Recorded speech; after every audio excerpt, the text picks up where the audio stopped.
Recording in progress.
Good morning, everyone.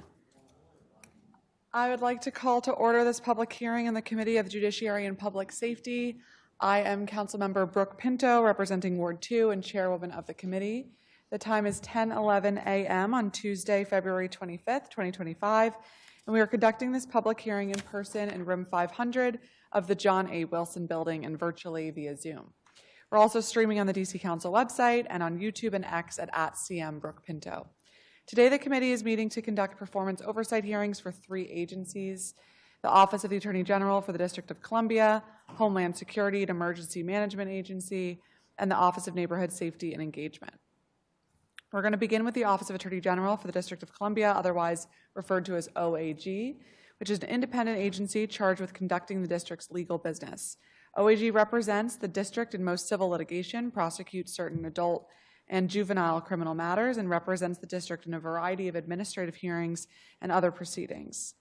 In addition, OAG is responsible for advising the Executive Office of the Mayor, the Council, and various boards and commissions, and for determining legal sufficiency of proposed legislation, regulations, and commercial transactions, and in pursuing the public interest. I'm thankful for the partnership with the Attorney General for helping us drive down crime in the district over the last year. Last committee period, we made significant progress in reducing crime and protecting DC residents so that more people can be safe and secure. We saw reductions in violent crime last year by 35% from the previous year, and the lowest violent crime numbers the Metropolitan Police Department has on record in 30 years. In partnership with OAG and General Schwab, we will continue to work and progress everything that has gotten us to this point, with more thoughtful legislation, robust oversight, supportive budget investments, and engaged work with the community and our agencies to drive forward needed improvements for public safety outcomes. OAG also plays an important role in prosecuting juvenile crime, and I look forward to getting into some of those numbers today with the Attorney General on the efficacy of different decisions that are being made at every step of prosecution to ensure that we are supporting our young people for long-term success.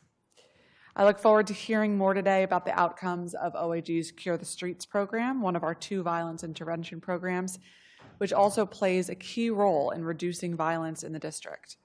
OAG plays a significant role in addressing and helping our youth in reducing crime year over year.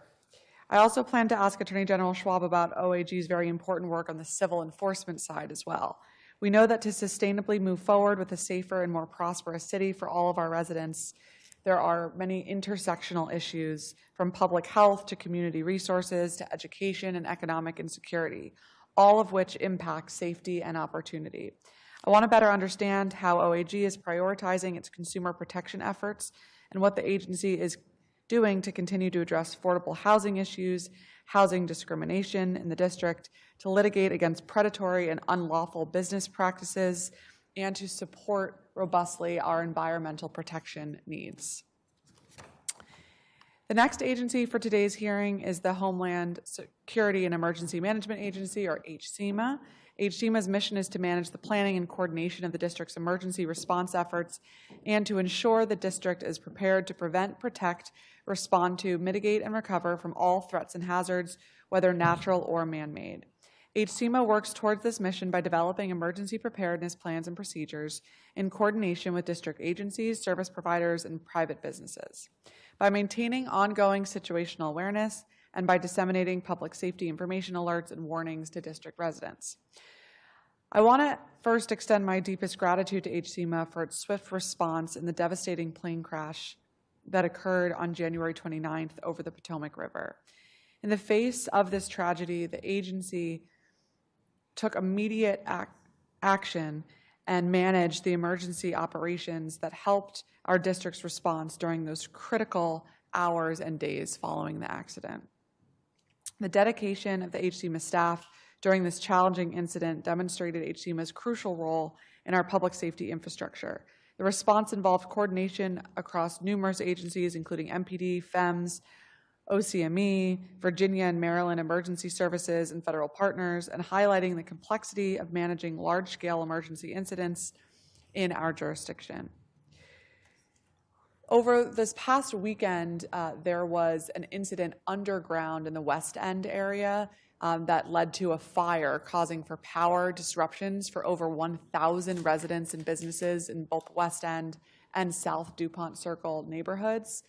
PEPCO was on the scene and was working on repairs around the clock throughout the weekend, and I was in touch with HSEMA regularly to help coordinate as much response as we could, but I do plan to speak with the agency today about when HSEMA is more responsible for stepping in on some of those disasters that impact our utilities, but that also residents need additional support and additional communications from their government. Throughout 2024, HSEMA has consistently risen to meet numerous challenges and successfully manage security and logistics for major events, including the State of the Union Address, President Carter's state funeral, the 60th presidential inauguration, and numerous high-profile diplomatic visits causing much planning and coordination in the city. They've responded to extreme weather events, gas explosions, fires throughout the districts, and helped keep our residents informed. During today's hearing, I'm particularly interested in hearing more about a few key areas, like the specific protocols and lessons learned from the recent plane crash response, how we're adapting the public schools emergency response plan that we've been speaking with HSEMA about for the last several years to ensure that when there is an incident in a school, the school community, parents, teachers, staff, and students can all be notified in a rapid way. And to discuss the new Operations Center and Navy Yard and planned improvements to the Alert DC system. HSEMA's behind-the-scenes work often goes unnoticed by the public, but it's fundamental to maintaining the safety and security of our city. The final agency for today's hearing will concern the Office of Neighborhood Safety and Engagement, or ONSE. ONSE was launched in 2017 to create a public health-based, community-oriented model of violence prevention and public safety. ONSE was created based on the premise that the overwhelming majority of serious violent crime is often committed by a relatively small group of people, and that by identifying and engaging more robustly with these individuals, we can drastically reduce violent crime in our city. There was also some unfortunate news made around this agency last week when the U.S. Attorney sent an indictment alleging a former senior official took cash bribes of $10,000 at the time that she was in the agency. So I look forward to speaking with Director Sneed about these allegations today and to ensure that we are building in more safeguards so that this important funding and these important efforts that I believe in and know can be and are successful when done properly are done with fidelity to taxpayer dollars and the law. And I know we can get this right. I know we can do both of these things at the same time, but clearly there's more work to do to build in those safeguards.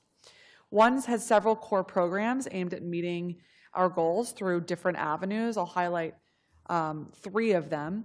The ONSE Leadership Academy, which is a school-based program that works with high-risk kids in our schools, offering them support to address behavioral and attendance issues and academic struggles.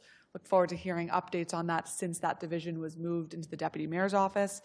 The Pathways program identifies individuals at highest risk of committing or being victims of violent crime and places individuals in a program that offers intensive training along with the JOBS program.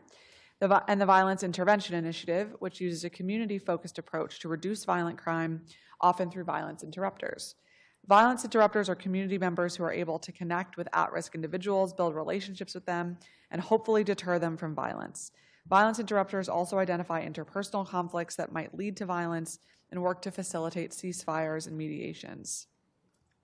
Gun violence is top of mind for me and for so many district residents, and so I'm eager to hear updates from ONSE about the vital work that they are doing and the need to stay laser focused on accomplishing this goal of reducing gun violence.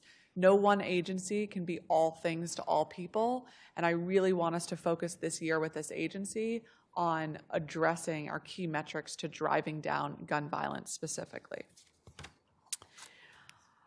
So for today's hearing, we're going to follow our usual practice. We're going to take one agency at a time. So we're going to hear from our public witnesses here to discuss the Attorney General's office, and then our government witnesses for the Attorney General's office, then public witnesses for HSEMA, government witnesses for HSEMA, and then public witnesses for ONSE, and government witnesses for ONSE. All of our public witnesses will have 3 minutes to present your testimony today. As a reminder to please submit your testimony in writing so we can have it for the record. And I'll now invite our first panel of public witnesses. The first person I call, if you can sit in the first seat to my right, the furthest to the left chair on your side, and we'll move forward that way. Reina Moreno, Linda Mamani, Alana Eichner, Larissa Costa dos Santos,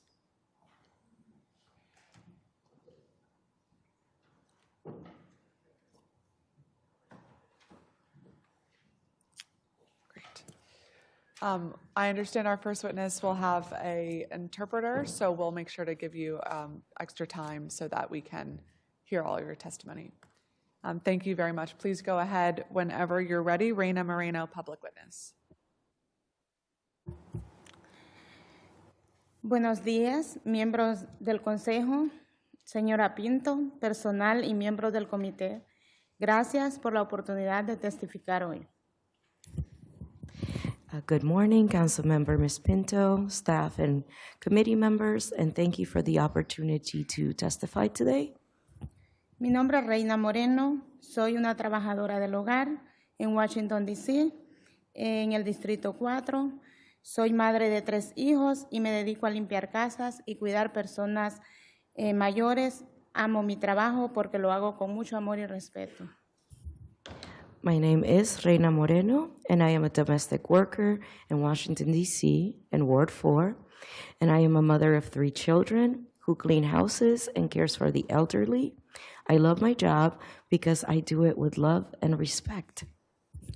Fui parte de esta lucha para aprobar la ley de los derechos laborales de trabajadores del hogar en D.C.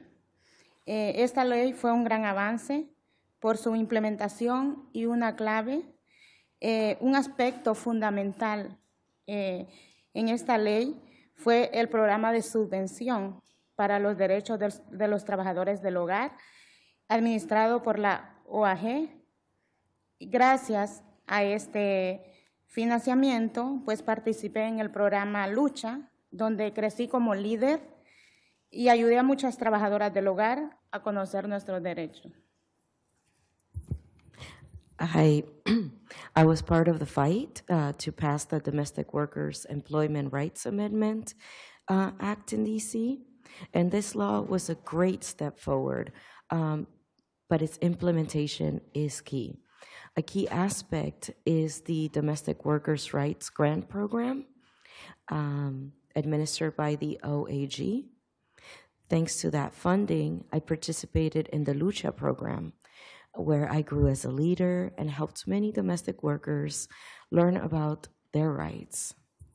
En mi comunidad Las trabajadoras del hogar suelen trabajar solas y no tienen acceso fácil a una información sobre sus derechos.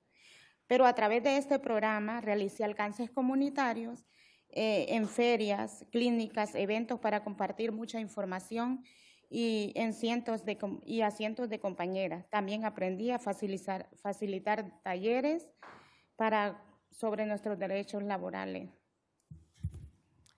In my community, domestic workers often work alone and do not have any access to information about their rights. Through this program, I did outreach at fairs, clinics, and events to share information with hundreds of my peers. I also learned how to facilitate workshops on labor rights. Recuerdo a una trabajadora que no recibía su pago.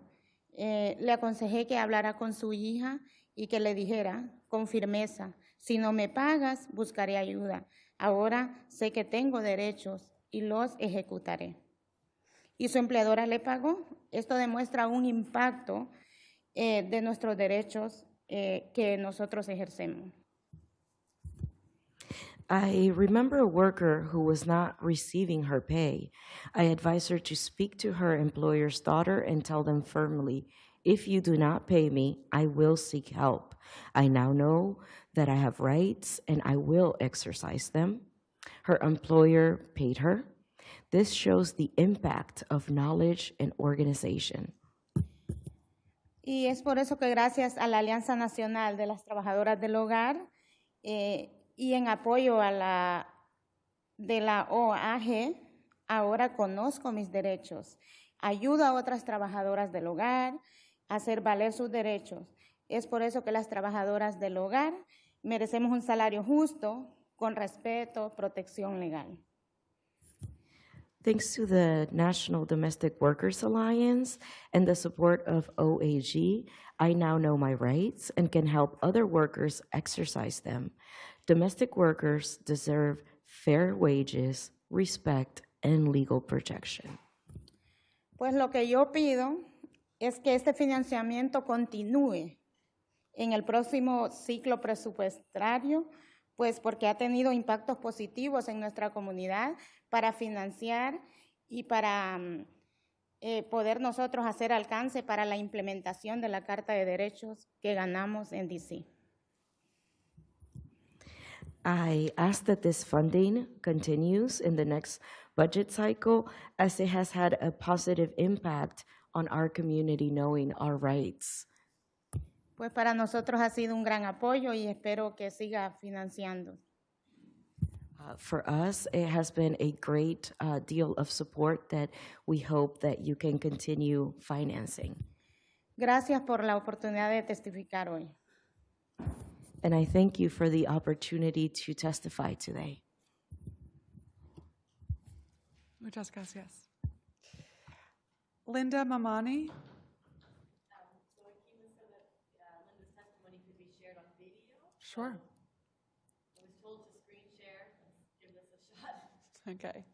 So, yeah, okay, great.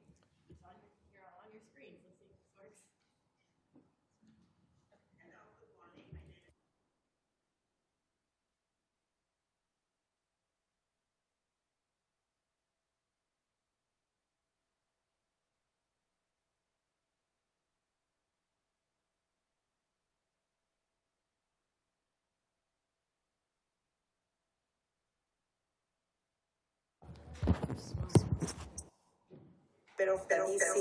Oh.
Great, thank you very much.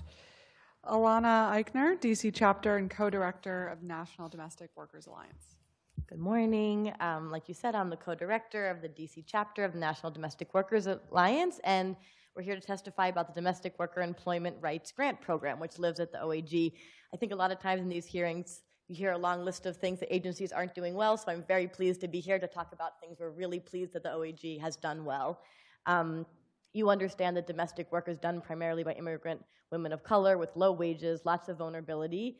So I won't spend too much time talking about that, but I want to talk about how this program is such an effective model of collaboration between the government and community-based organizations, and that model is especially important in this climate of increased fear for immigrant workers.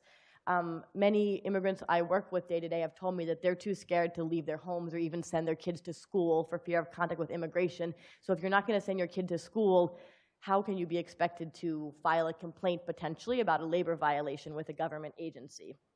And so that's why this model is more necessary than ever, because workers already trust community-based groups, and domestic workers themselves, like Raina, like Linda, are the best ambassadors to reach their peers.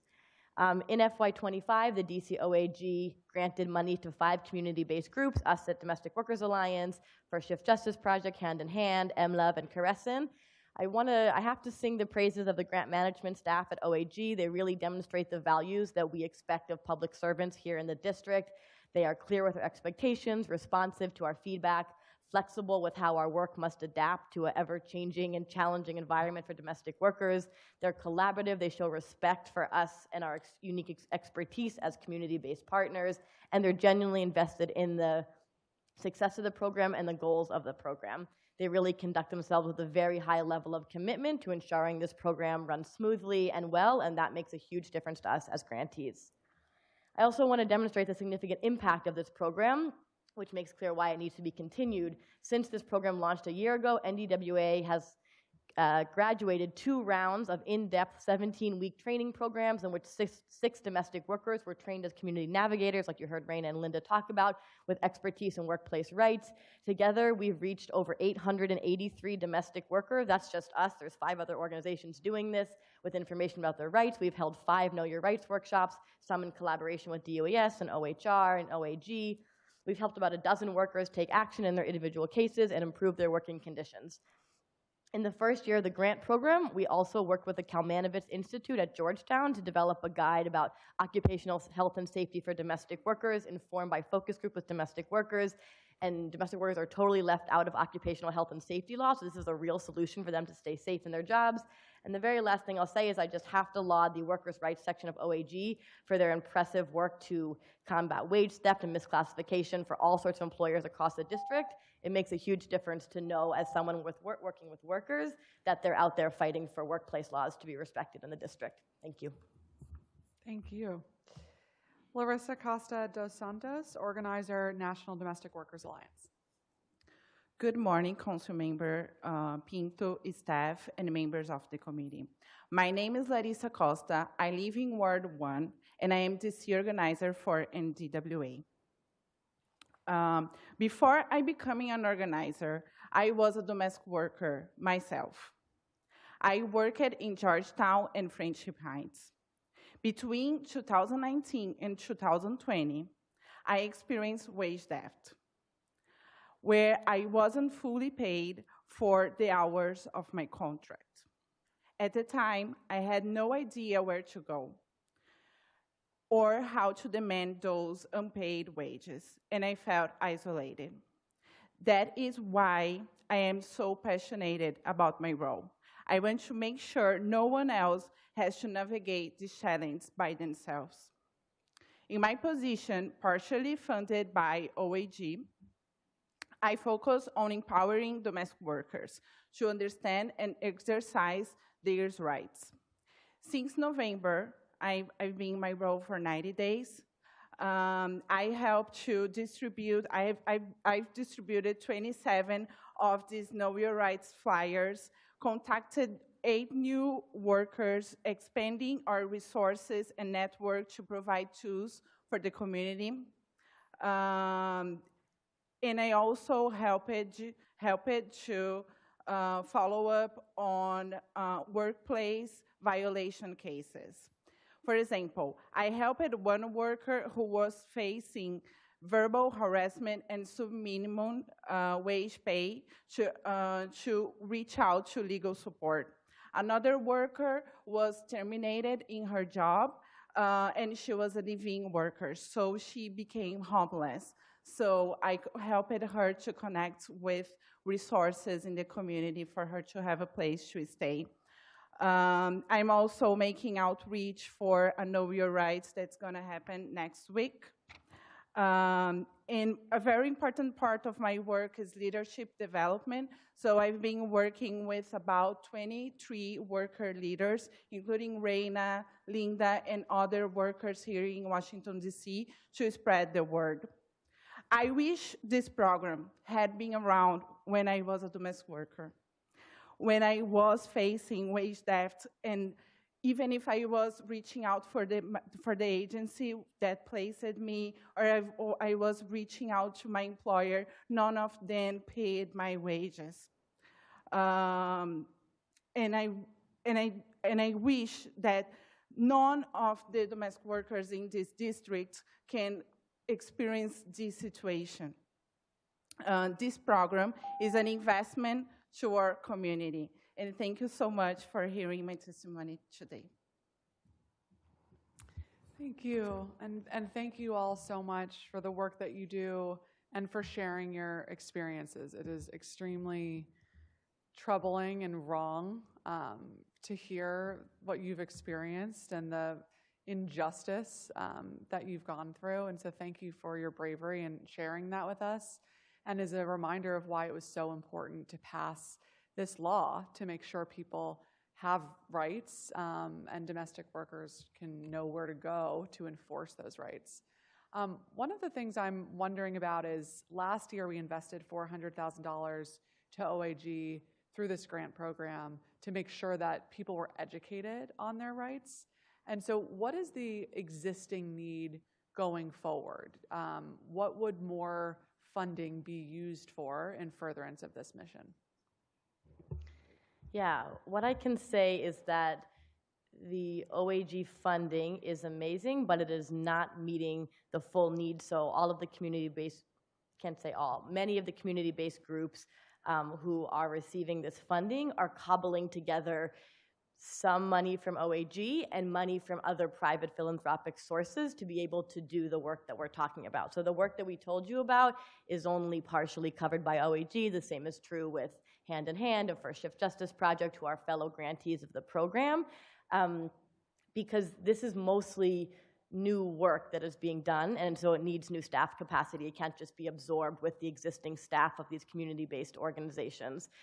We've done work with domestic workers for years, but to build out a whole training program for workers, that requires new capacity. And so, for instance, Larissa's position is cobbled together with some private funding and some national funding and some OAG funding, similar of a new lawyer position at First Shift, similar organizer position for domestic employers at Hand in Hand.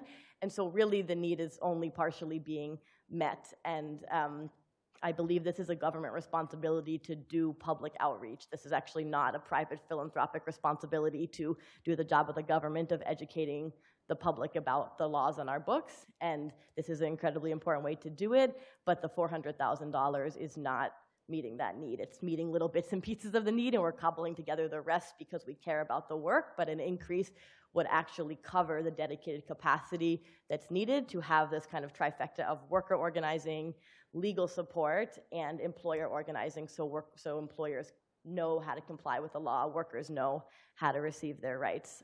So I think increased funding is actually would fully support the work in a way that it is not being supported now. If that makes sense. Thank you. Thank you all very much. We're going to call our next panel of public witnesses: Chris Weiss, Ruth Wilcox, Mary Chambers. Sure, thank you. Rod Adele.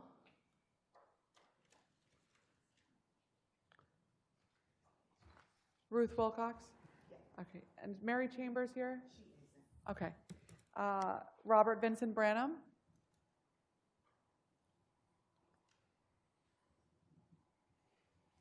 Paola Henriquez? All right. We will start with Chris Weiss, Executive Director of the DC Environmental Network. Good morning. Chairperson Brooke Pinto, Attorney General Brian Schwab, if you're listening, maybe you're in your office, and staff. My name is Chris Weiss, and I direct the activities of the DC Environmental Network. I'm submitting testimony on the performance of the DC office of the independently elected Attorney General.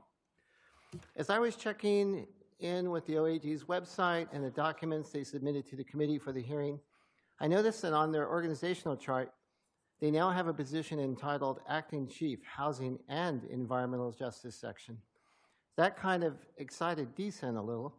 For a number of years, the DC Environmental Network has quietly advocated that DCOAG start thinking about committing funds for and creating an environmental justice division.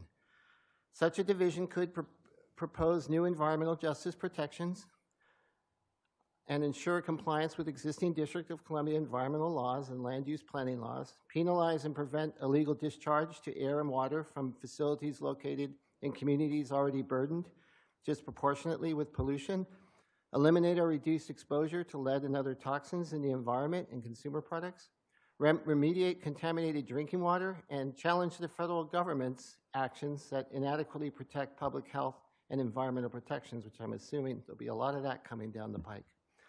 I kind of took that list from the California Bureau of Environmental Justice, staffed by over 12 full-time environmental justice lawyers. But every idea or theme has been or is applicable and reflects genuine needs the district has experienced or is experiencing as we speak. We are very proud of the DCOAG's record. The district is lucky to have had two very talented and excellent AGs serving our city for over 10 years now, who both seem to have hired some of the best lawyers in the country to represent the government and citizens' interests. DC's Housing and Environmental Justice section is a good step in the right direction. We still think about creating an environmental justice division at DC Office of Attorney General. As the climate crisis gets worse and worse, and as the federal government abdicates its responsibilities to support climate mitigation and adaptation programs, every institution, including the DCOAG, needs to strengthen the structures we have in place to support progress. Creating the Environmental Justice Division, which many states already have done, including New York, Massachusetts, and California, is a way of recognizing where our planet is at with the climate crisis. We are fast approaching a point of no return and need to restructure and prepare for the future that has already arrived. And since I didn't know we only had 3 minutes, that's it. Thank you.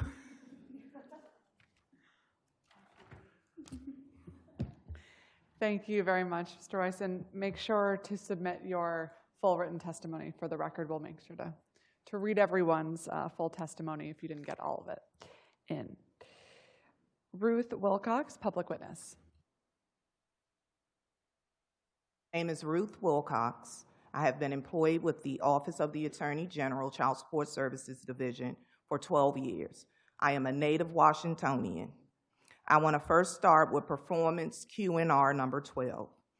The agency has received over $12 million to study and develop a functional child support system.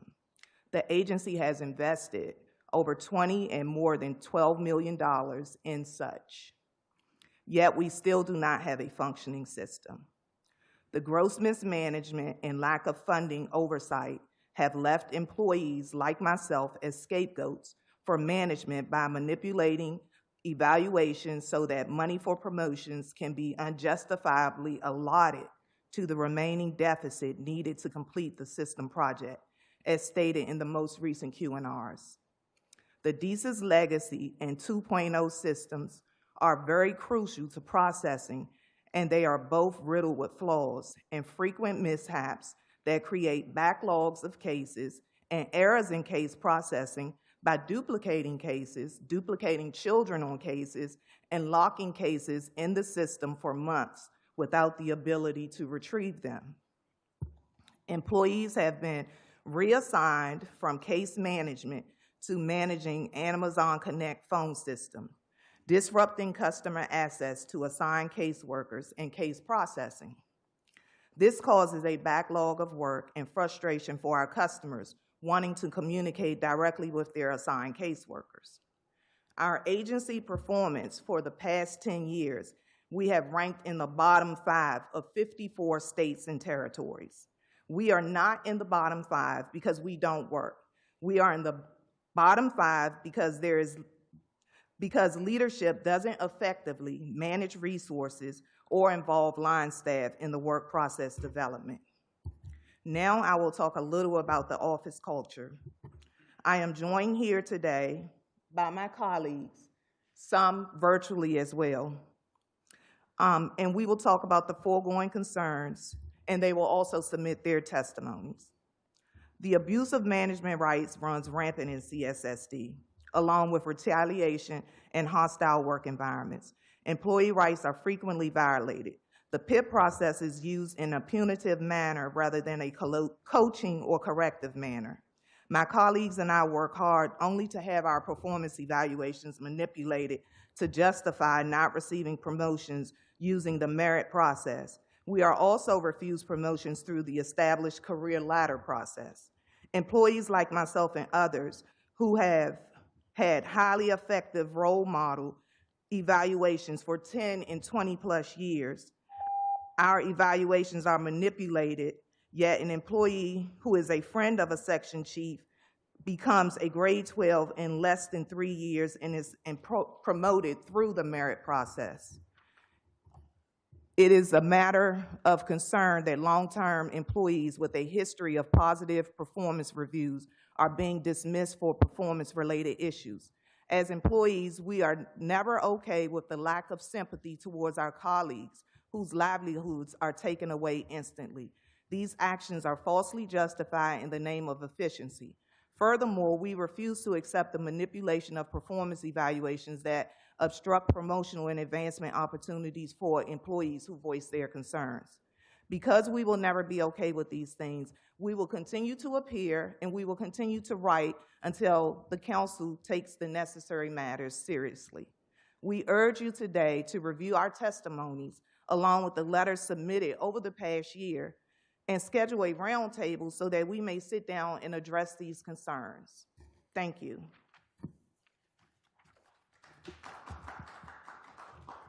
Thank you very much.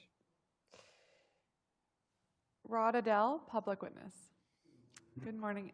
Hi, Brooke, I don't need your cash, I need your courage. Okay, so I'm going to talk about credit first, crime, communication, and culture. I worked with the OAG with regards to repairing credit scores. This is something for everybody to consider. We live in a world where money is invisible, fees are invisible, charges are passive, we have credit cards stored in our phones, so we really don't have a lot of control over these transactions. When something does go wrong, we're thrown back into like maybe a 1990 system of repairing that. So that's something for the OAG to consider. Now, getting back to crime and communication, I'm going to use the analogy of, you know, when you go into a parking garage and you know how many spaces are left, so your expectations are met.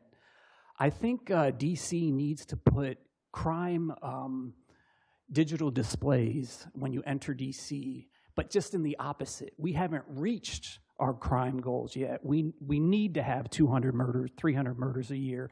We need to have thousands of carjackings a year. So just let everybody know, because once we adjust our expectations, everything will be fine. I think we've gone over and over and over for 50 years with crime, and we've not solved it. More money has only caused more stealing and corruption, as we've talked about. So I think crime, it's just more culture. The last thing I want to talk about is culture. Crime it's not crime if it's just part of the culture, and it's been part of the culture. We just need to communicate, like, this is who we are. Maybe have a carjacking museum so people understand that this is who DC is. And if we can't do it, there's the federal government there that has made some suggestions that, hey, man, you guys had 50 years to deal with this, and it's not helping. So I would say if the feds are listening, DC had their chance, man. We are who we are. Like that old saying says, when someone shows you who they are, believe them. And I'll say this again. Once we adjust our expectations, everything will be fine, okay? So we have DCPS standards that speak for themselves. The crime standards speak for themselves. So we are who we are. Thank you.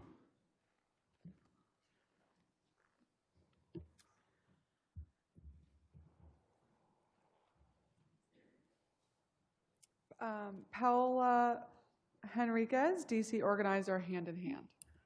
Hi, thank you, Chairperson Pinto and members of the committee for the opportunity to testify today. My name is Paola, and I am the DC organizer for Hand in Hand. That was previously mentioned by my partners at NDWA.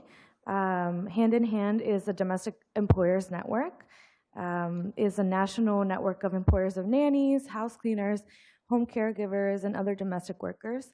Our mission is to ensure that employers of domestic workers have all the resources and education they need to make their homes safe, ethical, and legal workplaces.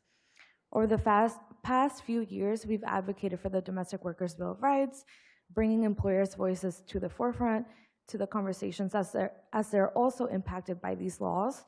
Today, we are glad to see the progress in the district, not only the Domestic Workers' Bill of Rights has been passed, but there is more recognition for domestic workers, their value, and their rights in the city. We also do see the effort of the OAG in implementing the Domestic Workers' Bill of Rights and have had exciting conversations about how our collective work can result in a more streamlined implementation process. We're also thankful that the Domestic Worker Outreach and Education Grant Program now includes Hand in Hand for the fiscal year of 2025.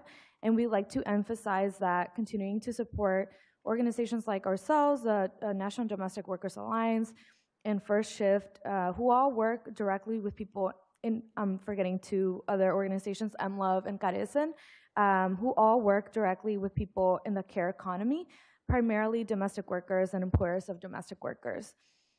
This is the most significant way to tell domestic workers across the city that the OAG cares about their well-being, as we're working to inform and educate domestic workers about their rights and employers about their responsibilities.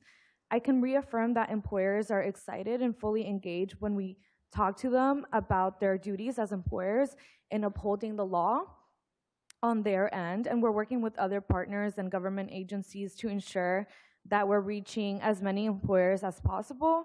We're also happy to collaborate with the OAG further to maximize our efforts in reaching employers in every corner of DC.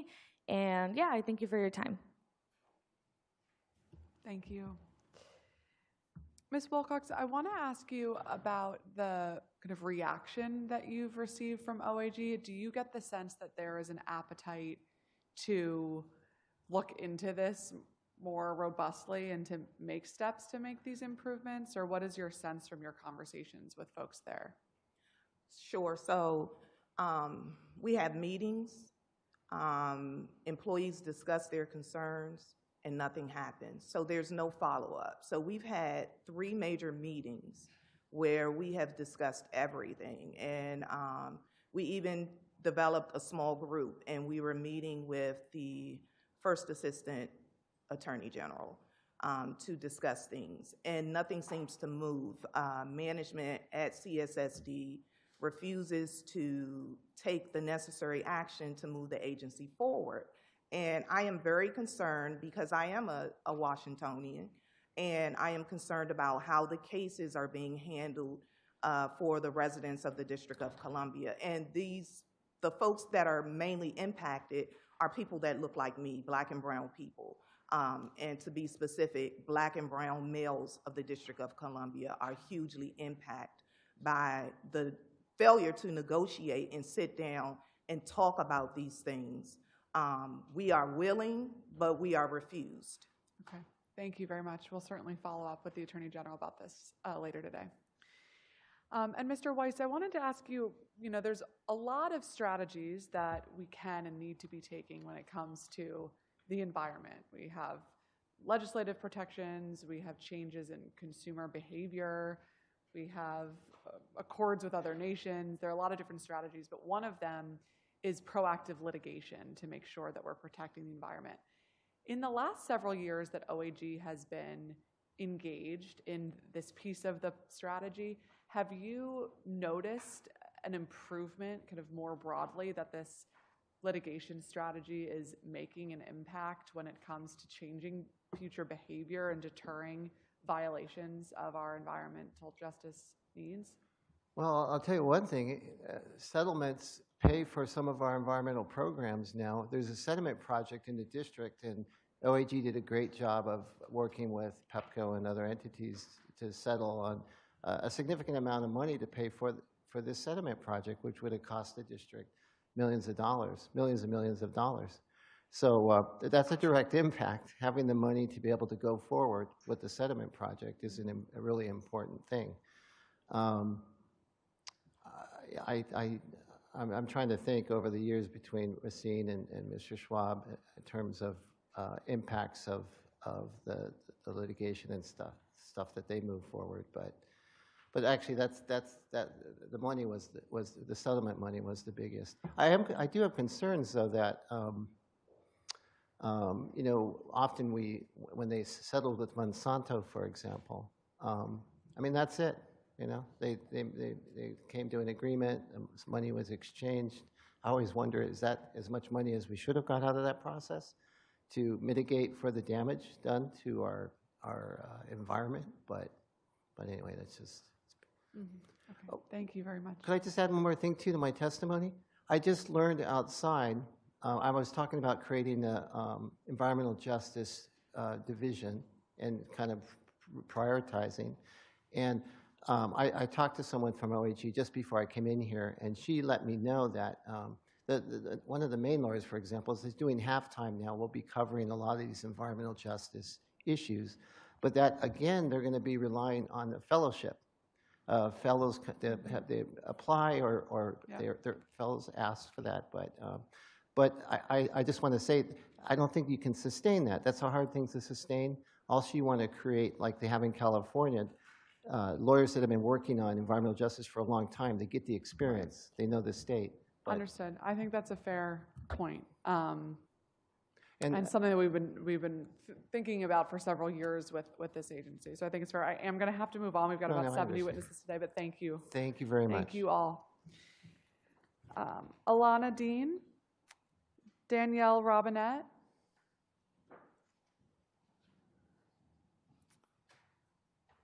Lacia Jap,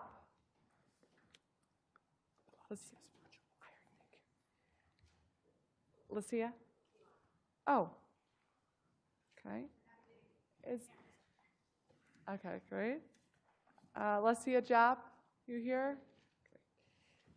Laisha? Chandra Dawson?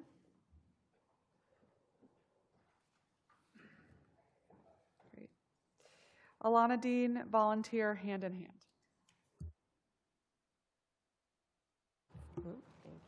Good morning, Councilmember Pinto. My name is Ilana Dean. I'm a resident of Ward 1. I used to be an employer of a domestic worker and have had family members with domestic workers. I'm now engaged as a hand-in-hand volunteer working with employers from around DC. Hand in Hand is the Domestic Employers Network. It supports employers across DC who are seeking guidance to ensure that their homes are legal, ethical, and fair workplaces. Hand in Hand literally works hand in hand with NDWA, who have testified today, and other organizations to make the home a fair, safe workplace, and is one of the 5 recipients of the grant funds that this fiscal year just came into being for Hand in Hand. Employers really want, as myself and other employers around the district, to easily find the guidance that the Office of Attorney General has funded as part of the DC Domestic Worker Bill of Rights. And we know that outreach to domestic employers is difficult and needs to be different from outreach to other employers. OAG has been a wonderful partner this past year. In this fiscal year, has given funding to Hand in Hand for the first time through the Domestic Worker Employment Rights Grant Program. And as being a grant recipient, that we hired the first DC organizer to help organize employers. Paola Enriquez is, we are thrilled as an employer to have somebody professional, a full-time organizer, helping to not only do the outreach and education, but really bring so much more attention to these issues. We're so grateful for that support from OAG. And from Paola. She's been able to connect with so many employers already, helping to create the foundation. She just started, but she also to create the foundation already for building contracts with domestic workers and domestic employers together, doing a lot of informational campaigns. She's planning on doing, organizing all of these volunteers to do tabling at different community events and places.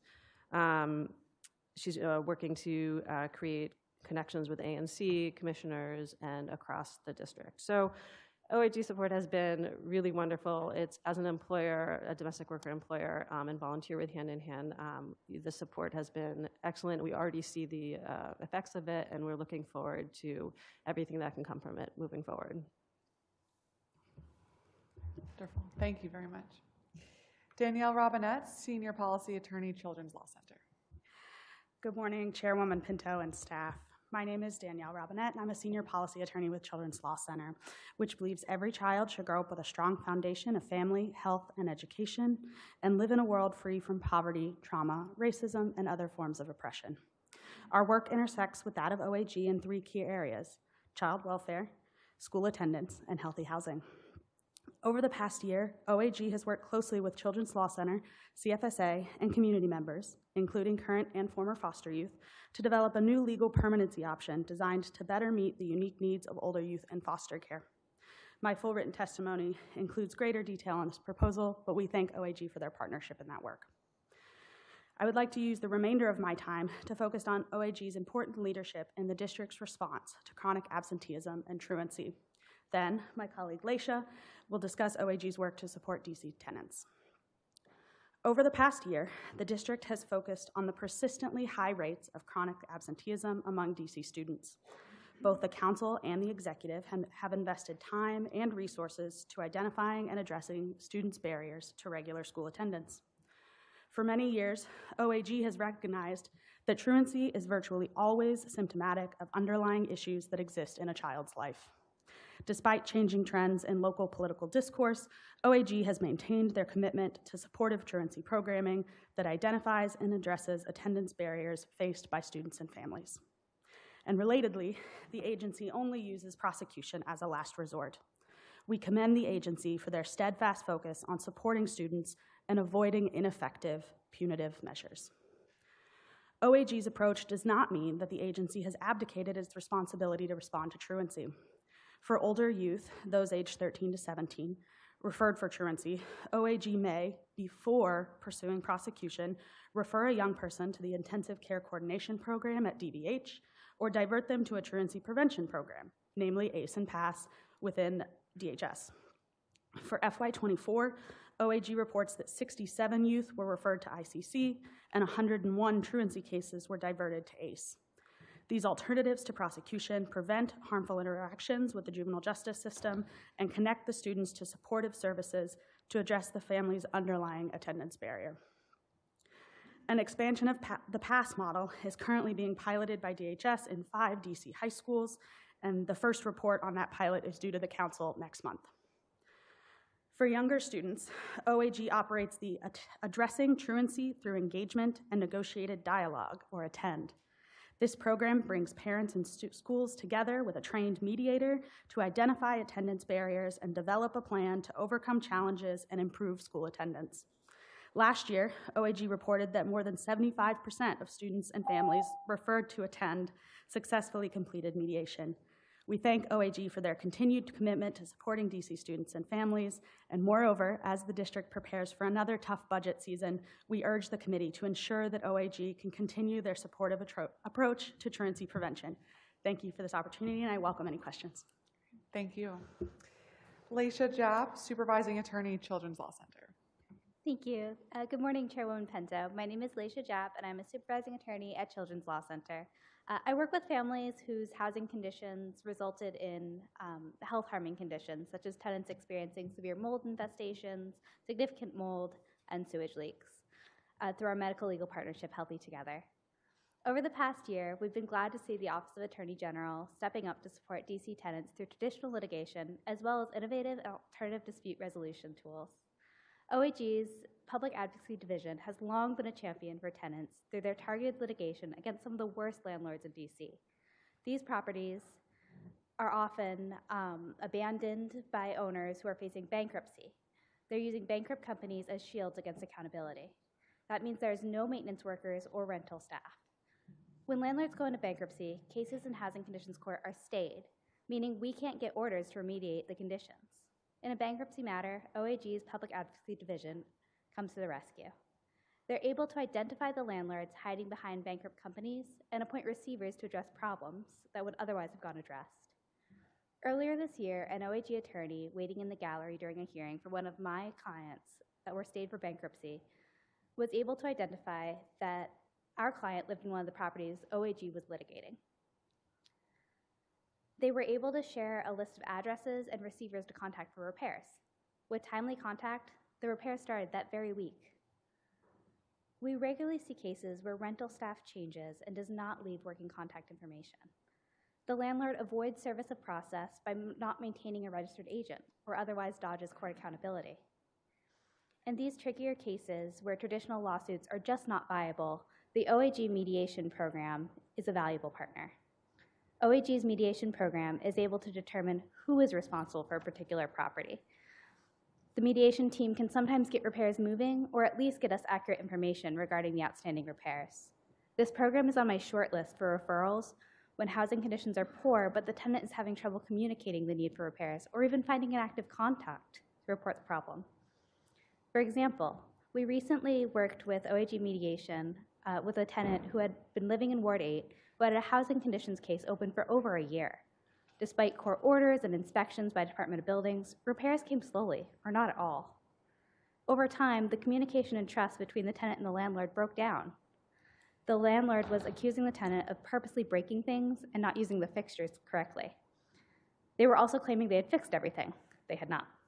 We engaged OAG mediation. They joined as a calm and responsive third party. The OAG mediation team quickly responded to my client's request for help, patiently listened to both sides, and kept communication open, documenting everything through clear and accurate emails along the way. Suddenly, a frustrating stalemate had a solution. In summary, OAG is a valuable partner in Children's Law Center's housing condition advocacy, and we're grateful for the work of the Public Advocacy Division and mediation team in particular. I look forward to continuing to collaborate so that DC's children and families live in safe and healthy homes. Thank you. Thank you. Chandra Dawson, Interim Director, Peace for DC. Thank you. Good morning, Chairperson Pinto, committee members, and staff. My name is Chandra Dawson. I serve as the Interim Executive Director for Peace for DC. Over the last 20 years, I've also served as a licensed social worker here in the district, supporting the trauma needs of district residents. Thank you for the opportunity to testify. Within our testimony, we will include both OAG and Office of Neighborhood Safety and Engagement in our testimony. Peace for DC is committed to ending gun violence. We are grateful for the partnership of both OAG and ONSE in the violence intervention space. Violence intervention work has been proven to be an essential component of any city's public safety strategy, and we urge the council to sustain funding for this work. We operate the Peace Academy, which is the district's only classroom-based training program for violence intervention workers. To date, we have welcomed over 175 peacemakers to the academy.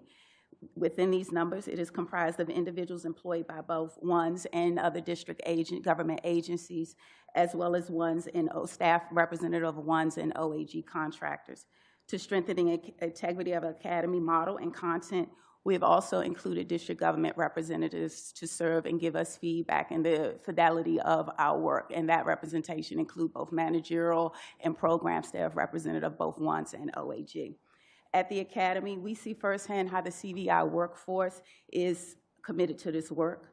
While meeting the daily expectations of their job, we have watched them navigate the grief, the loss and sometimes guilt that they experience after a shooting that they worked tirelessly to prevent.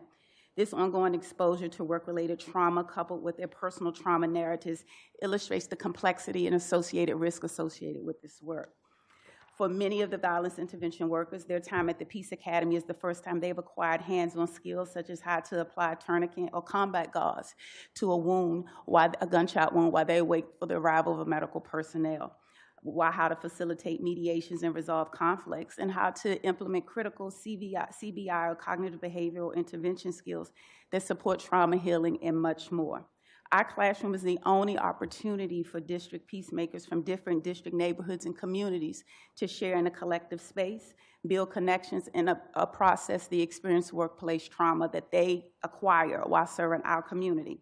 With financial support from the city, we would hope that the DC Peace Academy would become a training and wellness requirement for contracted community-based organizations facilitating CBI services.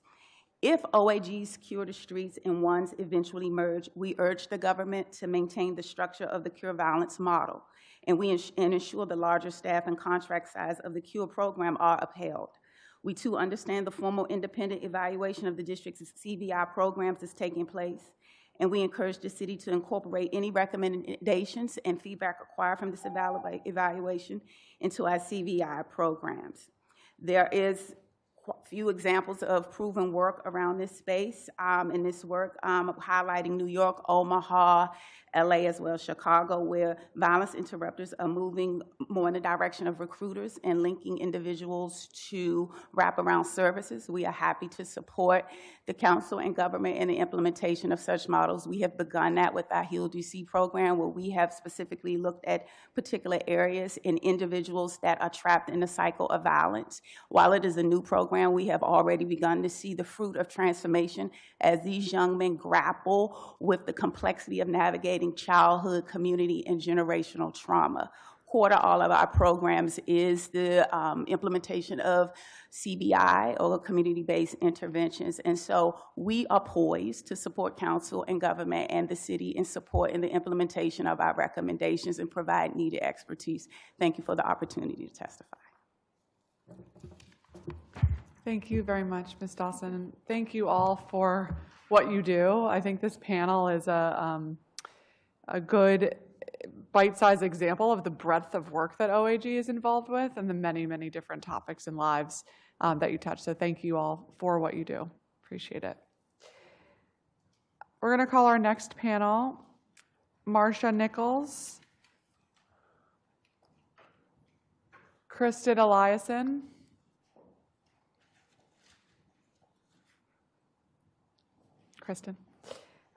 Penelope Crum, Ed Lazier, Marcus Dantley,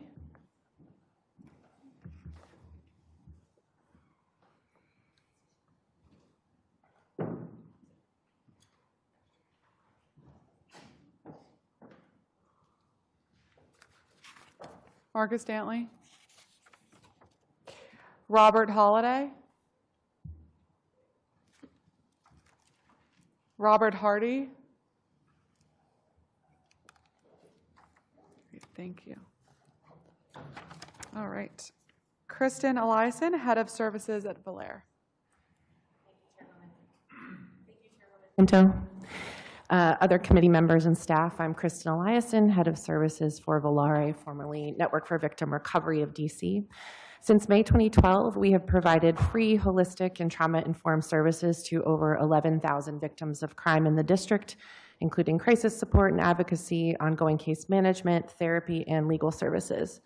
We're unique in that we support survivors of any type of victimization and do so from a philosophy of survivor-defined justice. Valair has partnered with the OAG for nearly a decade, working together to expand options for survivors and strengthen pathways to justice. Through OAG's Victim Support Grant, Valair has supported survivors exploring restorative justice, or RJ, as an avenue for healing. This work has included facilitating survivor surrogates to RJ practices, RJ conferences, developing referral pathways for victims, and increasing accessibility to RJ practices.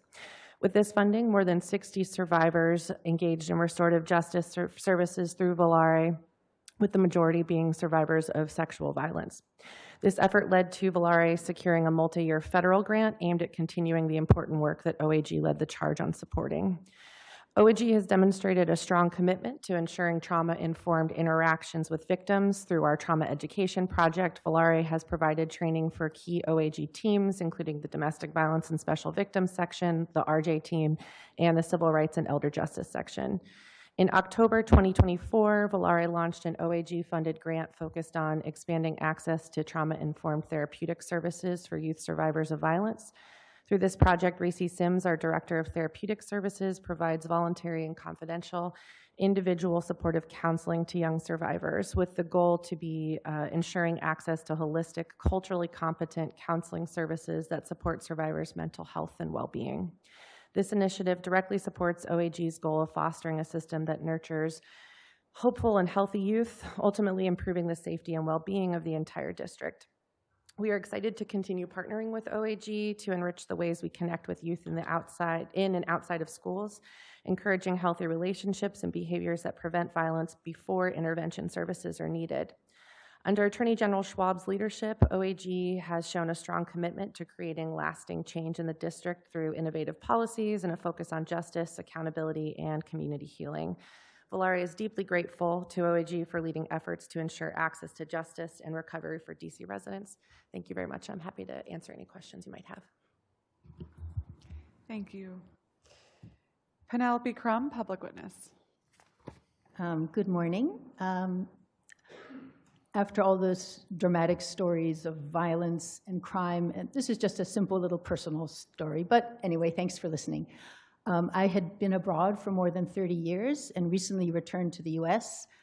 I needed to pick up a statin prescription for my husband, so I went to the CVS.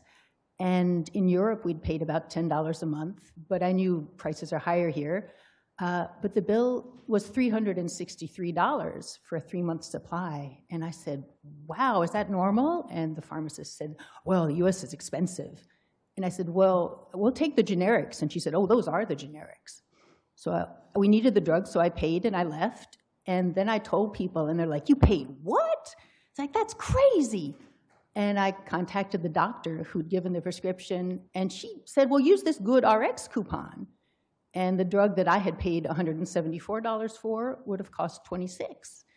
And then I realized that only suckers pay full price, but we had just come back to the US and we were the suckers. And I was really frustrated and I didn't know who to turn to, so I Googled and I found the OAG Mediation Office Consumer Protection. And I wrote to them with the case and I got an email back and they said, call, we'll talk. And so I talked to a really nice paralegal and I said, look, I know I don't have any legal case. You know, they're totally entitled to charge me as much as I'm a doofus and willing to pay. But he said, well, you know what? I'm going to try and talk to them because you just got back to your country and I don't want this to be the impression that you have of America. And I said, okay, thanks. But I didn't really expect any results, but I was happy that someone had at least listened to me and shown some sympathy. And then a few weeks later, I got a text from CVS that says, come pick up your prescriptions ready. And I'm like, ha, you know, not gonna trick me again. But I went ahead and went, and they said, here's a 3-month supply, and it was $54 instead of $363. And then they said, oh, and we're looking at your case, and you were overcharged. Here's a refund of $189. And I was like, what? And I was just amazed that the OAG had come through for me.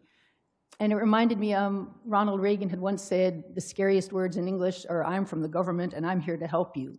Well, I don't think those are scary words. I think those are beautiful words. And it's great to know that even like an ordinary citizen, that the government can have your back.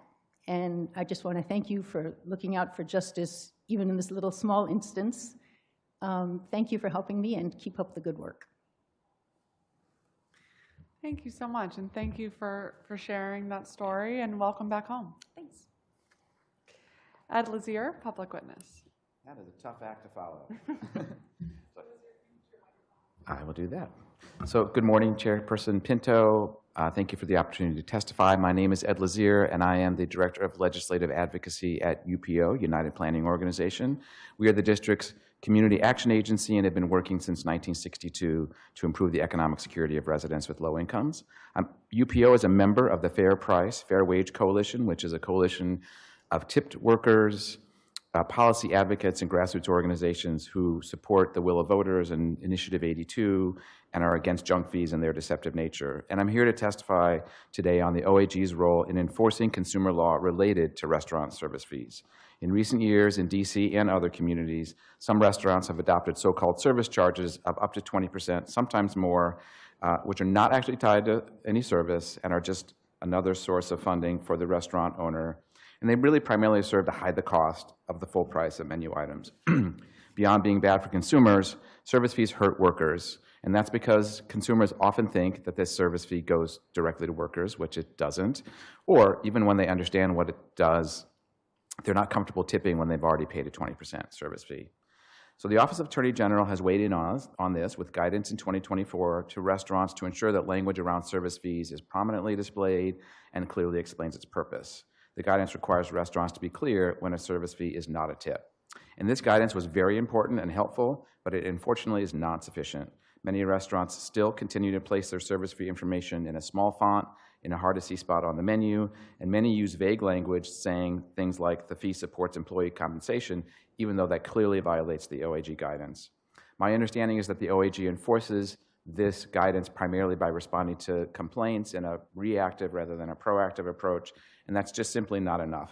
Even in the last month, I've been to restaurants with faulty service fee language, and when I asked workers what it was about, they couldn't explain it, meaning that restaurants are deviant explaining it to their employees. And even when it is completely clear, we know that service fees lead to reduced tips. One of the workers in our coalition worked at a restaurant with a modest service fee where the language was very clear this is not a tip, and they still saw tips go down relative to before the fee was in existence. So we urge the council to do more about restaurant service fees. That starts with more proactive enforcement of the OAG guidance and really highlighting and prominently letting the community know when restaurants are violating and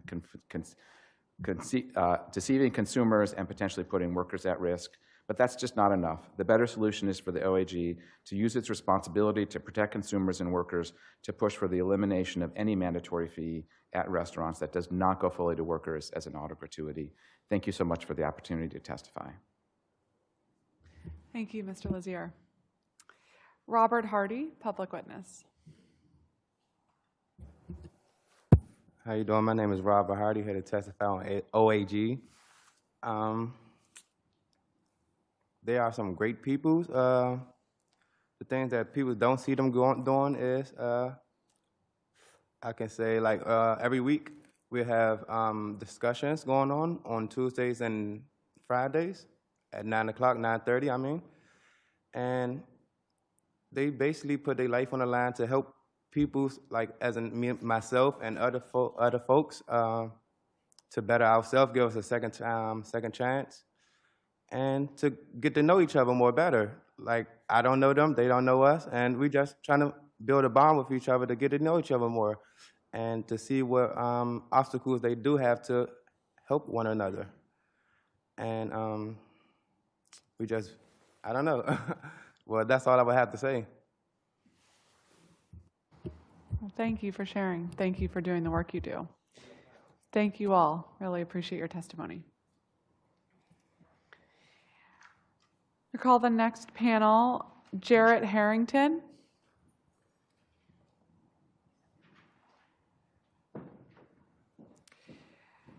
John Del Rosario.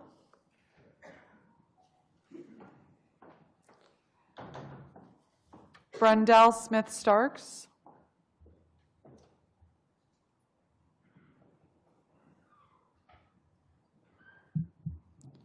Brendel Smith-Starks. Joseph Gelatic. Melvin Hart. Anthony Harvey. All right. Jarrett Harrington, public witness. Good morning. Thank you for having me. My name is Jarrett Harrington, and I'm here to speak on behalf of the fathering program and the fatherhood court program that is offered by CSSD, Child Support Services Division. I'm not sure what their standing is as far as funding, but I would hope that they would continue to receive funding, and if they could receive increased funding, that'll be great. We meet every week, as Mr. Hardy was saying, we meet every week, Tuesdays and Fridays, in which we have basically a meeting. There's all black men who have child support cases. And we are doing our best to avoid being locked up for delinquency cases. And these great gentlemen and woman, Miss Russell, every day, you know, they take calls from countless men throughout the city, calling with their worries about child support, trying to find employment, having issues finding employment, license revoked, but I need a job to pay my child support. So they working behind the scenes trying to get us better resources, better recognition throughout the city and throughout the country. You know, we've met with the director of the Child Support Division federally, you know, so, and on top of that, they also have the Fathering Court program, which is a referral program, but I do believe that it should be expanded. I don't think it should only be a referral program, and that program focuses, it's slightly different from family court, in which, you know, you would go in and typically the mother will have her whole legal team that the government presents, and a lot of the times us as men, we feel fairly intimidated in that situation, and we don't have just representation on our behalf. And the Fathering Court program offers that for us. I was indicted into the Fathering Court program for one of my child support cases. The relationship with my children's mom has greatly flourished. We've actually been almost lauded as like an example case. And the only downfall is it's a referral program. So if you have a situation where the other parent is willingly being disruptive and they decide they don't want to be inducted into it, then you're stuck in this cycle of child support and fighting in the court system when you just want to do better for your child. So I would just like to speak on behalf of the CSSD, the Fathering Court program, the Fatherhood program that they have going on over there, and just ask that their funding not be cut and it's actually increased if possible. Once again, I'm Jared Harrington. Thank you for hearing me. Thank you very much. John Del Rosario, public witness. Thank you, Councilwoman Pinto, for the opportunity. My name is John. I am a resident of Ward 3. I was a victim of a crime, and I am here today because I took part in the Restorative Justice Program, and I am here in support of it. Ultimately, I believe the greatest and most long-term effects of this program is that it prevents youth recidivism back into the wrong side of our justice system. The RJ program provides this space for victim and assailants to dialogue and really convey their feelings, fears, and troubles that only lead to a greater sense of understanding between the two parties. It allows healing for both sides. Speaking only from my experience, my assailant did have a shaky family life, where his father was fast becoming a smaller and smaller part of his life. The dialogue was able to show that it wasn't only his mother who cared if he did well in life, but it was the community in the form of the AG's office and me, an uncle-type figure, if you will, who was invested that he stay away from trouble and get onto a path of success. Who knows what other positive adult influences he may or may not have had to get him straight. But through the Restorative Justice Program, he was sent a message with appropriate and measured voices to help in that messaging. I was able to convey my understanding of his situation and tell him face to face that I forgave him and that I only want the best for him in life, valuable for healing and moving forward. The program also benefits the victims. I was the victim of a robbery that didn't leave any physical or mental scars, but if I was the victim of, say, a more serious, brutal beating or, say, even sexual assault, I would think that this program would allow me the space appropriate to confront my assailant and help towards my own healing journey. Lastly, I do believe that it also kind of, in a way, builds community. After my session with the Restorative Justice Program, I did meet my assailant once again on a metro. I was where he originally robbed me. But this time, we shook hands, I wished him well, and that is more than I can say for the people who were around me during the original robbery who didn't help me at all. So, you know, it really does build that sense of community, and it was something that I really felt that was valuable. So I really do appreciate the Restorative Justice Program, and I believe that you should keep it on. Thank you very much for the time. Wow. Thank you so much for sharing that story and participating in that program. I think it's a program that does a lot of good, that there is not a lot of public insight into how it works. And so you coming forward and sharing your experience with it is extremely important. Thank you. Joseph Jelatek, am I pronouncing your name correctly? You just... Melvin Hart. Oh, Melvin Hart, I'm sorry. All right, Melvin Hart, public witness. Just speaking on behalf of the Fatherhood program, prior to me being enrolled into it, I was pretty much trying to deal with like child support and living on my own, and things took a little wrong turn, but I was introduced to those guys, Mr. Stevenson, Mr. Tillman, Mr. Isaiah, meeting with them Tuesday every Friday, and it just kind of gave me a glimpse of hope, you know what I'm saying, as far as get on top of my priorities, and it kind of helped bring me closer with my daughter. So it's like, it's a very great program for what I experienced. I done seen people or men, I mean, even it's women there too, but men on a glimpse of suicide, trying to deal with the cope with what's going on with things being taken from them, and this brotherhood, or this family, because it's females in the program as well, but it's been very extremely helpful as far as getting the resources and getting your mental mind state on prepared of what you need to do and what you need to be taken care of, and to know that you're not alone dealing with this, and there's hundreds or millions of people dealing with the same kind of dynamic as you. I mean, it's been a very great program to be a part of. It certainly helped me progress out of, I guess you can say, a point of slavery, for whereas though I can do something and learn something to further my career versus being at a stay-a-dead job, just doing the same thing and everything. But sorry to sound unprofessional, but yeah, it's a great program, and I'm proud to be a part of it. Thank you. Thank you, Mr. Hart. Anthony Harvey, please go ahead. Name's Anthony Harvey. Been part of the Fatherhood ASC program. I think about approximately 2 years.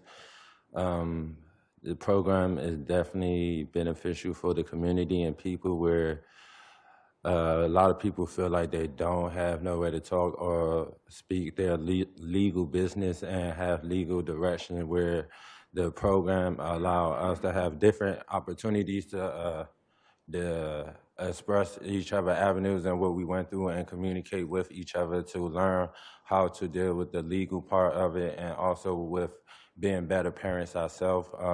Even for myself, I have a 12-year-old, and every weekend we're together now, regardless of me in the program or not, like, or having to pay. It's just the program have gave me a different insight on what is really important and how to make sure I represent myself as a good person, and to the community and the community around me, to even build future legacy to my daughter and make sure she's a good product to the environment. So for me, to lose this program definitely would kind of be a blow. So I hope we can keep the funding going for this program. Thank you. Thank you all very much for being here. Vincent Armstrong. Darnell Turner. Daryl. Thank you. Is there anybody else who is here in person to testify for OAG? Hi, what is your name? Vincent Armstrong, great. Anybody else for in-person public witness testimony for OAG? What is your name? Marcus, okay, come join the table.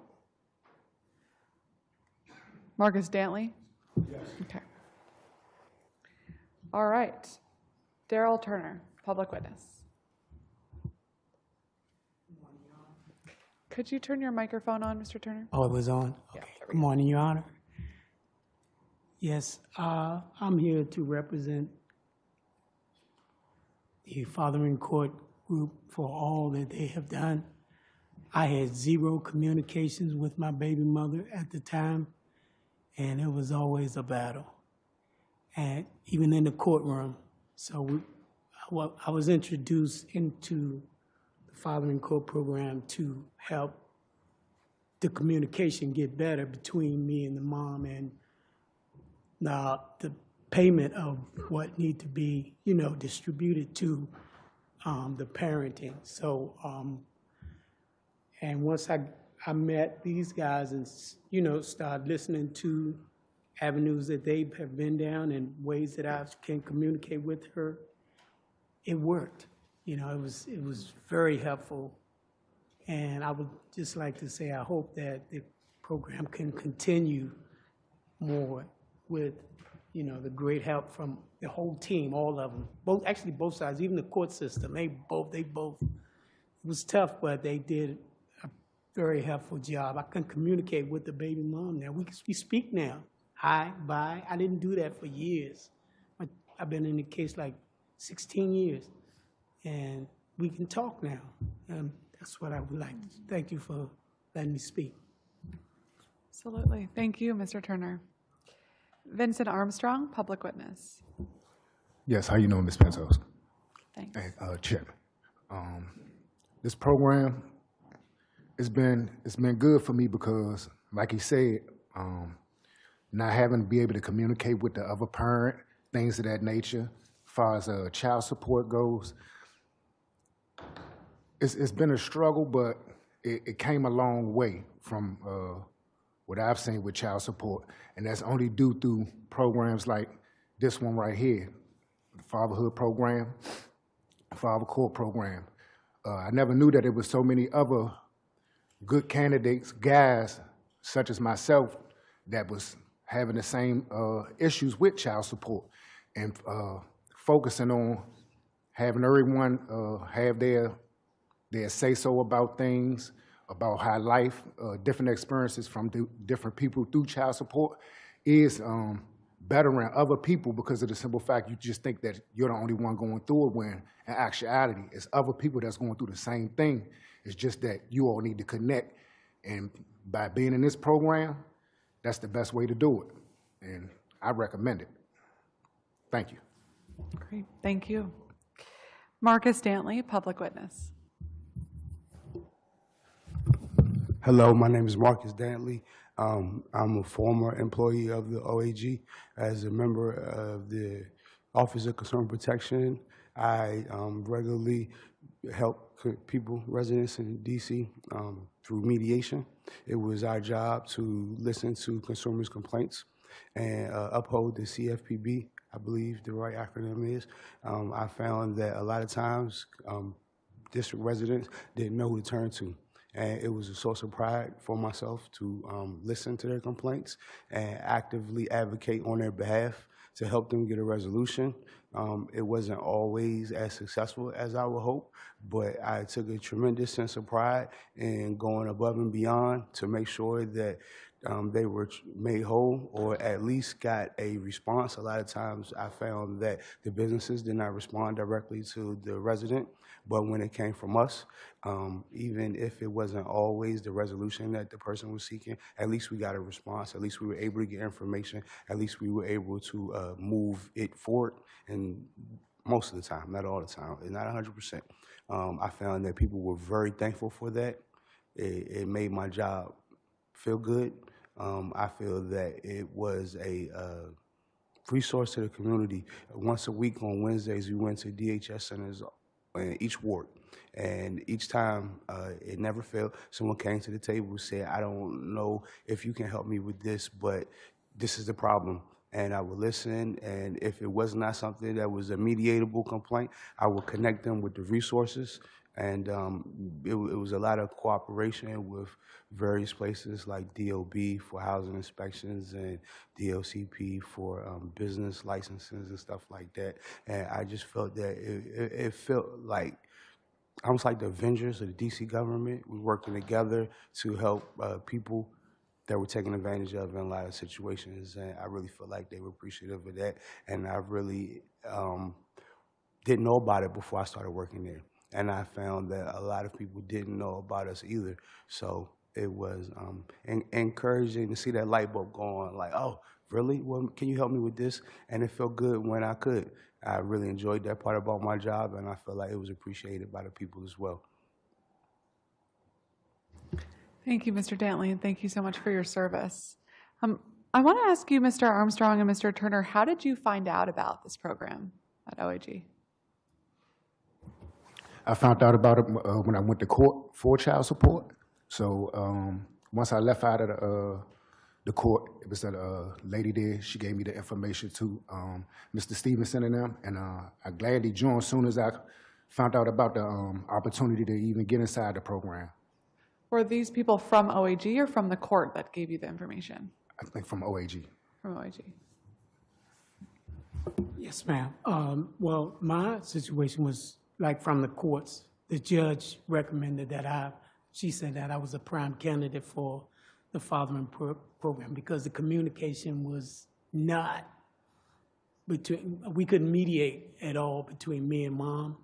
And whatever program it was before that, there was no mediation. The mom wouldn't show up. Only time she was called was when the appearance from the court. That was the only time she would come. And when the courts, introduced me to the group, it's been up here since. I love it, Thank you. Thank you. Thank you all. Okay, we are turning to our virtual public witnesses for the Office of Attorney General.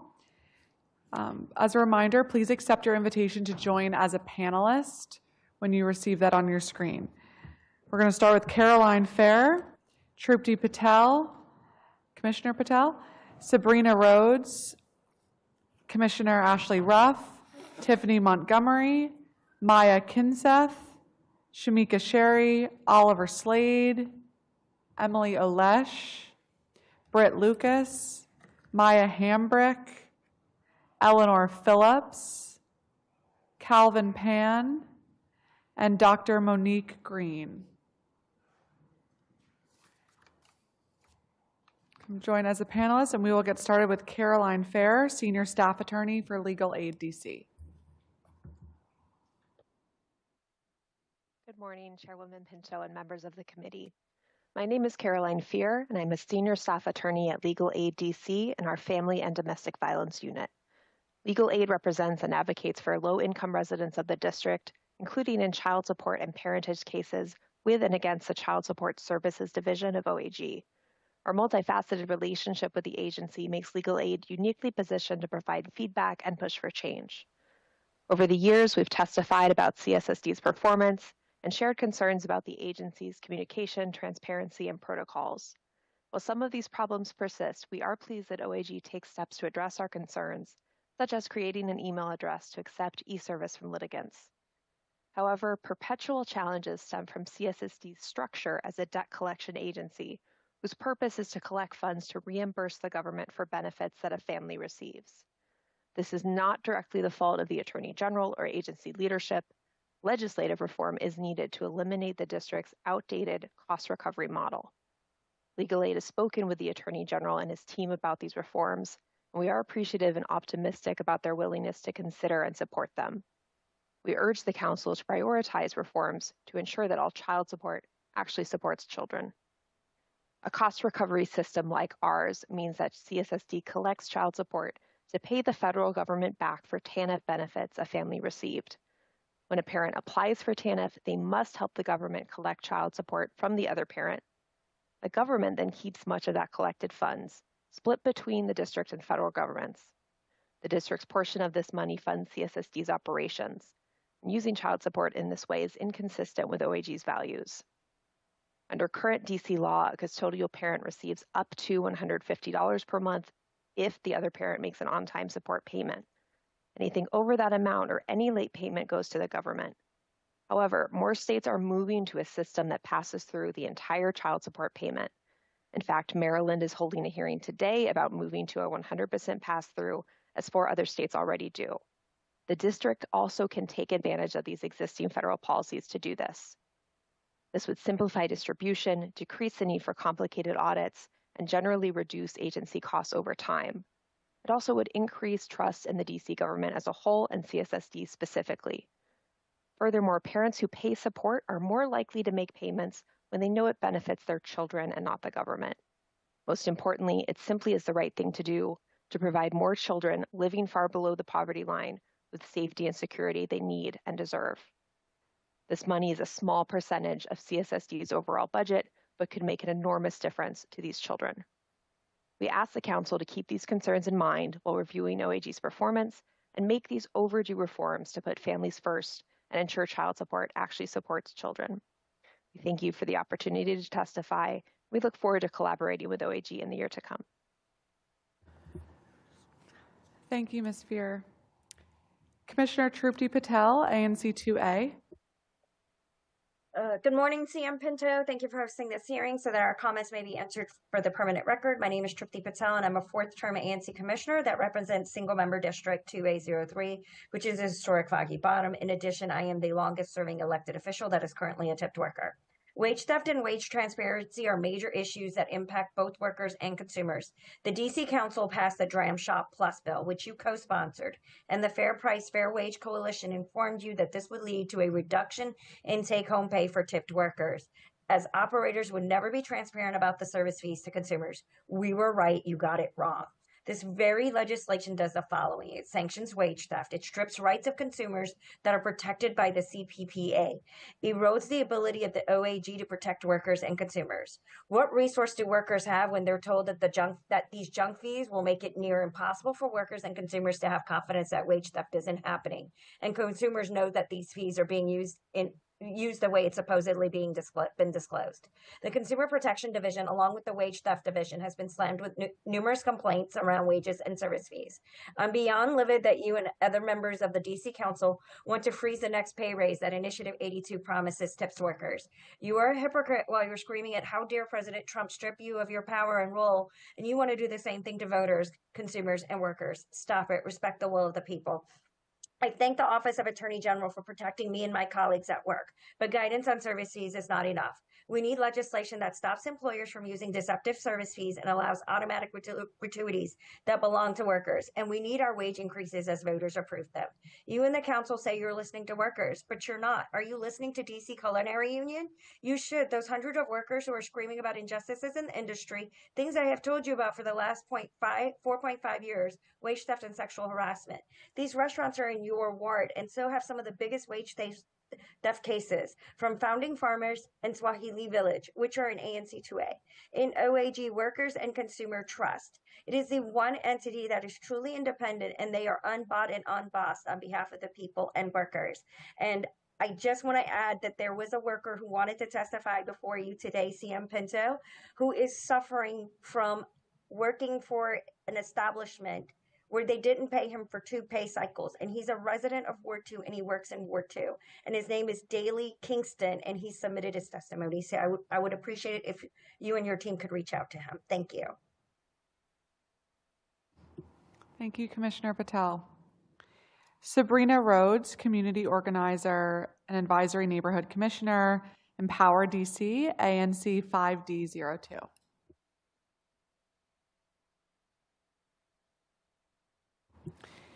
Commissioner Ashley Ruff, ANC 7F02.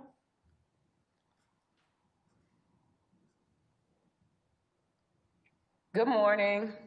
Well, good afternoon now. Thank you for this opportunity. I didn't really prepare a full drawn-out statement, and I feel a little bit different this morning, Chairwoman Pinto, because my colleagues all had strong testimonies this morning. Mine is just to say that I am thankful for the OAG's office coming out and actually doing some of the things that we have asked other agencies and organizations in Ward 7. Matter of fact, I just left this morning working with the OAG's office with Takeover Tuesday. So I'm just forever grateful for them coming back and putting in the time and the effort into Ward 7, especially dealing with crime. Of course, we all know about violence prevention. And again, I'm just so thankful for them coming out there. I'm thankful for them also creating the Main Street Minnesota Avenue Action Group. And shout out to Aaron and also Zania Laws. Again, like I said, I'm just forever grateful, and that times are changing in Ward 7 because of the OAG's office. And so that is my testimony for today. I yield my time. Great. Thank you so much, Commissioner Ruff. Tiffany Montgomery, Public Witness.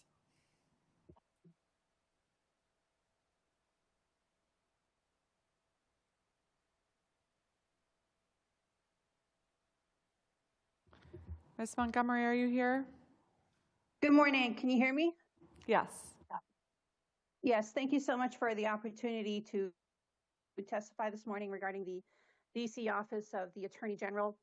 I read the mission statement of Mr. Brian Schwab claiming that the Attorney General's mission and objective is to be truthful and provide candor to the courts, which seems to be a joke, because the DC Superior Court contacted me regarding the perjury of criminal suspect, Director of Office of Open Government, Nikal Allen, who works at the DC Office of, or DC Board of Ethics and Government Accountability, which Mr. Schwab's predecessor, Carl Racine, knew was referred for criminal investigation by two separate DC government agencies, one being DC Human Resource Department, the other one being the DC Metropolitan Police Department's Internal Affairs Bureau.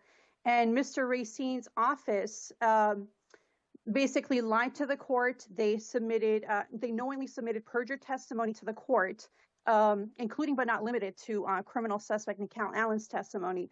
But the Attorney General's office prevented government witnesses from testifying in court, including but not limited to the Assistant Chief of Police for Internal Affairs, Wilfredo Man Lopez at the time. But I did have several other DC government witnesses willing to testify on my behalf, which the Attorney General's office prevented. But the fraud at the DC Board of Ethics and Government Accountability was known to the DC Attorney General's office, and they allowed the fraud and corruption to continue.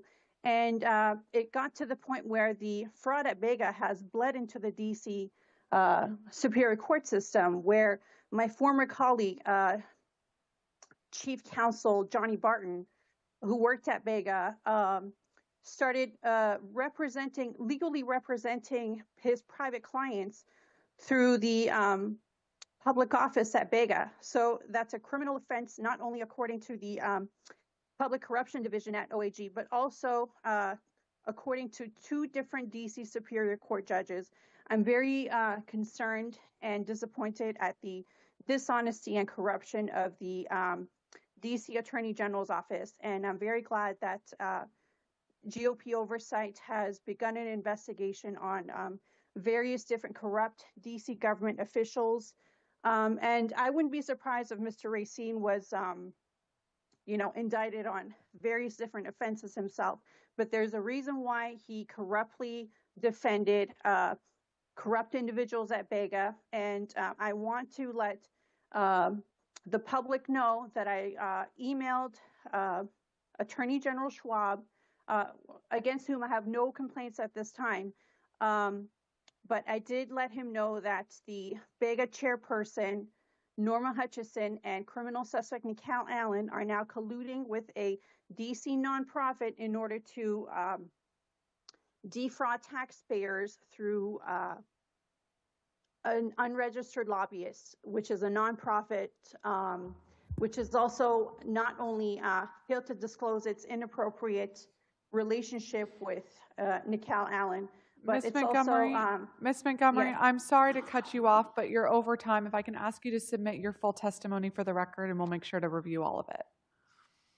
Sure. I just want to say that the nonprofit is seeking millions of dollars reportedly, and I'll be submitting my testimony in writing. Thank you so much for the opportunity to testify today. Thank you. Maya Kinseth, Supportive Services Advocate, DC Safe. Thank you, Chairperson Pinto and members of the committee. My name is Maya, and I'm a Supportive Services Advocate for DC Safe. DC Safe provides 24/7 crisis intervention for domestic violence survivors in the district, as well as advocacy services at DC's 2 domestic violence intake centers. This year, we served over 12,000 clients, including more than 1,800 clients assessing services at the Domestic Violence Intake Center and over 1,000 clients seeking assistance with filing for civil protection orders. In the DVICs and our work with the court, we have always found strong partners in the Office of the Attorney General's Domestic Violence and Special Victims Section. Not only do they offer excellent and trauma-informed services for our clients directly, but they have been responsive and progressive partners in working to improve the landscape of services and court access for survivors as a whole. As such, I wanted to highlight and express our appreciation for several areas of great work from OAG. Perhaps most pressing and urgent is their work on extreme risk protection orders and in strengthening the city's gun response to gun relinquishment and temporary and full civil protection orders. As a city, we are unfortunately familiar with the tragic impact of gun violence on our community, and we know the risks that our clients face when guns are a factor in an ongoing domestic violence. In fact, the presence of a firearm is the #1 indicator of risk for domestic violence homicide. The Office of the Attorney General has been a leader in not only training and education around extreme risk protection orders, or ERPOs, but also in pursuing these orders to help the city achieve safety. In collaboration with DC Safe and the DC Volunteer Lawyers Project, Legal Aid, and others, they are exploring how lessons learned from the ERPO process, both locally and nationally, can inform ways to create a more realistic and client-centered process. We need to provide the same serious response to guns in civil protection order cases as we see in ERPOs. We have also greatly appreciated their insight and participation in the domestic violence system review, and their perspective has been a vital element as we review urgent cases in need of critical intervention, but also in reflecting on the needs of survivors in a broader and system-wide context. While these specific requirements of our roles in working to combat domestic violence can sometimes clash, it is a pleasure to work with an agency that truly gets domestic violence and practices with compassionate and trauma-informed approach. Their spirit of collaboration and responsiveness to the community reflects a commitment to not only domestic violence survivors, but also our community as a whole. In the local federal mix that must be navigated by all DC residents, their responsiveness and investment in the city are refreshing and a reflection of the ideals we strive to achieve for ourselves as a city.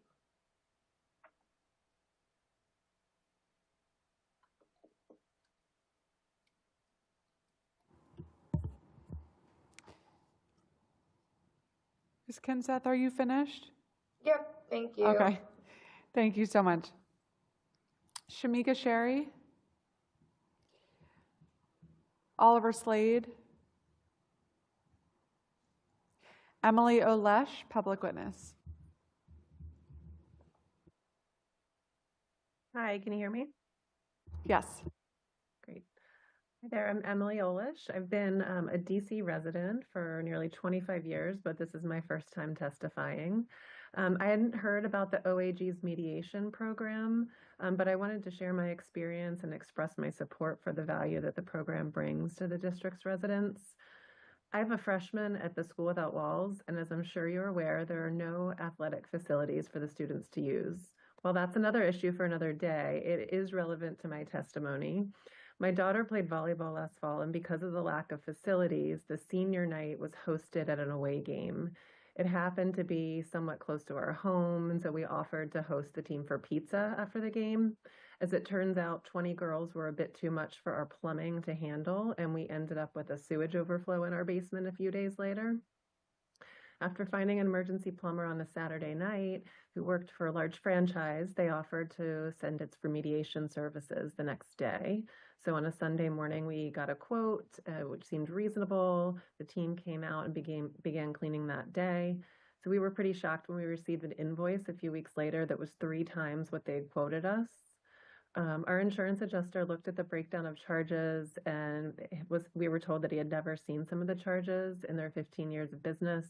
But our insurance policy just paid us a flat, small rate, and so they weren't able to help me any further.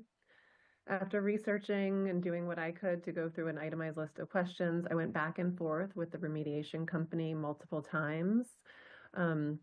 They made some small adjustments here and there for things that were pretty blatant, like the wrong square footage of our basement. But the whole experience was really frustrating and time consuming, and it just kind of left me with a feeling like we were being taken advantage of. So I wanted to file a complaint, and I was fortunate to come across the OAG's mediation program. I submitted an online request on a Friday and received a call from Mark Finstead 3 business days later. When we spoke, it was clear that Mark had reviewed my documentation, was prepared with a few questions, and he was empathetic and communicated clearly with me about options about how the OAG could support me. We agreed that the best thing would be for Mark to send a letter to the company on my behalf. And once his letter was sent, the company revised their invoice miraculously and brought it in line with the original estimate. I believe the whole process took less than 2 weeks once Mark was involved, and that included Thanksgiving week. So because of the OAG's mediation program, we saved several thousands of dollars by a company with suspect business practices. And at a time when consumer protections are under attack, I'm just really grateful for the district and for providing our residents with this OAG mediation program, and hope to see it continue. Thank you. Thank you very much. Britt Lucas, public witness. Good morning, Chairperson Pinto and members of this committee. My name is Britt Lucas. I am a tipped worker and a member of the Fair Price, Fair Wage Coalition. I'm testifying today on the performance of the Office of the Attorney General, specifically with regard to Initiative 82 and the service fees associated with it. I appreciate that last year, AG Schwab issued guidelines for restaurant owners and managers regarding service fees and the disclosure of how those fees are utilized by the business. But I find that this guidance is not enough. I work at a restaurant that already pays me $17 an hour and implements a 20% service fee on all checks that is supposed to be a stand-in for tips. A portion of this fee is supposed to go to my base pay, as well as health insurance costs and paid time off, and the rest is supposed to be divided amongst workers based on position and hours worked. However, there is no system in place for me to see a detailed report of how much of that fee is actually going to my pay, or if it is being utilized by the business in other ways. Because of this ambiguous pay structure, it's impossible for me to verify that the restaurant is indeed using a portion of these fees to pay me and my colleagues. Workers ultimately need legislation that turns these service fees into the property of employees, which would then be a gratuity, so that we can properly track our pay and make sure we are getting what we are owed. To make matters worse, there are members of the council who are still trying to overturn Initiative 82. Honestly, I find it a little hypocritical that on one hand, we are defending DC home rule, and on the other, we are talking about overturning an initiative that DC voters have passed twice now. I ask this committee and all members of council to respect the will of DC voters, to defend home rule, and to allow Initiative 82 to go into effect as scheduled. I thank the OAG for their dedication to protecting restaurant workers, but guidance on service fees is not enough. We need legislation that puts a stop to deceptive service fees and allows workers to be sure that we are being paid fairly and accurately. And we need our wage increases as voters have approved them. Thank you for your time. Thank you. Maya Hambrick, Program Manager, Georgetown University Prisons and Justice Initiative, MORCA, Georgetown Paralegal Program. Thank you, Chairperson Pinto, and the other committee members for allowing me to testify today. I'm the Program Manager for the MORCA Georgetown Paralegal Program at the Georgetown University Prisons and Justice Initiative, or PJI. I'm appearing today on behalf of PJI and in support of the OAG Mediation Program and continued and increased funding for the OAG and PJI Employment Partnership. Our relationship with the OAG goes back to the very start of our reentry program when the Mayor's Office on Returning Citizen Affairs, or MORCA, and PJI formed a partnership by creating a program specifically designed to serve formerly incarcerated district residents who have developed a passion for the legal field. The program aims to address the significant barriers to employment in the legal profession that returning citizens face. After completing their academic coursework, fellows explore opportunities for full-time paralegal and legal support positions. After creating and launching the MORCA Georgetown Paralegal Program, the OAG has hired paralegals from each cohort, remaining a consistent employer partner. Over the past 5 cohorts, a total of 60 returning citizens have completed the paralegal program. A total of 15 graduates have been hired full-time at the DC Office of the Attorney General, and the new cohort of paralegals will begin work on March 10th. The OAG provides support and meaningful employment for our graduates, and they have created a comprehensive and supportive training and onboarding process for our graduates, which allows them to excel both in their positions and afterwards. OAG is also involved throughout the duration of the program by providing credit repair workshops for the fellows over the past 2 years. This is particularly helpful in helping our students understand how to have strong financial futures as they earn a stipend both throughout the program and are beginning their professional careers. The graduates who have worked for the OAG report great satisfaction in their employment and a welcoming and supportive environment. Our partners at the OAG also report positive outcomes from their perspective and the perspective of the DC residents whom they serve as well. Given this demonstrated positive outcomes of this program for returning citizens in the district, for the MORCA Georgetown Paralegal Program, for the DC Office of the Attorney General, and for district residents at large, I wish to express my ongoing enthusiastic support for the OAG Mediation Program and their partnership with our paralegal program. We strive to create additional paralegal positions at the OAG to sustain and build upon the successful partnership and to provide more of our graduates with this comprehensive and positive employment experience upon graduating. On behalf of the Prisons and Justice Initiative and Georgetown University, we hope to see continued and increasing support and funding for this partnership moving forward. Thank you for your time, and I'm available for any questions. Thank you, Ms. Hambrick. I agree, it is an excellent program that we hope to see expanded, so thank you for your work. Thank you. Eleanor Phillips. Calvin Pan. Okay, and last on this panel, Dr. Monique Green, public witness.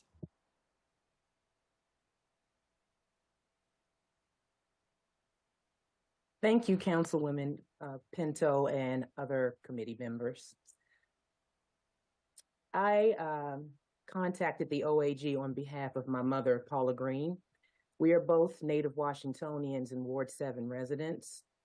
My mother hired FH Fur to replace the pipes in her home, and FH Fur proceeded to do the following: initiate and complete the job without a work permit, not tell my mother they did not have a work permit, not tell my mother they discovered issues with the pipes, damage portions of my mother's home, and not complete the plumbing job per contract.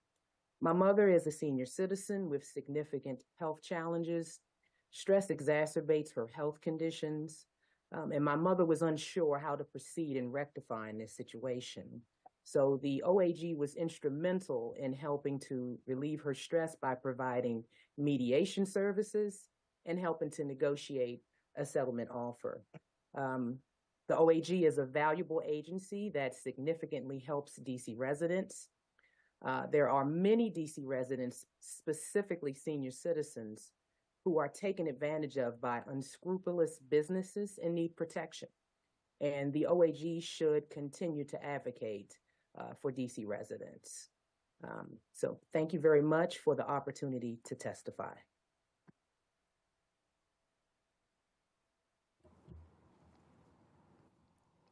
Thank you, Dr. Green. And thank you to all the witnesses on this panel for your thoughts and your advocacy. Appreciate it. We're going to move on to our next panel of public witnesses. Dean Hunter, Willa Reinhard, Ryan O'Leary, Sandra S.S. Seegers, Maxwell Halla, Courtney Wilkes, Ashu Kingsley, Stephanie Perry, Rahaman Kilpatrick, Dr. Marquita Siller Tyler, Carly Goldenberg, and Shelley Repp. As a reminder, if you're waiting to testify, please accept your invitation to join as a panelist.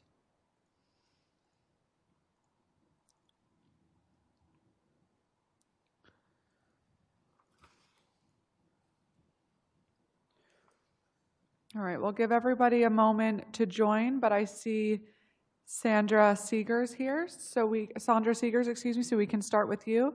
Sandra Seegers, the founder of Concerned Citizens Against Violence, or CRAVE.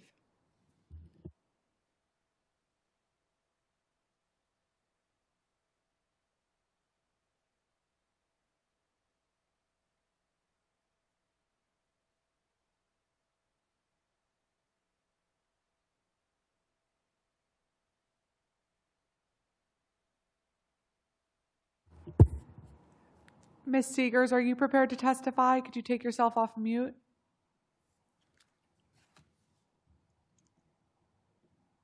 Yes, okay, here we go. I thought I was going for it. How are you? I'm doing well. Thanks for joining us. Please go ahead. Okay, thank you. I'm Sandra S.S. Seegers, Congress Heights, Ward 8, Southeast, D.C. The Office of the Attorney General serves as the district prosecutory agency for crimes committed committed by juveniles and certain adult offenses, including economic crimes, traffic offenses, and other misdemeanors. Prosecutor's role is just, let me get my camera on. Okay. The prosecutor's role is not just to seek conviction, but to seek justice.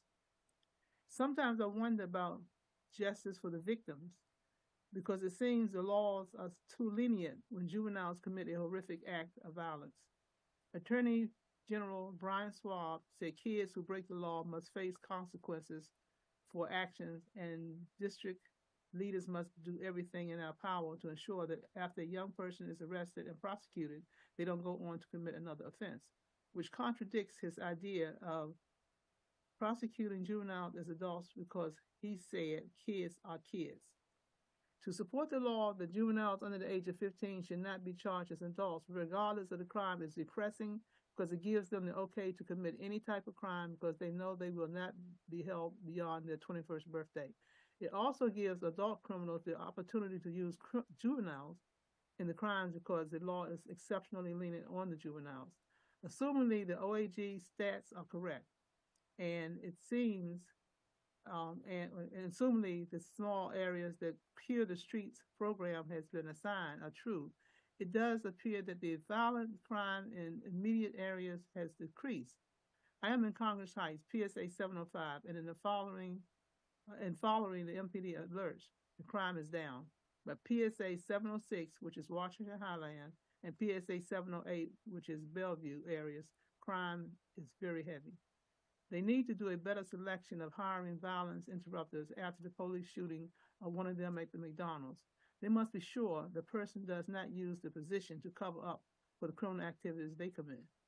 And lastly, when the OAG wins lawsuits against businesses or landlords, they need to share the winnings with the people who were affected by the wrongful act. Thank you. Thank you, Ms. Seegers. Dean Hunter? Willa Reinhard? Good afternoon, council members. My name is Willa Reinhard. I'm a college and career success coach with DCPS Persist, a post-secondary success program within DC Public Schools. DCPS Persist launched in 2019 with the mission to help students make the transition from high school to college graduation and beyond. And to date, we have provided over 3,000 DCPS alumni financial help individual coaching, and workshops to empower them at every stage. I'm here today to share my experience with the OAG's Credit Repair Workshop. Many of our students are first-generation college students. They often have numerous financial hurdles to overcome themselves: account holds, food insecurity, loss of a part-time campus job, and they can be exacerbated if their family is dealing with similar challenges with housing insecurity added on to that list. We know that financial stability is central to success in college and beyond. Last winter, I was excited to receive an email from Emily Barth with the OAG offering a free credit repair workshop to our students. The workshop they outlined met many of the needs of our students, and they extended it to family members as well. I had the chance to observe a workshop they did for DC Central Kitchen and was impressed with the interactive nature and how Wendy Weinberg made murky topics easy to digest. I requested they make a couple of alterations to connect more with our students, and they were very accommodating. Almost every student and family member who signed up for the workshops saw it as a useful opportunity and showed up at 9:30 on a steamy August morning, credits report printed and ready. They were engaged in the presentation, and the most inspiring was the ability for each attendee to sit down in a one-on-one, unrushed meeting with a legal professional to ask their questions, review their credit report, and take steps right then and there to address errors and connect to resources for larger issues. Through the OAG workshop, participants were able to pick up materials to take home about other financial topics and connected to SEDEC DC, another organization offering free financial counseling and legal support. Through the OAG, I also established a relationship with SEDEC and found out about a free 8-session money management course for young adults, and I've been able to recruit our students to participate in their various cohorts. I was able to share information about the OAG's mediation program to my fellow Persist coaches as a resource for families when housing issues are reported in our regular student meetings. This fall, my manager and I agreed the OAG's credit repair workshop was essential to continue. I'm currently working with Emily and Wendy to set a date for June. I'm so pleased to have been able to find out about the OAG and all they offer to vulnerable communities. I encourage the DC Council to continue to fund the mediation program and credit repair workshop. They're doing necessary work that is inclusive of all DC residents. Thank you for your time and the opportunity to testify. Thank you, Ms. Reinhard. Ryan O'Leary. Maxwell Halla, public witness.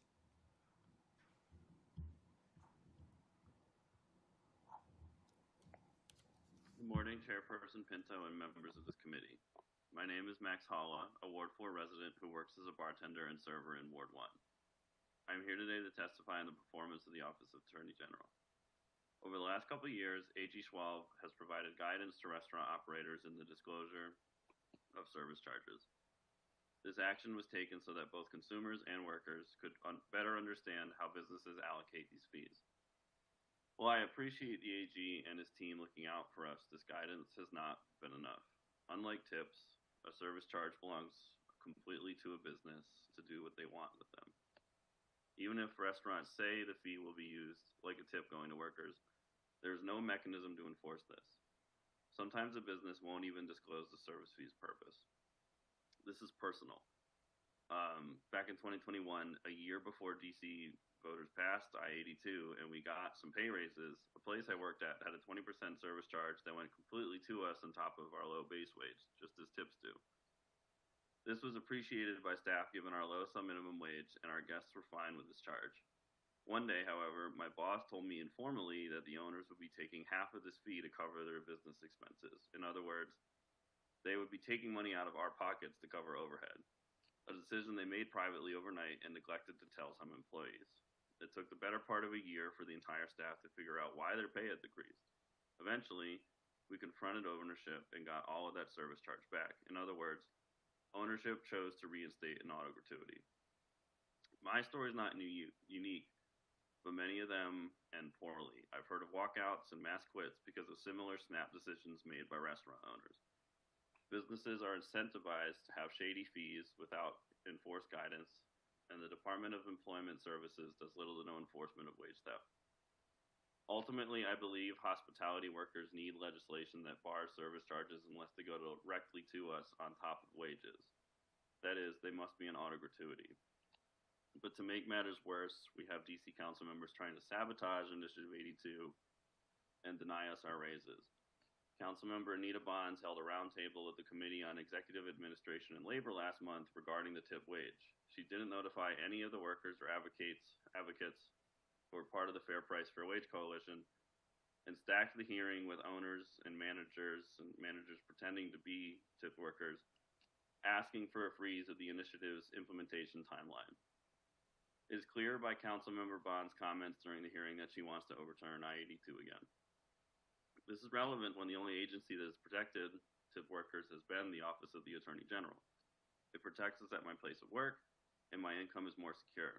If my employer wishes to resume taking any of our auto gratuity, they must update our menu to state where that service fee goes.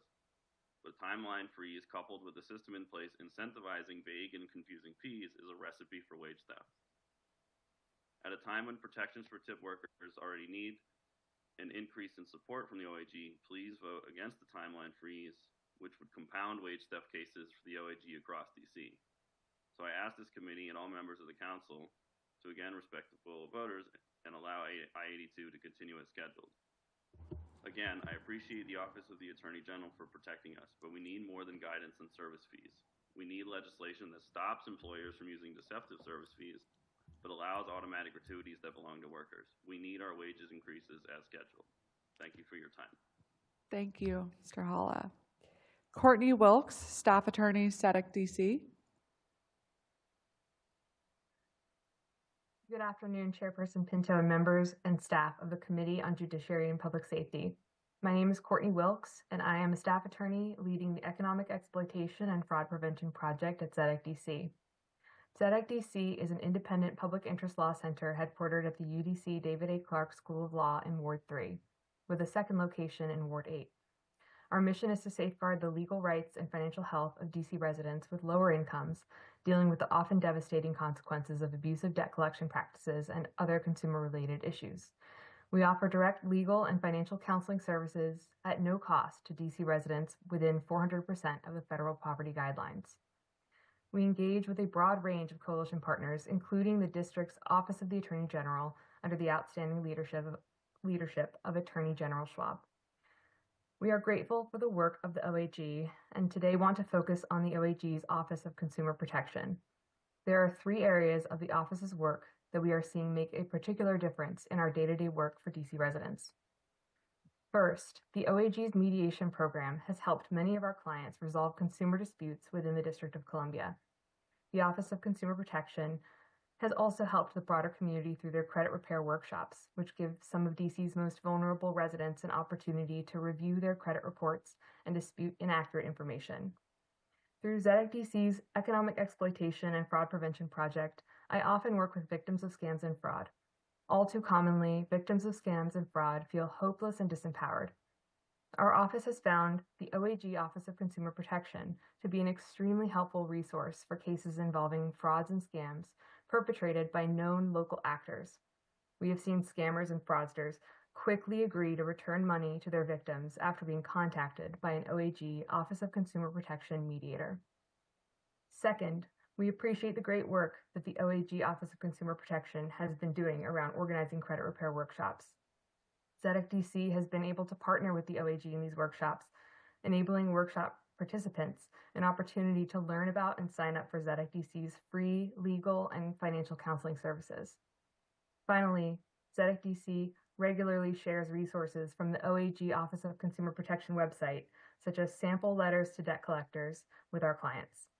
By sharing these resources publicly, OAG enhances DC residents' ability to manage debt collection issues on their own. We greatly appreciate the work of OAG and look forward to expanding our collaborative partnership in support of DC consumers. Thank you, and I'm happy to answer any questions that you have. Thank you very much. Ashu Kingsley, public witness. Am I pronouncing your name correctly? Yes. Great. Thank you. Please go ahead. Thank you for your time. I do appreciate the fact that I had the opportunity to come over here and testify. I want to thank the AG office for coming in to assist me. I was a victim of a crime on December 25th. My car was stolen while I was working in DC. The police were able to recover the car after 5 days. On the 31st of December, I had to go over to the towing company where my car was towed to for safekeeping. The car had been with the company for 4 days at the time I arrived at the tow agency on the 31st of December. When I got there, the towing company gave me a bill of about $1,600. They told me the towing fee was $120. They told me storage per day was going to be $50. And they told me again the special towing fee for $500. And then there was labor for another $500.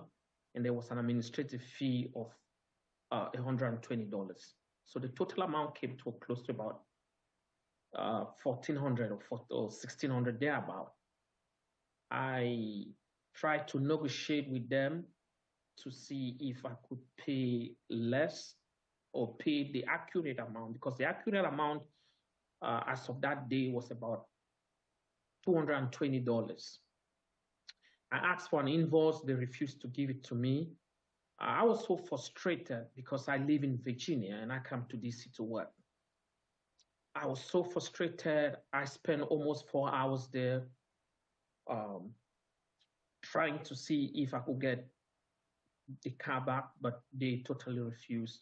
So I contacted the Consumer Protection Office, the OAG. I sent them an email. It took about 4 days. They responded, and they reached out to the towing company. When they reached out to the towing company, my car had been with the towing company for close to 3 weeks. The towing company now reached out to me and told me they were bringing the bill down from about $1,400 to $600. About an hour later, the towing company called me again and said they were not longer going to charge me anything. I should come and recover my car. So if not of the Office of the Consumer Protection under the DC Attorney General, for that kind of intervention, I wouldn't have been able to get my car back. And I really wish to appreciate them for the great work they're doing to protect consumers out there. Thank you. Thank you, Mr. Kingsley. Stephanie Perry, public witness. Okay, good afternoon. Sorry, trying to work technology. It could be a little challenging sometimes. Good afternoon. Thank you, Council Member, for this opportunity and other committee members. My name is Stephanie Perry.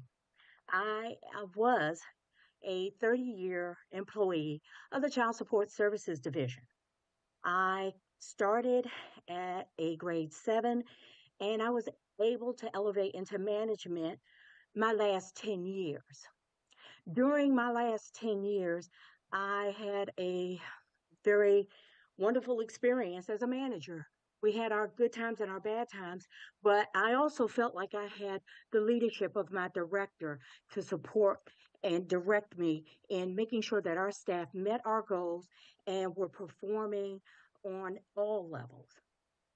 Unfortunately, during my last year, which was about the time of COVID, I had, like I said, during my 30-year career, I was a stellar employee. I received numerous awards and accommodations, and my career was going good. I never had an employee file a grievance against me or anything like that. However, during my last year, I was given my performance eval, which was satisfactory. And less than 2 months later, I was notified by my manager that I was being placed on a performance improvement plan. I was informed that I had to perform various tasks that my staff had to do that I was not usual, that I was uncomfortable and unable to perform because I explained to the manager who put me on this performance improvement plan that I would not be able to accommodate and that I needed their help. I was informed there's nothing that they can do and that I needed to do that. And if not, I often received these words: I would be fired or riffed if I did not do my duties on my performance improvement plan. I talked to the director and I asked for help. This was during the regime of Carl Racine. I asked for help from his office. And I got nothing. Deaf ears came home. I was a good worker. I'm going to be honest. I had a great team. There are a lot of good workers in Child Support Services Division. Ms. Wilcox, Mr. Stevenson, Mr. Tillman, you have a lot of great folks in there. However, if management keeps on thinking that a performance improvement plan is a way to beat down workers, which I was given, I received numerous statements of if I didn't improve, then I would be fired or I would be reduced in force. This was not a good way to use it. It's supposed to help the staff, it's supposed to help the agency, not be beaten with. And that's the end of my testimony. Thank you very much for this time and opportunity. Thank you, Ms. Perry. Thank you for sharing your experience. Rahaman Kilpatrick. Dr. Marquita Seiler-Tyler. And am I pronouncing your name correctly? It's Seiler-Tyler, yes. Okay, great. Thank you. Go ahead. Thank you for giving me the opportunity to testify today. So when my mother, who was residing with us at the time, could no longer manage 3 levels of narrow stairs in our Washington, D.C. row house, we had to make the difficult decision to temporarily place her in a nursing facility. This prompted my family and I to seek a new home that would better accommodate her needs. At that point, my realtor at the time introduced us to Curbio, a construction company that promised to transform our home, making it ready to place on the market within 13 weeks, and whose fees for services would be paid at the sale of our home.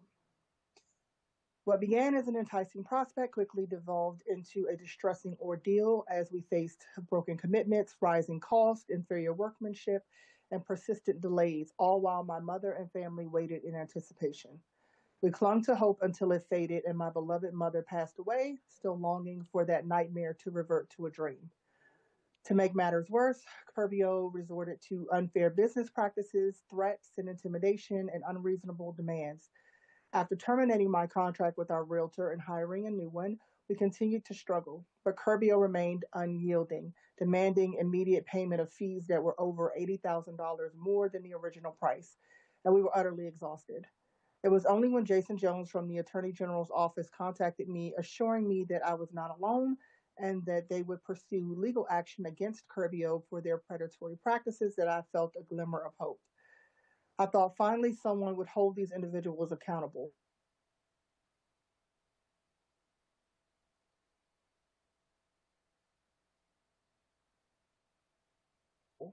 Mr. Jones and the auditations, saving my family and I over $100,000. My family and I are profoundly grateful to Mr. Jones and the Office of the Attorney General for their unwavering support. They stood up for the residents of the District of Columbia and sent a clear message to companies like Curbio that when you exploit a resident of the District of Columbia, the dedicated advocates of the Office of the Attorney General will be there to defend those they are sworn to protect. Thank you for letting me provide testimony today.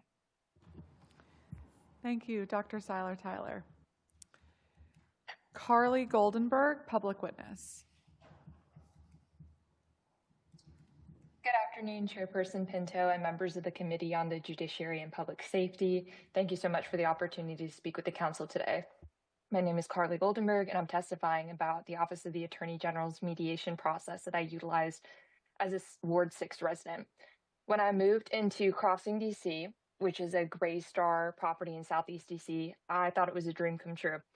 Unfortunately, it turned into a nightmare after I moved out at the end of my 13-month lease. Even after I'd moved out, I continued to get charged rent and utilities for months that amounted to over $10,000 that I did not owe them.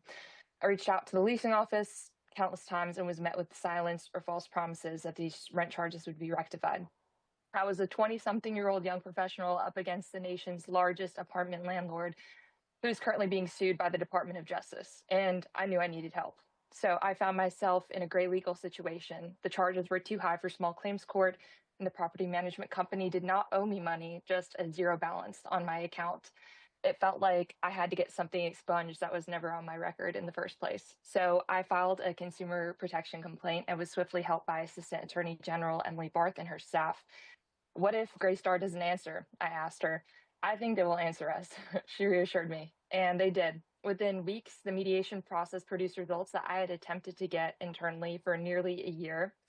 And with the help of Assistant Attorney General Barth and her staff, I was able to rectify Greystar's record to reflect that I did not owe them anything and correct their internal collections when they later failed to recognize the updated record as well.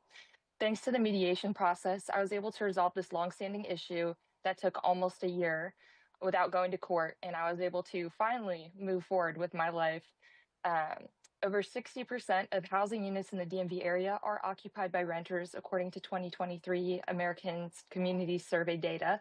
As such, the OAG mediation process remains essential to ensuring that Washingtonians are protected and can receive accessible, free services when they face difficulties from businesses and landlords when they need it the most. Thank you for your time and consideration. Thank you, Ms. Goldenberg. All right, our next and last public witness for the Office of Attorney General, Shelley Repp, the chair of the Committee of 100. Yes, good afternoon, Chair Pinto. My name is Shelley Repp, and I am testifying today on behalf of the Committee of 100 on the performance of the Office of the Attorney General in the areas of housing and land use. As recommended later, we urge the Council to act on legislation recommended by the OAG and to enact legislation to remedy systemic problems raised in 2 lawsuits brought by the OAG. We also urge the OAG, through its equitable land use section, to be more active in zoning cases, even if that means challenging the positions of the Office of Planning and Developers. Last fall, the OAG proposed legislation known as the SAFE Act to protect tenants from dangerous, disruptive, and violent conditions. The Committee of 100 testified in support of this bill and urges the Council to enact the legislation. Through its Public Advocacy Division, the OAG can and does bring lawsuits to halt and remedy unlawful and abusive practices that harm DC residents. 2 of these cases are of particular significance. They are the Real Page litigation. The OAG brought this lawsuit against Real Page for colluding with landlords to illegally raise rents of DC residents by using a centralized pricing algorithm to inflate prices. We applaud the OAG's efforts to put an end to this price setting scheme. However, the OAG's lawsuit will not stop other companies from engaging in similar practices. We therefore ask the Council to take the next step and enact legislation to prohibit the use of algorithms by landlords to fix rental prices. The Petra Management Group litigation. The OAG filed suit against Petra Management Group for discriminating against prospective tenants who do not have housing subsidies. The OAG found that Petra excludes low and moderate income tenants and rents only to voucher holders in order to receive the higher voucher rates and avoid the rent controlled rates. Council Member Fruman has introduced the Rent Stabilization and Protection Amendment Act of 2025. The bill seeks to ensure that the voucher program can thrive without jeopardizing existing rent stabilization policies. We urge the Council to hold hearings on this most recent bill. Back in 2021, then Attorney General Karl Racine announced a new focus on advocating for the public interest in zoning and development cases by creating the equitable land use section. While we appreciate the equitable land use section serves as a resource for the community, we find its recent advocacy efforts disappointing. A major disappointment was the position taken by the section in the proposal to upzone for possible sale public land at 1617 U Street. Under district law, affordable housing there should exceed the requirements of IZ plus because it is public land. Nonetheless, the Office of Planning proposed only IZ plus, and the Office of the Attorney General gave them a pass. We understand that under a recent reorganization, the Equitable Land Use section now reports to the Senior Council for Housing Protection and Affordability. The Committee of 100 is hopeful that this change signals a return to a more active, proactive agenda. Thank you for considering our comments. Thank you, Mr. Rep. I understand that Rahaman Kilpatrick may be here. If you are trying to testify, you need to accept our invitation to join as a panelist. All right, I see you. Okay, so this will be our final public witness. Rahaman Kilpatrick, Advisor for Community Engagement and Advocacy, Horton's Kids.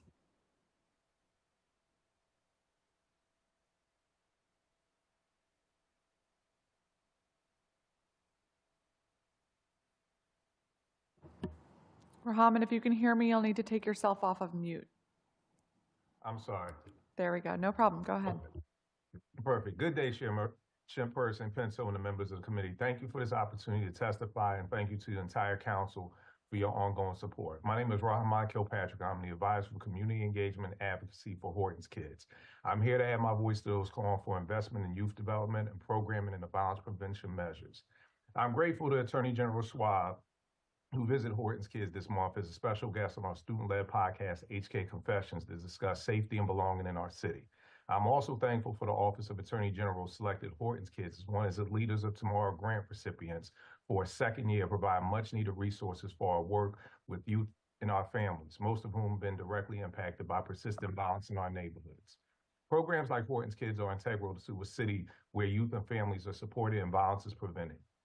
Since 1989, Horton's Kids has partnered with thousands of youth, and interpersonal bond is critical, especially for older youth who have become disconnected from school and their community.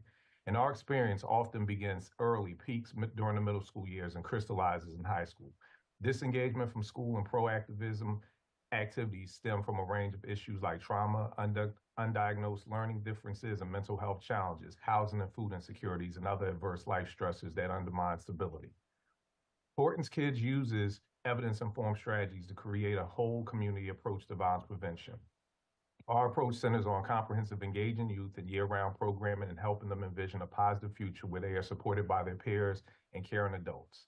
This year, I've had the privilege of being part of the University of Chicago CBI Leadership Academy, which brings together individuals from across the country who are doing the violence-interrupting work, creating a powerful network of shared knowledge and experience.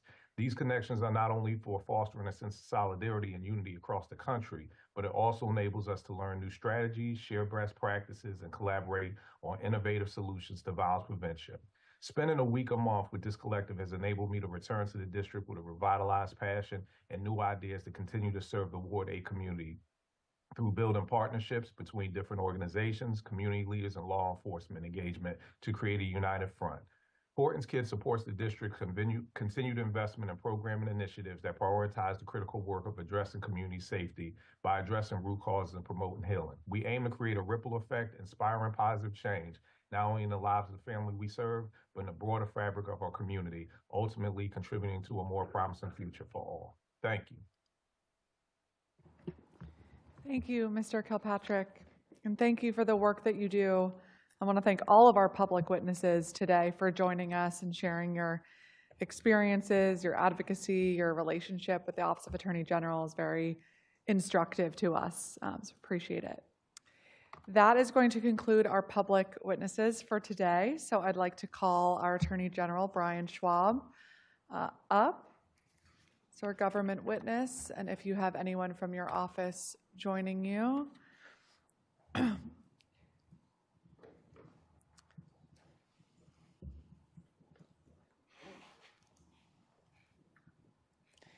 And first, let me just say, I say a lot that not all agencies can be all things to everyone, and that sometimes agencies really need to stay focused on their core functions to deliver them with competency and excellence. And I think what we heard today about OAG and really what we hear throughout the year is an example of proving that a little bit wrong. that theory, the breadth of the work that you and your team are engaged in on a daily basis that we just heard a sliver of today, from protecting domestic workers to housing justice, the environmental advocacy you're engaged with, the violence prevention, the restorative justice. We heard from a victim about how that experience was so informative. It really covers so many different issues that affect the lives of district residents, and is clearly making such an impact for people on behalf of our city. So thank you very much, General Schwab, for all of the work that you do, and thank you to your entire team, those of you who are here with us today and those who are not but work hard every single day on behalf of district residents. We are all extremely grateful. If we can introduce everybody for the record, if you can say your name and position, we can start with you, Seth. Chief Deputy Attorney General. Yeah, Seth Rosenthal, Chief Deputy Attorney General. Lauren Cooper, First Assistant Attorney General. I'm going to swear you all in first, as our tradition. If I can ask you to keep your microphones on and raise your right hand. I'll also keep my microphone on. Raise my right hand, your right hands.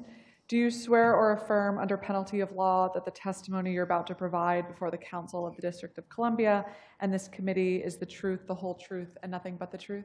I do. Great. Thank you very much. General Schwab, I'd like to invite you to make any opening statement you may have. Thank you.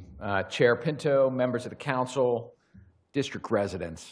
I'm Brian Schwab, and I have the great privilege of serving as the District of Columbia's Attorney General.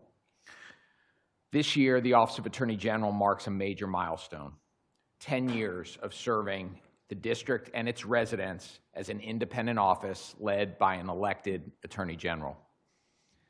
It's worth pausing for a moment to remember how we got here.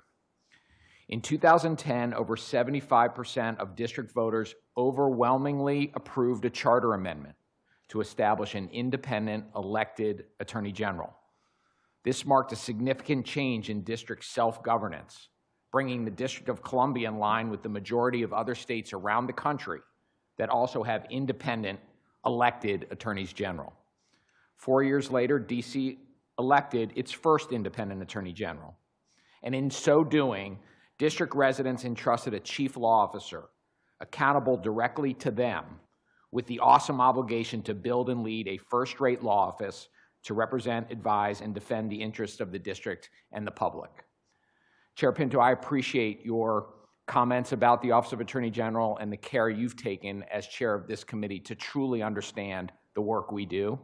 As an alum of our office, you know firsthand the commitment of an extraordinary group of professionals. Many of those leaders are in the room today, and while I appreciate what many of the public witnesses said about me and my leadership, none of it happens without the extraordinary team of people that work every day with a mission committed to justice, the rule of law, and supporting the residents of the District of Columbia, and never is that more important than right now. For the past decade, the Office of Attorney General has successfully taken on diverse, challenging, and consequential work, winning lawsuits, settling landmark cases, protecting our most vulnerable neighbors, fighting for the rights of D.C. residents, and delivering bottom-line positive financial results for the district. The Office of Attorney General has indeed become the top-notch law firm that district residents and the district had hoped for and which we deserve. Our office has prioritized cases with the greatest potential to improve the lives of D.C. residents, protecting seniors, workers, tenants, and consumers. We are responsive, proactive, and nimble. We hold bad actors accountable, and we ensure that all business in the district, including small local businesses, have the opportunity to compete fairly on a level playing field. Against that history and framework, I'd like to share briefly some of the exceptional work that the OAG and its professionals achieved last year. I'm going to focus on two key measures of OAG performance. First, there is OG's quantitative return on investment. OAG again last year generated substantial revenues while avoiding and minimizing massive financial exposure. These measurable financial benefits far exceed OAG's annual budget. Second, there are OAG's qualitative contributions to promoting safer, stronger, healthier communities across all 8 wards. Contributions to the quality of life in the district, which are not easily quantified. So let's talk about return on investment. Since becoming an independent agency, OAG has secured hundreds of millions of dollars in judgments and settlements for the public interest from affirmative enforcement actions, and has saved the district billions of dollars through defensive litigation and advice. Our affirmative public interest work provides tangible benefits to harmed, often vulnerable district residents, and also results in substantial financial recoveries. We not only generate funds for the district's general budgetary needs, but are also able to self-fund programs such as Cure the Streets and Attend, staff our divisions with additional high-quality lawyers and professionals, and afford the critical litigation support services necessary to operate as a high-performance law firm which goes toe-to-toe with any private law firm in the country. It bears emphasizing that because of the successes we are realizing in our affirmative and enforcement litigation, we do all of this without requiring additional local funds. Just a few examples from last year. We secured $3.75 million from construction firm Power Design for misclassifying and denying sick leave to construction workers, the district's largest ever workers' rights award. As you heard, we protected district seniors from the predatory practices of home renovation company Curbio, which was running a scheme that trapped homeowners, many of them senior citizens, in deceptive onerous contracts. This action resulted in the recovery of $7.5 million in restitution and penalties.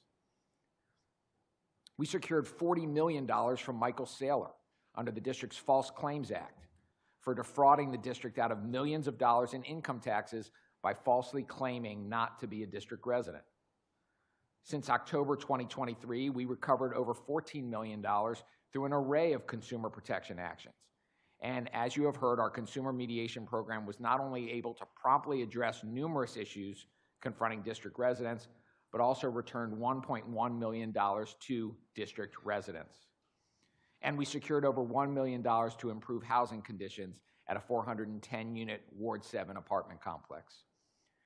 In addition to our affirmative enforcement litigation, OAG continued last year to successfully defend the district against lawsuits that exposed it to hundreds of millions of dollars of liability. Our civil litigation division handled over 940 cases last year. That's more than a 20% increase from the prior fiscal year. And despite that increased caseload, successfully avoided more than $300 million of potential liability. Our tax and finance section defended challenges to over $66 billion in assessed property tax values, allowing the district to retain over $180 million in real property taxes against claims for refund. OAG's advocacy also contributes directly to building safer, stronger, healthier communities across the district. We accomplish this by taking a comprehensive approach to protecting the public, prosecuting misdemeanors and juvenile crime. Last year, the district saw an overall decrease in violent crime from 2023. I'm proud that OAG, in direct partnership with you and this committee, as well as with MPD and other district and federal law enforcement partners, contributed to a 35% decrease in violent crime and a 15% decrease in overall crime, making 2024 the year with the lowest annual crime rates in over 3 decades. Our line attorneys in the Public Safety Division prosecute every serious violent offense when we have the evidence to do so. Last year, we saw increases in both our criminal and our juvenile prosecution rates. The number of adult misdemeanor prosecutions handled by our criminal section increased by 38% to over 3,600 cases. Our juvenile section papered and prosecuted more than 84% of the violent juvenile offenses MPD brought to our office, and 76% of all arrests presented to us, amounting to the highest papering rates in more than 5 years. Now, prosecution and policing do play a very important role in making sure that young people are held accountable when they commit crimes. And we have continued to work closely with MPD to ensure that we have sufficient admissible evidence to meet our proof beyond a reasonable doubt standard. And as our papering rates reflect, we do not shy away from prosecuting difficult cases. But as this committee has recognized, prosecution by definition occurs after a crime has occurred. And so we also need to focus on preventing crime before it happens. That is how we improve public safety now and in the long run. And while juvenile crime makes up a very small percentage of overall crime in the district and an even smaller percentage of overall violent crime, there are still too many young people who commit crime, and that is not acceptable. Disturbingly, too often, even after we have prosecuted youth and they've been held accountable with a commitment to the Department of Youth Rehabilitation Services, they are subsequently arrested and found responsible for another offense. Last year, we focused on curtailing the unacceptably high youth recidivism rate, introducing the ROAD Act, a bill unanimously passed by Council that requires DRS to more effectively identify and provide young people with the rehabilitative services that are critical to decreasing recidivism. We look forward to further discussing our focus on juvenile justice at the upcoming oversight hearing before the Committee on Youth Affairs. Combating gun violence. There are too many illegal guns in the district, fueling too much gun violence. At OAG, we are using all the tools available to us to drive down gun violence. We are prosecuting all gun cases where we have sufficient evidence to do so. We are defending against numerous constitutional challenges to our common sense gun safety laws. We are continuing to invest in violence interruption programs, supporting 10 Cure the Street sites across 6 wards. And we launched an anti-violence credible messenger campaign, #FutureMeDC, in partnership with the American Psychiatric Association Foundation, aimed at reaching district youth at risk of becoming justice involved. We're making roadways safer. We are committed to making the district streets safer for all road users, cars, bikers, and pedestrians. As you know, traffic deaths in the district tragically have risen to historically high levels, with more than 50 people killed in each of the past 2 years in vehicular accidents. In fiscal year 24 and fiscal year 25 to date, our criminal section has papered 94% of reckless driving cases and secured convictions in 2 criminal traffic cases that resulted in death.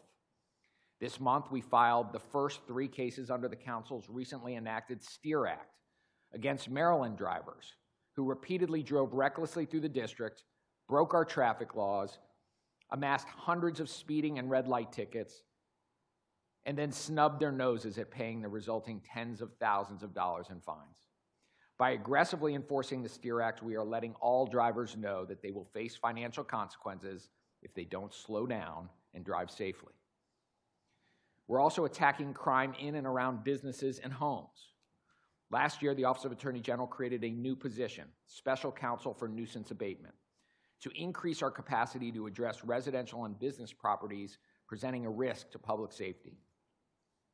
During fiscal year 24 and fiscal year 25 to date, our office has investigated nearly 150 nuisance complaints. Often, we are able to resolve cases without filing suit. One such case involving Ivy City Hotel involved working to secure an agreement with the hotel owners after a series of violent crimes that occurred, working to improve safety measures in and around the building. Starting at the end of August 2024, our civil enforcement section has been working very closely with MPD and the Alcoholic Beverage and Cannabis Administration to shutter 20 illegal, unlicensed cannabis shops. We are also working to support families and healthy kids. Family stability is critical to creating and maintaining community safety. In fiscal year 24 and 25 to date, our Family Services Division attorneys helped 187 children exit from foster care, reunifying nearly 50% of them with their families. To ensure that custodial parents are better able to support their families, last year OAG collected $47 million in child support payments.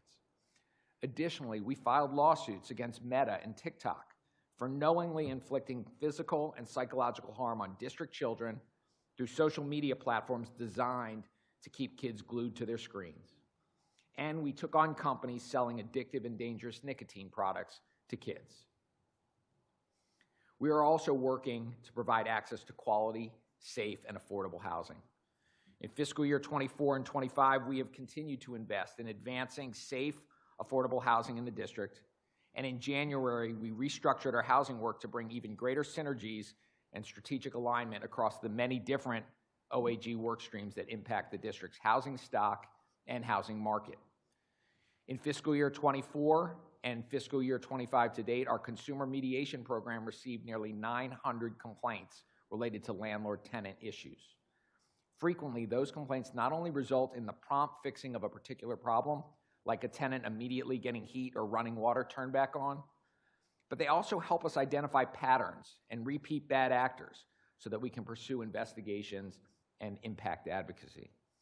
Recently, we brought 2 lawsuits against the notorious district slumlord for horrific housing code violations, illegal construction, and defrauding the district's rapid rehousing program. We are working to protect consumers from deceptive and fraudulent practices. As you know, unfortunately, there are too many unscrupulous businesses that use predatory, fraudulent schemes to exploit district residents, including seniors. Last year, we continued to focus on holding accountable companies that unlawfully prioritize profits over people. For example, we stopped a company that was preying on foreign teachers coming to teach in DC schools by lying to them about its affiliation with the State Department, charging improperly high fees to the teachers, and threatening them with deportation when they were unable to pay. The settlement we obtained ended this company's illegal practices and resulted in thousands of dollars of restitution to the teachers. OAG also aggressively enforces the district's wage and hour laws, protecting employees from wage theft and ensuring that all businesses compete on a level playing field. Protecting workers is good for business and good for workers, and particularly at a time when so many district residents are struggling to afford to live here, we are committed to making sure that workers receive every penny that they have earned. Finally, we could not achieve these successes without our investigators and support team within Support Services Division, nor could we achieve these results without the legal counsel and advice of our legal counsel division. Just to give you a sense of how much work LCD handled last year, LCD provided a legal sufficiency review for approximately 730 bills and rulemakings, 50 memoranda of understanding, and 185 confidential requests for legal advice. So in closing, we very much appreciate the opportunity each year to participate in oversight. It provides us with an opportunity to share with this committee and the public the varied and extensive work OAG has done over the past year, and to reflect on how we can continue to improve. As an independent agency accountable directly to DC residents, we hold ourselves to the highest standards of excellence, and we strive to fulfill our obligations to protect and defend the district, uphold the public interest, and serve everyone who lives, works, and visits here.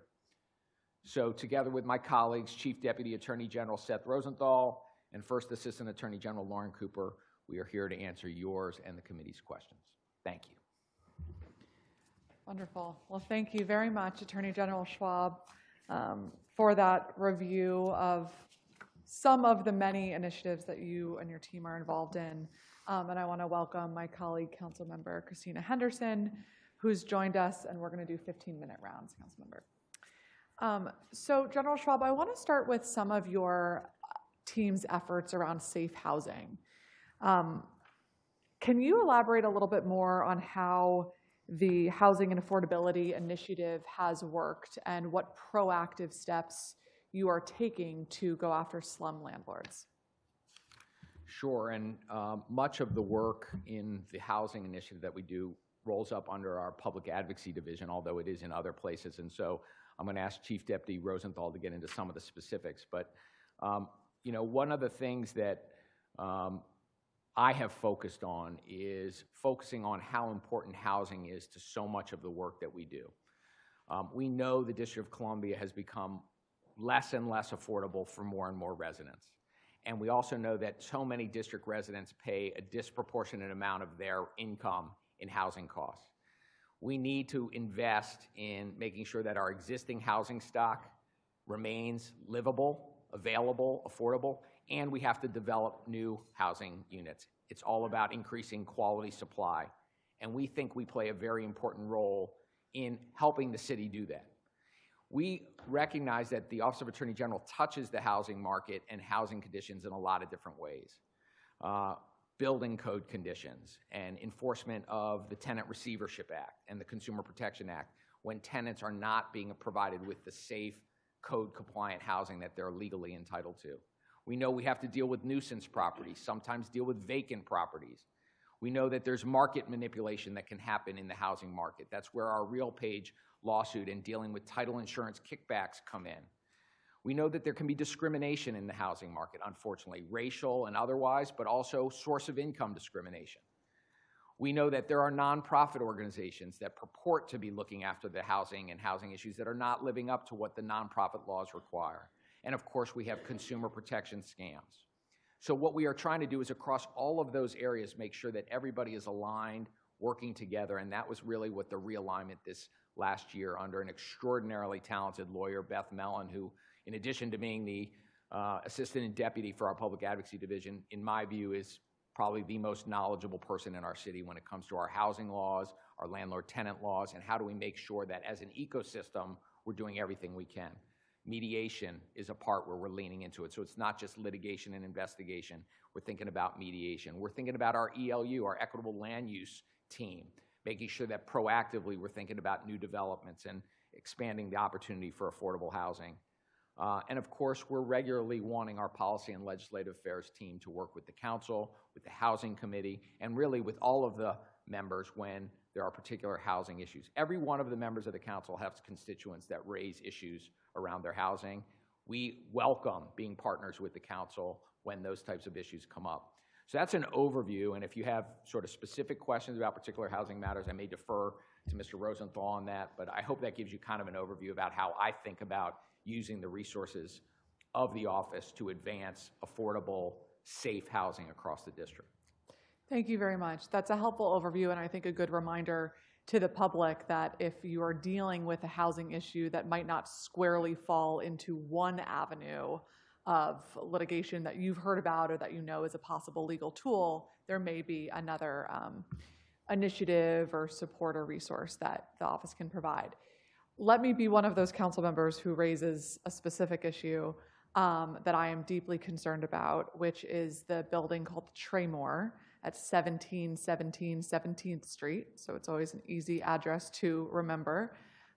This is a property that is owned and operated by Sam Julian, and it is really experienced, in my view, almost every level of unacceptable behavior by a landlord. For years, we have been working with this property to try to address some of the specific issues. There have been over 30 agencies involved at this point.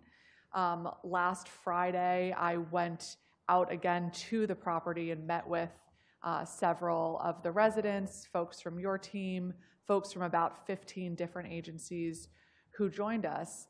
And so I understand that you likely can't talk about a possible or existing piece of investigation or confirm if there is one.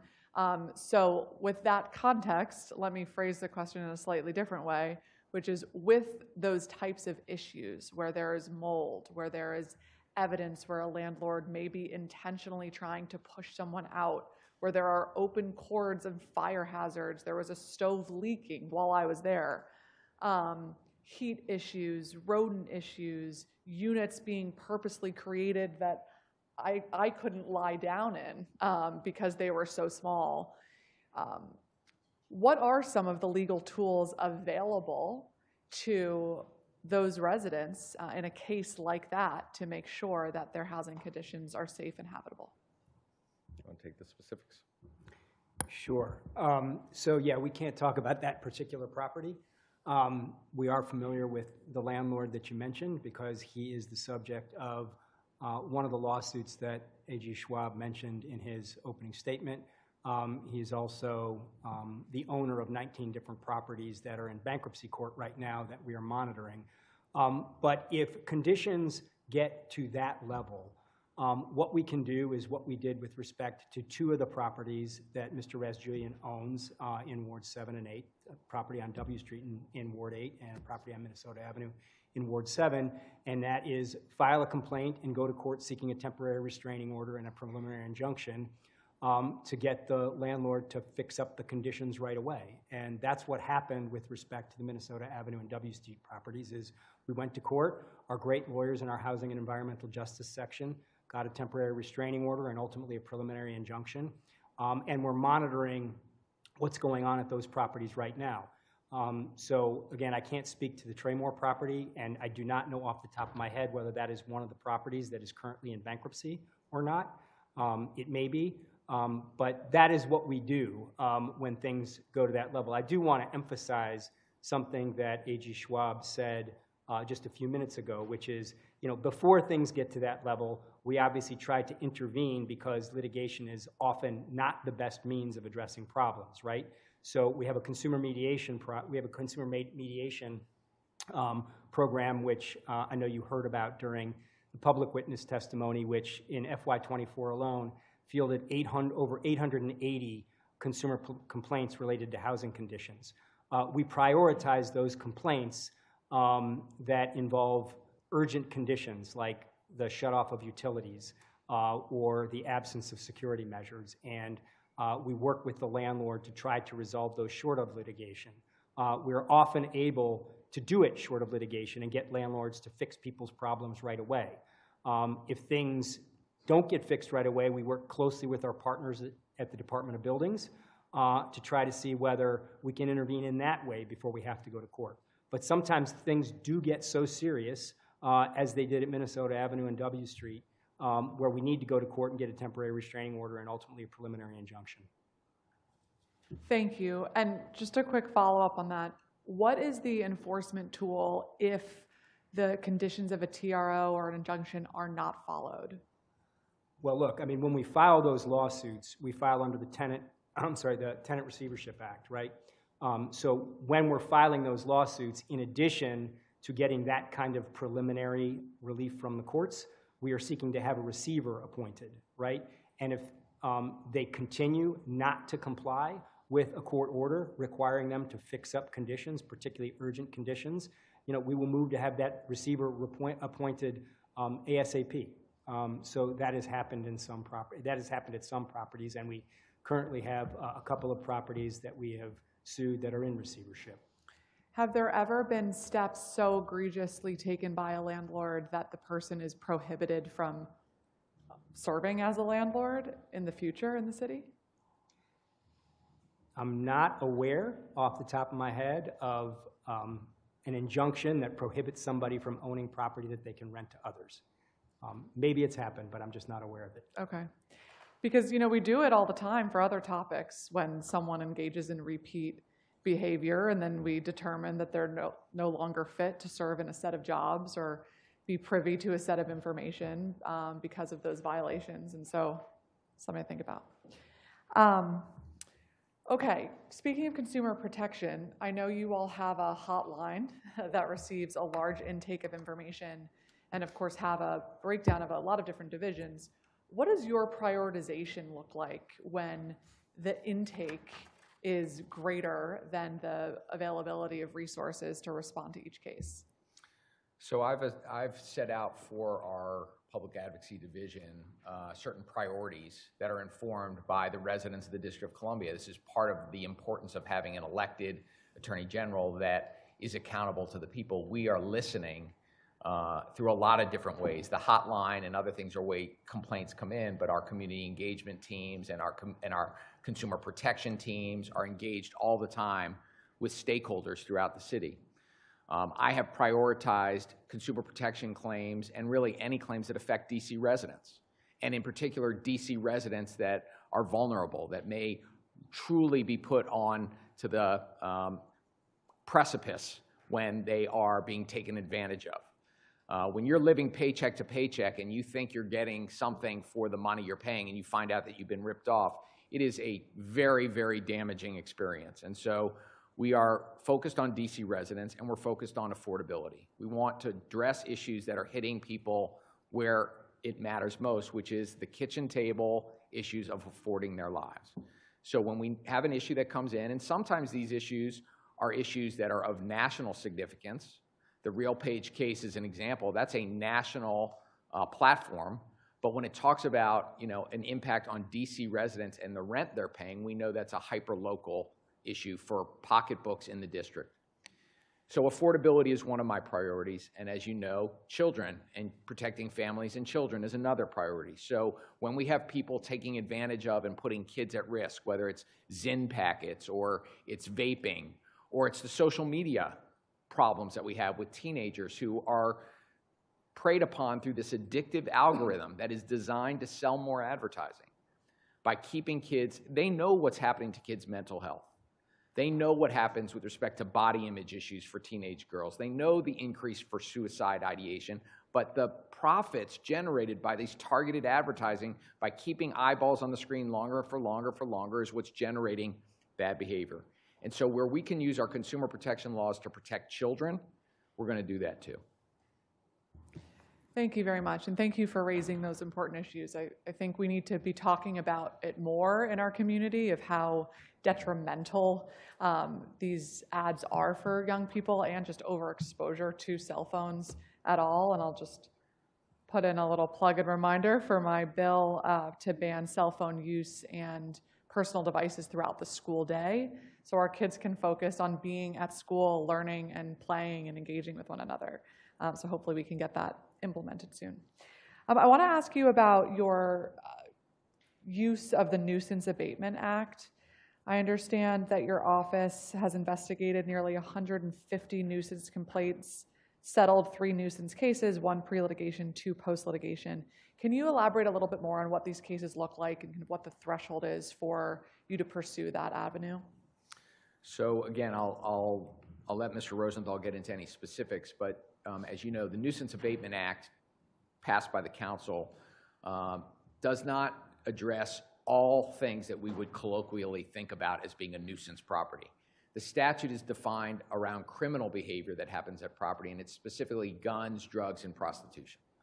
And so when we have those types of predicate acts in a sufficient number of demonstrated complaints to MPD for those types of behaviors where we've secured guns or drugs, or have evidence that guns and drugs and prostitution is happening at a property, we have the ability to require the property owner to do something to change that, to make sure that that type of criminal behavior is not happening.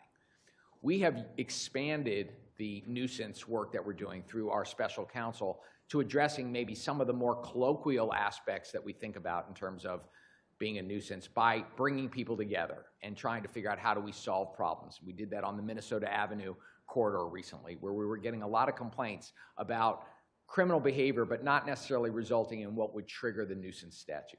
So when we have nuisance statute opportunities, what we're going to do is we're going to work with owners of the property, with the community, with the affected people, and figure out what needs to be done. And more often than not, we are finding landlords that are willing to work with us, putting up more lights, fencing, cameras, sometimes a need for security guards to address particular issues and drive crime down. And if we have a recalcitrant landlord who's unwilling to address that, we have filed lawsuits. But what I have urged my team to think about is we need to try to solve problems for people who are impacted by problems. And while litigation is a powerful tool, it is a tool that takes a long time to bring about results. So sometimes you need to have that. Sometimes you have to bring lawsuits, and we will. But where we can solve problems by engagement, by encouraging landlords and community to come together and solve problems right away, like we are trying to do more and more through nuisance-type actions, we find that to be getting to a much better result. So that's why you see 150 matters with only 3 litigations, because I'm finding that there is a willingness of the business community and the landlord community to work with us. When the Office of Attorney General shows up, people recognize that it's serious enough that we have to figure out how to solve the problem. Thank you. I'd like to welcome my Ward 7 colleague, Wendell Felder, who's joined us. We're going to do 15-minute rounds, Councilmember. Councilmember Henderson, please go ahead, and then we'll turn to Councilmember Felder. Thank you, Councilmember Pinto. I have a roundtable at 2, so I'm going to try to get it in myself. Good afternoon, Attorney General. I want to start with asking questions about recidivism and ACE diversion program. We've talked about the ACE diversion program before. This is one of those that's shared between you all and the Department of Human Services. And so I'm now on the Human Services Committee, so we haven't had a joint conversation, so I have to sort of go back and forth with the 2 of you. When I talk to DHS, they'll say they have the number of ACE cases that have been referred to them. And of course, you know, in terms of the ACE program, if they are unable to get the youth or family to actually participate in the program, they refer it back to OAG. And then the question has always been, then what happens next? Because as far as DHS is concerned, we referred the matter back to OAG, and so that is on you all.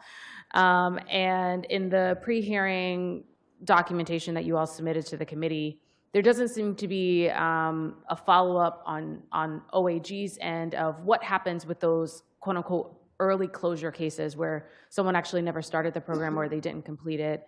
How does your office follow up with those cases? So I'll give a slight overview, but I'm going to ask Ms. Cooper to talk a little bit about the specifics. Just remember, I have 15 minutes to have a hearing at 2 o'clock. So you want me to be done in 15 minutes? No, I want you to be brevity. Okay. So you want me to just turn it to Ms. Cooper? That would be great. The fact that your whole staff is laughing means that they know that this is a thing. That you're going to push me on time. Yes. Yes, they know. They know. Here's the overview. We had a previous conversation, I think, on a hearing that you were involved in, where it became evident that one of the things we needed to improve on was the communication between DHS and OAG. Yeah. Because the communications between the two offices were not as regular in real time as they should have been. And so I know we have focused since then on making sure that when we hear back from DHS that a parent and a child have not shown up for the diversion engagement, that we get on that more quickly and sometimes bring them back in for a more formal prosecutorial path. But I'm going to let Ms. Cooper tell you the specifics. Sure, and that's right, Councilmember. So since we last had that conversation, we have tried to make significant efforts to coordinate with DHS as it relates to ACE diversion. So having someone kind of co-locate to look at the lockup list. So when we're diverting a youth, that representative from ACE can more quickly connect with those parents. We are also making sure that we are staying in communication. So when we have a youth and a family that is not engaging, that they are referring that back to us in the sense to say, hey, we can't get in touch. And so we're having our attorneys, our investigators themselves trying to connect with those families to say what is going on. Okay. By way of numbers, that's something I can absolutely follow up with you on. Okay. In terms of seeing how it is. Why do we give 28 days? 28 days for to connect with parents and Yes. families. If my child has been arrested for some particular thing, the Attorney General's office is giving me an opportunity to divert that case by participation in this program. Why do I give you a month to decide whether or not you're going to engage? Should that not be an immediate, you're going next week? So that's ACE's process. So I mean, I think that they would probably be in the best position to say why they give 28 days. But I could think that it's not always that, hey, here's your opportunity, and then get back to us in a month. Sometimes it does take that amount of time to talk to the family, find the family, get them on the phone, follow up with them, making sure that they're responding to getting their child in. Okay. So we had 860 youth were referred by OAG, referred to OAG by Court Social Services for truancy. I understand that OAG has a few sort of diversion options, obviously ACE being one of them, but there's also PASS, there's ATTEND, and then there's the DBH Intensive Care Coordination. Is there a program that I'm missing specifically on truancy? PASS, I believe. Did you say PASS? I said PASS. Okay. PASS, ICC, and ACE diversion and ATTEND, yes. Okay.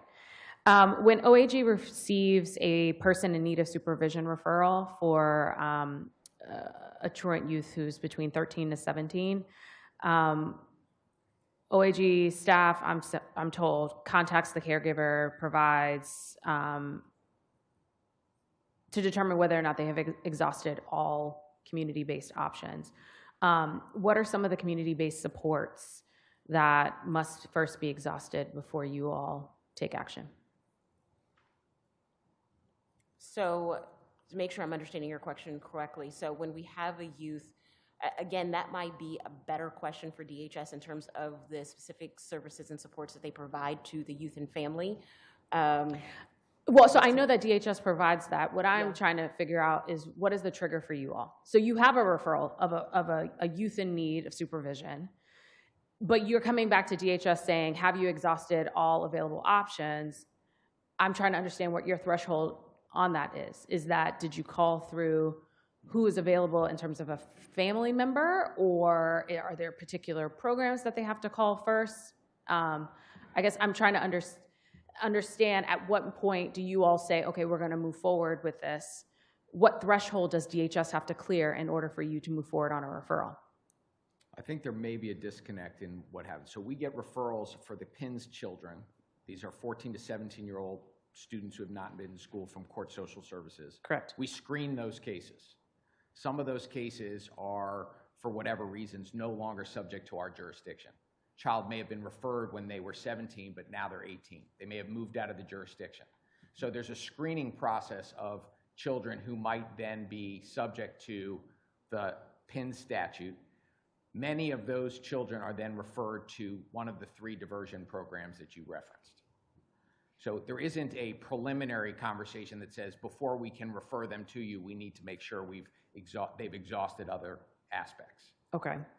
So in terms of this relationship between the two, I guess a better question I should ask is, and I know that DHS is going through a leadership transition, but how often are you all speaking with DHS about these particular cases on the leadership side of things, as opposed to just on the programmatic side? Are there regular meetings? I would say regularly. I'm looking to my Deputy AG, Liz Weiser, who I know is in consistent communication with DHS, especially those who oversee the ACE diversion program, because that's how we determined what are the ways that we can better have a referral process and communication. The former director, I know that her and I, along with Attorney General Schwab, were in fairly regular communication, if not at least once every other month. Okay. Perhaps that should be more frequent. Or I don't know, right? If your Deputy Attorney General has standing weekly conversations to check in on the young people who have been diverted from your office into their programs, I feel like people would want some reassurance that there's touch points that are happening. How is Joey doing? Is Joey going to what he's supposed to do? Are we having some issues here?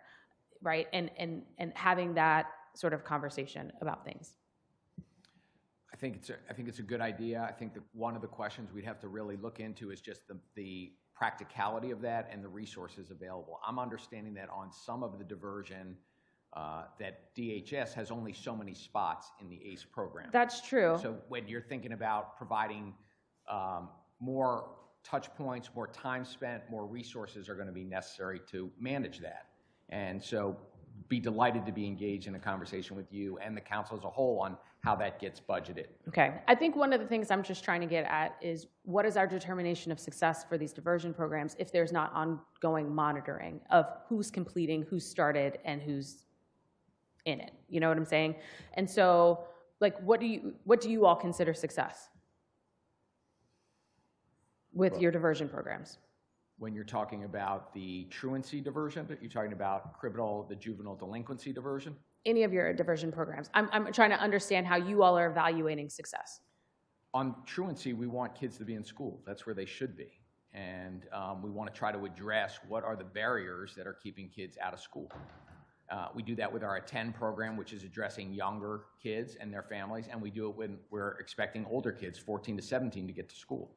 So success is reducing the amount of absenteeism and being in school more. And if traditional school is not the right place for them to be, finding another place where kids can get the resources and attention they need. So that's my measure of success, is getting kids engaged in school and eliminating the barriers. Sometimes success means fewer absences.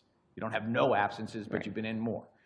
On the criminal delinquency side, obviously diversion is keeping kids out of the criminal justice system. We know that when we push kids deeper into the criminal justice system, we make worse outcomes for them and for public safety generally. Sometimes you have to do that.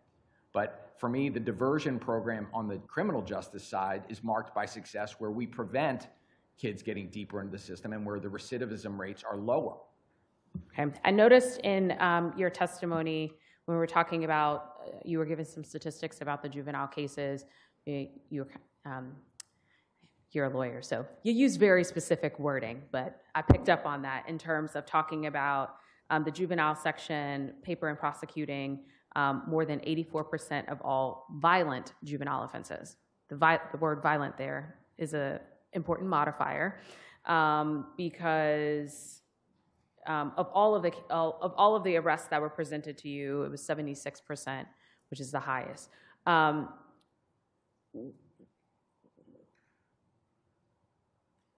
When you all are making sort of determinations around prosecution versus not, is it the strength of evidence? Is it what happened in the part? I'm just trying to understand how, now, for it to be the highest that it's been in 5 years, something has improved. And so I'm just trying to understand what has changed. So we evaluate a variety of factors in deciding how to exercise our judgment on prosecution, what to charge, and how to pursue a case. And there's no one-size-fits-all. But obviously, the strength of the evidence drives any prosecutorial decision on what you can charge. The child's situation and involvement in the system is an impact. The age of the child, the level of the offense, the engagement that the family and other protective factors around the child. So there are a lot of factors that we consider when we make a judgment on whether or not to charge a child. Now, why has the number gone up? We're also always working with MPD to try to make sure that cases are stronger when they come in. We have a pre-petition process where effectively cases can be investigated and developed. Our hotline available for MPD officers in the field to call and get information directly from our lawyers about what additional evidence do we need to pull together to make sure cases are stronger. And a commitment that one of the policies that I established was that we weren't going to divert gun cases. Even if you have sometimes a fact pattern that may have historically been one where a first-time offender with a gun may have been diverted, that has not been our practice. So we have changed some of the policies about how we think about cases in response to what's happening in the community. Which I think is what people want to hear, particularly on the gun cases as well, that the Attorney General's office is responding to what we're seeing in sort of the upticks. I want to turn really quickly to talk about the STEER Act. I worked on that legislation with Councilmember Allen. And, I read recently in the Washington Post that you all sued 3 Maryland drivers who collectively owed the district more than $90,000 in fines and fees. And so I'm glad to see that you all are exercising that authority out the gate, and hopefully for our neighboring jurisdiction partners, they'll understand we're back in the business of on enforcement. And not just back in the business, I'll take that a step back, but we are going to enforce our laws fully, especially when we look at the number of fatalities from hit and runs in our region has gone up. I'm curious, how long did it take for you all to do the hiring? I've been asking every agency about these FTEs because everybody likes to charge us 2 FTEs for everything. And so how long did it take for you guys to hire the FTEs that we provided for this implementation? I think we posted it right at the beginning of the fiscal year, which is when the funding came in. We got some great candidates. I think we had hiring decisions made by Thanksgiving. Look, that's excellent. Am I right? Could be a model for the rest of this government. In fact, both of the people that we brought on were hired before Christmas, the first before Thanksgiving, the second right after Thanksgiving. Okay, so you guys hired these folks at the end of 2024, and you already have cases filed. Look at that. Well, Councilmember, first of all, I want to thank you for recognizing the importance of this tool on traffic safety. And we do have a problem. We've known it as residents in the District of Columbia forever, that we don't have the reciprocity with Maryland and Virginia. We don't have the easy ability to collect as we should. And so people were taking advantage of that. Will this fix all? No. Does it going to take time and resources to go after people? Yes. Yes. But we are developing a system to aggressively enforce the STEER Act.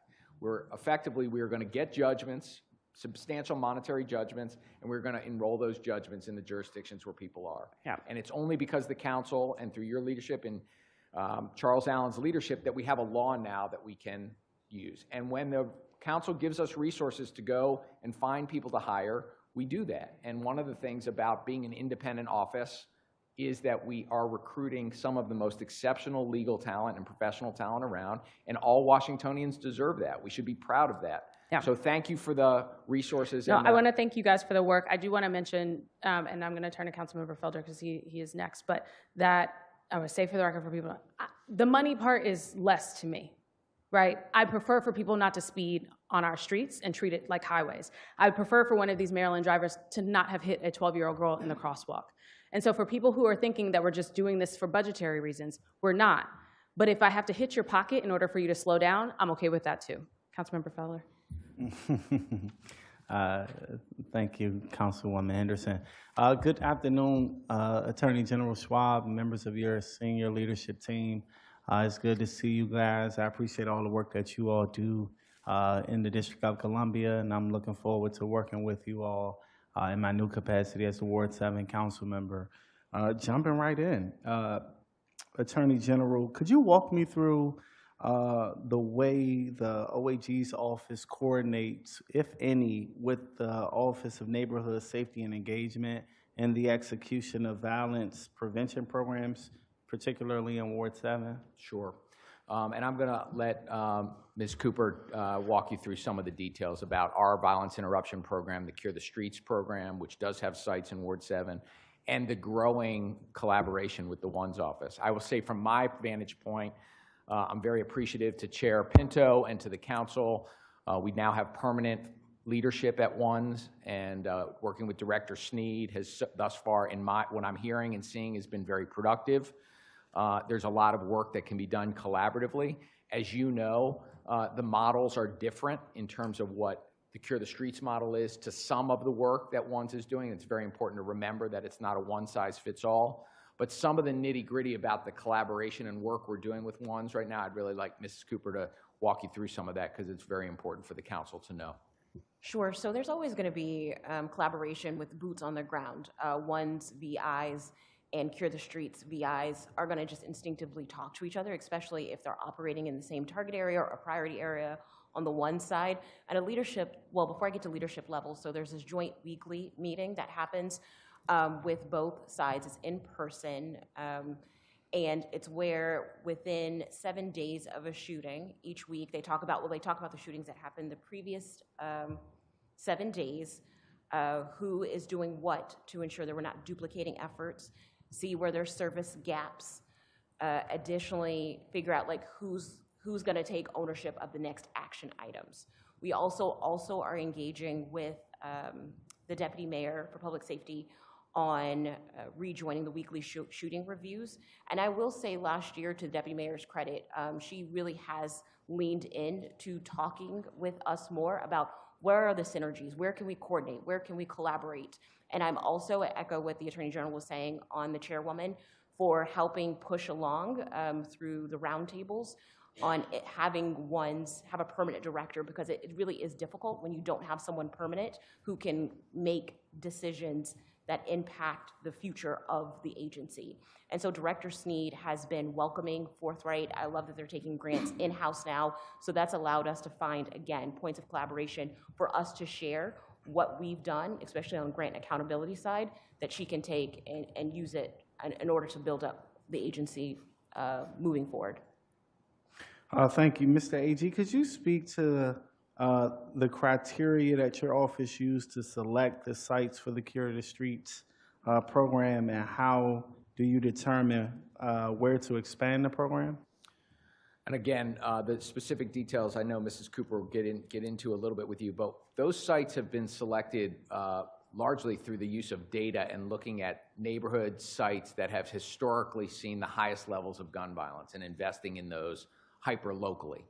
Part of the process of questioning expansion is a question of resources. Okay. And we oftentimes have people asking us, can you expand? Many of your colleagues, I'm sure now that you're in this role, will say, hey, this might be a place where I could really serve Ward 7 by an expansion of a Cure site. We appreciate that the success of the sites is breeding the desire to expand, but these are resource-intensive endeavors. So it's a combination of following the data, looking at the neighborhoods where there have been historically high levels of gun violence, and the nature of gun violence being in the retaliatory gun cycle that the CURE model is really designed to try to disrupt, and then putting the resources and the right CBOs into place. I appreciate that. I would just say this, given, unfortunately, Ward 7 has been plagued with a number of public safety challenges. I would strongly encourage you and your agency to work with our office to figure out how we can expand those resources and identify additional neighborhoods in Ward 7 that could use those resources as well. You answered my next question in terms of barriers as it relates to expansion, so we could talk offline about that. Mr. AG, during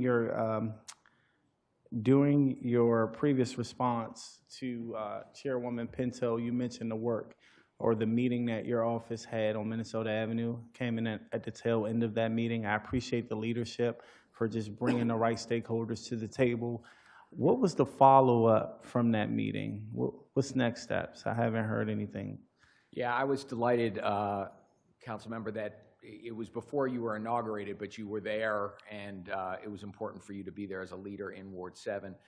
Regular follow-ups with Ms. Laws, who is special counsel to me on nuisance properties, with the business owners, with the community benefit organizations and nonprofits, follow-ups in terms of linking community members with resources like MPD when it comes to crime cameras, learning how to get barring orders, making sure that the folks in the community could connect to resources that would respond to some of the phenomena they were seeing in the neighborhoods.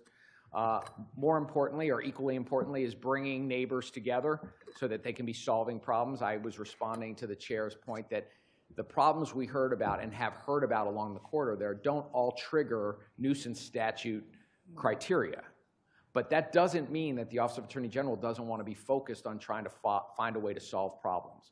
And so by listening to community, we probably pick up on some ideas of, hey, we might be able to address a problem. Can we do it internally within the Office of Attorney General? Or can we connect resources that we're familiar with to the community? And we still are working very hard on the corridor project. Okay.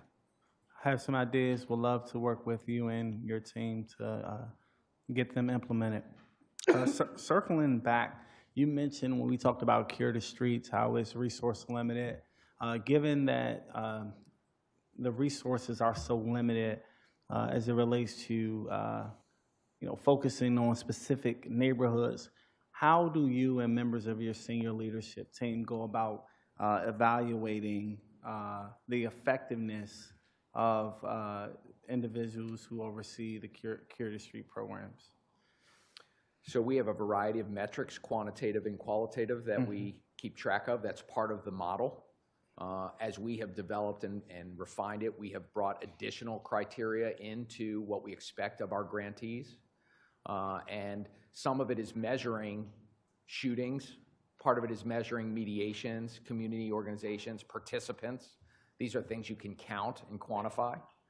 But it's also the professional development of the teams that are on the ground, how they present their monthly and quarterly goals to the Office of Attorney General and then report out on how they're doing, developing that sense of accountability within the organization that we have refined in terms of what we're asking our community benefit partners, the grantees, to do and show us that they're doing.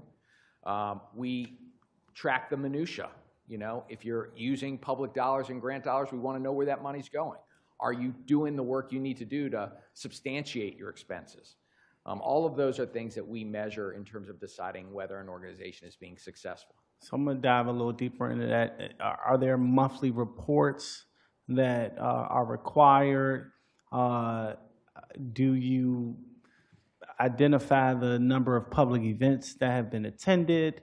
Are you going door to door, making sure that neighbors in the most vulnerable communities have access to extended resources? Like those are some of the answers I'm looking for.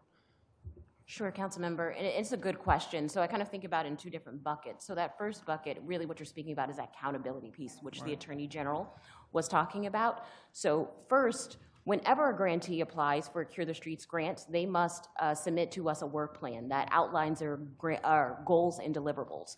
And once they are awarded a grant, they have monthly performance reports that they provide to us that we review each month, and we line that up to see, are you meeting the goals and deliverables that you set out for yourself when you applied to our grant. We additionally quarterly have site visits where we go in person, oftentimes unannounced, to see what's happening at that particular locations. We also have a report card that goes to our grantees throughout the month, lets them know, like, where do you need to step it up, and where are you doing a good job. We also require, this is new for this grant cycle, concept plans. So before you have a community event, we want to know where it is, how many people do you expect to attend, and how does this align with the purpose of Cure the Streets. Afterwards, you have to submit an action report to say how many people showed up, what were the challenges, what were the things that went right. So that's kind of one bucket. The second bucket in terms of metrics of success, so we are very transparent with our data. We have the CTS data dashboard on our website that we consistently update. That's going to tell you about our mediations, shooting responses, and number of high-risk participants. Additionally, we look at gun ADWs and gun homicides district-wide and in our particular site. So for example, for FY24, in our Cure the Street sites, we saw a 20% decrease in gun homicides, while district-wide, I believe it was only like 14%. So we are seeing those great things, and anecdotally, like the Attorney General was saying, when we go to our sites, we see the engagement that our VIs, our outreach workers, have with community members. If you haven't been, I highly would say come out and visit and come and meet some of our workers, especially at the Marshall Heights location in Ward 7. But those are descriptive statistics. So we did partner with Johns Hopkins University and the University of Maryland to do a causal study. It'll be a multi-year study, and it's with Dr. Webster and Dr. Richardson. Thank you. You mentioned the tracking system. If I was to view that tracking system, would it be able to articulate clearly to me specific data and/or outcomes that demonstrates the successes and challenges of this program? Go ahead. Well, you certainly would be able to follow the metrics and the data that we're keeping track of. And I believe that there are success stories in each one of those metrics as you think about what the overall CVI model is and the program is. But as I've said multiple times, it's very difficult to measure the shooting that doesn't happen. The connectivity in the community that wouldn't otherwise have happened but for the CVI workers building relationships, being in community, being visible, creating a sense of feeling safer because they see the Cure jackets and they know somebody's keeping an eye on their neighborhood. So I don't want to get too tied up in the fact that a lot of what's being done in terms of you being able to measure what is good about these programs is something that you could look at the scorecard and see. But what we've tried to do, as Mrs. Cooper was saying, is work with professional researchers to do the type of outside evaluation to come in and look at this program, tell us what's working, what isn't, and give us a sense of, is it working? If when people ask that question, is it worth doing what you're doing? What's the answer to that? I have my view on it, having watched it happen. I believe that dealing with gun violence requires a comprehensive citywide approach. Prosecution and policing and all that is critical, but I think we also have a community commitment that we have to do, and part of that community commitment and prevention is leaning into CVI. I appreciate that. I think for me, while I appreciate your approach, Mr. AG, in terms of hiring outside, I guess, performance evaluators or people that now analyze was working and was not working. Being a native, recognizing that my constituents measure success on things that they can feel, touch, and see. I rely on them as experts, right? They have to live in those communities. They have to, we want them to enjoy the quality of life as other neighborhoods across the district. So that's what some of my questions are leaning towards. We'll love to have additional conversations to talk about how we can expand the program. You mentioned Marshall Heights, Paradise, Mayfair, Kenilworth. Benton Park, the whole nine. So I would love to have additional conversations with you. Shifting gears, wow, I feel like I just started. I'm less than a minute left. Shifting gears to nuisance properties, and I heard that some of my colleagues talked about that earlier. My office is constantly receiving complaints about properties in the ward where illegal activities is occurring. How many nuisance properties are in Ward 7 that your office is aware of? I don't know that I have that number offhand. We could certainly try to get that information to you, council member. What government agencies does the OAG partner with to address nuisance properties? MPD, DOB, DHS, DBH. Okay. I remember.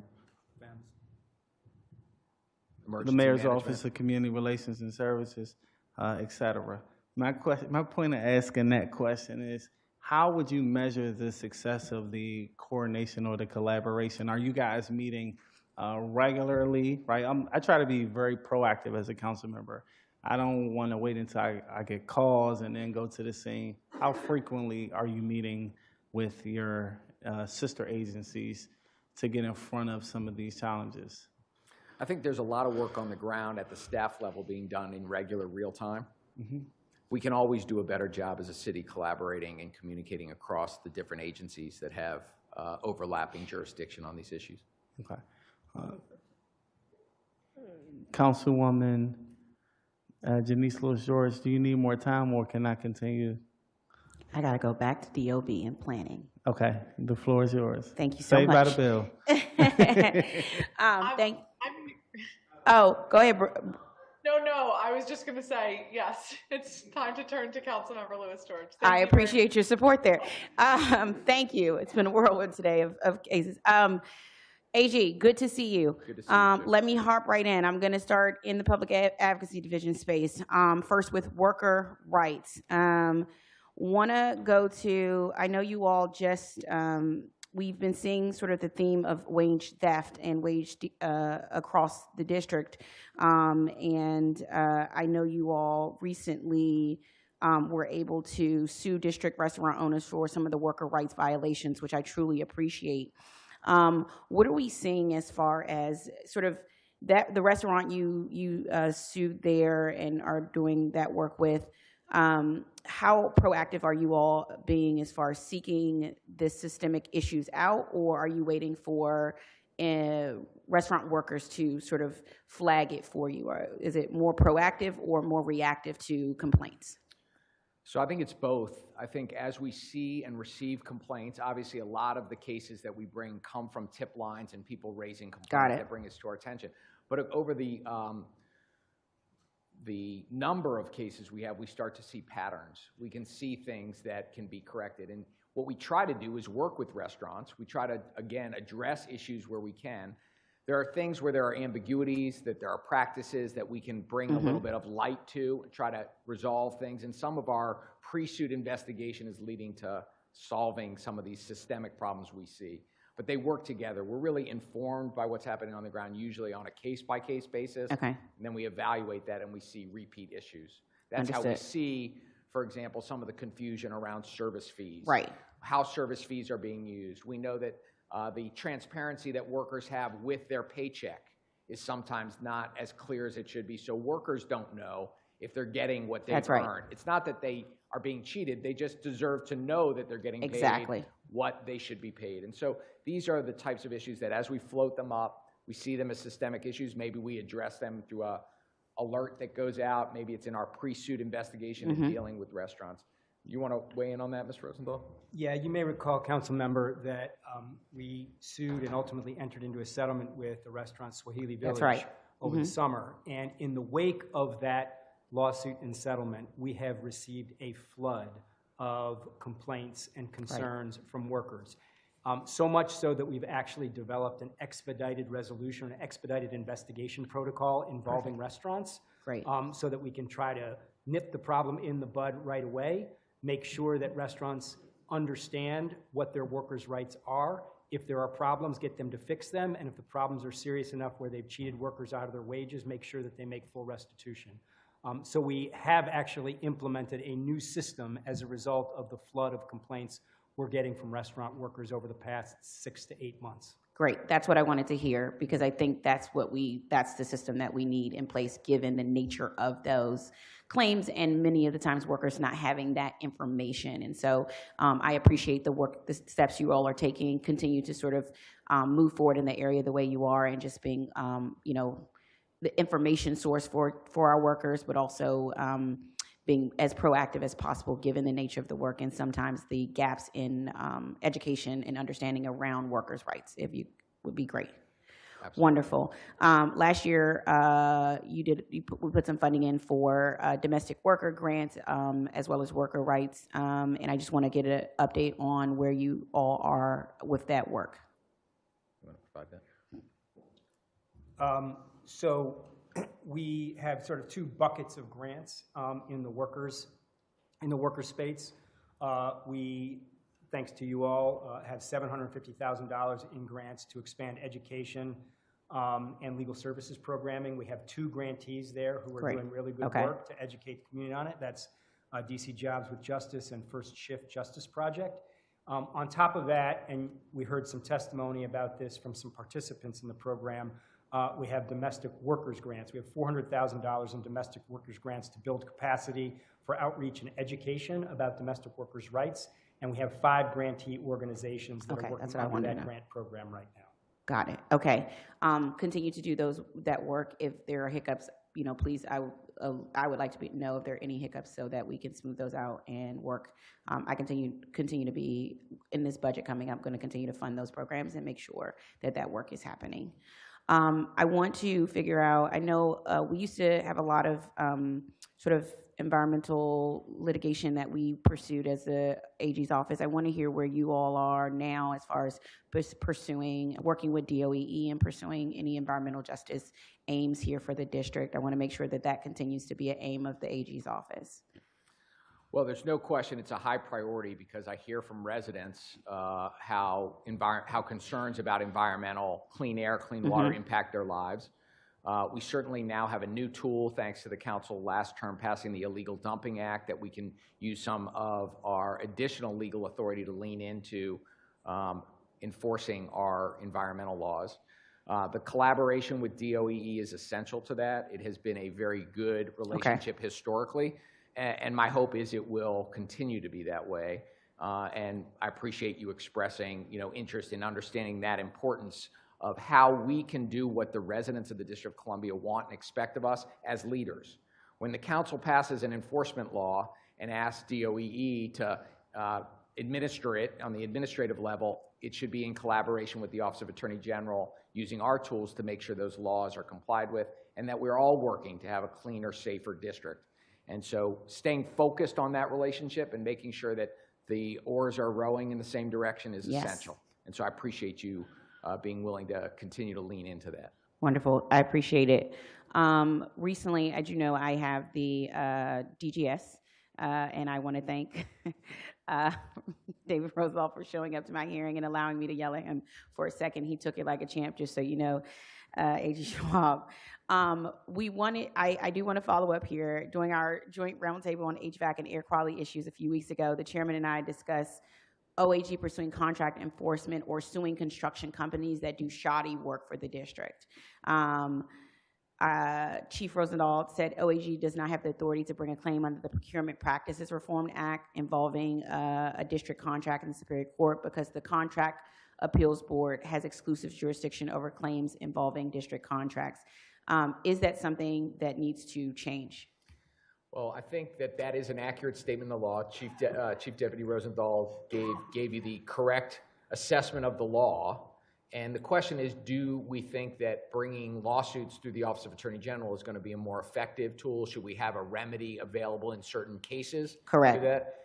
And while the Contract Appeals Board and the contract process is effective for the mass numbers of contracts that the city enters into, it's an efficient administrative system, I believe there are cases that are unique, extreme, and I put my lawyers at the Office of Attorney General toe-to-toe with anybody else anywhere to protect the district's interests when we enter into contracts. And I think this is a good topic for the council to weigh in and consider about whether or not there should be some ability in some kind of cases for the district to be represented by the Office of Attorney General in Superior Court or in another court to enforce contract rights. Great. As it stands right now, that's not the law in the district. That's right. It's something I'm considering, but I obviously won't move forward or do anything without making sure input is coming from the best attorneys we have, which is the Attorney General's office here in the district. Does OAG or an agency decide whether to defend a contracting officer's claim? So a contracting officer's claim, I mean, look, if a contracting officer's claim is challenged by a contractor, we're necessarily defending it, right? So that's the way it works. I mean, we're sort of always on the defense there. So it's if a contracting officer, you know, basically says to a contractor, you've claimed that we still owe you money. We don't. It's the contractor that then files an appeal with the Contract Appeals Board. OAG gets involved. In the rare circumstance where the contracting officer, after the fact, after the contractor has been fully paid out, says, hey, you know what? We think you got overpaid and you owe us money back, right? And the contractor says, no, we don't. We did all the work and you paid us what you should have. Again, it's the contractor that then appeals that contracting officer's final decision to the Contract Appeals Board. So we are always going to defend the contracting officer's final decision. That's where we are. Now there may be, look, there may be situations where, you know, we work closely with the agency, we work closely with the contracting officer, and we say, you know what, maybe there's certain parts of this decision that we can defend, and maybe there are certain parts that aren't. And so a lot of cases, just like a lot of civil litigation, gets settled before the Contract Appeals Board actually has to decide the case. That happens a lot. Okay, so does OAG believe there are, what if anything, or what elements does OAG believe are prohibitive to bringing an affirmative claim to the appeals board? I don't really, I mean, it just, there aren't really opportunities, kind of the way that the system works. For us to bring an affirmative claim. It's again, if the contracting officer believes, I'll just repeat, that, you know, the contractor has been fully paid but still owes the district something because the contracting officer believes the district overpaid for it or performance in hindsight was deficient. Yes. Again, the contracting officer makes that decision and says you owe, and then the contractor takes the appeal. So there really aren't opportunities for OAG or for the contracting officer, for that matter, to take an affirmative appeal to the Contract Appeals Board. We're always on defense there. You're always on defense. Because the contracting officer is making the decision. And again, under the PPRA, the contracting officer is the one that brings all affirmative claims on behalf of the district. That's the way the PPRA is written. That's the way the PPRA is written. Okay, I think I've identified the problem with not being able to get to the solution that I'm trying to get to here for the district, which is we have a number of school buildings that get beautifully modernized. We spend millions of dollars on them, and then warranty runs out, and now the school is broken. HVAC isn't working, all types of issues. There's no way we should be expending millions of dollars as a district and not recouping those dollars if a contract, if they're not meeting the, I think, the needs of the, you know, the community, the school. Like, it can't break after a year, a $31 million building. It just, something went wrong. And so I'm trying to get to the bottom of that for my colleagues as we continue to have modernizations happen in the district. I want to go to Petra Property Management has long been a problem housing provider in Ward 4, and I'm grateful to see the lawsuit you all filed against them in January. Would you explain for everyone here the scheme your investigation uncovered? And do you have any policy recommendations for preventing landlords like Petra from taking advantage of DC and its residents? So in the Petra matter in particular, I am recused from that matter, so I'm going to ask Mr. Rosenthal to respond to your question. Sure, and obviously it's a matter that's in active litigation right now, so we can't say a whole lot about it other than what's in the complaint and within the four corners of the complaint. But generally speaking, what's happening there, or what we have alleged is happening there, is that Petra is exploiting an exception to rent control, right? These are all rent-controlled buildings that Petra owns in your ward. And under rent control, the landlord is required to charge the rent-controlled rate unless for a particular unit, after somebody has applied for tenancy, that person has a voucher and is qualified, right? Only then can the landlord get an exception to rent control. But what we've alleged Petra is doing is basically just completely ignoring the rent control laws and financing these properties on the representation that they're going to charge the maximum rates, meaning the rates that are paid for voucher holders, which often and almost always far exceed the rent controlled rates. And not only financing them, but advertising them at the maximum rates that are available for units occupied by voucher holders rather than the rent controlled rates. And then renting them only to voucher holders at the higher rates rather than at the rent controlled rates. So it's basically an end run around rent control. And the problem there is that you are discriminating against non-voucher holders. And when we say that, it's important to emphasize who these people are. We are not talking about fantastically wealthy people just because they don't have vouchers. Right. We are talking about people who are still working people who simply make too much to afford a housing voucher. We are talking about seniors and people with disabilities on fixed incomes who make too much, or because they're in a different government program don't qualify for a housing voucher. So we were talking about low and moderate income people who are being excluded from these properties because of their source of income, which is a violation of our Human Rights Act. Absolutely. Thank you all for your work on that. AG, I know my colleague asked about sort of expanding cure sites. My question is, are you retaining and keeping cure sites and making sure that none are eliminated? So we're looking at all of our sites and how they're doing. We're going to assess what the needs are. I've been very proud of the work that the sites have been doing in terms of their progress over time. And as part of our annual review process, we do a needs assessment of those sites. Okay. I'm very much interested in continuing the conversation with the council and with Chair Pinto about what we're doing writ large in the city. As I said earlier, that Director Sneed is now in a permanent position at ONSE, opens up hopefully some opportunity for us to think about resources across the city. And so you know how I feel about CURE and the folks that have committed their professional blood, sweat, and tears to the program and the progress they're making. But we also have to recognize that each year we got to look at the resources, look at the needs, and figure out how are we going to move forward to try to keep a city as safe as we can. Okay. I'm going to continue to say that I believe in the CURE program, and I believe in the work that CURE programs does, and I believe in the way in which the Attorney General's office does that work. And I do not believe we cannot have the AG's office not doing that work in this current environment and at this current time. And I just want to put that. My colleague, Christina Henner, already mentioned the STEER Act. I want to thank you all for that work on the STEER Act. We worked really hard on that legislation as a Transportation and Environment Committee, and so I'm looking forward to see the results of this year and coming back. With that, thank you to Chair Pinto for allowing me here, and I have to run to another hearing. Thanks. Thank you, Councilmember. Thank you very much, Councilmember Lewis George. AG, I want to give you a chance. We've been going for about an hour, 15 minutes. If you want to take a little 5-minute bio break, you're welcome to. You weren't about to tell us that we're done for the day? No, I am not. Sure, let's take a quick stretch and we'll come back. Okay, great. It is 2:09 p.m. We're going to recess this hearing until 2:15 p.m. Recording stopped.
Recording in progress.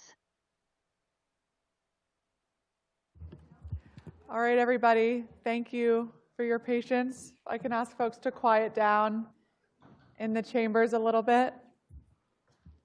Thank you. Okay, the time is 2:17 p.m. We are re-adjourned. We are having our performance oversight hearing with the Office of Attorney General, and we've just taken a quick recess. So, Attorney General, I'd like to pick up with a conversation around our juvenile crime and some of your prosecution efforts there. Sorry, excuse me one moment.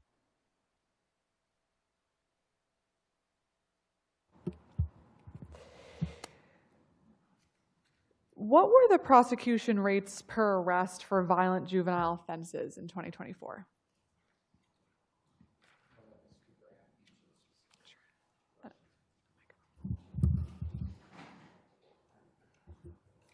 And Chairwoman, I'm sorry, you said the specific papering rates for 24 for all or a certain type? For violent juvenile offenses. Got it.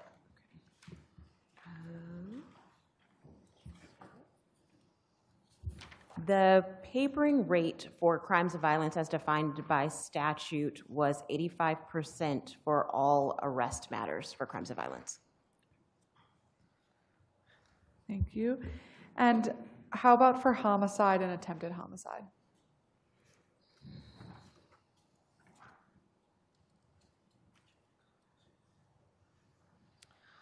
Due to juvenile confidentiality, I don't think I can give a number on homicide and attempt homicide, just to say that it's less than 10. Less than 10 cases or less than 10%? Less than 10 cases. Juvenile confidentiality prohibits sharing even aggregate numbers of juvenile cases? Yes, that is correct. Okay. When the number is so small, giving even a percentage would allow the public to be able to basically reverse engineer back to specific cases. So out of abundance of caution, we draw a line at 10, and that's why you'll see in our answers, when they're very small numbers, we say less than 10 to make sure we're complying with the confidentiality laws. Understood. I don't mean to be a stickler here, but does your 15 minutes start running at any time, or does it get to just stay at 15 minutes? Like, because you know I know what? as a lawyer, you're going to keep me here until that clock goes down. General, I really appreciate that. Rules are rules. My mistake. The clock is running. Thank you. When we go to the videotape, there'll be a certain number of seconds or minutes that they have to take off the clock to make sure that we're square right now. So whatever questions you got, Chair, we're here for you. You know, I'm going to use chairwoman privilege that I'll still get my 15 minutes, but I do appreciate you pointing that out genuinely. So thank you. Okay, so if there are fewer than 10 cases pursued, we're not going to give the specifics, so we can't reverse engineer what cases there were. How many arrests were made of juvenile homicide? Can we share that? No. Okay. How about for carjacking cases?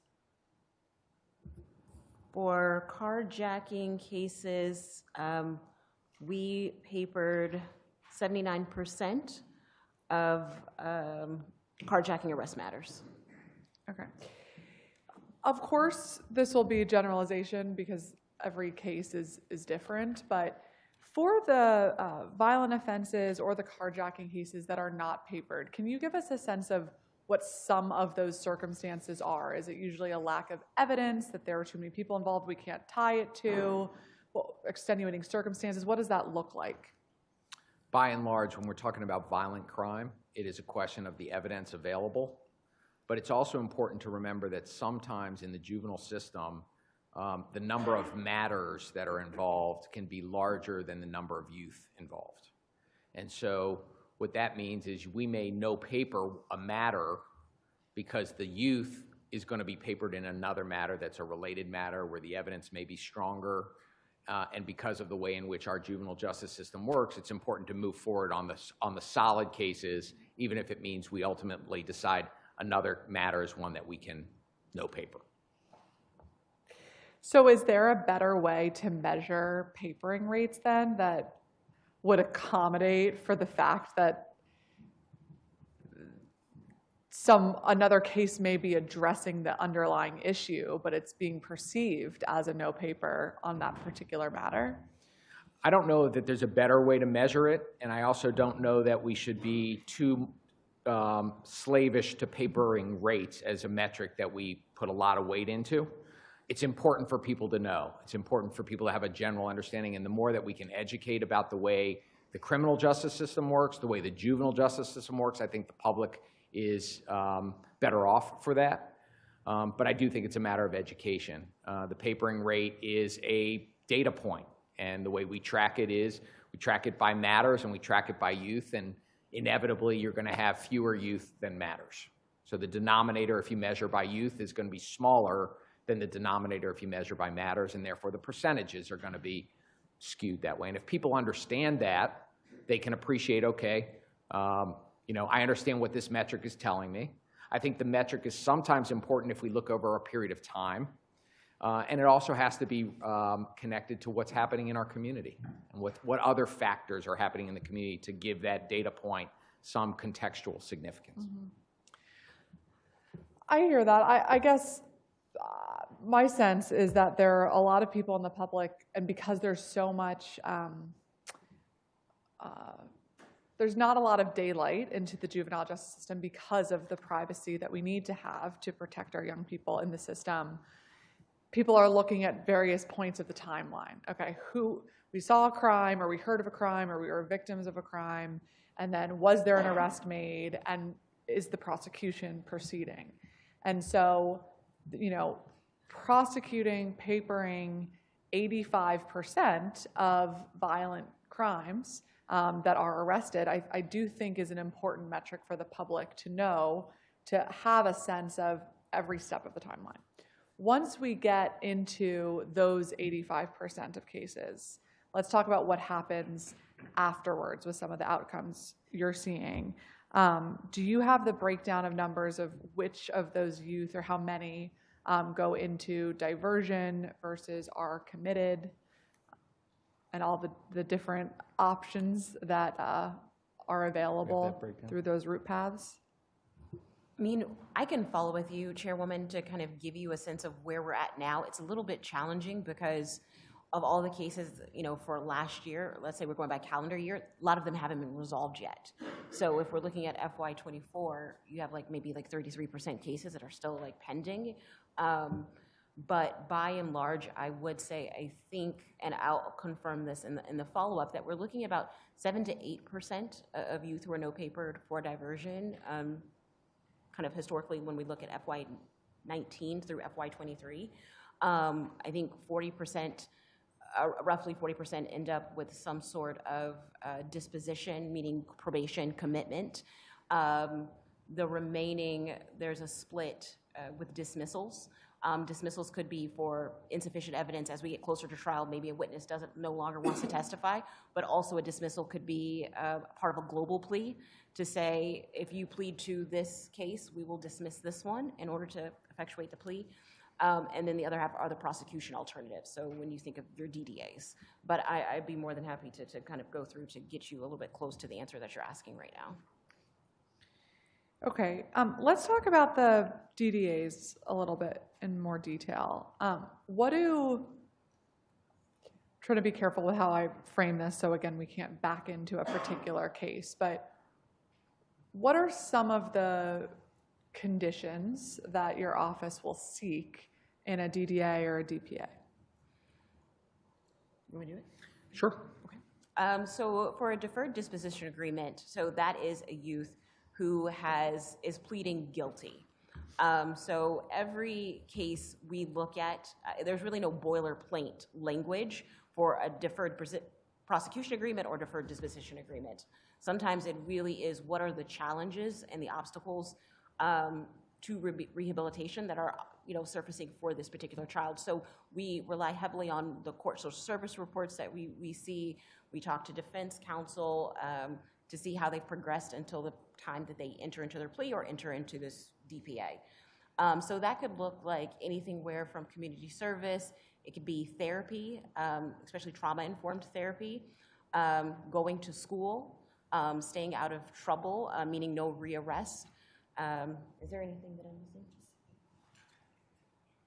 Yeah. And saying the guilty plea too for the DDAs. But those are some of the things that can go into it. But again, they're uniquely tailored to that child on a case.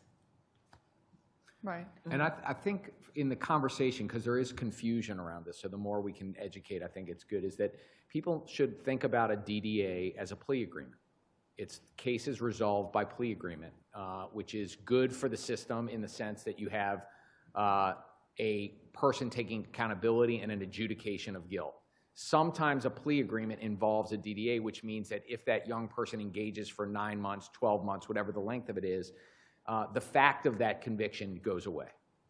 Contrast that with the services and requirements that a kid might get if they're on probation or they're committed. They may be getting the very same type of structure and commitment and resources, but on the other end, where it's a probation or it's a commitment, they don't have that plea option of having gone through it and then having the conviction or the finding of responsibility taken off their record. And sometimes that ability to work towards something, get the services they need, get the treatment they need, with the carrot of being, if you get to the end, you're going to have this conviction effectively wiped out, is exactly what the kids need to get back and get what they need.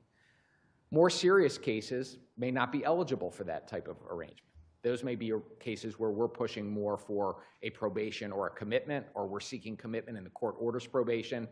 But plea agreement is part of what a lot of these cases involve, and people need to understand that when a DDA is used, that means a young person is pleading guilty, accepting accountability, and if they don't do what they are required under that DDA to do, we don't have to go back and try that case. We don't have to go find the witnesses to come back and re-traumatize the witnesses to come to trial. There is already an adjudication of guilt, or in the juvenile system of responsibility, on the record. And that's why it's such an important part of the overall tools we have in our office. And that is not diversion. So when people talk, the public should know that the diversion rate of cases in our office is less than 8%. Okay, thank you for that distinction. Let's talk a little bit more about the DDAs. So one of the conversations we had last summer around the Uplift Act was that the recommendation or the proposal to require the Attorney General to make certain decisions with violent crime was the wrong tool, because 85% of the violent crime cases are already being pursued. But what do we do in the cases that have DDAs where there are conditions associated that are not met, whether that is curfew or a requirement to go to school or to not pick up a weapon or to show up to the brag, any of the conditions that we may associate? What is the next step procedurally if any of those conditions are unmet? They haven't complied with the DDA, and that triggers back to the finding of guilt, the finding of responsibility. Effectively, they have their agreement rescinded. And how often does that happen? We can get you the numbers, assuming we can pull them together and get you the numbers of how frequently we go back to court and have to ask the court to effectively undo the agreement and go forward with the guilty plea that's already been made. Okay, thank you. That would be very helpful, both to understand how many times the conditions are not being met, and then how many times there is additional action taken. And then as a third step, what happens after the additional action? Does that mean commitment, or does that mean another DDA, or does that mean something else? I think that's still a missing piece, at least from my understanding, to determine where there may be a gap and how we can be better responding to providing more resources or response if these conditions aren't being met. Because I don't want to put words in your mouth, but I agree that there are many cases where conditions are the appropriate avenue, and we want to give someone another chance, and we want to demonstrate to them what some of these conditions of return to the community are. But if there's no weight to that, if there's no kind of adult support to ensure those are achieved, then how are we progressing? And I do worry that there is a sense from some who have been through the system that there is not going to be a response, and that's what anecdotally sometimes gets shared among young people that then comes back to me. I totally understand the concern. It's hard to deal with sense and vibes as opposed to we deal with specific cases and facts and deal with the circumstances of each crime victim, each child, each time we have to make these types of decisions. And so it's hard to, do it on vibes and sense. I will say, though, that, remember, the goal of our system, of our juvenile justice system, starts with rehabilitation. Everything that is in our laws that the council passed start with that principle. We have to hold kids accountable. We have to keep the public safe. And we have to focus on the fact that we have a lawful legal obligation to think about rehabilitation. Many of the services that we want to get kids to rehabilitate are the services they're going to need, whether they're locked up at New Beginnings or at YSC, whether they're in a shelter house, whether they're on probation, whether they're on a DDA at home. We know that many of these kids need to be back in school. They've got educational loss. We know there's trauma that we have to address. There are health issues. There are psychological issues we need to get them. And we're focused on how do we get those services to a young person so they don't commit a crime again. That's how we get safer in the long run. So we want to think about it not like somehow DDA is soft, probation is harder, commitment is hardest. We should think about it as like, how are we delivering on our legal obligation to keep the public safe, hold kids accountable, and get them rehabilitated? What services do they need? How are we going to get them? How are we going to make sure they comply with them? Okay, I appreciate that, and I'm trying to be careful because I also don't want to expose too many details of any particular case that I may have heard about or that I have more facts on from the victim perspective. But I'll just share loosely an event where there was an attack on some adults by juveniles. And there was a case that proceeded, and there may have been conditions associated with the DDA that may be appropriate, but in the same public spaces in the coming weeks, those same parties were in the same spaces in a way that was re-traumatizing, I would say, to the victims, because they were, experienced some violence, and they were left confused as to why the same young people could be in the same space with them and their family after they had all of the evidence they felt that they needed to proceed. And so, I know you can't comment on specific cases, but that is a challenge of trying not to just go on sense and vibes, and I hear you there, but with a lack of availability of the specific information from the juvenile justice perspective, when we hear these cases from our constituents, it leaves us with limited avenues. I understand. Okay, so let's talk about diversion programs, understanding these are different than the DDAs we just talked about. Your office has highlighted the use of diversion for youth offenders, both for low-level offenses and for first-time offenses. How are you measuring the efficacy of diversion programs like Alternatives to Court Experience, and what timeline are you looking at that efficacy? You want to take that one? Oh. Sure. So I think that's something exactly what we were talking about with Councilmember Henderson. So to make sure I understand, so we're talking about youth in the juvenile system delinquency calendar, that we have no papered for diversion. You're going to ACE, you're going to CABC, or you're going to kind of this high fidelity rap law, which is ICC now, just to make sure. Right, correct, okay. So one of the things that we have been working on, again, as I was telling Councilmember Henderson, in terms, especially as it's to ACE diversion, where we send most of our youth for diversion, is ensuring that we are in communication, having ACE workers in our office every single day. So when we look at the lockup list, we're having real-time conversations between the families, ACE representatives, and our screener who's reviewing those cases.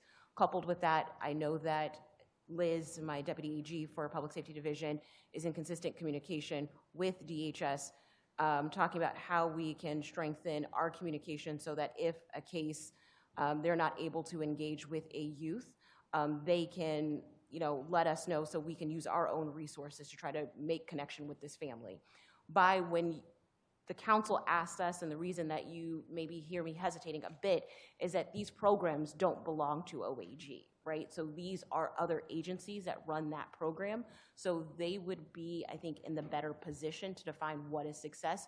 We can really only go by what happens when the kid comes back to us, or what efforts are we making to strengthen the referrals to make sure that there's engagement. Thank you. I'll have some follow-up questions on this next round, but I'll turn to my Ward 7 colleague, Councilmember Felder.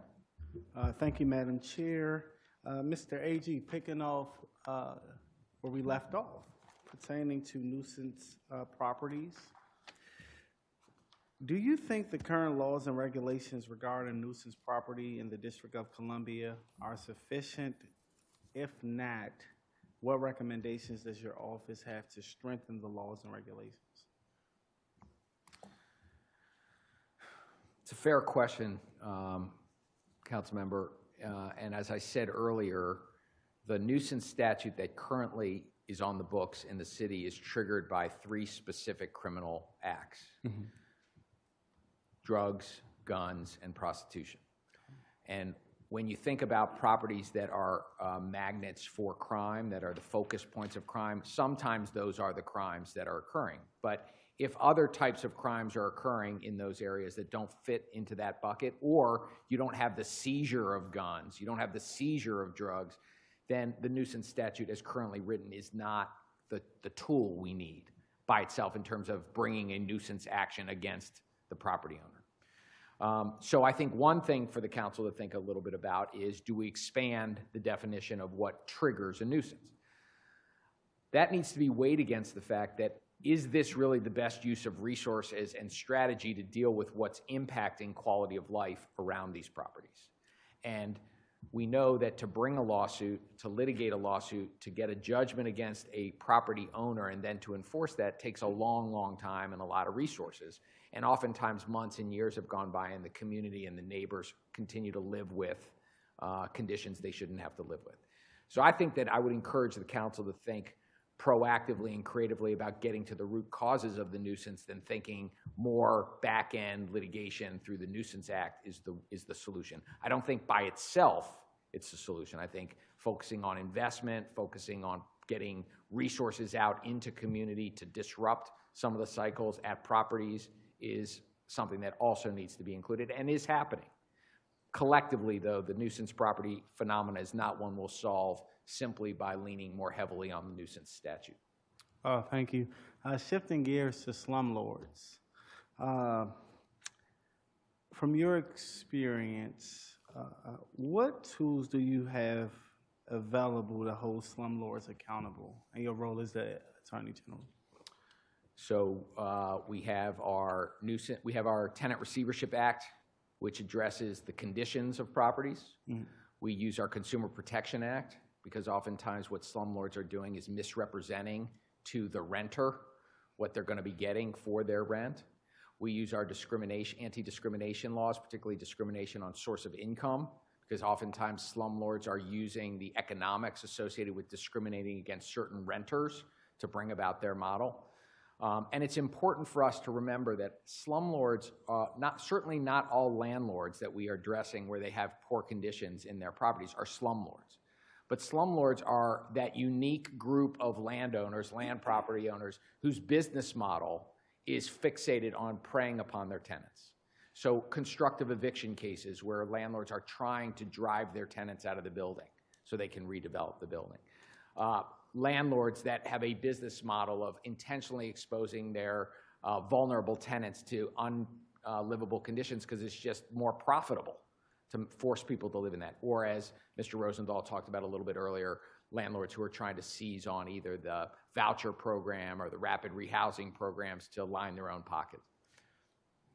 Thank you. Could you speak to how your office is keeping track of the reported slumlords, and is there a specific list of Ward 7 slumlords that you can share? I don't know that we keep a list of slumlords. Okay. But we certainly publicize the cases that we bring in all of the wards after a lawsuit is filed or a settlement is reached. Do you have a list of repeated slumlord offenders that you keep track of? I don't know that we keep a list per se, but we are certainly aware of the repeat players. Okay. And a lot of the enforcement work that we have done has focused on the fact that we know there's some repeat players in different parts of the city, certainly not just Ward 7 and 8, that we have our eyes on. One thing, Councilmember, if I could just add to that. yes. Yes, so, we work closely with our partners at the Department of Buildings to track notices of infraction at certain properties. And, with some properties, they accumulate these notices of infraction, right, which gives you some idea about which property owners are not maintaining their properties.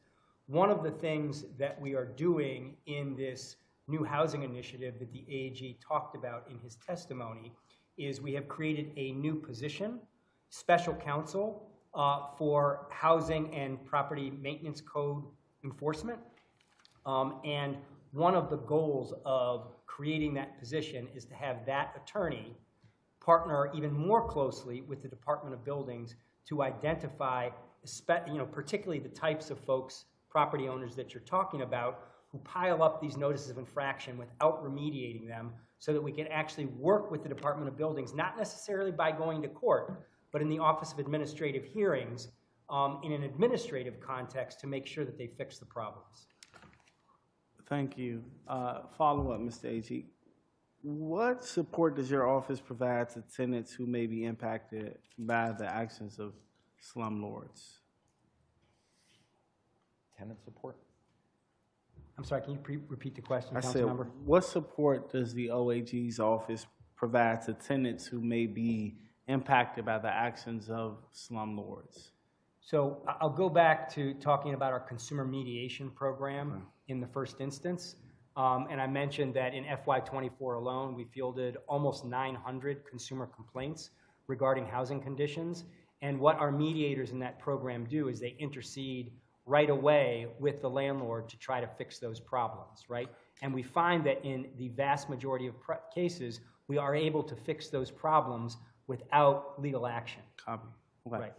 What's that? No, I said copy. Thank you. Yeah, okay, gotcha.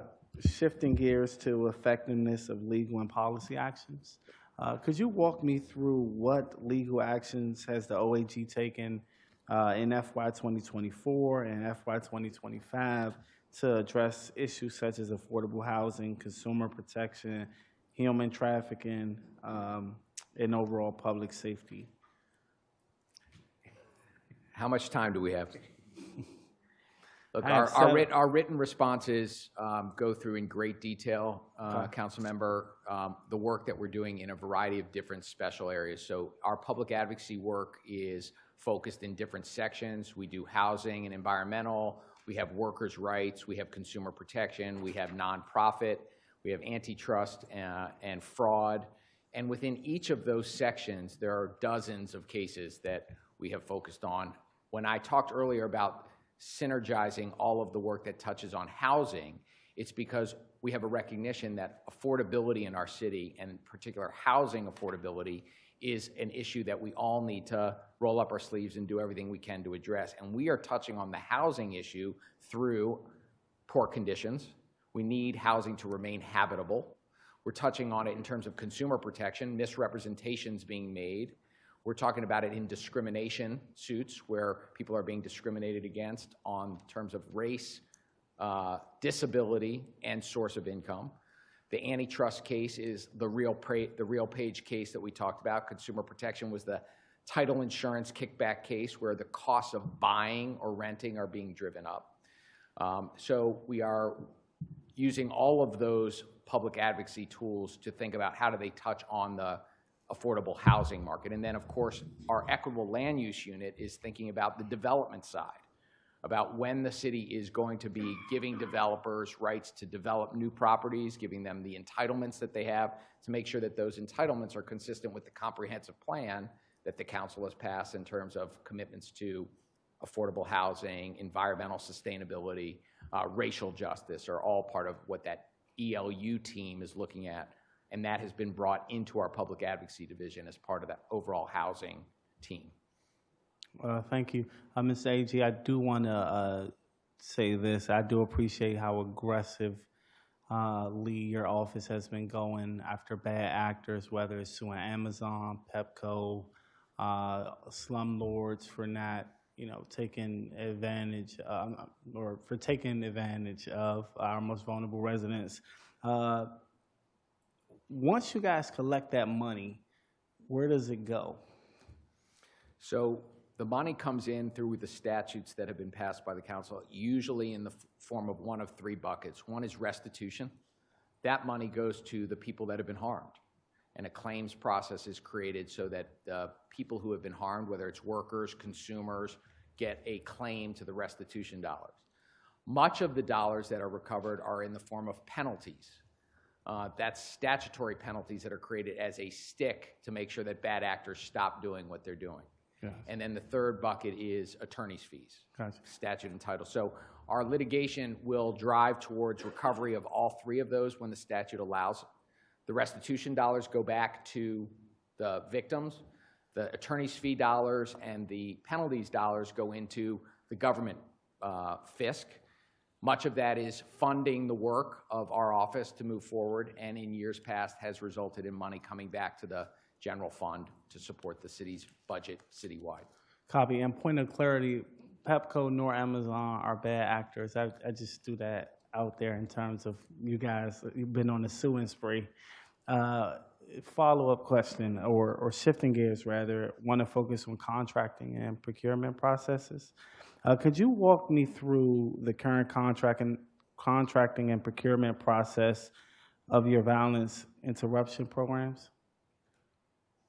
Sure. Ms. Cooper, you want to talk about how the grants around Cure the Streets are done? Sure, Councilmember, sorry, can you ask your question one more time? Yes, can you walk us through the current contracting and procurement process for your VI programs?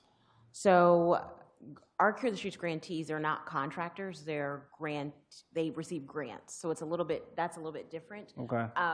So to make sure I understand your question, you're asking how do we go about issuing a grant to them? Yes, What's like that process? making sure it's a fair, Gotcha. transparent process. Sure. So we open up the RFA, we request for application typically in the spring before the grant cycle starts. Community-based organization can apply. Again, there are a number of requirements. I think I talked about it a little bit on the last round where you had asked about accountability. So they will put forth a budget plan, a work plan on goals and deliverables, along with a number of other things to showcase that they can, in fact, take on a Cure the Streets grant. We take those applications. We have an independent panel. They signed a conflict of interest form. They have no affiliation or don't work in OAG. They independently review those applications. They score them, they talk, and then they provide them to our violence reduction unit and our grants unit to give us who they think should be awarded the grant. Separate and apart, my director, Gabby Stevens, along with her team, they also review the applications and score them before it makes it up to the Attorney General and myself for final sign-off.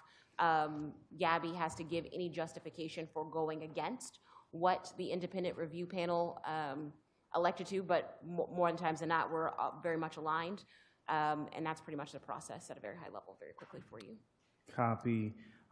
Several residents from Ward 7 have raised concerns about the OAG's workplace culture.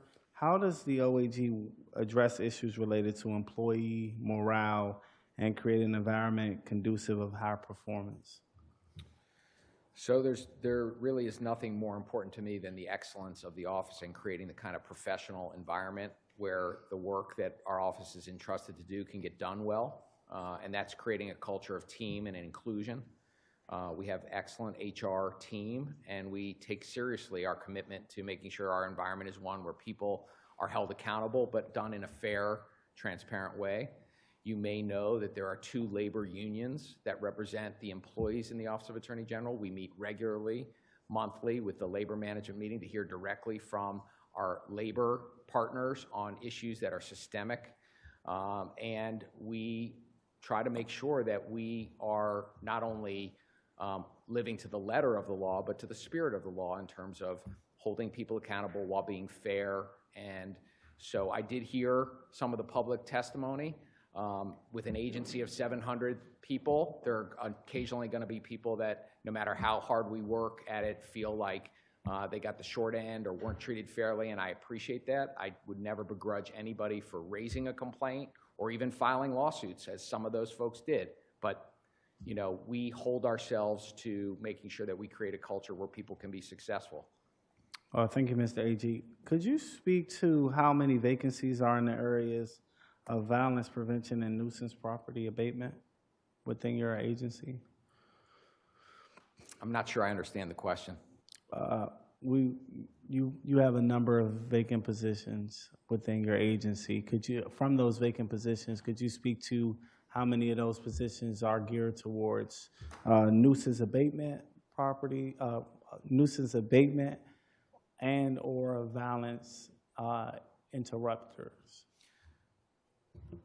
As it relates to violence interruption, we're fully staffed. Okay. We don't have any vacancies there. And the same is true with respect to nuisance abatement. Okay. We do not have any open vacancies. I mean, we have a special counsel for nuisance abatement. That position is filled, and Okay. we are fully staffed up in our housing and environmental justice section currently. And I'm just asking that question in preparation for budget and oversight. Want to make sure you have the resources that you need to continue to do what you do for the District of Columbia. I appreciate that. And when we get around to budget, I may come and tell you there's some things that we need if you want us to continue to do the work that we've been doing. But I will say that I think it's important that the district residents get the benefit of tax dollars used well. And that's something we hold ourselves accountable to. We know that we are a people-intensive organization. The vast majority of our budget is in personal services. And we got to take care of our people. We got to recruit great people. We got to create a culture where people want to come, and we need the resources to pay people. And when there's more and more work, we want to do the work. We answer the call, but when it comes time to having the resources available, that's where we come to the council and say, the power of the purse is with you, so let's make sure we can continue the work. We're all one government, and we're in this together. I'm looking forward to providing additional support. Just a couple of other questions, and I do want to be mindful of my time. So looking ahead in FY 2026, what are your key priorities for your office regarding public safety, community engagement, and collaborating with other DC government agencies?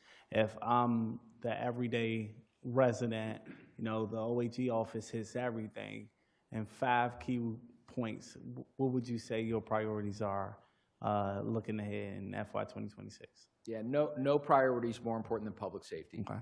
And so we have to continue to do everything we can to make sure that everybody in our city is safe. And I believe you need to take a comprehensive view of what public safety means. It is certainly criminal justice, and we're leaning into that. But it's also everything around that, which is housing, it's health, it's taking care of education, it's making sure that we're raising healthy, hopeful, independent young people. You know, we've got close to 100,000 young people in our city between ages 10 and 19. You know, we've got in the hundreds, maybe 200 that are currently in the juvenile delinquency. That's 200 too many. But we've got to keep it in perspective about those young people who need to make sure we're taking care of their education and their housing and their health. So that's one of our goals, is using every tool we have to enhance a comprehensive public safety strategy that means everybody feels safe. Second is, I think we have to make sure that we are focused on making sure we're taking care of the least, the most vulnerable, the people who have not enjoyed the incredible benefits of wealth and assets and resources that have been generated in the city. We have an abundance of resources in this city, but they're not always shared the way they should be. So that's always going to be a priority when we think about affordability, when we think about protecting workers, when we take consumers and seniors. That's all a focus on making sure that everybody who is a resident of the district, no matter where they live, gets to enjoy the benefits of being. I, too, am a third-generation Washingtonian, and it's the best city in the world to live in, you know, full stop. But we still have work to do to make sure everybody stays there. And the final thing I would say right now, more than ever, is, you know, we got to focus on the rule of law. We got to make sure that the laws that we have are upheld and defended. and that everybody in our government understands that laws matter, the Constitution matters, and we have to make sure we're standing strong for that. Thank you, Ms. Agee. That concludes my questions. I do look forward to working with you and members of your senior leadership and the rest of your team moving forward. We do too. Thank you. Madam Chair. Thank you, Councilmember Felder. Thank you for joining us today. General, I want to move on to human trafficking, which is something of great concern to me, and I think some in the public would be surprised to learn of how often this is happening in our country. Can you talk about what's happened since the establishment of your office's human trafficking initiative? How many cases have you prosecuted, and what kind of trends you're seeing in that space? Sure, and I'm going to ask again Mrs. Cooper to get into the details of that, but as you know, where we see human trafficking is particularly with young people who are being exploited to commit crimes. And so when young people show up in the juvenile criminal justice system, there are often times where they are being trafficked either for labor or sex or crime. And it's important for us to recognize that while they are committing crimes, they are also the victim of a crime at that moment. And that's really where some of the genesis around our trafficking work starts, how we engage with the Hope Court, how we think about how we're trying to get to the root cause of a problem. And oftentimes, sadly, that trafficking is happening by somebody who is in their family, is somebody who's close to them, who's in their community.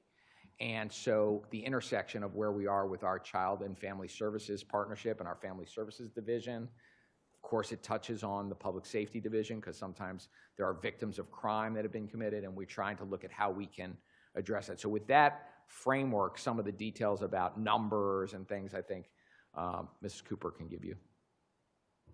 Sure. And so, again, to make sure that I understand, so human trafficking cases, those are handled by United States Attorney's Office. And what the AG was saying is exactly right in terms of OAG and our position with children in the juvenile justice system and the child welfare system kind of uniquely positions us to work with kids who have a heightened risk of being sexually exploited when we think about sex trafficking. So on the delinquency side, we have our HOPE, which is DC Superior Court's program here, Opportunities Prepare You for Excellence. That AAG works alongside a number of other folks who are meeting the needs of that child to help mitigate those risks for commercial sexual exploitation, or CSEC is what we call it. So that's an anti-trafficking provider, a service provider from the government agency, a CASA, educational attorney, a host of folks. On the Family Services Division side, that's where you're going to see a lot of our human trafficking efforts. We have 2 FTEs that are dedicated to that work. One is a HOPE neglect AAG. So when a youth is in HOPE, there's a neglect attorney with subject matter expertise in CFSA works there. And then our other FTE is focused on human trafficking training and outreach. So we are co-chair with the Human Trafficking Task Force alongside USAO. That is almost 300 members, meets every other month. We kind of alternate between who's hosting it between USAO and ourselves. There's 4 subcommittees. OAG is the chair of the Legislative and Policy Affairs subcommittee and is key to the Training and Outreach subcommittee. Our trainer and outreach, Karen, AAG, who goes out into the community, is meeting with schools, meeting with law enforcement, meeting with business and industries. So think hotels, think airlines, massage parlors, to help educate and show the signs of what to look out for. I've said a lot, and there's much more that I'm probably missing, but also just lastly, there's the multidisciplinary teams, making sure that we as a government are keeping an eye on these kids who maybe aren't fully in the system just yet, but we want to keep them on our radar because we have significant concerns that they could be CSEC. Also internally with CFSA, I know that they do an internal monthly case review to ensure that they're also watching kids who may be CSEC or at risk to be CSEC.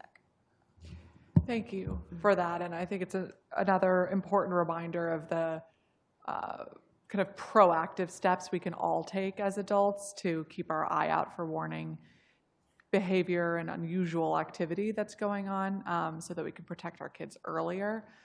When it comes to truancy, I know you were speaking with one of my colleagues earlier about the kind of steps in the process. Do you think that the system would work better if the referrals were made at an earlier step to DHS? I have said that I think waiting for some of the triggers, if a young person has missed 15 full days of school within the semester, I mean, they're so far behind at that point that I think that's too long. I think the question's going to be, what are we going to be prepared to do resource-wise to address it when we do it earlier? Because if you do it earlier, you're going to have more kids. But yes, I think unfortunately, when that balance has been struck, kids are so far behind by the time the system really gets in and puts them into the PIN system. Now, we don't want to push kids in earlier than they should be, too. And so I'm also, on record having said that I don't think the criminal justice system and the delinquency system is the right way to think about how we address keeping kids in school, getting them into school. It's a counterproductive way. Sometimes all of the other systems have failed us. But too often in society, we then look to the criminal justice system to fix what has been failed everywhere else. And particularly with education and truancy, and when you think about what we're really talking about, our city has already decided that. We had an extensive conversation, a report. The mayor and her team back in 2020 put out a report. JJAG put out a report about how we think about these things. So that's the balance. Because yes, I think waiting too long, having delays, by the time our office sees some of these referrals, some of these kids have aged out. Months have gone by, and that's months after they've been delinquent or not going to school or truant for at least 15 absences. So I think getting to these kids earlier with more proactive support will help us get our kids back in school, more honest assessment of what are the barriers that are keeping kids from school and addressing those. Okay, thank you.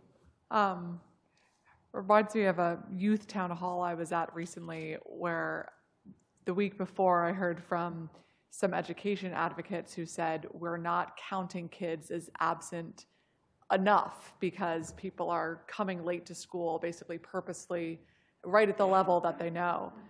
And then I spoke to all these kids who said it's the exact opposite. I'm doing everything I can to get to school on time, and if I'm 15 minutes late through basically no fault of my own, something is going on with the family, or I missed the bus, or some extenuating circumstance, and then I'm getting perceived as absent when I really need some support. And it was just another example to me of the same problem and a lot of the perceptions and assumptions that people can make in this space. So true.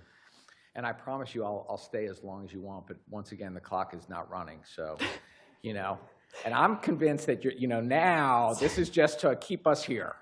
So when there are no other colleagues here, I don't run the clock on myself.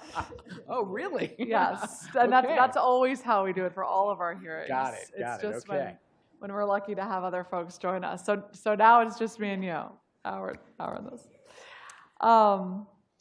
So one more question on DDAs. Another example of something that people may look to OAG for, but that really needs some more government services and agencies. What are you finding some of the service gaps are in limiting the government from achieving our responsibility to help kids be rehabilitated when someone may have a DDA that we're not getting to soon enough with the services? Like, what are the most consistent gaps that you're seeing? Again, Mr. Cooper may have some specifics, but off the top of my head, challenges around transportation, challenges around mental health and therapy, challenges around learning loss, getting kids back to where they need to be in terms of learning. And I will say that, unfortunately, housing instability runs through a lot of the cases we have in terms of where kids are living and the health and safety of what they're living in. So I think those are some of the challenges about when you're thinking about a young person who's now in the system and we're trying to make sure that we get that young person back on track. Where are the barriers and obstacles to getting them to do what we want them to do? We often hear about kids who've got multiple different programs and adults, but just navigating who they're supposed to be with and when. And then sometimes we've got really important, I believe, relationships between adults and young people, not necessarily parents, because parents play a very important role, but we know that teenagers are going to listen to other non-parental adults, coaches, teachers, counselors in a way different than they might listen to their parents. And so mentoring and getting those healthy adult relationships are important, but how well are we connecting it? How easy are we making it for young people to have out-of-school time events and activities where there are really positive role models? That's why I'm such a big supporter and focus on our out-of-school time community and making sure we're supporting that very important community, because that's part of making sure we're keeping ourselves safe. That is a good investment. And it's also making sure that our young people recognize that they have incredible talents. Sometimes it takes an adult to say, did you know how good you are at that? Have you ever thought about being a lawyer? Have you ever thought about being an entrepreneur? And you see the mind open up when an adult cares enough to say, you could do something great with your life. So, but how do we connect that? How do we make sure kids can easily get in those safe spaces to have those types of positive interactions with adults? Well, thank you. And thank you for raising the importance of out-of-school time. So I agree. It is just as important in many ways as having kids in school, is that when they're between home and school, that there's other spaces that are safe and engaging and part of the entire upbringing of the whole person. So thank you for your focus there. Drug court. Can you talk a little bit about your partnership with ABCA and MPD and leading to the closure of 18 illegal cannabis shops? Sure, and I'm going to let Mr. Rosenthal talk a little bit about the work that's being done. That is work that's being done on the civil side. Our role is on the civil side, and it is through our civil litigation division in our enforcement section, civil enforcement section. And so with that context, Mr. Rosenthal, I'm going to tell you a little bit about that partnership with ABCA and MPD. Sure. So that partnership with ABCA and MPD began in earnest in late August. And since late August, we've received roughly 35, it changes by the day, but roughly 35 referrals from ABCA to close down unlicensed medical cannabis dispensaries. To date, I think you mentioned 18 at the beginning. Actually, the number is 20 now. And there are still some matters pending. Look, when we first started the work, we heard from the ABCA director that we would be receiving approximately one referral a week. It's actually been higher than that. It's been, on average, about 2 referrals a week since August, so it's been a lot. And the way the process works is ABCA will prepare the paperwork, an ABCA investigator will prepare the paperwork and send it on to our civil enforcement section. Generally speaking, within 48 hours, a lawyer from our civil enforcement section will be assigned to the case. We'll take a look at the ABCA papers. We'll work with the ABCA investigator and or an MPD officer to determine whether there is sufficient evidence to proceed with summary closure. And then presuming there is sufficient evidence, in the vast, vast majority of cases there is, we will then prepare the paperwork and ABCA will file it with its board. The board then will consider it, and if it believes there's sufficient evidence to warrant summary closure, will issue a summary closure notice. At that point, MPD and an ABCA investigator will go out to the facility, serve the notice, and padlock the door, right? Sometimes, when there appears to be evidence of criminal activity on site, MPD will get a search warrant, and in some cases has actually seized illegal drugs, illegal guns, other illegal drugs, and other contraband. So that has happened, at least in some of our cases. After that, the owner of the property can determine whether they want a hearing in front of the ABCA board. In most of the cases so far, the 20 cases that I've mentioned so far, in 75% of those cases, the owner has basically agreed to close up shop and has agreed to something called an offer in compromise, where they close down.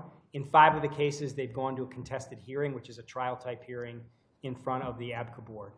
In all of those cases, we've succeeded in closing down the unlicensed dispensary.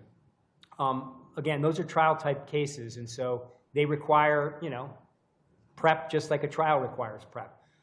What we have generally been able to estimate so far is that, in cases that result in an offer in compromise, it requires about 8 hours of attorney time. But in cases that go to a contested hearing before the ABCA board, it requires anywhere from 20 to 25 hours of attorney time. So that's generally the way the process has worked so far. We're really proud and appreciative of our partnership, both with MPD and with ABCA in these cases. I will say that in addition to closing down these unlicensed dispensaries, there are now, because of the process that was made available last year, a number of licensed dispensaries. And it is anticipated that our civil enforcement section will begin to see sort of violations, of the terms of somebody's license, where we're not only going to have to go in with ABCA and close down unlicensed shops, we're going to also require compliance with the law with licensed shops, just like we do with, alcohol establishments. And so that's another line of work that's going to continue to grow our workload at OAG. Okay, thank you so much, and thank you for your attention to this space. I think it is really important, especially in this kind of new marketplace, that we certainly want to be providing opportunities for people to get their medicine and to use and purchase cannabis when they need to in a legal way. But the businesses have to follow the law, and there's so many risks associated with businesses that are unlicensed. It's another area I'm really worried about our young people. We tried to have more strict protections in place for packaging. We got a version passed that provides some safeguards to ensure that businesses can't be specifically targeting young people in their drug packaging, but something to be mindful of, even in the licensed space, that there aren't sales of other drugs, especially that can be intriguing to young people. Okay, I promised a public witness earlier I would ask you all about the DC Child Support Enforcement System. I don't know if you heard some of her testimony, but this has been kind of ongoing for several decades. The system involved here, and the council has funded different feasibility studies for the DC Child Support Enforcement System. Can you provide an update on where we are with a replacement system and what the status is there? I can only do that at an extremely high level, so I don't know. Do you have a little more detail? Okay. Why don't you go ahead? Yeah, why don't you go ahead? So I think that's right. It's been ongoing for a very long time. And initially, in order to, I think, completely replace the system, it was going to cost somewhere close to $85 million, which was not doable. So it was a question of, let's do a feasibility report, see what are some of the things that we can do to update our system, because the people who can, in fact, fix this system are retiring or no longer, able to do this work. We were moving ahead on it. From my understanding, there had to be a pause because of the contractors that were doing the work. It was not working. We're still seeing a lot of challenges that are still happening now, duplicating of cases in the system, sometimes it hemming up. I think, the public witness testified is absolutely right there in terms of the ongoing issues. And so with that pause, it was going back, finding a new project manager under our new CIO, working with the federal government to identify folks who could, for sure, update our system in the way that it needs to get it working. Because I think before it was maybe using something like Salesforce, and that wasn't working. We are in a better place. The federal government has signed off on the work that we're doing under this new project manager, and it has finished, I believe, or it's near finishing the final feasibility report, and we're looking at maybe 4 to 5 years on officially being done. So it's something that we do take seriously, something that we're still working on. I do wish we were further along, but that is where we're at right now on it. Do you have a sense of why 4 to 5 years? It just, I'm not an expert in this space at all, but it just seems like a very long time. It's a very good question. I haven't seen the feasibility report, so that's why I don't have the direct answer, but I'm happy to follow up with our IT department and get that response to you. Okay, that would be great. Thank you. Just a couple more questions about some specific issues. So with elder law, I know that you're office pursues some cases to protect seniors. There was a case you brought in September of last year, or a settlement, excuse me, that you achieved with Curbio Inc. against a widespread scam against seniors. Can you talk a little bit more about what that case entailed and some of the trends that you're seeing in the elder abuse space? So there are a lot of ways in which elder abuse manifests itself, and sometimes it's in the criminal space where you actually have physical violence or neglect or somebody actually being abusive to older people. Sometimes it's family members, sometimes it's caregivers. We have financial exploitation that can sometimes happen to seniors. The Curbio case was a consumer protection case, and where that was particularly important for us to lean into is I've spoken to so many folks who the real value, their net worth, is caught up in their home. They've owned the family home for a lot of years. The senior's getting older, and they're thinking a little bit about fixing the home up and selling it. And that's where Curbio was really preying upon seniors. The promise that we can come in, you haven't really done a renovation of your house recently, and it needs some updating so we can get it on the market. We'll come in and do the work for you. We'll do it at a very fair price. And we won't get paid until you sell it, because we're going to promote the value of your house. It's going to go up. We'll get paid later. Well, it turns out that that was not being honest and true to what was really going on, because they weren't doing the work. The work was shoddy. And in the paperwork that they had seniors signing, they were giving the renovation company serial liens on the property, so that now not only was the house not fixed up, but it had all kinds of liens on the property that prevented the senior from being able to sell. And as the public witness talked about, a lot of times these seniors are not in great health. They don't need the stress and strain associated with trying to run a house renovation, get it paid, and put it on the market. And Curbio filled that void with a really devious strategy to take advantage of seniors. And so that's why that case was so important for us to bring, and we are very much focused on, of course, we want to protect tenants, but we also want to protect homeowners. We want to protect people who are buying homes. We have sometimes a phenomena of people flipping homes, and people come in and they buy, and they've bought homes that are not, what they were promised. And so we are very vigilant on using our consumer protection tools on that piece. And I wouldn't necessarily call that elder abuse, but it is seniors who are being taken advantage of through consumer scams. Okay, thank you. Has there been any uptick in actions taken around illegal dumping since the new authority was passed to pursue these cases? I don't think so Okay. yet. I don't know what the level of referrals have been thus far from agencies or from ANCs or from the council on cases that would trigger that. But that is a high priority for our environmental team, and we know that those types of cases are ones that will have immediate positive impact on quality of life in people in their neighborhoods. And so we are interested in hearing about those cases, referrals for those cases, and working them up. Okay. I'll add my thanks to your recent cases around the STEER Act to hold dangerous drivers accountable. I know you spoke with some of my colleagues about that, but I think those are good first steps into doing what we can and pursuing all the avenues we can to keep our roads safe. So thank you. Your office has managed to recover over $10 million in restitution for workers and penalties. I know there's a lot of different areas that you're involved with protecting workers' rights. Can you speak a little bit about the mediation program and litigation work that you are engaged in to protect workers? So a lot of the work that's done to protect workers is investigatory in terms of working up an investigation and pre-suit negotiation and resolution of cases. Sometimes employers are inadvertently, not following the law, and we try to get them into compliance and get the workers paid. Unfortunately, there are a lot of workers that are being exploited in the sense that the business model of the employer is to treat them as independent contractors, for example, misclassification cases, or not to pay overtime, or not to give sick leave and other benefits that employees are entitled to. And so those cases are oftentimes cases where a complaint is made, a tip is brought in, and we investigate it and work it up. If we're able to resolve it pre-suit, we do.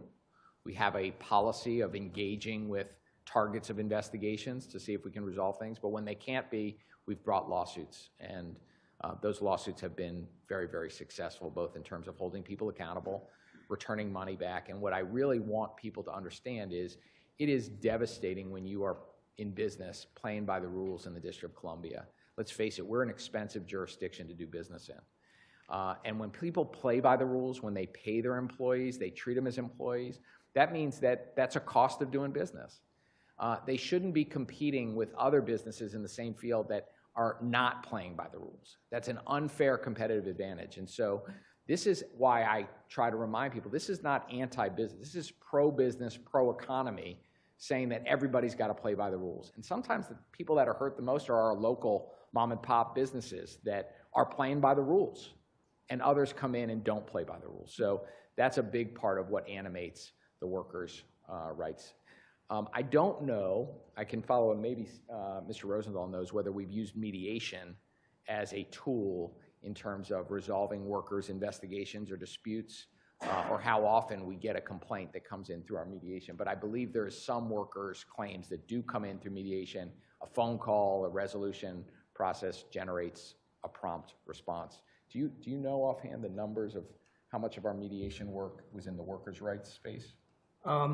I do know that we do get complaints like that, and we are able to resolve a number of them. Like if it's a last paycheck that didn't get issued or something like that, you know, we're often able to do it without having to do a full investigation and having our mediators do it. But it looks like, wrong tab.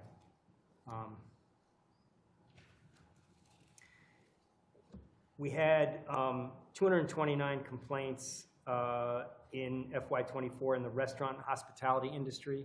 My guess is that at least some of those involved restaurant and hospitality workers. And then we had 100 straight up employment complaints that were fielded by our mediation team. And I know years ago there was a conversation about how we're handling DOES at first instance and then OAG kind of handling more of the pattern and practice cases. Has that evolved in the last 2 years to you all taking on more of these cases at first instance? Honestly, Councilwoman, I don't know the answer to that. I don't know whether the uptick in complaints that we have seen in the workers' rights space means that there has been a corresponding downtick with complaints that DOES receives. I just don't know. Okay, thank you. Restorative justice. So we have from your answers that 110 cases were declined or deemed ineligible. Does that include cases where the youth is going to trial or absconding or being rearrested before the restorative justice process takes place? Or what would the examples be of a case not being eligible? Sure, and Mrs. Cooper, can you lean into that one? Sure. So, I mean, there are some reasons why a case will be, like, could be selected, pulled to offer restorative justice. You know, homicide cases aren't going to be suitable for it. Sex offenses are not going to be suitable for restorative justice. Another reason, and restorative justice is not diversion. So restorative justice is something that's tacked on to, you know, if a kid is on a DDA, if they're getting probation, even if they're getting committed, they can have the option of restorative justice at some point, for a select number of cases. A reason why a child, restorative justice might not work is that the victim doesn't want to participate. It's voluntary for them. We don't pressure victims to do it. So if they don't want to do it, then it can't go forward. Sometimes the kid doesn't want to do it. They don't want to participate, don't want to atone, don't want to meet the victim. So that would make another reason why it would be sent back. Got it. Okay, thank you.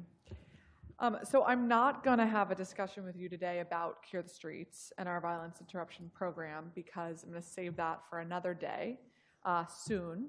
Okay. But I appreciate your continued effort in the unique model that is our local prosecutor's office, managing violence prevention and managing a program that has expanded significantly over the last several years that is so well regarded in the community and that is making a very important impact. I respectfully disagree with the way my colleague framed not moving forward with a merger. I do think a merger is important and necessary, and I also think in doing so, we need to honor the great work that has gone on at Cure the Streets and the fidelity to the model of violence interruption, which is different than providing community resources citywide to every ward. And so I look forward to continuing that conversation with you and Director Sneed and the mayor and the deputy mayor moving forward. But I just wanted to name that is why I'm not going to have a conversation about it today with you, because more to come on that soon. We look forward to it. Thank you. All right. Well, that concludes my questions for you today. I know you're disappointed to hear that, but I want to give you a chance, as always, if you have any closing remarks or want to highlight something that we didn't get a chance to talk about. No, as always, you know, your committee and your staff's comprehensiveness in terms of going through the oversight process is one that we get a chance to reflect on the work that we're doing over the course of a year. I think it's a very important thing to let the public know. I'm in favor of transparency in terms of our oversight and government process. And as I also said, it's an opportunity every year when we go through this. You can see the extraordinary people. They're in this room because they've been spending a lot of time answering the questions that you asked, and hopefully you have the information you need. But we also use it as an opportunity to reflect on how we can get better. We take a lot of pride in the work we do. We are mission driven. I believe I've got the greatest team of professionals, that the District of Columbia has the greatest team of professionals in the Office of Attorney General fighting every day for them, but that doesn't mean that we can't get better. We all can. And so this oversight process, the comprehensiveness of it, allows us to dig in and ask ourselves, you know, are we pushing ourselves to get better? And so I thank you for that, and I thank you for your partnership on so much of the work that we're doing and are looking forward to continue doing. So thank you. Great. Well, thank you, General. And I appreciate you saying that about oversight. I think that's an important way to view it, that it's a good kind of check-in for all of us. And as someone who used to work at the Office of Attorney General and used to be part of the team that would put together some of those oversight responses, I know how time-consuming it is. And I say to my team all the time, we don't ask questions just for the sake of a question. We're only going to ask a question if we need to know it, if it's going to inform our work, and we all read all of those answers cover to cover, and it helps us greatly in being a partner to you all. So thank you, because I know it's a big effort and a big lift, and want to thank you again and your entire team for all you do every single day for the residents of our wonderful city. We're lucky to have you here, and look forward to a great, productive year ahead. Thank you. Thank you. All right. With that, we are concluded with the oversight hearing in the Office of Attorney General. We are going to move right into our next agency, where we will focus on HSEM.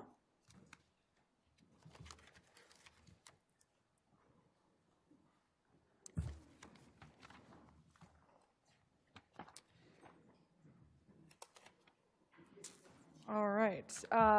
HSEM, we are going to hear from our public witnesses first, and then our government witnesses. Our public witnesses will have 3 minutes to present their testimony. Thank you, Rachel Feinstein, for your patience. I've seen you here all day.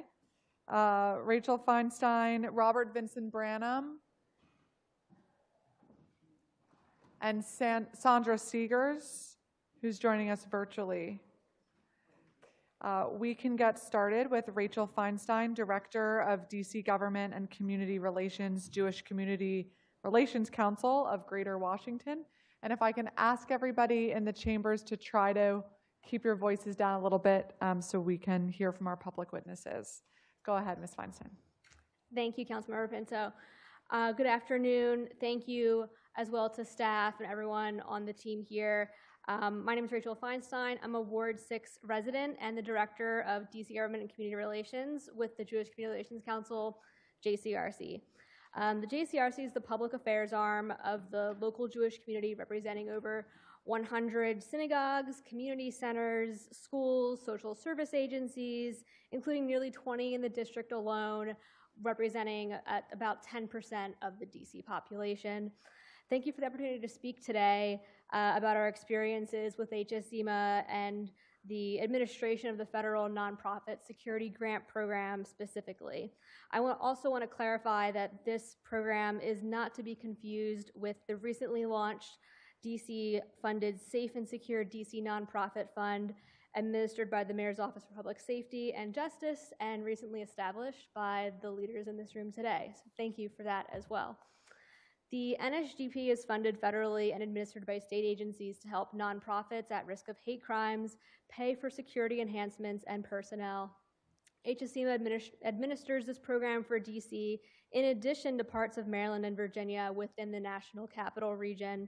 We are truly grateful for this program as it provides significant investments and opportunities which enable Washingtonians, Marylanders, and Virginians to worship safely and joyfully. The federal program remains vital, but grantees have experienced significant challenges when attempting to communicate with HSEMA program administrators. I reached out to HSEMA staff before this hearing to try to find ways to communicate more effectively, but I never received a response to my inquiry. This is indicative, perhaps, of the community's experience in working with HSEMA. No response to emails or even an acknowledgement of receipt, and I think we all know how that feels when you're on the end of that as well. HSEMA expects grantees to turn in paperwork on time, which is reasonable, but in many cases it's almost impossible to do so when responses from administrators are so delayed. For example, grantees send several emails requesting paperwork assistance or grant extensions, but administrators take several weeks or even months to reply, which delay and in some cases prohibit funds from being fully spent within the grant timeframe. Attached to my submitted testimony are some more detailed examples provided by grantees about their experiences. One grant coordinator reported to us that they had a process question for DC's HSEMA. After a week or so passed with no response to several emails with the clock ticking, the coordinator reached out to a different program in a different state to get the answer they needed. We know HSEMA staff is very hardworking, covering DC and multiple jurisdictions, for which we're grateful. The process today is not equitable or transparent. We look forward to working with you and our partners at HSEMA to find resolutions to continue supporting this valuable program and dedicated staff. Great, thank you so much. Appreciate your testimony. I'll come back to you for a question. Sandra Seegers, founder, Concerned Residents Against Violence.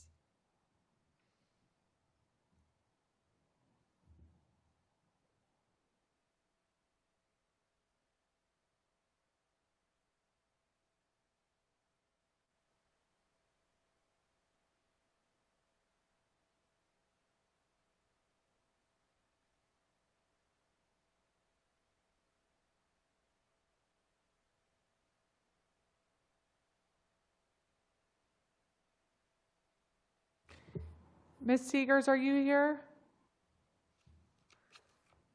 I can see your name on the screen and that you're off mute, but we can't hear you.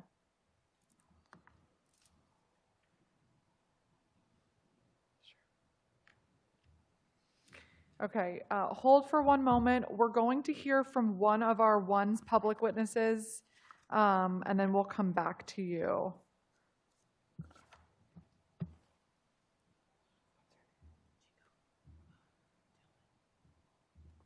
Chico Tillman.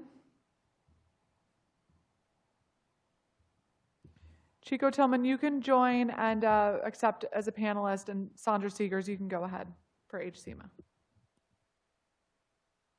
Oh, you want me to go? Yes, you can go. Okay, you can hear me now. I don't know what happened. Okay, and this is the Homeland Security? That's right. Okay. My name is Sandra Seegers. I'm a Ward 8 resident. This is one of the most important agencies within the DC government. This agency has to stay ready for any emergency that may arise. Active shooters, bioterrorism, cyber attacks, extreme heat, earthquakes, floods, hazardous material incidents, hurricanes, improvised explosive devices, power outages, and as well as local crime and traffic. After having Kim McCall, Outreach and Community Engagement Director, attend our first Friday group meeting, we were informed about 2 services that all residents should be aware of: Alert DC and Ready DC.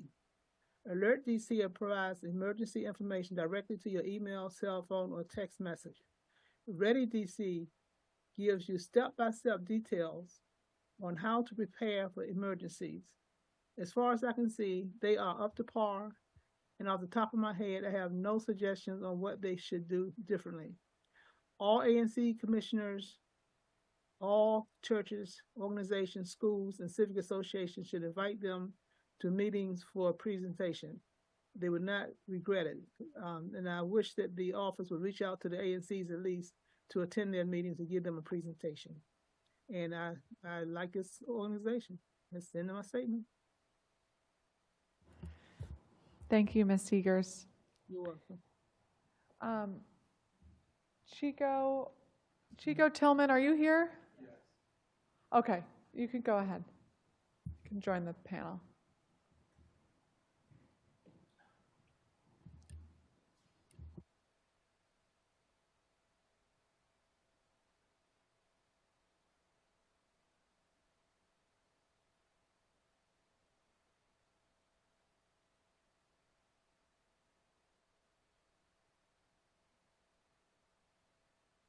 Afternoon for everyone, so I try to be as brief and concise as possible. First of all, thank you. As a person who has been in the field of community violence intervention for 2 decades and has supported the city of Washington, D.C. since its inception, along with Cure the Streets and everything.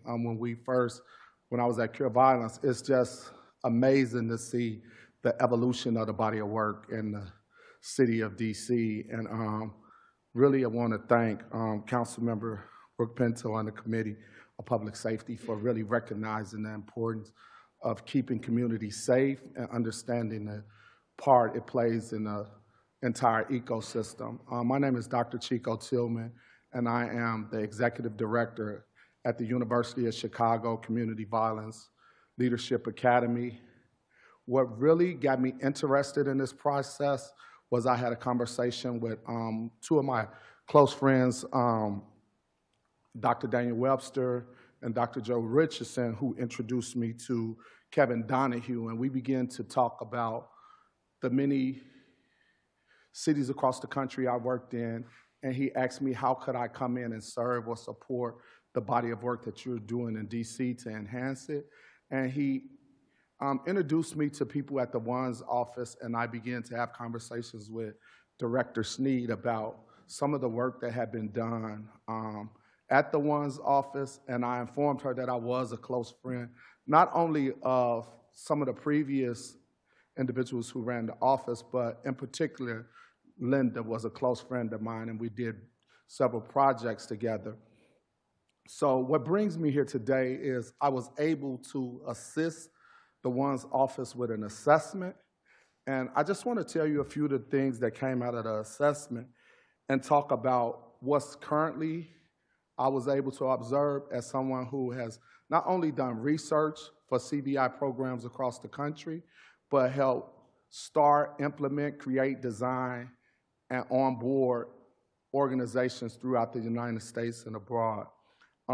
First of all, I love the way that they are taking a more holistic approach or comprehensive approach to looking at the body of work. And one of the things I observed is a need for restructuring. And I will say Director Sneed has been open-minded about how to implement new strategies and policies, and also creating a strategic plan to align the ONSE office more with the mission and values and vision of the organization, as opposed to the way it was moving at first.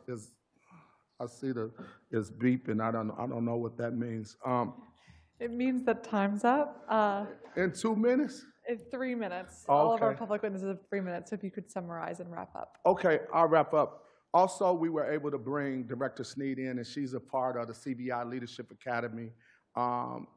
which is compilations of leaders across the country, her counterparts, so that they can have peer learning along with learn different implementation strategies across the country. So any questions you want to ask me in regards to the body of work I've done supporting the assessment and Director Sneed, I'd love for you to ask at this point. Well, thank you very much. As you know, we're still focused on HSEMA right now, but wanted to make sure you had a chance to testify while you were here. So thank you for joining us. Perfect. Ms. Feinstein, when you talk about the lack of engagement, from your perspective in working with so many organizations that are applying for these grants, what do you think the best practice would be on community education and involvement so that everybody is on the same page of what may be available, how they can seek these resources that are so needed, especially now? I think transparency from staff to the community of maybe like what their preferred email time window is. Some grantees have noticed that there's a particular time of day that they receive a response, and sometimes if they don't receive a response within that day or the next day, they don't get one at all. So do they have preferred working hours where they're, does the staff have a working time where they're only working on this particular project?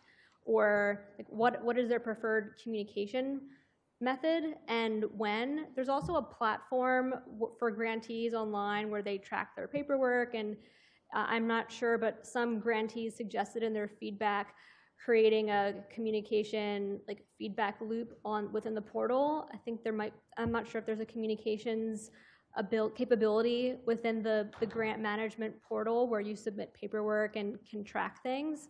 But just basics, having maybe a quarterly or twice a year community phone call with grantees or with anyone interested in the program, just to create that feedback loop and provide that ability to speak with staff and know that there's a set time, kind of like an office hours kind of scenario could be helpful. And there were other suggestions in the documentation as well.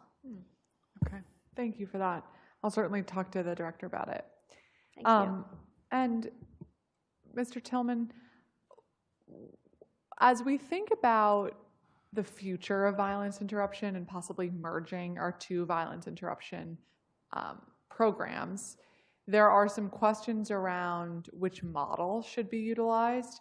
In your view, how important is fidelity to a traditional kind of cure type model where the site selections are purely based on the areas experiencing the most gun violence versus what ONSE has lately been moving towards kind of spreading around all wards? Well, that's a great question.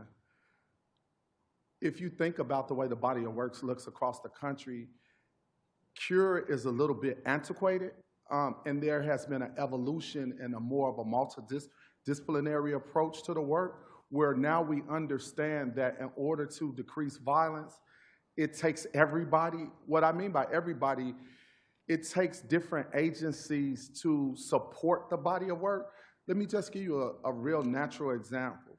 If an individual has a participant who is ensnared in the cycle of violence, but at the root of it, it's because he lacks housing, then this organization doesn't have housing. Or the individual could have substance use disorder. So there has to be connectivity to other agencies throughout the city where if we want to get the individual a warm handoff, we could get him the services that's contributing to him committing these acts of violence. So what we really understand now that the component that is most important for a CVI organization is accessing these individuals and getting these individuals into the proper services that are the underlying or root causes of violence. We want to, of course, do mediations, interventions, but also we want to deal with the situation or whatever is causing them to, disregard the normal way of resolving conflict and using a more aggressive way. That's why we look toward more multidisciplinary and comprehensive ways of doing it and leverage the strength of the city to connect them to other agencies. So what we would do is be able to expedite services based upon the same way you triage in a hospital. You could just say if you're waiting for 2 hours and you got your ankle broke. If a person come in and a gunshot victim, they skip you because it's more urgent. And it could be the same way if we have an individual who's on the cusp of committing a violent event. We could get them into services faster, which will call the likelihood of them committing violence less likely. But also we want to have some type of behavior management mechanism in place, like CBT, CBI, something that allows them to have situational decision-making skills. So not just engaging the individuals and interrupting violence like firefighters, but bringing them into programming to help them now to be able to mitigate their own thoughts when they have those inclinations to resolve conflict with a violent incident. That's very helpful. Thank you so much. And Ms. Seegers, while you're here, out of respect for your time too, I want to give you the same offer if you'd like to share your testimony on ONSE. I know you're also signed up for them.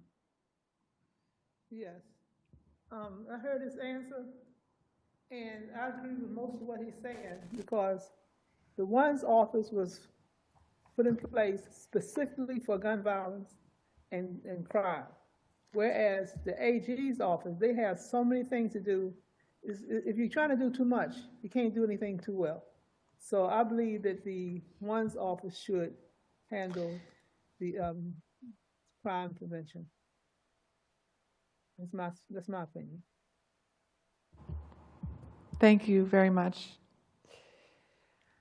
Okay. Well, thank you to all of our public witnesses today for HSEMA and a couple for ONSE. And we're going to move on now to Director Osborne and his team.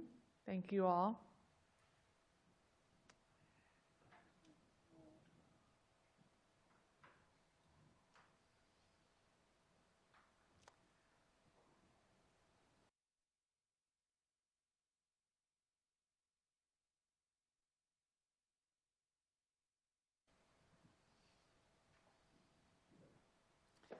Director, welcome. No, take your time. I'm so sorry to see that.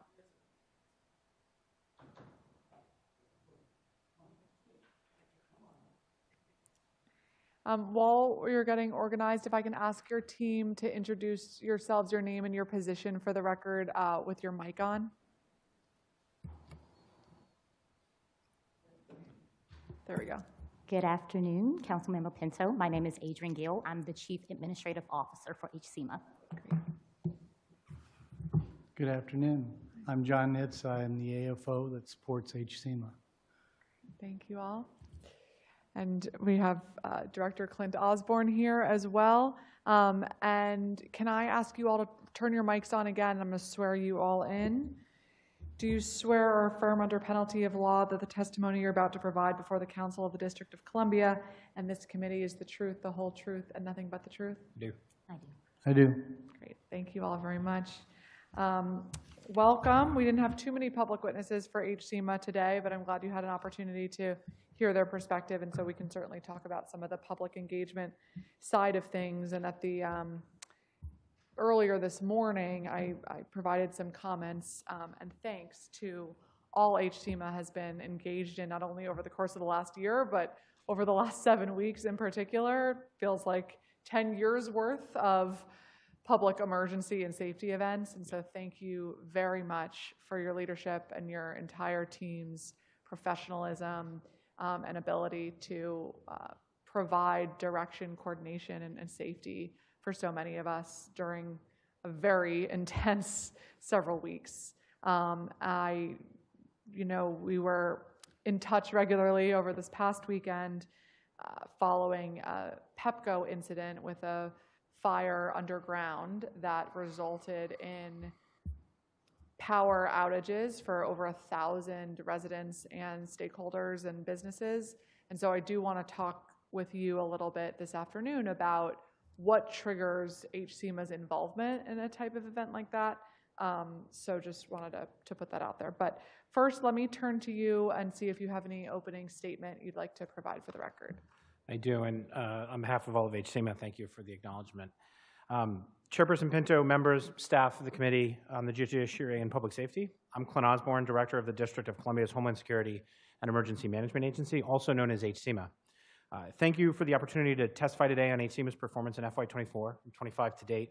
I'm joined today by HSEMA's Chief Administrative Officer, Adrian Gill, and Agency Fiscal Officer from the Office of the Chief Financial Officer, which is always a mouthful, John Nitz, as well as members of our senior leadership team, both here and online. I'd like to take a moment first to acknowledge the entire HSEMA team. Throughout a year that's been intense for the entire public safety and justice cluster, as you've mentioned, Chair, and many of our district government partners, the HSEMA team has stayed focused and consistently rising to the occasion for our community. And for that, I say thank you to the HSEMA team. This year, in 25, HSEMA celebrates its 75th year as an organization. From its origins as the Office of Civil Defense in 1950 through the transition to emergency management, and then through the birth and maturing of Homeland Security after the 9/11 attacks, HSEMA has evolved to meet the needs of the community.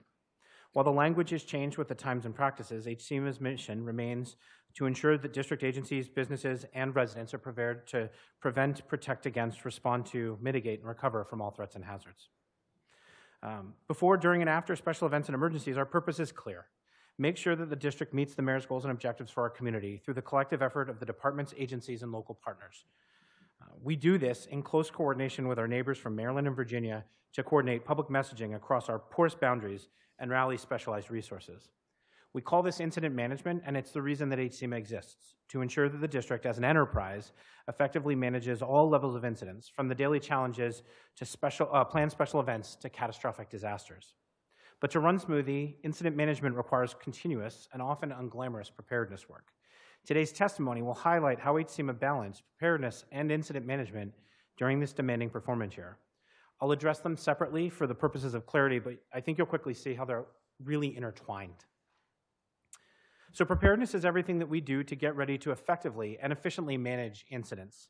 There are two overarching goals in preparedness. The first is to reduce the risk that our community faces from threats and hazards. The second is building institutional capacity to manage emergencies when they do inevitably occur. We know the risks that the district faces are varied, and we can't see into the future. However, we are focused on the core activities that will improve our ability to manage any incident. I'll highlight 4 projects that demonstrate the broad nature of projects that HSEMA manages and the varied elements of preparedness. First, we implemented a new organizational structure for the district's Emergency Operations Center. You'll hear me use the term EOC throughout the day, called the Incident Support Model. This new framework updates much of our procedural guidance and aligns day-to-day and emergency roles for staff so that they're better positioned to perform their roles during emergencies. After a series of trainings and exercises to prepare for this transition, we successfully implemented this new model for the July 4th activation.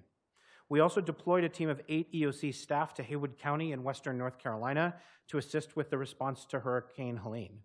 The deployed personnel brought back valuable insights on the impacts of extreme weather events that may benefit the district in our own future responses to severe weather impacts. Second, we focused on the district's emergency communications ecosystem. This year, we've grown our partnership with commercial carriers to expand cellular voice and data coverage more quickly and in more targeted ways during incidents. Similarly, we took steps to install a suite of new antennas and radios at the EOC to enhance our ability to communicate public alert and warning and maintain communications during catastrophic disasters. Third, we continued work on the St. Elizabeth microgrid project. This year, we reached a key milestone with the Council's approval to advance to the design phase. We're now focused on designing a reliable, efficient, and resilient energy solution for the St. Elizabeth East Campus, including the Office of Unified Communications 311 and 911 call center, our backup emergency operations center for the district, and the Joint Information Center, as well as Cedar Hill Regional Medical Center and other off-takers. I highlight this project because it's a prime example of how we reduce risk to the community by hardening our most critical infrastructure. Over the last 10 years, we've fortified DC water pumping stations so that they don't fail during floods, and established a regional network of partners for monitoring grocery, fuel, and water supply chains during emergencies. This year, we educated the senior community on heat emergencies with AARP and identified areas throughout the district where we'll place sensors to provide better situational awareness and warn the community of flooding in real time. Reducing risk to the community through hazard mitigation means district residents and businesses experience fewer impacts and are better able to self-solve, reducing the need for support during emergencies. And according to the National Institute of Building Sciences, we save $13 for every dollar we spend on natural hazard mitigation. Finally, I want to share an example of how we never waste an opportunity to test and evaluate ourselves as an agency. 2 weekends ago, we installed a new battery backup for the Emergency Operations Center, and the final stage required us to shut down several of our essential systems. We used this as an opportunity to exercise our continuity of operations plan, and we were successful in temporarily relocating our Mission Essential Watch and information sharing functions to our backup location at the Unified Communications Center. This ensures that we can complete our mission in any conditions. And to underscore the importance of these and other initiatives, in October, the district received full approval from the Emergency Management Accreditation Program, having met or exceeded 73 different standards for emergency preparedness.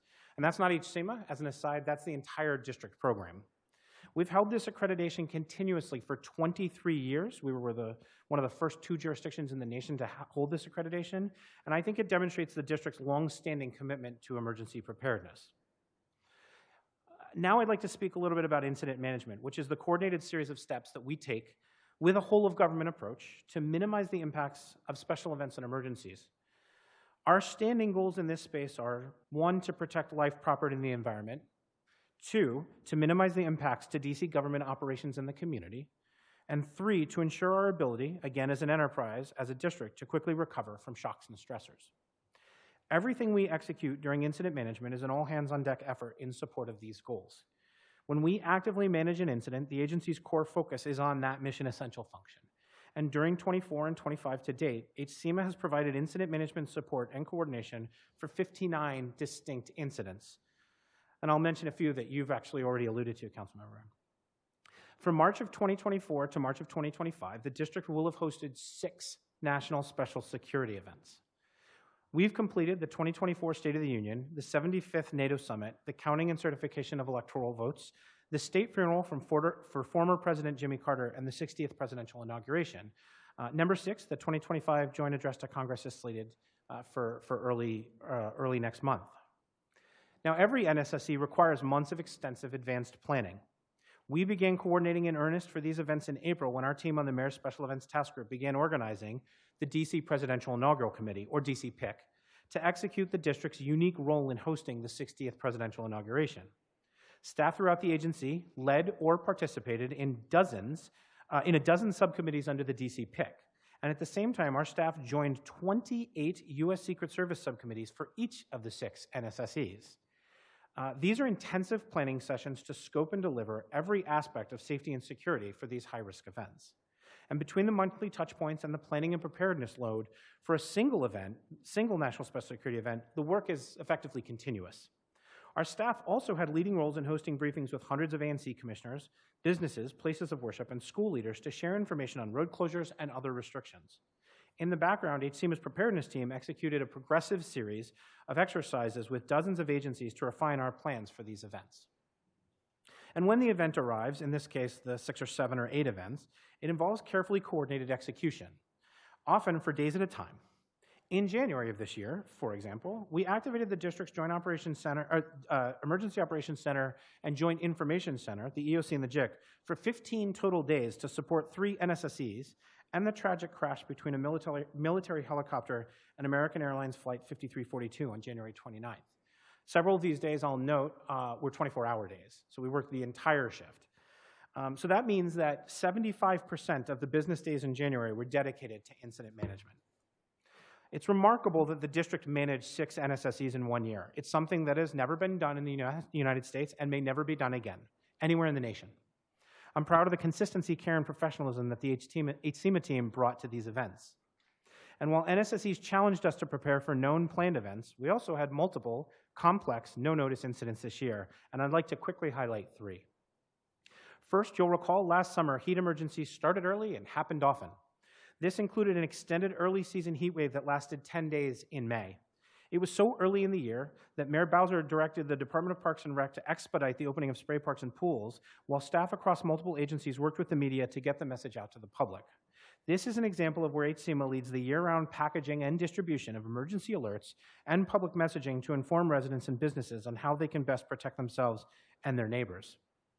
Second, around 9 p.m. on July 3rd, 2024, DC Water notified HSEMA that the Washington Aqueduct was contaminated with what was called an algae bloom. This required coordination of a boil water advisory for the entire district and all of Arlington County, and we then had to navigate on the 4th, hosting multiple special events during a heat emergency while under the boil water advisory during the July 4th celebrations. Once again, the HSEMA team worked through the night to implement protective measures, prepare and distribute protective public messaging, and support district agencies with bottled water for their staff. And finally, I want to highlight HSEMA's role in the district's response to the tragic crash on January 29th. The Fusion Center flagged the event from the 911 dispatches, then immediately began collecting information from social media and radio traffic. They updated our internal channels as they got better and better information, and they alerted the community through AlertDC and then through our public safety networks. We activated the EOC and the JIC to address interjurisdictional issues and minimize disruptions to the unified command and to centralize the distribution of public information. As the incident unfolded that night and in the following days, HSEMA's response staff moved with the unified command group to DCA and posted up at the Family Assistance Center in Bethesda to support the families of the survivors. Our ongoing recovery support continues as we manage the cost recovery process for the agencies and the mutual aid partners, and we prepare for the after-action process. In closing, I'm proud of the HSEMA team's dedication to the residents, businesses, and visitors of the District of Columbia. I hope it's clear from my testimony, which can only provide a portion of our accomplishments, that our team is relentlessly self-improving and unwaveringly committed to our mission. And I'd like to thank them again for their remarkable work as we continue into FY 2025. I thank Mayor Muriel Bowser for her leadership, City Administrator Kevin Donahue, and Deputy Mayor Lindsay Apia for their continued guidance. It's an honor to serve the district as part of this leadership team, and I'm grateful for the opportunity. This concludes my testimony, and I'm available to answer questions. Great. Thank you, Director Osborne. So there are some emergencies or special events that we can plan for, like the presidential inauguration that we know is coming every 4 years. There are other emergencies that we can't plan for, like the terrible plane crash or a visit with a world leader that we weren't anticipating. And so how do you balance ensuring HSEMA has sufficient resources throughout the year and the upcoming year with the likelihood that emergencies will pop up so that we don't strain our resources for the basics that we need to provide every day? That's one of my favorite questions. I'm glad you asked it. It is a challenge. I think the challenge for us as an agency is that it's the same people, right? It's the same folks that work day to day, making sure that all the programs, like we heard about, like our nonprofit security grant program, that they go out the door and that those things happen. And at the same time, those folks, when we get into incident management, they bounce right into new roles. It's one of the reasons we've been working over the last couple of years to really evaluate what we ask of our staff and when we ask it, to make sure that we're asking it of them when the need is there, and that we're making it as easy and as seamless for our team to jump in and do their roles.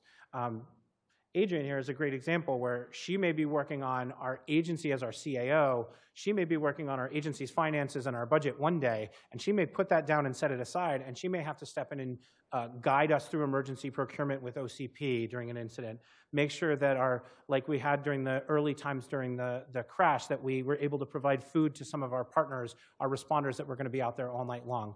So the way we do that is we've been looking very concertedly over time of really what we're asking of our folks and how can we streamline. And one of the ways that we did that I talked about during my testimony is ensuring that the roles that they do every day are aligned to the roles that they do during emergencies. That's one of the big things. I think the second thing is we just have to continue to balance meeting the basics, right? The things that we have to do all the time with our incidents. We've made a number of changes. I mentioned we had 59 different incidents. We can scale the way we respond to an incident. We didn't have the entire Emergency Operations Center and the Joint Information Center in the building operating over the weekend when you and I were communicating. Rather, we had some folks who were taking turns covering from home remotely. We had only 1 or 2 folks who were actually either on site or in the field working. So we are able to scale our staffing support to meet the needs of the incident. But at the end of the day, we're going to meet the needs of the incident. That's where we work our way backwards. We say, what does our community need from this incident? Where can we best provide that support and then we just basically figure out how to scale to get to that. And then we just do a really focused job on making sure our folks are taken care of. Thank you. Do you have confidence that for the rest of this year, you have sufficient resources and staffing to be nimble in an ever-evolving state of temperature shifts and, you know, the snow events we've had, possibly additional, you know, heat warnings this summer, things that we can look at last year and track a little bit of what may be coming? I feel very confident. You said that there are events that we don't plan. We don't plan for that specific event, right? But we are constantly, through our community risk assessment process, we're constantly evaluating the risks to the community. And that's a balance of what are the types of incidents that we could have, and then what are the impacts to the community if we have it. And our team at HSEMA and with our partners across the district at both the city level and the federal level are constantly having the conversation about what's going on in the world, what's going on in the district. Are there new ways that incidents are occurring that maybe we are not used to? Cyber is a great example where cyber is like ever evolving, right? The way a cyber attack can happen, the purposes of a cyber attack can continue to evolve. The impacts that we see as an agency or as a district government continue to evolve and change. So what we do is we focus year round on preparedness. And we do have a great team on the preparedness side of the house that we try to keep them we try to only bring them into the incident management side when we really, really need them for our larger events. And that allows them to stay focused, whether it's on risk reduction through resilience, or whether that's through planning, training, and exercises with our partners. We try to balance that, and we're constantly balancing that. That's something we're doing all the time as a senior leadership team. Thank you. In terms of what happened with the plane crash over the Potomac, it's almost one of the most challenging situations we could even imagine simulating, not only with the tragic number of victims, but also how many agencies and jurisdictions were involved and how complicated the recovery was. From your perspective in helping to coordinate some of the response within our district agencies and across regions, how did that work in practice? How were those decisions made in real time? And were there any areas of improvement that you would like to see moving forward if something terrible like that were to happen again? I'm going to avoid getting into a lot of areas for improvement because we're still very, very close to that incident. We haven't had a chance to really hot wash it with a lot of our partners and do that in a structured way. You know, one of the things that we look at is how quickly were we able to meet the needs of the community. And in this case, we knew, I think, pretty quickly that all 67 folks involved in that had died, which changes the dynamic a little bit. And obviously, the conditions that police and that MPD and DC Fire worked under on the river were about as challenging as we can have here. It was frigid. There was ice on the water. It was in the river. Water operations, especially at night, are especially challenging, and Fire and EMS and MPD can tell you all about that. What I think we saw were a couple of things that we've worked really diligently as a region and as a district to do that I would highlight right now as early effective practices. The first is that we were able to have multiple different agencies providing critical, limited resources to solve a problem together. And that sounds simple, but it's not always simple because there are a lot of things that go into letting each one of those assets, whether that's an individual diver or a boat, work in that water together.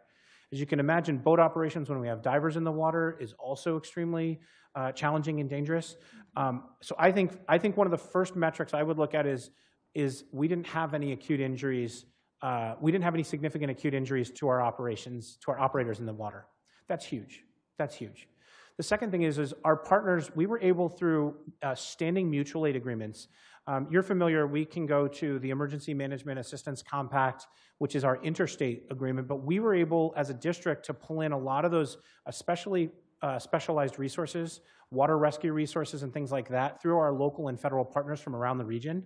That doesn't happen by accident. That happens because our partners work together all the time with each other to make sure that they know what each other can do and that they can call them in and they know when they get there what your limitations are and what our needs are. That worked really, really well in this. The third thing I would highlight, and then I'll pause, is we were able to establish under DC Fire, under Chief Donnelly, a very effective incident command structure. MPD folded up under there, then our federal partners rolled up under there, and over the course of the coming days, the Metropolitan Washington Airports Authority Police rolled up under there. Eventually, we had the airport staff supporting us, and we were able to start, like, you know, that first operating period is always challenging. And again, it's night, it's a high intensity incident. There are a lot of safety issues that they're tracking. There's a lot of information to be gathering. But we were able to establish and roll up a lot of issues under the incident command very, very quickly, and then continue to mature that over the course of the next couple of days as we got a better and better and better understanding of what it would take to remove the wreckage, remove the victims, and support the families. That doesn't happen by accident. That happens because we work together regularly, we train together regularly. Chief Donnelly highlighted a number of the what we call incident management team trainings that we provided to all of the public safety partners locally and in the region. And those are the kinds of things that allow that initial response to go really smoothly. And in an incident like this, where FEMS was really taking on a huge role in the recovery, and then OCME was taking on a huge role with the mortuary piece of this and connecting to families, is HSEMA really operating as the central coordination function, kind of regardless of the emergency, so that there's always that consistency? That's exactly right. So we look at every incident and we say, what is the crisis? Like, what is the fire that we have to put out, the threat that we have to mitigate and reduce? And there's a lead agency for that. Just like you said, if it's a cyber incident, it might be Octo. If it's a fire, it's going to be fire. We look at every incident differently, but in every incident across all of the crises types, HSEMA is the consequence management agency, and we provide direct support to the agencies as they need it, and we run all the centralized functions across district government that allow our operations to continue. Thank you. When it comes to the the disaster mortuary operational response teams, especially in an emergency like this that's so fast moving, whose responsibility is it to make that contact and make that call on who's going to manage which piece of it? So the way our emergency operations plan is laid out, we identify our emergency and disaster services. We have missions and we have services. And what we do is, with each of the agencies, we look at what they might or will be called upon during any emergency to stand up and do. OCME is our lead for mass fatality management. Again, they're going to provide the direct services in terms of collecting remains, doing identification, matching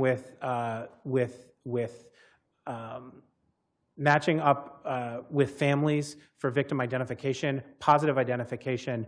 But in this case, this is a great example where DC Fire said to them very early on, their response, OCME was almost immediately activated and engaged in this. And at the Unified Command level, between OCME and DC Fire said, we can get this started really quickly and give you a little time buffer to get additional capability set up. And in doing that, we were able to immediately start collecting remains, which were already presenting to our responders. So I actually think this went really smoothly. Of course, OCME will look at that operation and they'll find lessons learned through their operations. And I'm sure Fire will do the same. And that's really what we want a citywide after action process for. Okay, but in terms of the call that is made to just, like, even when you say mass mortality, that they manage it, what is the threshold of a mass mortality incident that would trigger their involvement? And if it's all subjective, who makes that call? Oh, so OCME handles all fatalities in the district, right? And so on any given incident, whether it's with police and fire on a normal incident, OCME is involved. For something like this, it's an immediate decision that we're in that space. We had a lot of fatalities. We knew really one of the initial triggers for us was when we got the size of the the American Airlines flight, right? Originally, it came through as a small plane. As we got better information, we knew that the number was above 60. That's an obvious mass fatality. At the end of the day, whether it's mass fatality or mass casualty, the mass just means that it's beyond what we currently have online to manage as part of our normal system operations. And so when when working with the Unified Command, it's really going to be at that point, right? It's going to be the incident commander, in this case it was Fire Chief Donnelly, who's going to look at that and formally say to OCME, here's what we think we have, and OCME will look at that and say, yeah, we're going to turn on our mass fatality management capability for this, because OCME is looking at that and saying, we need to bring in additional staff and additional specialized resources to manage these fatalities in a timely manner. Thank you. So speaking of a different type of incident, the PEPCO outage over the weekend, where over 1,000 residents and customers were impacted. There was a early morning fire underground about 4 a.m. on Friday morning that caused this power outage. What was HSEMA's specific role or ability to make resources available to people in that outage?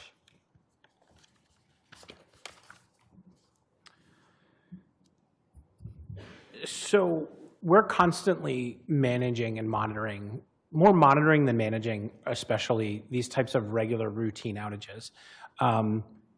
So we on the morning of, at 5:17 a.m. on the 21st, we sent an alert DC notification about fire department activity in the area.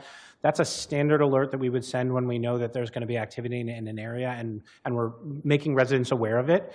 At the end of the day, and Ms. Seegers did a great public service announcement for Alert DC, we believe that the district's residents and businesses and visitors are in the best position to make their own decisions at the time of an incident in their area about how to protect themselves for most incidents. So our first thing that we did was that morning is we sent out an Alert DC notification per our practices. What we also confirmed with the Fire Operations Center that PEPCO was on scene and servicing the manhole. It was much later in the day that I think that we really started to understand in like the 1 o'clock range, where PEPCO started to tell us like this is a pretty significant underground fire. You know, if you've ever talked to PEPCO after one of these, the underground fires are challenging. They're contained. They're very, very hot. There's some hazardous materials. It takes a lot of time for them to get in safely and assess the situation. As the day went through, we got an update later in the evening, closer to the 5:30 range, and then we started to get some notifications that DHS was working with the Aston, which is one of our transitional communities, and that building was without power. And that the generator that PEPCO had provided wasn't going to be able to power the HVAC. We stepped in and just communicated with DHS to see what else they needed. They were able to tell us at that point with high degree of confidence that they were buttoned up, that they had a place to put those residents. And then we provided a connection to DPR for transportation. They wanted to work through their contract provider couldn't provide it. They reached out to us, we went to DPR and helped sort of work that out. That's a pretty typical practice for an incident where we have displacements. Although, as you're familiar, sometimes if it's a rental situation and it's a little smaller, we'll often go to OTA, and OTA will provide the housing support. In this case, there was a client relationship, so it really made a lot of sense. At that point, we knew that the most emergent unmet need was met, and we buttoned up for the night. And then the next morning, we were out, and you and I were talking, and we had our Chief of Operations and Intelligence was out working directly with PEPCO. We were talking directly to some senior PEPCO folks, as well as talking to their command center. They were giving us readouts from their incident management calls, so we were getting a pretty good handle on things, and this was on Saturday. By that point, by the middle of the day, they were able to tell us, look, power's probably not going to be on. I'm not sure if you heard the initial estimates where it could be a couple more days. Ultimately, they were able to turn it on by 11 o'clock on Sunday, which was wonderful. And that morning was when the conversation about warming centers came up. And PEPCO said to us, look, we're not going to have the power back on today. Can you establish a warming center? And what we know from our experience is that our residents feel most comfortable in places where they already go. So we reached out through DC public libraries, and they were able to ensure that they could absorb any residents who needed warming, charging, and bathrooms at the West End Library. And then on top of that, as we went through the day and held coordination calls with probably a dozen partners, they voluntarily said, you know, like, we can probably extend our hours if that's needed. We confirmed that it would be a nice thing to do, and they, through their security, were able to do that. And then basically we just did the same thing in reverse on Sunday morning. Now on Sunday morning, we'd been working with PEPCO, and we were pretty confident at that point that they were going to have the power back on earlier than expected. And so we continued to point residents toward the West End Library. DC Public Libraries Police opened it early, not for services. And this is a pretty typical, what I would call like isolated incident, not impactful, but isolated to a specific area with a limited number of manageable impacts. Are there resources that HSEM has available to help residents move into hotels for the evening? Not the residents of the Aston, which we can get into in a moment, but other residents in apartment buildings or condominiums who were also without heat in freezing temperatures, and many of whom's buildings did not have access to backup generators. Correct. Yeah, we don't. That's not something that's currently part of our remit or our budget. We don't have the ability to contract with hotels. When we have a community, especially of renters that are impacted, we'll work with them. The Red Cross historically has provided some level of support, but over time, especially as the district has had more and more fires, they've gotten stricter and stricter about saying, like, look, we need to provide the services for our mission, which is smaller residential fires. So there's not actually a capability for that. OTA can do it, but it has to be a rental situation. The exception is that when we have an identified population that has a known vulnerability, we do know, like, for example, the Aston, like, that was a situation where we worked with DHS and said, what do you need? And they said, we've got it covered, we just need some transportation support. But if, you know, we have provided support and services in the past. For example, like the Arthur Caper fire, you'll recall, we had 63 units or 180 units, and the district provided direct support for that. But that was because we had a fiduciary relationship with the building, and that was a highly vulnerable population, like as a closed, highly vulnerable population. So let's talk about the Aston specifically. So the fire happened at 4 a.m. on Friday morning. And at 4 p.m., PEPCO told me that they were confident the power would not be restored that evening. Mm-hmm. There had been no update made to the public about that. I went to the Aston about 10 minutes later, and I told them this news. They had not had a plan with DHS yet. They were trying to get through to someone at DHS. I then called the deputy mayor and the interim director of DHS, who were both very responsive and got back to the folks at the Aston, and then, you know, identified locations for residents to move to the night. But it worried me that the information was already available at that stage. The power had already been out for 12 hours. Mm-hmm. Some of the residents were out of the building that day and were told to go to the Downtown Day Services Center or other locations.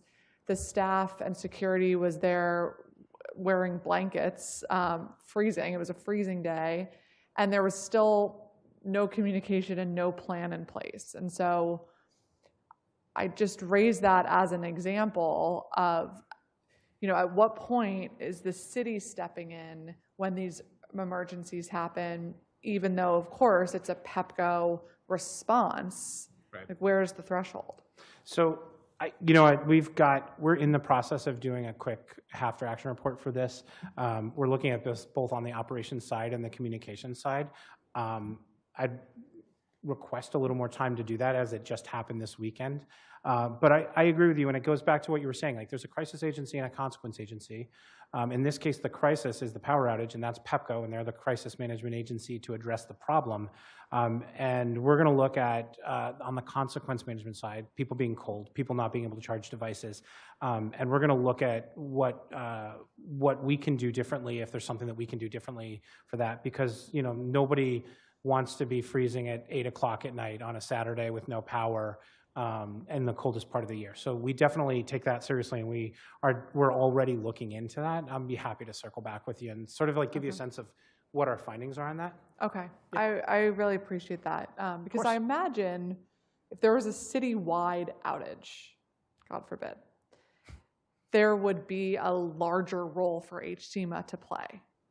Yeah, right? it's a tricky situation. You know, the larger an incident gets, if you think about it, the less we can do about it, right? So, and this is where family and household preparedness is something that I think we don't, and this is actually one of the things we're focused on as an agency coming into 25 is it's really challenging family and household preparedness. There's only so much that the district can do. If we have 703 residents without power, you experienced some of the challenges even with backup generators. Not every property can actually accept a backup generator. Not every backup generator is properly sized to the property that it's supporting, right? Families in the district and across the country, you know, we talk about having 72 hours of readiness. How can you survive in your own home? How can you shelter in place for up to at a minimum of 72 hours? We don't have the hazard profile that places like California or the Pacific Northwest do, but that is a great example you asked, Council Member, about our residents can be prepared to stay in their homes for 72 hours even without power and without heat. It's a challenge, and it's absolutely uncomfortable. And for some of our most vulnerable residents, it's dangerous. But it is something that we think about. There comes a point where the district's ability to provide governmental support directly to residents is limited by the scope of the event.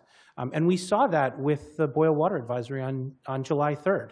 There's no way for us, the initial response in your mind is like, well, then we'll bring in bottled water. But that's millions and millions of gallons of bottled water very, very quickly. We could do it over time, right? But we do need our residents to be partners in preparedness and take basic steps to prepare themselves, whether that's additional blankets or that's knowing someone that you can go to in the community when your house isn't habitable, right? We want to provide those services whenever we can, but we also do really need our residents to be part of the solution. And that's where Alert DC and Ready DC, again, Ms. Seegers, that's what those two programs are really designed to do. One is to inform residents about what they can do to prepare themselves. That's Ready DC. And Alert DC is what's going on in your community right now, and how do you know, you who knows what's best for yourself and your family, how do you know what's going on so that you can say, hey man, I may need to call a friend and stay somewhere else, right? And that's just good family and personal preparedness, and it's a really important part of resilience. Okay, I can appreciate that. Does HSEMA engage in public education throughout the year around these issues? Absolutely, we do. We have four team members who provide direct support for community engagement and education. You'll see them out at a lot of the scheduled city programs, but we also do a lot of directed stuff. So, for example, the Georgetown bid. We've had a great relationship working with them to try to meet them where they are. So we did a disaster. I think, what do we call it? HSEM at the movies. We did a disaster movie night with the Georgetown bid community, where we invited the community and businesses in. We had one of the local businesses hosted us with the bid, and we talked for about 30 minutes with community members about, you know, we were previewing Twisters, and we talked about, you know, what does it mean to have a risk of tornadoes in the district? What does that mean for us? How does straight line winds act like a tornado? What's the difference? And then we talk about how residents can prepare themselves and their families, which also includes preparing your home, to be sustainable and resilient for up to 72 hours. Each resident at the end of the day needs to look at that information and say, this is how it impacts me. And so what we're working on is a new version of the Ready DC website, the publicly facing website, that provides even more directed information that a resident can say, sort of, these are my attributes. I live in this ward, and I have a mobility issue, or I'm a senior, or I have a pet. And it'll provide tailored information about preparing for your pet or preparing for yourself. It'll show you more information about your ward, things like that. So we want to continue to improve in that space. But you'll see our community engagement team and some of our senior leadership team out throughout the year at events, both scheduled and on request. Thank you. Sorry, it's something else in my mind. Oh, you said that there's been more conversation with the Red Cross because there are more fires now in the district. Why is that? Over time, they've been doing a lot of response to smaller fires in the community. It's a challenge. The challenge they're facing, and when we've worked with them, they're great partners. They're very, very responsive. They want to be with us at everything, and they do activate for all of our major special events, and they plug into a lot of our different functions. But at the end of the day, the residential fire mission, that's one of their core missions, it's all a combination of limited full-time staff and personnel and volunteers. And so what we've been tracking with them over time is the balance between the number of fires that they're responding to and that we're calling them out to, and the number of volunteers that they have. I want to give them a shout out because a couple of years ago they identified in a conversation, I said, it's taking a long time for the Red Cross volunteers to get out and provide direct services to the residents, especially homeowners, but also renters. And they said, look, a lot of our volunteers come from the suburbs. We haven't done a great job of recruiting from inside the city. And over the last couple of years, they've made a concerted effort to recruit from inside of the city. And what we've seen is that they're getting to the district's fires faster and faster. They provide direct financial support and some level of ongoing case management to everybody who experiences a fire in the district. And in the past, they've provided support to other types of incidents that maybe weren't fires but caused a displacement.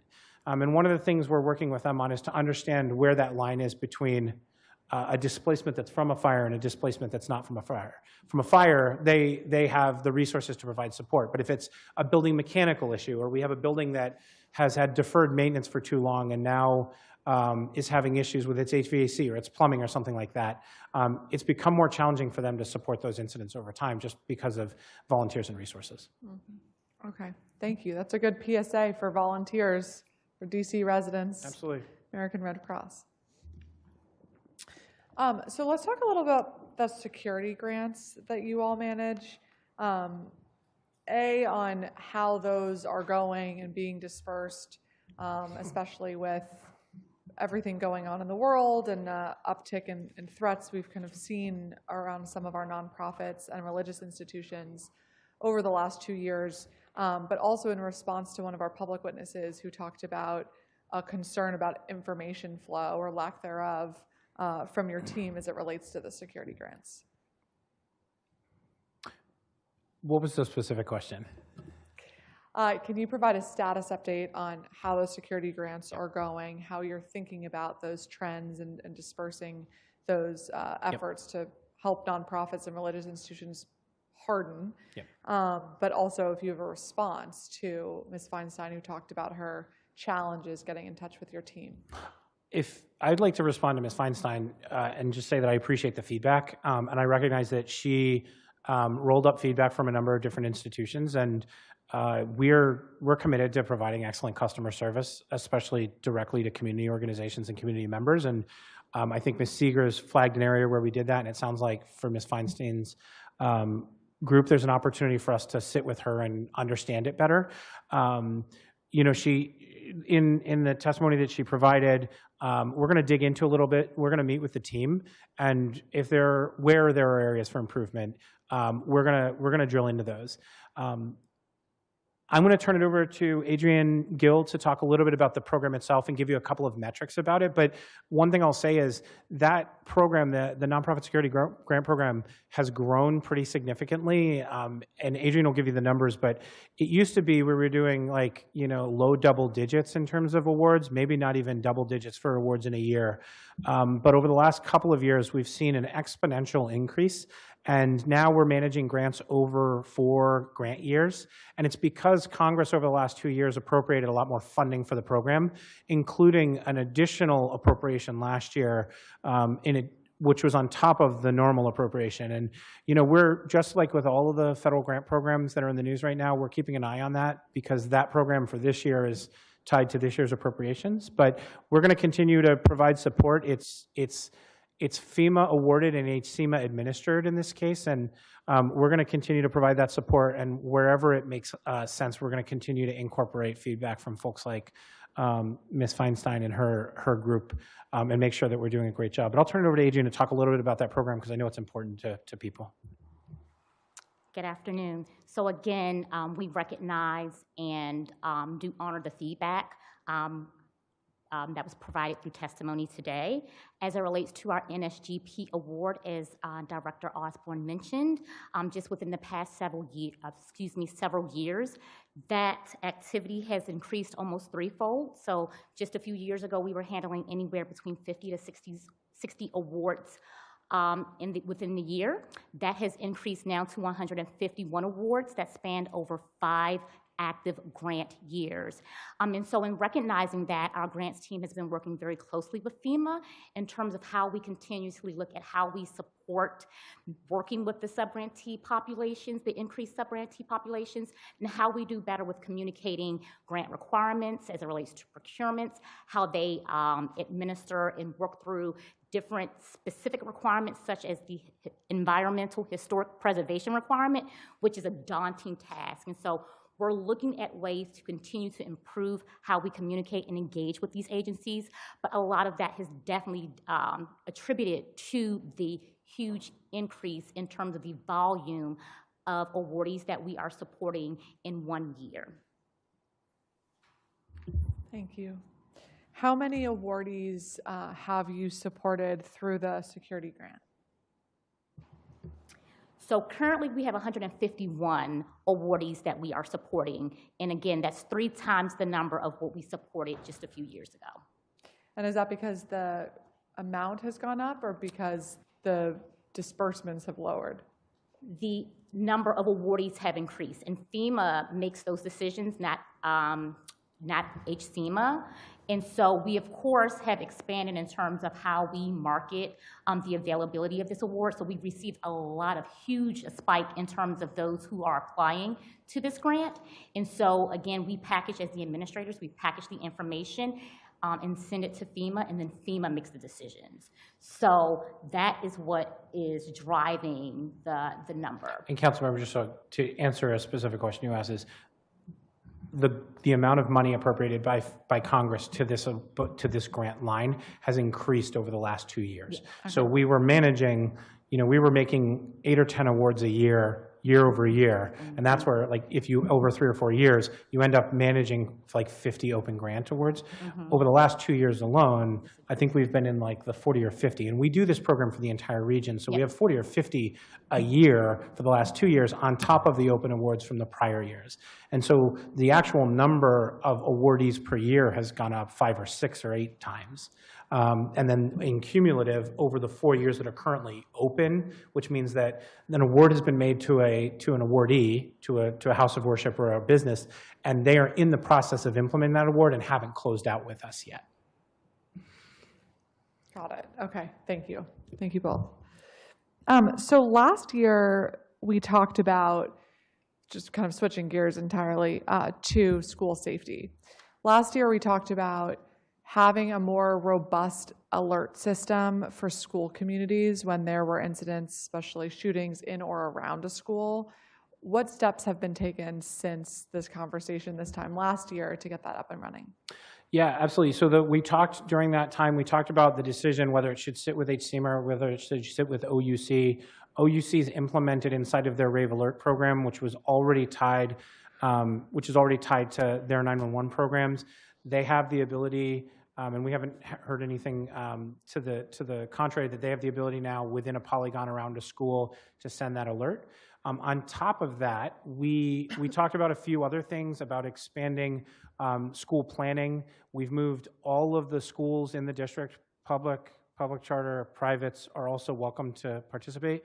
We've moved them out of an old, outdated database software that they really didn't like, but they couldn't change, into a purpose-built tool inside of our incident management system, so that now all of those schools have a system that they can keep track of their information, update all the time, and it gives each of the school communities, the public schools, the public charter schools, the ability to go in and look at those records. And that's something I know you've been in the past interested in, like, what are we doing on the school planning front? And that's a big thing that we've been working on. And then we've been working closely over the last few months with the Deputy Mayor for Education's office. They've gotten more involved and engaged in that. And they're in the process with DCPS and public charter schools of revisiting and going back, now that we've got the information that allows a school to be prepared for a specific emergency, to go back and look at some of the underpinning planning and assumptions of school safety and security, which we have to do from time to time. And you'll hear that referred to as the Red Book or the EAP, the Emergency Action Plans. And that's where we're at. So that's something that we're going to be continuing to work with them on in 2025. Okay, the second example you gave around the kind of increased communication, could you elaborate a little bit on what that's going to look like in practice for school communities? It's a better question for OUC because they control from the front end, from the time the call comes in to how they make that alert. It's all done within their, I believe it's called Rave Alert, the Rave Alert program. And what it allows them to do is it allows them to basically identify an area on a map and in their system where they can alert people who opt into that app. It's tied to the app that they already have, and they were able to implement it much more quickly than us going to another solution for the schools communities. And they're working, they continue to work with DCPS and public charter schools on that. Thank you. Of course. St. Elizabeth's microgrid, what's our status? So with the passing of the legislation to do certain elements of the project in December, we moved from what we call sort of like the ideation phase, which is what do we want to do and how do we make that happen, into what we call the design phase. And so we're working with the DGS and the hospital and other potential off-takers on that campus. An off-taker is just someone who draws power down from a power generation site, to design what that microgrid will look like on that campus, and to continue to look for ways to find efficiency and green energy sources while we're at it. Okay, and do we have an updated timeline on when it will be kind of fully operationalized? It's probably going to be 3 to 4 more years.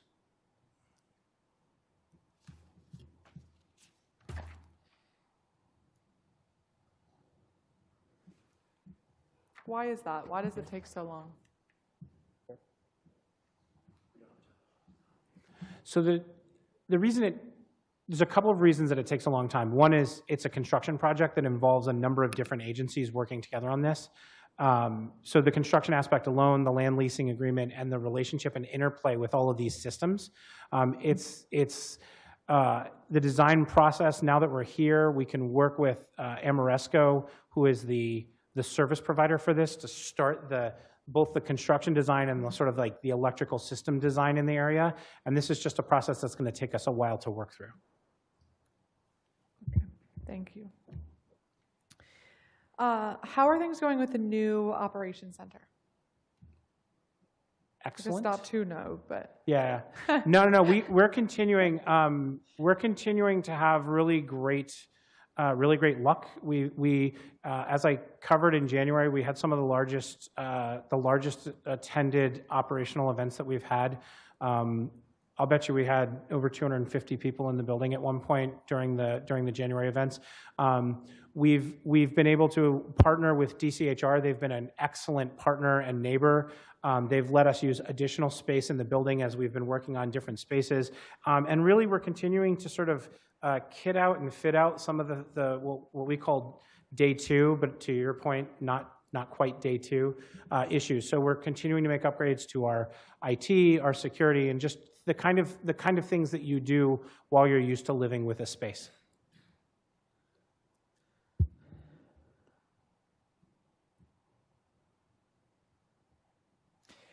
do you all have any additional resource needs to make sure the Fusion Center is everything you dreamt it to be? No. We're continuing within the resources that we have to make the adjustments that we need. We're closing in, I think, on some of the last, so like I talked about the generator, we made some important connections to our generator and our battery backup that will continue to support our operations into the future. We worked with the zoning group to make sure that we were zoned for additional backup antennas. So no, right now we're in a very good spot with the building. Okay, great. Congratulations. Thank you. I understand that HSEM is partnering with DOEE on this Flood Smart Homes retrofit project to protect 40 homes in flood-prone areas. Given that you're providing technical assistance and helping identify priority locations, what are some of the criteria that you look at in selecting homes that will need this protection or that will be in a most affected community? I'm going to start by saying, let me get you a write-up on that, because that's a pretty interesting program, and I'll get you a write-up on that. But really what we're looking at is homes that are in floodways, right? That's one of the first things we look at. And we look at homes where maybe there aren't other mitigation strategies, but that doing some of this work, we can help homeowners mitigate. But the principal and core thing we're going to be looking at is things like repetitive loss from flooding. A repetitive loss of what? From flooding. Like has an area, has a neighborhood, or has a home flooded over time, multiple times. I see. Okay. And where are those neighborhoods right now in DC that are most prone to flooding? Separate from the Home Smart Flooding Program, I think what we know is like the Minnesota Ave, Nanny Helen Burroughs area is one that when we have significant storms coming in or river levels are rising, we keep an eye on. Everywhere along the rivers, as well as our flood-walled areas like the Georgetown Bid area, the Wharf, and the Ohio Drive area. A lot of the Ohio Drive area is federal, but we still work closely with our partners from folks like National Park Service and others and the National Weather Service to make sure we're still monitoring it all the time. Okay. That would be great. I'd look forward to that write-up. What is the status of Protect DC? And since its launch, you reported training over 300 community partners, receiving 47 referrals. Can you update us on the current progress and impact in preventing targeted violence? Absolutely. I don't have the updated metrics for you. Again, we can provide those, but the program lives on. It's not a freestanding program within the agency with multiple staff. It's something that a number of our Fusion Center staff can provide training for, and we continue to offer that training to our community, and we continue to offer support and referrals through the Protect DC website. It's the kind of thing, it was really designed as a startup. The program didn't exist. The grants that we got from the Department of Homeland Security allowed us to start up the program, to build the materials, to train our own trainers, and then to really get out in a first tranche and train the community. But we always envisioned that we were going to need to absorb that back into our day-to-day staffing long term. And so what we do is we make sure we have multiple folks who can deliver that training, and then we put systems in place like the referral system so that we can continue to provide that service. Can you provide an example of an incident that would be a good candidate for this type of response? So we work really closely, like for example, with schools, right?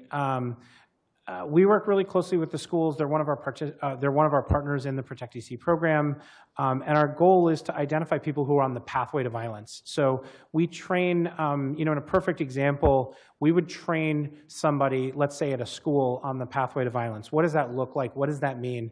What are the signs and symptoms that someone's experiencing shocks or stressors in their life, or they're buying into an ideology, like a way of thinking that's violent, right? And then we know from research and the materials that we've trained our folks on that those behaviors are sometimes predictable, right? And what we want to do is we want to make sure that the people who are working with somebody who might be preparing to experience violence or perpetrate violence know how to see those signs and symptoms and then intervene in the most appropriate way to stop that. We have had some real success cases over time where a referral came in. We ended up doing an analysis with the appropriate agencies, and we helped to sort of like connect the person who was at risk with the resources that they needed. And it's not always law enforcement. In fact, the system is designed really to help people get the emotional and other supports that they need to get them off of that pathway to violence. And so if you think about it as as a true pathway that they're walking down, if they stay on that pathway, that may lead to violence. And what we want to do is find the off-ramps from that pathway, whether it's mental health supports, whether it's emotional support, whether it's other supports for the community, similar to the testimony that the director gave earlier about the pathways to violence for ones. It's a similar type of model. It's a public health-based model, and that's what we're trying to do. Thank you. Thank you very much. Of course. That concludes my questions for you today, Director. As always, I want to give you a chance to highlight anything we didn't have a chance to talk about, or if you have any closing thoughts. No, I think, one, again, thank you for having me. Two, again, thank you again to the HSEMA team for their commitment over this year. I think one of the things, and it always highlights, there are great opportunities for the council offices, the ANC offices, and some things that we took away that I'll highlight here from this weekend. One is your office flagged for us a couple of folks who might have been candidates for the PEPCO critical customers list, right? We sent our chief of ops and intel over. They were not qualified for that program, but they had mobility issues, right? Those are the kinds of things that are important, and I think it was a great reminder for us that year-round we need to be working with PEPCO and DC Water. They both have critical customer lists, and a resident who gets themselves voluntarily on those critical customer list doesn't guarantee that they're going to get their water or their power back, but it does help PEPCO or DC Water make decisions about where to target resumption when it's a, do I hook up this circuit or that circuit? Do I fix this pipe or that pipe, right? They look for ways to support their community better, and residents themselves can sign up for those. They don't sign up through us, but we can help refer them, and I think that's something that we want to continue to reinforce throughout the year. And then I think there continue to be lessons learned. In every incident we have, we look for opportunities to do better on the programming side. So as we think about, what does our critical infrastructure preparedness look like? We're going to look at different ways that we can target, for example, like you said, building owners, building managers, right? How can we find better ways to get to them faster and also empower them to think about how they can support their residents? Because if you're a building owner and you're renting to people, it really is your responsibility under the lease to make sure that they have a safe and habitable place to stay. And so we want to make sure that our renters and others are empowered. So we're going to be looking at different ways to do better community education and provide better resources to our renters and, to our businesses, landlords and others throughout the year on their preparedness. Thank you. I think that's a great point, and certainly something we'll continue to remind residents about. And I also appreciate your reminder of building our own resiliency plans for ourselves and our families and neighbors who may need some additional support. And we can all kind of look out for each other, hopefully before an incident happens, so that we're all more prepared. But I want to, again, thank you and your team. You all are not always the most public, and as a result, don't always get the thanks and the gratitude that you are so owed for keeping us all safe and building a resilient city. So thank you for all you've done all year long, especially the last couple of weeks. I hope you have some rest coming up, and looking forward to a safe and productive year ahead. Thank you. Thank you, Director. All right. For those still with us, we are now moving on to our third agency of the day, the Office of Neighborhood Safety and Engagement.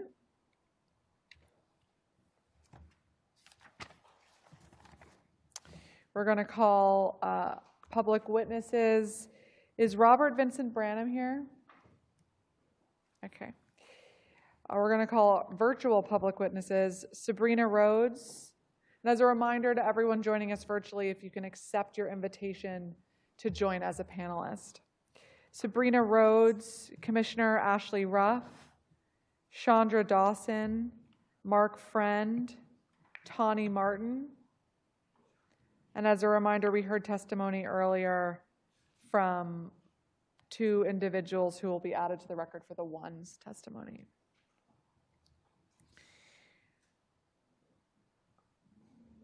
Okay, I see Tanya Martin here. We can get started with you, Tanya Martin, public witness. Good evening. I've been on on the call for hours. I'm glad it's almost at the end. Good evening. Oh, it says something's loading. Can you hear me? Yes, we can hear you. Okay. My name is Tanya Martin.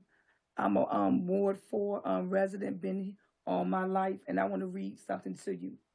I am a born Washingtonian now, living back in my childhood home in the Petworth community since 2020.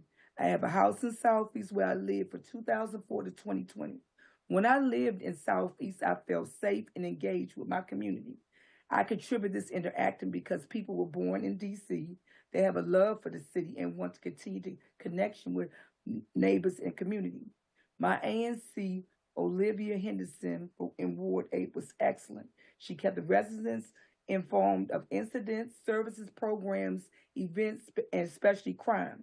Commissioner Henderson and her son will walk around the neighborhood during the first week of each month, distributing the ANCs and other official calendars for the month.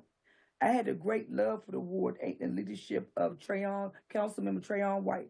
Trayon White helped me navigate through Ward 4 to Ward H, which is a different environment. He is the only council member you see in the community when there are serious problems, and I will always support him. Now that I'm back in the Petworth community, my neighborhood has changed. The crime has increased. I do not feel safe or connected to neighbors in even my area. Over here, the ANCs in Ward 4C07 do not engage with all residents, especially what they call the old residents like me.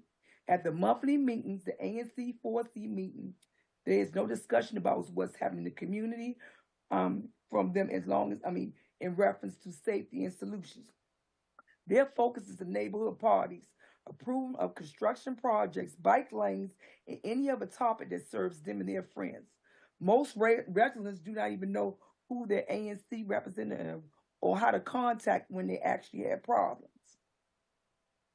When I have concerns, I try to reach out to my ANC 407, Eric Holder. He usually go ghost or sometimes don't even call me back, so I have to go to another ANC.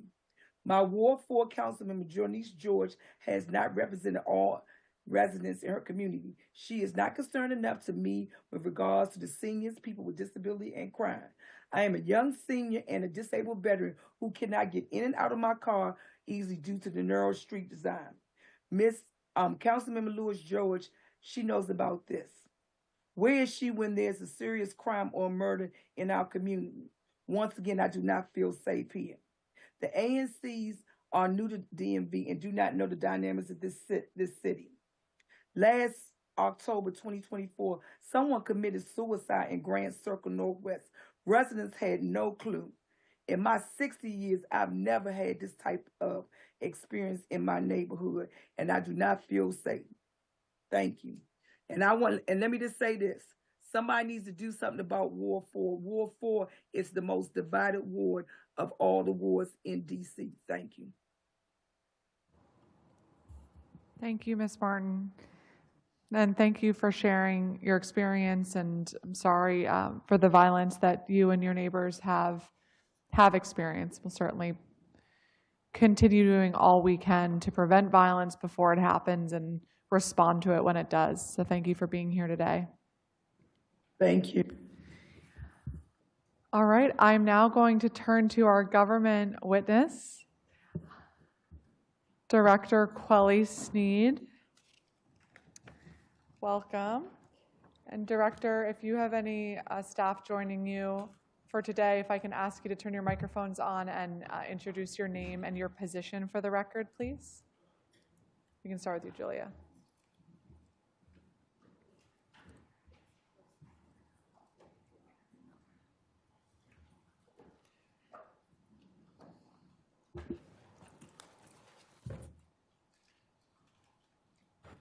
Sure, go ahead. Good afternoon, John Cheek, General Counsel for the Office of Neighborhood Safety and Engagement. Keitha Knight, and I am the Associate Director for VI Programs.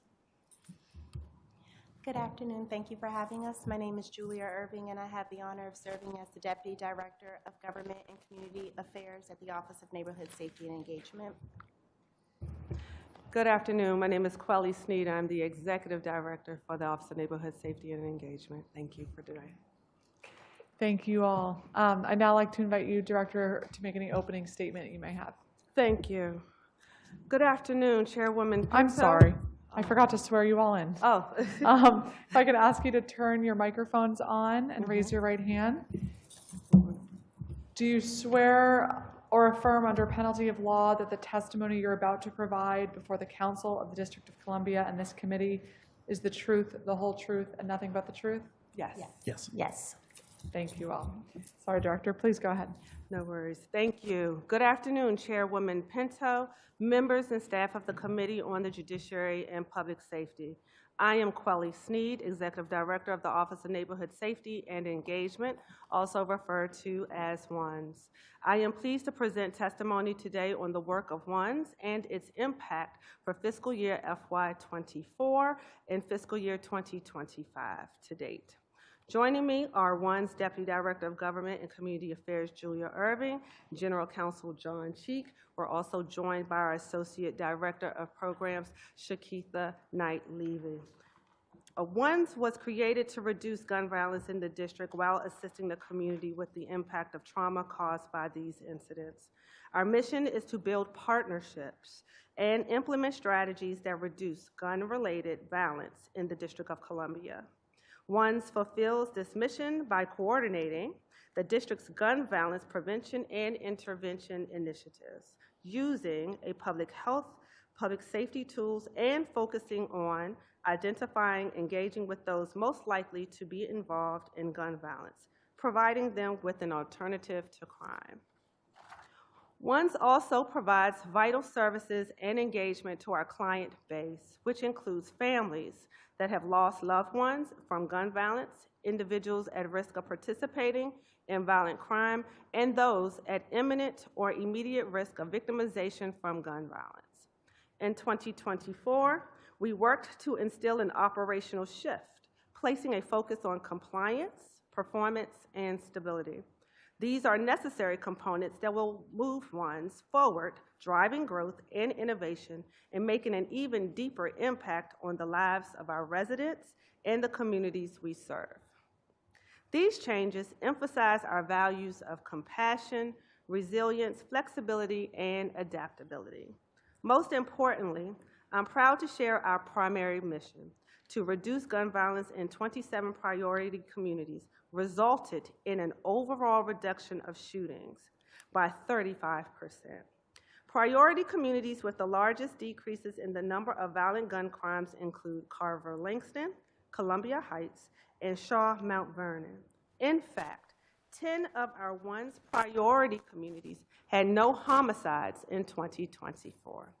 Violence intervention and prevention is not the work of the faint of heart, and I commend the ONSE staff and community-based organizations who play a critical role in saving lives and building safer communities.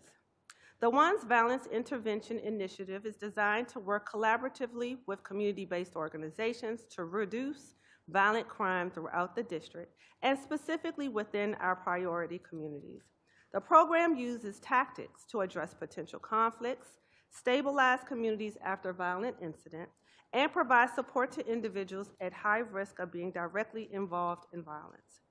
Our providers conduct neighborhood ceasefires, a short-term postponement of violence that allows for negotiation with people involved in conflict.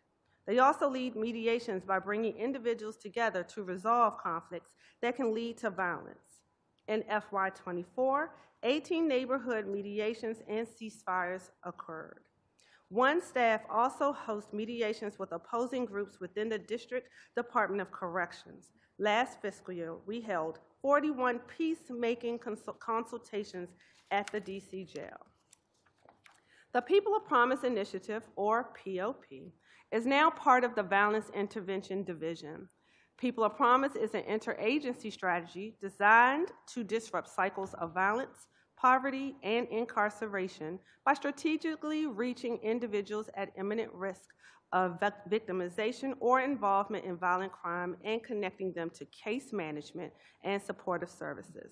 During FY24, ONSE increased its engagement rate with people of promise individuals from 22% to 65%. An actively engaged persons of promise has completed an initial intake survey, a needs assessment, and is currently receiving supportive services or meeting regularly with members of our team. Our violence interrupters also attend more than 100 advisory neighborhood commission meetings to strengthen community ties and communication. The VI program hosted 85 events and activities engaging hundreds of community members and clients, including a job interview seminar and weekly client group sessions. The Pathways program is a transitional employment program for individuals at risk of participating in and or being victims of crime. During FY24, we successfully promoted 3 cohorts of young men between the ages of 18 and 35 at risk of involvement in gun-related violence for a total of 62 individuals. These individuals from cohorts 15, 16, and 17 received 173 certifications in information technology, cybersecurity, and welding. And they also received commercial driver's licenses, enhancing their employability. 60% of Pathways graduates received subsidized employment opportunities, and 11% of our graduates transitioned to unsubsidized employment at the end of the subsidized employment opportunity. In December 2024, we promoted 25 members of our first graduating class of FY25. Cohort 18 and Cohort 19 is now underway with 24 active participants. The Family and Survivor Support Division, or as we like to call FSS, serves residents of all ages who have experienced a traumatic loss or hospitalization caused by gun violence. FSS serves as the district's response to community violence by coordinating multi-agency emergency critical responses if a violent incident becomes a homicide, involves a juvenile being shot or stabbed, or is believed to be gang or crew related.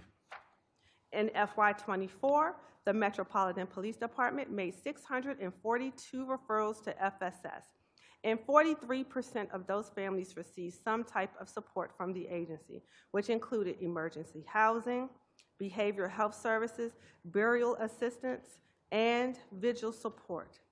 In FY24, FSS facilitated 17 remembrance events and launched 2 new support groups, one geared specifically toward adult men who experience losing a loved one to homicide, and a support group for children between the ages of 5 and 18. These groups have positively impacted nearly 300 people as they journey through the grief and loss process. In partnership with Sycamore and Oak and the District Department of Transportation, FSS held an event on September 25th for families in recognition of the National Day of Remembrance for Homicide Victims. On that night, the Frederick Douglass Bridge was lit up in orange in their honor, the official color of this event. Last spring, we opened a second office space located in the Brooklyn neighborhood in anticipation of increasing the number of participants in the Pathways program and to provide space for our growing team.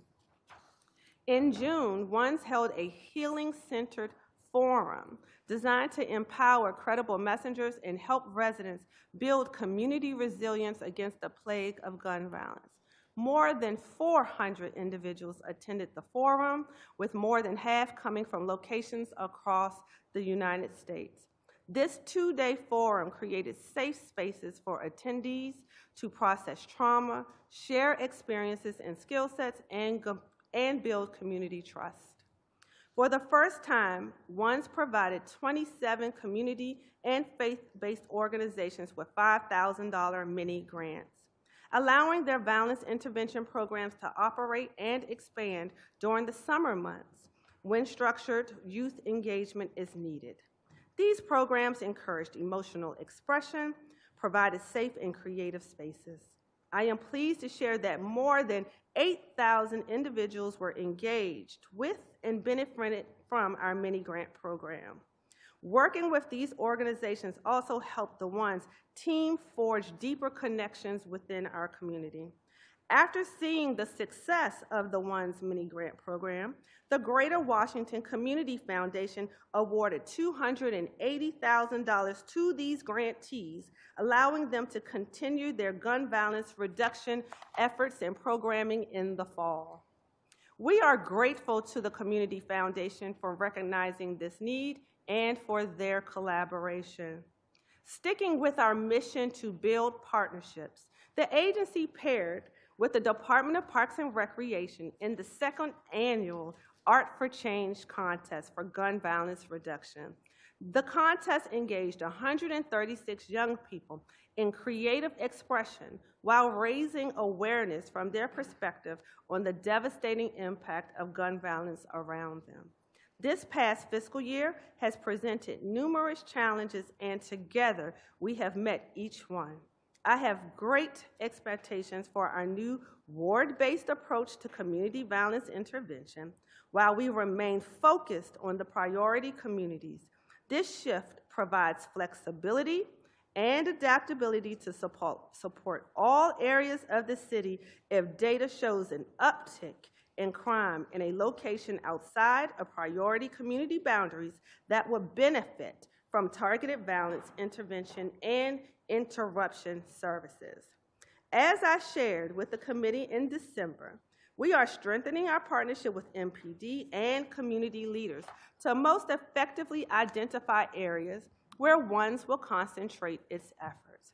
We have instituted a new grant monitoring operation with updated policies, processes, and controls, including in-house grant monitoring with our new compliance unit.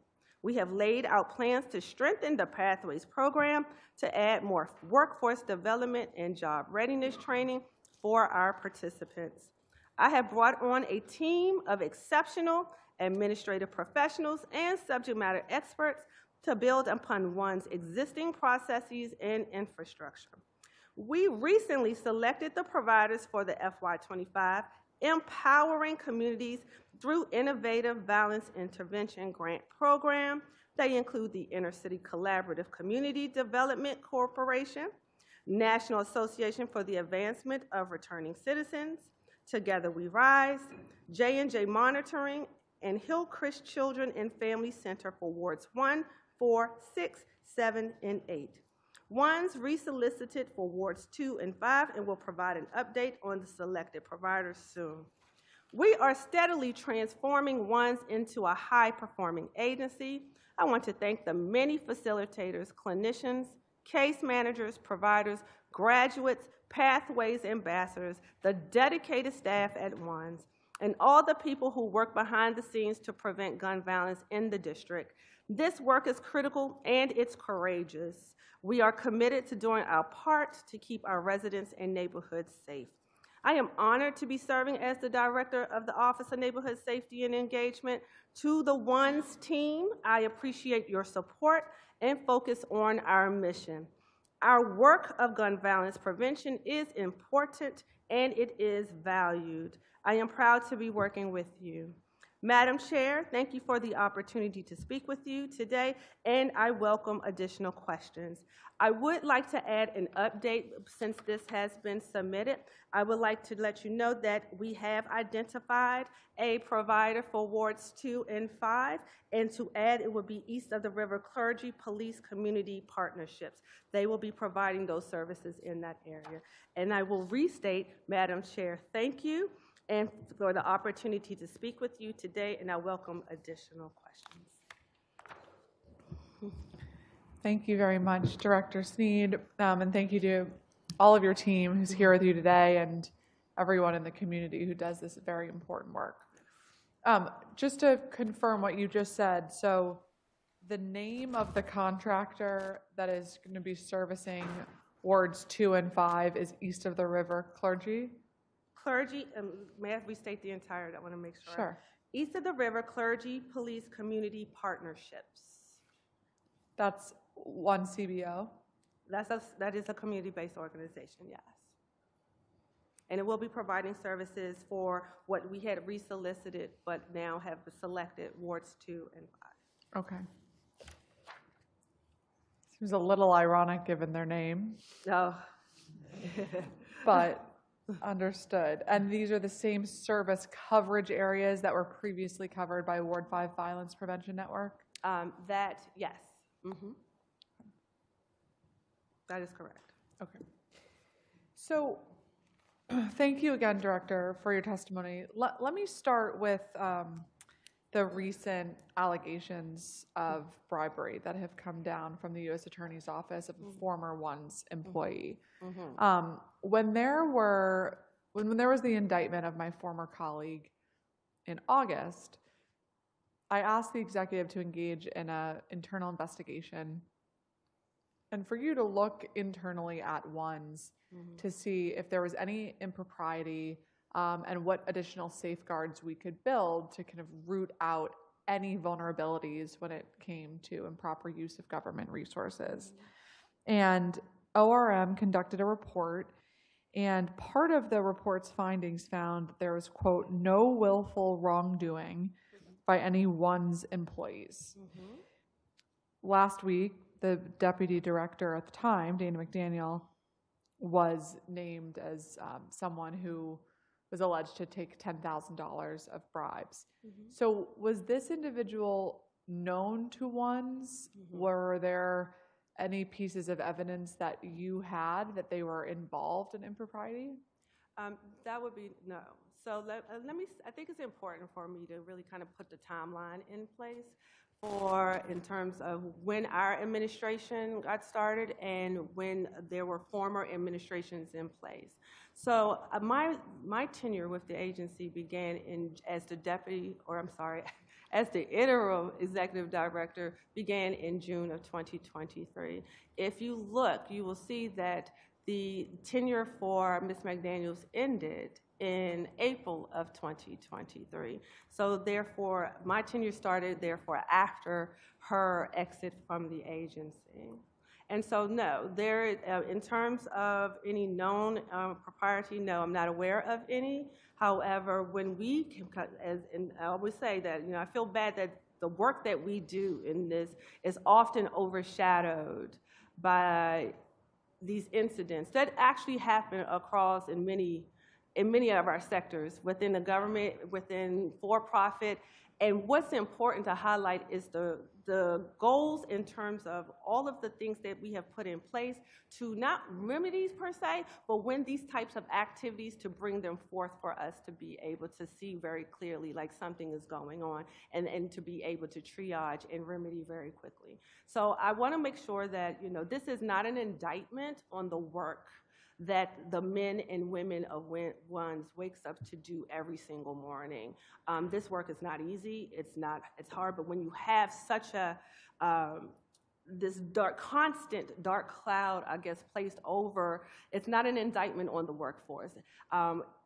We have approximately 89 employees, and we're focusing on less than 3% of the agency, but I want to celebrate the 97% that come to work and do everything they're supposed to do and are trying to work to end gun violence. So I would like to highlight and maybe reframe the picture a little bit, because for instance, our 97% workforce will be in the same building come next week to bring 25 or 24 ambassadors to represent and speak with leaders within the executive office, the mayor, and on the legislative branch to share their ideas and share their thoughts about what will help further reduce gun violence in the city.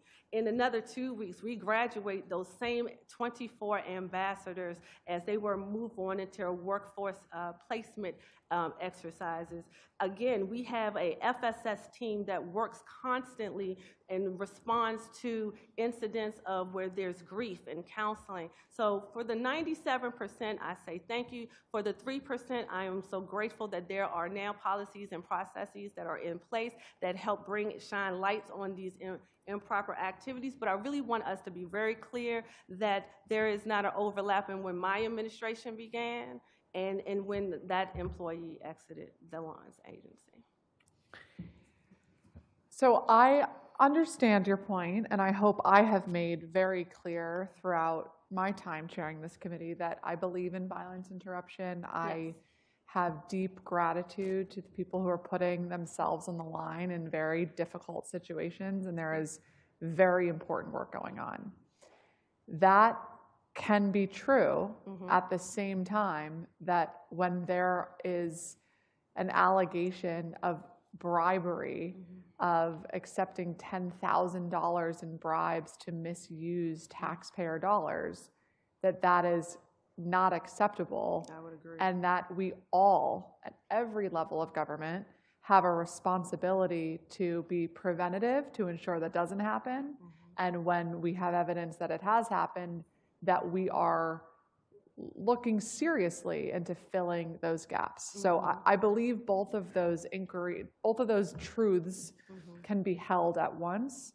But we do need to focus on the 3% first, not because we are undermining the belief in the work. I would agree, but I also would like to add, when ONSE is asked to participate in investigations, we comply, we respond, and we participate. And again, for the person that has been, has the alleged bribery, I will say to that is that is why you have such an honorable team that has been assembled to establish and mitigate processes and policies, to put those things in place to ensure that we are safeguarding not only our residents' trust, but also working and operating in a space of integrity. But you see, when you say things like that, it makes it seem like you were aware that this happened. No, what I'm saying is that I think when we were assembled, we were here to look at where the shortfalls and the gaps in what existed, and we were here to assemble and make sure that we put remedies in place for that. I've always said when we arrived at ONSE, there were some missing key pieces, and some of those key pieces you see before you right now. For instance, there was no general counsel when I arrived. There was no grants manager. There was no grants specialist team. There wasn't a COO. There wasn't an administrative officer. So that is something that we felt that we needed to kind of fill in and have direct management and oversight over the policies and processes that fall under those spaces. Okay, so I think there is a important value, as you noted, of going over the timeline. Because there's some confusion in the public around if these allegations just happened, which they did not. So my understanding is that these allegations were said to have happened in spring of 2023. Correct. Right? I'm assuming. I do not know. Okay. So while you were at the agency, I think you were serving as chief of staff at that time, were you aware of any impropriety that Dana McDaniel was involved in or had a sense of? No. Okay. So when did she leave the agency? April of 2023. So let me go back and reestablish the timeline. Upon our arrival, and at that time it was then Linda Harley Harper serving as the director, we arrived on February 9th of 2023. Ms. McDaniels exited the agency or resigned from the agency in April of 2023. And we suffered the most unfortunate incident of losing Director Linda Harley Harper in May of 2023. And as a result, I stepped into the role as interim executive director in June of 2023. Thank you. And what was the rationale given for Ms. McDaniel's resignation? I'm not aware. Okay. I'm not aware. So is it your best recollection that as the chief of staff, the deputy director was leaving, but you don't recall for why? I just recall that she resigned from her position. Okay. And one of my concerns around this is that she then went on to work for another district agency. And so if there are incidents of an employee at any level at one agency, I think it's incumbent on all of us to ensure that the next agency has that information so that even if a person is gone from one, we don't have this type of behavior being exposed to another agency? As my recollection, she resigned clearly from the position, and so therefore it was not under, it wasn't a separation of any kind other than a resignation. Okay. When I am hiring any person on my team at any level, I will call their previous employer to discuss how that went. Were you ever called by the Department of Employment Services to get a sense of how the deputy director served at ONSE and what your experience was with her? Usually that's from an HR to HR call. That's a human resource to human resource call. If there's an action taking place, I know that there usually is a discussion of timeline of like when did that person start, when does that person's end, but there's no deeper discussion that I'm aware of that takes place from an HR to an HR office, but again, that would have to be asked of the HR team. Okay. What was the former deputy director's role in selection and oversight over the VI contract management company? I'm not aware. I would have to just defer to John. Okay. Councilmember, I'm not exactly sure either. That's something we will have to follow up because, again, this is before we arrived, so we'll need to circle back with you to kind of research that. Okay. Yeah. But I do think it's important to correct that Ms. McDaniels was not the deputy director, she was the associate director. Okay, thank you. When the indictment came down last week, have there been any steps that the agency has taken to look into these allegations further?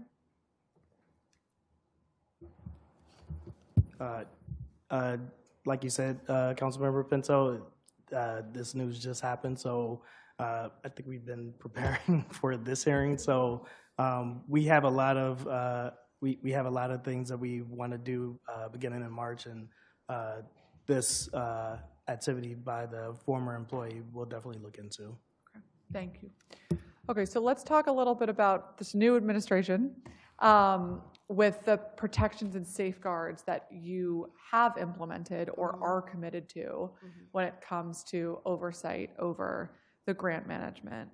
What specific policies or safeguards do you now have in place to prevent and detect any conflicts of interest, financial mismanagement, or abuse of authority at the agency? So I think when we started so as we moved into this new model for specifically for the grant that we are currently operating under, one of the things that going into the grant, we decided to say, all right, so we know that sometimes things have a tendency to morph in scope, if you will. So we really started from the very beginning to say what services are needed specifically in a violence interruption space.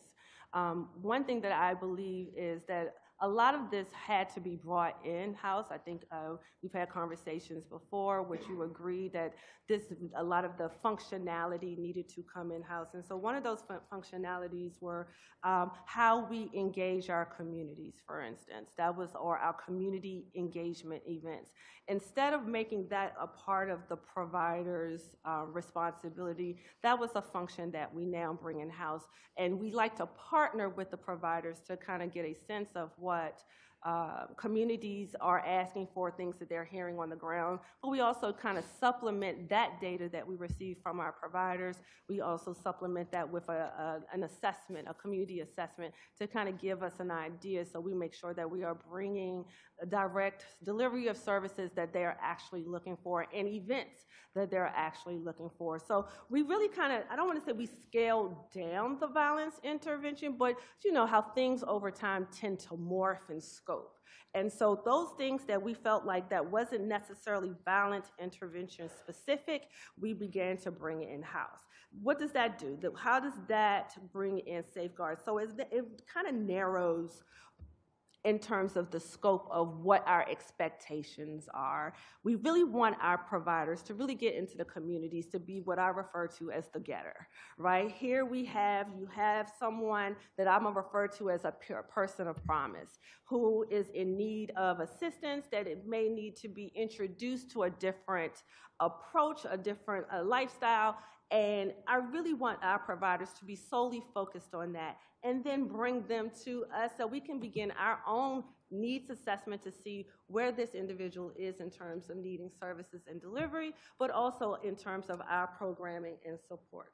Another piece that I would like to say in terms of developing this grant, we have our grants manual, something that really kind of guides and really fully transparent as to what the grantee, what are the responsibilities of the grantor, what are the responsibilities of the grantee, and how those things will be impacted and monitored and managed through the lifespan or the life cycle of the grant. That's another thing. Internal policies and procedures in terms of how our employees interact with our clients in the sense of documentation, dates, ensuring that there is a complete, I should be able to see the progress that is being made with each individual client and what those needs are and how we're meeting. So for instance, if there's a need of a license or if there's a need of a birth certificate, these things that do come with requiring support, we have a mechanism within our agency to be able to provide it, but it's also tracked and managed and monitored. Public posting, another thing of transparency. When we're hiring within our district, we are posting on every social media platform to ensure that it's fair, racial equity is met, and that people have an opportunity to really be a part of the ones.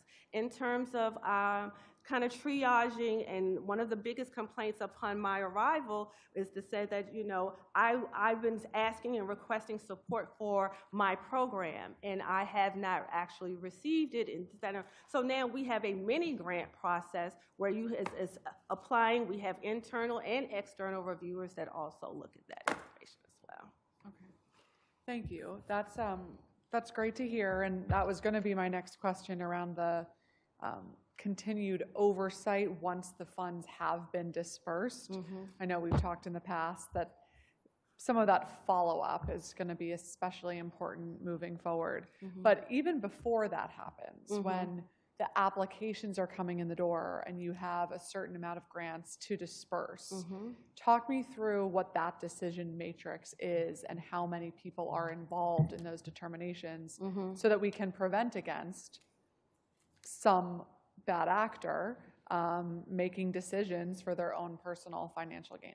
So I have removed myself from that conversation in the sense of I really want the community, and I also want those that are related into grants to be a part of reviewing and analyzing, and I receive those recommendations. So for instance, so in this last cycle of grants that we've received for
Are there any plans to implement routine audits or oversight mechanisms to prevent future ethical lapse or corruption within the agency from I know happening that again? we are currently a part of many oversight audits. I'll let the general counsel speak to the depth of it, but and again, I want to make sure that it's very clearly stated, and I probably will say it many more times, that when there are outside parties and there is an investigation, ONSE responds, we comply, and we participate. But the most recent audit, I will just kind of let John Cheek, our general counsel, address. Yes, so we actually recently received an engagement letter from the Office of the Inspector General, I think earlier this month. We mentioned in our performance hearing responses that the engagement with the OIG is for them to review a district-wide violence reduction effort evaluation. OIG's objectives are to assess the oversight, implementation, and coordination of the district's violence reduction programs and the effectiveness of activities in reducing forms of violence across the district. I believe we actually scheduled our kickoff meeting with OIG this Thursday. So, and we'll actually be, the meeting's supposed to be with our sister agencies, DRS, as well as OAG. Once the audit is completed, could you share that with me? I believe I can. I'll check with OIG if that. I mean, shouldn't be a problem. I'm expecting that they'll publicly release their report. Thank you. Shifting gears as it relates to the effectiveness of the programs that are administered through the ONSE office, what steps are being taken to evaluate the effectiveness of ONSE's existing programs aimed at reducing violence and promoting community safety? Mm-hmm. Can you provide specific metrics or outcomes that show progress? Sure.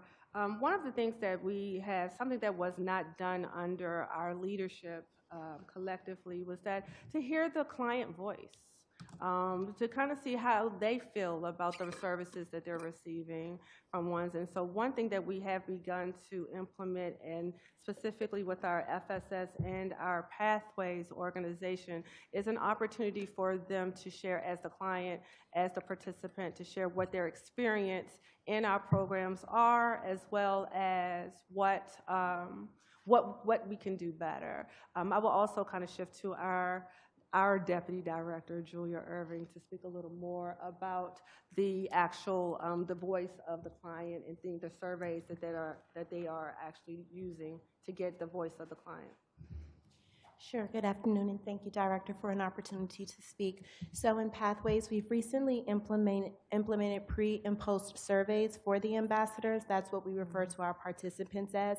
And it's just an opportunity for us to do a temperature check with them at the beginning of the program, mid-program, and then post-program. Additionally, every time we have a different facilitator come in, we afford the facilitator an opportunity to receive real-time feedback from the ambassadors to ensure that their intended goals were met, and we do that through a QR code that we provide to our ambassadors in the program. Couple follow-up questions. I love how you're focused on hearing your clients' voices. Mm-hmm. I think for me, I've heard conversations about some awardees of your grants not properly fulfilling the desired outcome or tracking the level of the population that needs the services, not properly engaging with them. Mm-hmm. My question is, how are you holding bad actors accountable? Mm-hmm. And that is our compliance team. So ONSE before did not have a compliance team and I want to talk a little bit two-pronged if I can. We have a compliance team that kind of is auditing in nature, mm-hmm. but we also have an internal violence intervention compliance team in the sense of and even though they're violence intervention, they are ensuring that the activities are occurring. They're ensuring that they are in the community when they say they're in the community. So I think it's two-pronged. We have the compliance team that's more in auditing in nature, meaning are you in good standing? Have you been putting in the reports? That type of thing. Is your staffing in compliance with the agreement? But also we have the violence intervention internal ONSE team that does a lot of work to ensure that the work is happening on the ground. The direct service delivery is also occurring, because therefore we have an established set of, and I think our RFA really went into this very clearly, where we had the performance metrics of what these expectations are up front. So when you applied for our grant, you knew exactly what those accountability measures were going to be. You knew what the goals and the deliverables and how we would assess those outcomes and impacts. And I just want to follow up with Director Irvin's response, just a follow-up question. What evidence-based practices are being utilized to ensure that the ONSE programs and services are effectively achieving the desired outcomes? You mentioned surveys. Did you want to expound upon that? Sure. So our Pathways program is steeped in cognitive behavioral transformation. And so when we are doing our statements of work, we are ensuring that any of our program partners that are coming to the table, that their curriculum incorporates elements of CBT. And so then our surveys, they are reflective of those elements of CBT. Though we may not use that exact language with our ambassadors, we do incorporate that to make sure that those key elements of the CBT, which is the best practice in this space, is utilized. But then also, again, going back to the curriculum that's there and ensuring that the deliverables and the outcomes from the curriculum that was outlined in the statement of work, that our ambassadors have achieved that based upon their responses in the surveys. Are the surveys shared publicly? No. Not at this time. Not at this time. But do you mind, Councilmember Felder, that I will also ask our Associate Director, Shakitha Knight, to speak to the same question, but with respect to the Violence Intervention Program? Thank you, Director. I would like to speak more about how we're measuring impact with our programs for VI on the internal and external and internally. We have 3 goals that we set for our providers to measure impact. As you know, we have our People of Promise, which is 219 individuals. As to date, we've actively engaged 74% of those individuals, and we provide wraparound services and resources as we go into DOC with these individuals to help them transition back to the community by doing a warm handoff to our providers and providing these wraparound services to reduce recidivism. So those are some of the ways that some of the strategies we use and some of the ways that we measure impact is identifying the individuals that we're working with currently, helping them understand what next steps could look like once they transition out, and providing those wraparound services and resources to reduce recidivism, as well as looking at the decrease in crime in the area based on the trends that we identify in the communities and the strategies meetings that we host with our VI staff and providers on Tuesdays to decrease violence in our priority communities as well across the district. Thank you. And, Director Knight, maybe you'll be the best person to answer this question. Are there any gaps in service delivery or specific communities that are not being adequately reached by the ONSE programs? And if so, how is the office working to close those gaps? Would you like me to take that? Yes. Okay. Initially, there were. Right now, we're working closely with our providers, and we do a collaborative approach as it relates to this work. It's not just a ONSE thing. It's ONSE, CURE.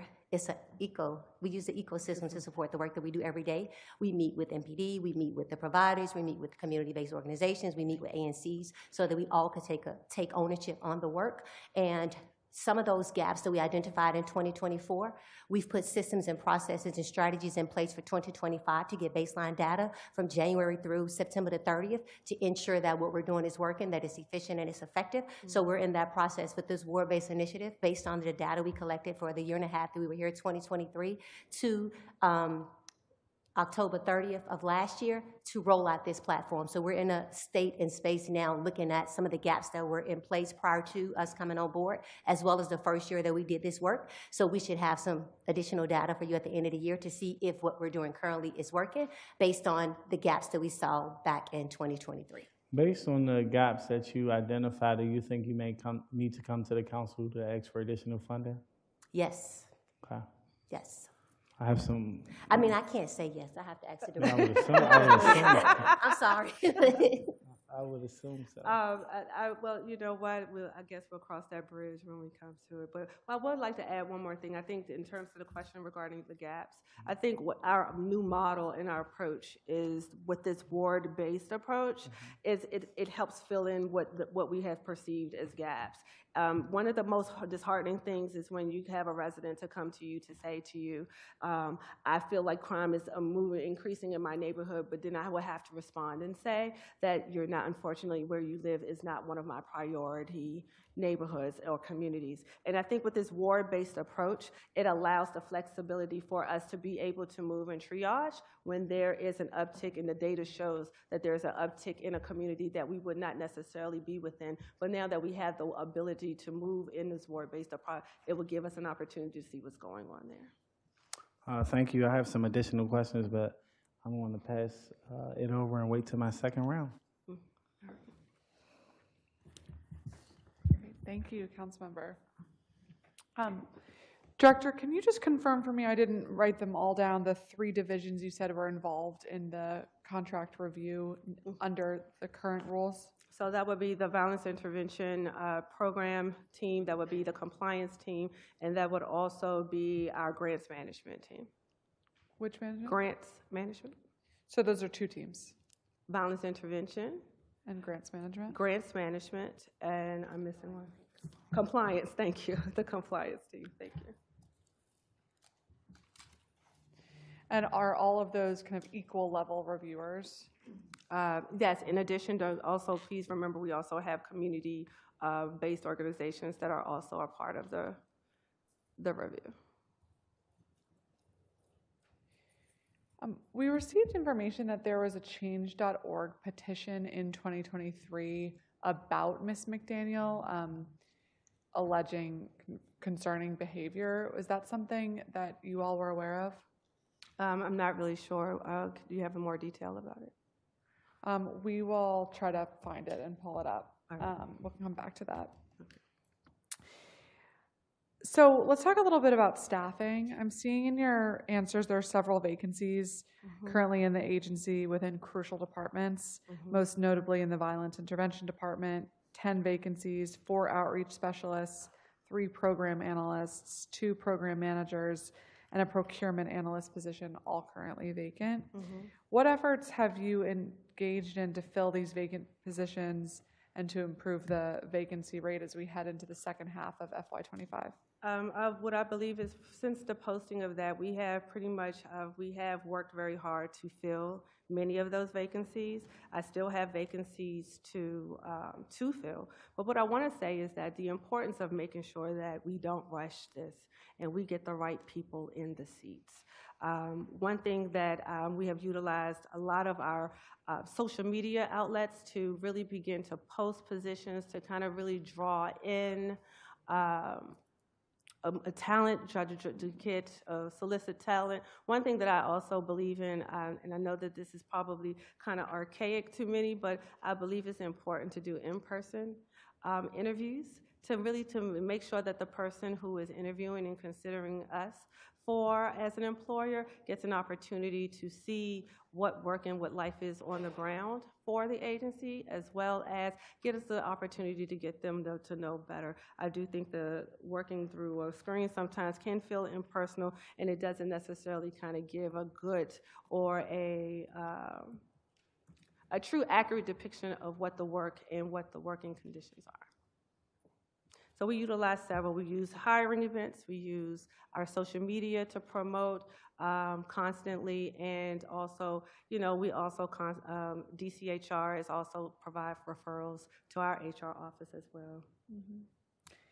Can you provide a distinction between what an outreach specialist for VI is and a case manager under Pathways? Why are there no case managers under the VI program? Generally, we have case management within our community-based organizations. But one of my great ideas that I want to put in effect, and probably will speak to more in our next hearing, is that I really do believe that I see it as a front door, if you will. So our violence intervention team in the community are our getters in so many sense, in making the connecting with our people of promise. Also have their eyes on the ground for those that may not necessarily be on the radar of anyone. And then as we have this front door, if you will, of case managers, before you are directed to go to any program, we have a wraparound team that sits with you, conduct a needs assessment to really see what it is that or where you are in life and what specifically you are in need of. So you have this tailored support, if you will, because everyone doesn't necessarily, as much as we love pathways at this table, but everyone doesn't necessarily need to go to a pathways. Some just need support in getting vital and critical documents.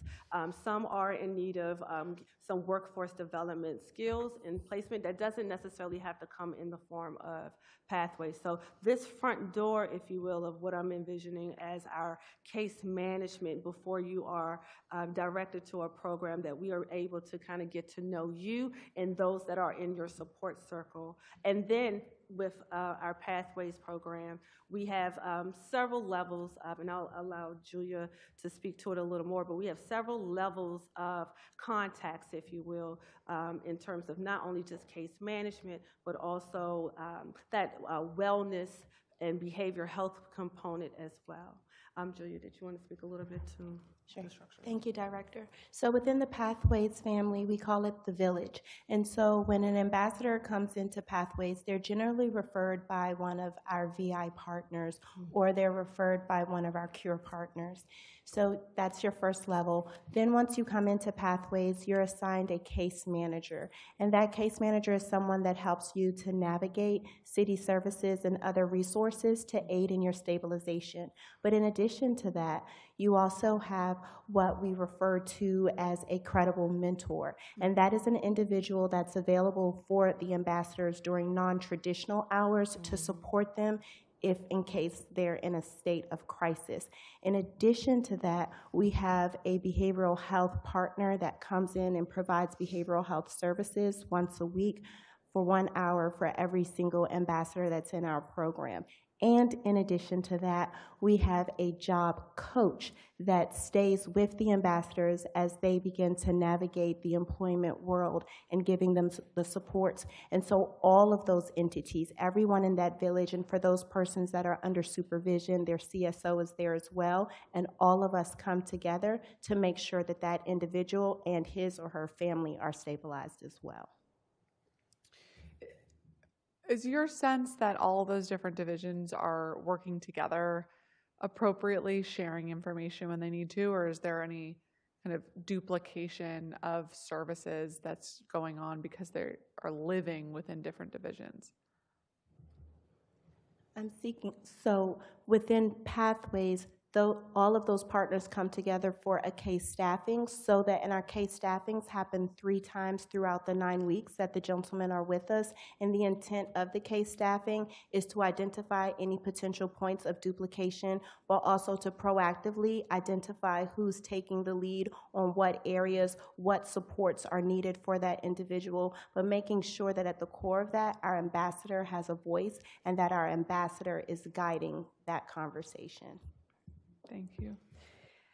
And if I'm sorry, I wanted to add one piece to that in terms of the staffing level I just wanted to give you an update that 2 new case managers and 3 new outreach specialists will start in Q2 for our violence intervention. So I know that you did ask in terms of the case management staffing, in Q2 they will be onboarded.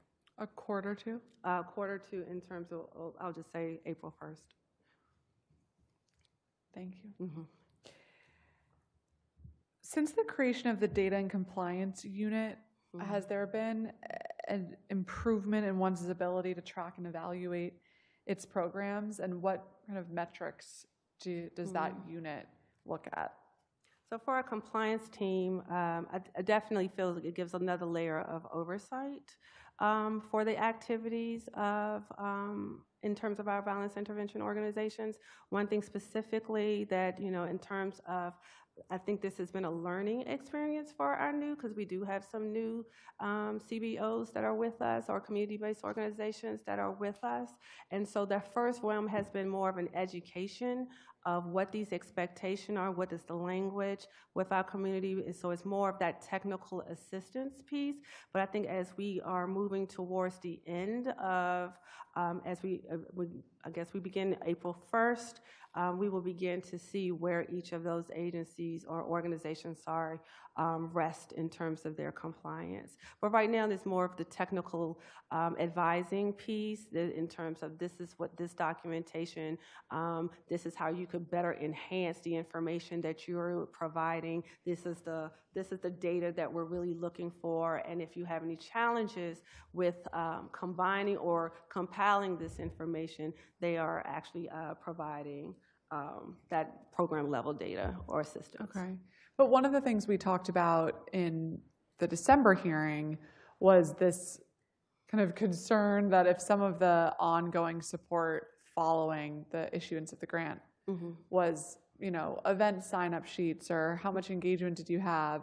And I think we had a meeting of the minds then that there really needs to be more robust, consistent follow-up to say, how did those engagements go? Did they reduce violence? Have we connected people to additional resources? So that's kind of more what I mean about metrics that you're now looking at. But I think also the engagements that you're speaking of also have to be approved. So as a part of this compliance piece, it's to make sure that it aligns with the mission and the vision of the agency in sense of, or with respect to, is this an engagement? Is it appropriate for the population that is addressing? How and what are we measuring, and how do we know that we've gotten there? So that is a part of this impact, if you will, that we're looking for. So I think we're still on the meeting of the minds. I didn't realize that's what you were asking, but in respect to the approval process, that's a part of that approval. Okay.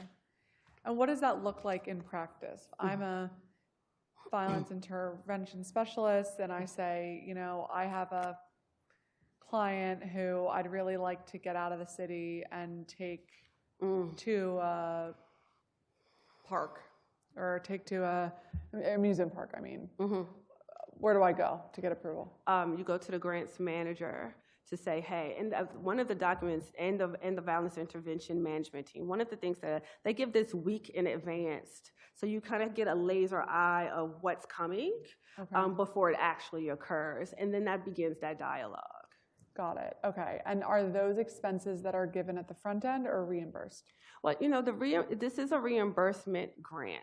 But one thing that we are finding is that many of our community-based organizations aren't necessarily structured for reimbursement all of the time. And so what we have done is to say, okay, we know that if you're looking at any operation, the important piece is for the employee piece to ensure that the continuity of services. So part of this grant, starting up, they could request an advancement of up to 10% of the grant with justification as to why this advancement is needed.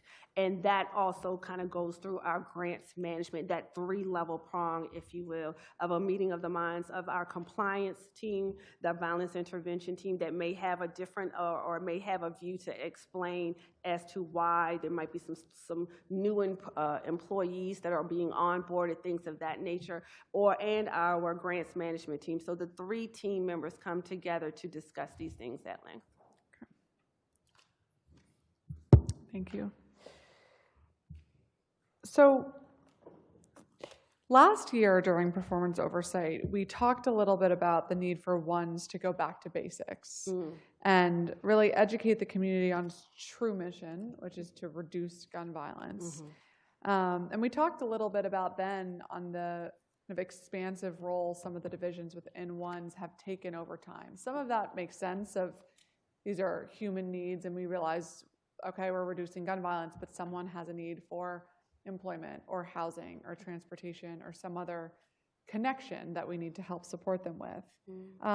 But when we talk now about a ward-based approach to violence, with all due respect to all of our wards, not every ward is experiencing gun violence the same way as all of them, as each other. And so how do you reconcile what the plan was last year to zoom back in and be laser focused on reducing gun violence and adherence to that model versus what you talked about in your opening statement of ward-based kind of community response? It feels to me like a departure of that plan. No, not at all, but thank you for the question. When we say everything is data informed, it's not arbitrary movement or motion.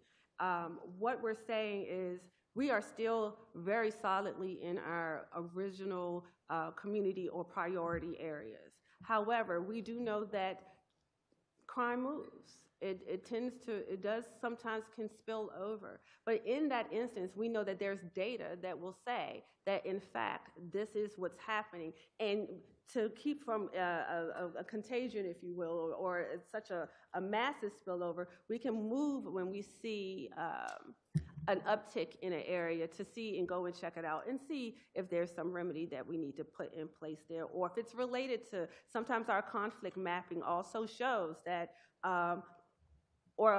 groups or crews that were not necessarily on our radar before are now in our radar, and they're tending to move into areas that aren't necessarily been a community or responsible for the uptick of crime in certain areas. But when you say crime moves, are you looking at an incident, or are you looking at incidents over a certain period of time and then comparing them to one another? Like, what are the metrics that you're considering? And that's now? exactly, we're looking at the uptick of incidents. When there is a multiple or multitude of incidents that are occurring in a neighborhood or community that has never occurred before, we are able to work and see if there is something that we need to be concerned about that's related to gun violence. We also, with our partnership with CARE, because again, I don't want us to lose sight, they're in our neighborhoods too. And so they also, or we work together to triage and come together with our data to see if that can be helpful for them as well. But if I'm in a neighborhood that has always experienced gun violence for the last 30 years, there's not necessarily an uptick, but it's just constant. Versus a neighborhood that has traditionally been basically free of gun violence, that has one or two incidents, they've had a 200% increase now. Does that mean that those resources are going to the second neighborhood? No, what it means is that we're acknowledging that crime can be displaced. And so we try to be fluid in the instance that if we notice an uptick, we're not going to ignore it. We want to see what's happening in the community. It may not necessarily, it could be something that, and often we also get recommendations from MPD to say, hey, we're noticing a trend here. Could you go over and check this out to see if there's something of concern? Okay, thank you. Councilmember Felder? Thank you, Madam Chair. Director Sneed, could you walk me through the current contracting and procurement process for the ONSE program, and how does the office ensure transparency and fairness in awarding contracts, particularly those involved in public safety and community engagement initiatives? Thank you. We work completely with the Office of Contracts and Procurement. They lead this process, and we follow through. We ensure that our contract COTARs, or they're no longer COTARs, but contract administrators are trained on the best standards that are provided by the Office of Contracts and Procurement, but we in fact follow the lead of OCP when it comes to that process of procurement. What steps are being taken to monitor the performance of contractors and vendors involved in ONSE programs to ensure the funds are being used effective and efficiently? So we have each of our contracts is managed or monitored by a contract administrator that has been trained by OCP, that has within the contract, it has the deliverables. It has the outcomes or the desired outcomes and the measurement or the metric in which they will measure whether it's appropriate or not. Generally, if there's an issue with a contract or from the agency's perspective, we go to OCP for mediation and to kind of bring all of the parties involved to the table to discuss what are the appropriate steps. And again, that is usually led by OCP. And you mentioned contract administer. As a part of the overviewing process, you know how you go on a job interview and they may ask as like your reference, do you know anybody in DC government or list your references? Is there a similar requirement for the contract administrator to, or during the overview process, to make sure that they're not interviewing anyone that they may know personally or have a close relationship with? To my knowledge, and the OCP process does have a disclosure form for conflicts of interest. Okay. And that is also provided. Are there any systematic challenges or issues within the procurement process that have led to delays, inefficiencies, or financial mismanagement? If so, what reforms are being considered to address those challenges? I'm not aware of any mismanagement from a contractual perspective. Shifting over to like collaboration efforts with other DC government agencies, how does the ONSE collaborate with the Office of the Attorney General on violence reduction and community safety initiatives? It has been actually a wonderful collaboration. I have, since being confirmed, and even prior, we've always had a relationship with the Office of Attorney General, working very closely.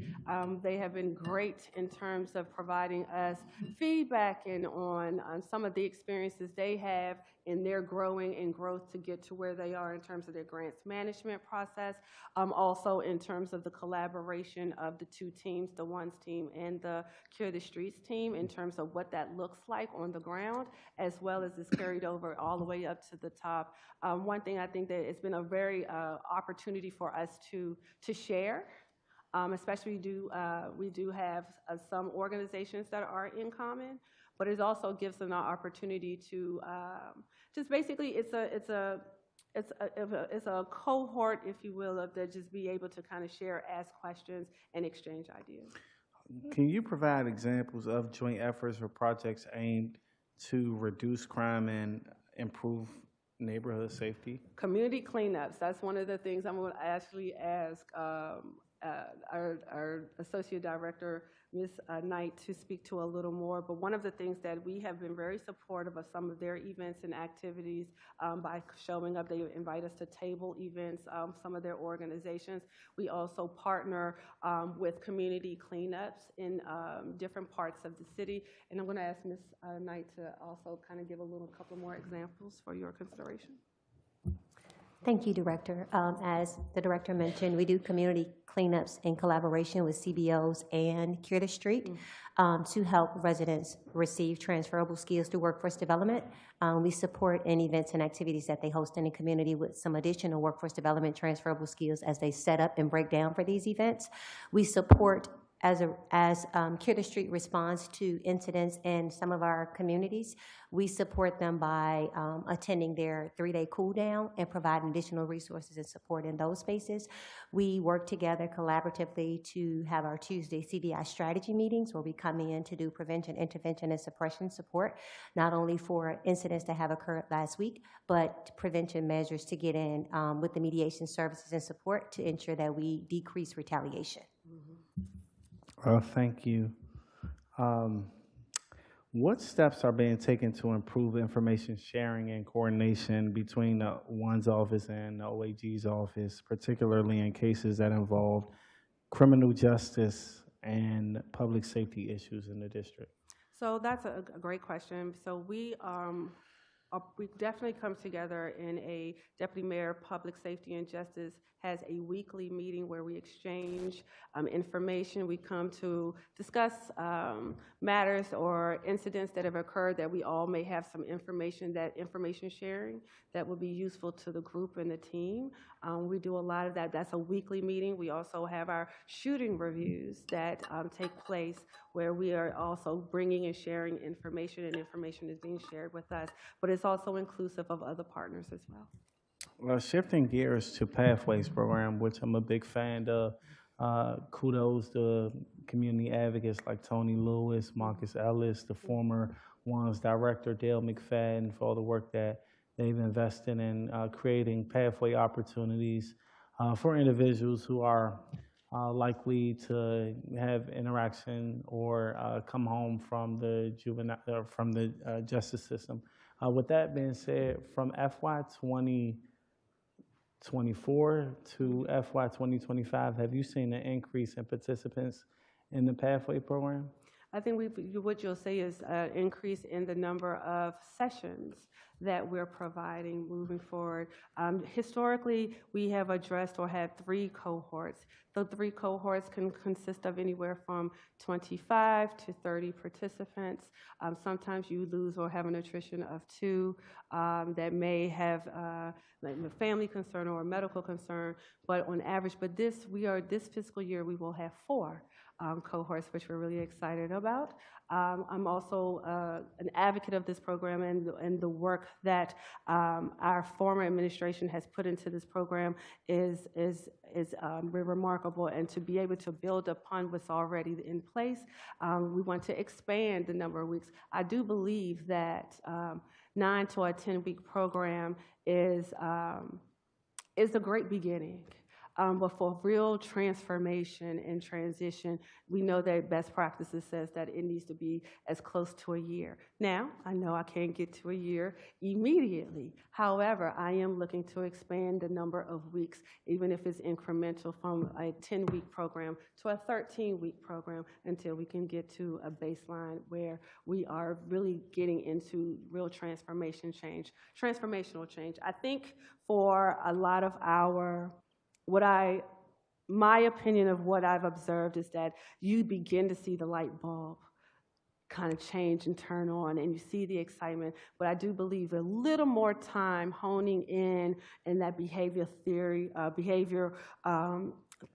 and then also being able to allow examples for them to really engage in their own diagnosing and understanding, okay, this is a trigger for me, and this is how I respond with the support of the team, I think is definitely something that we need to add to, a component that we need to add and expand upon in our program.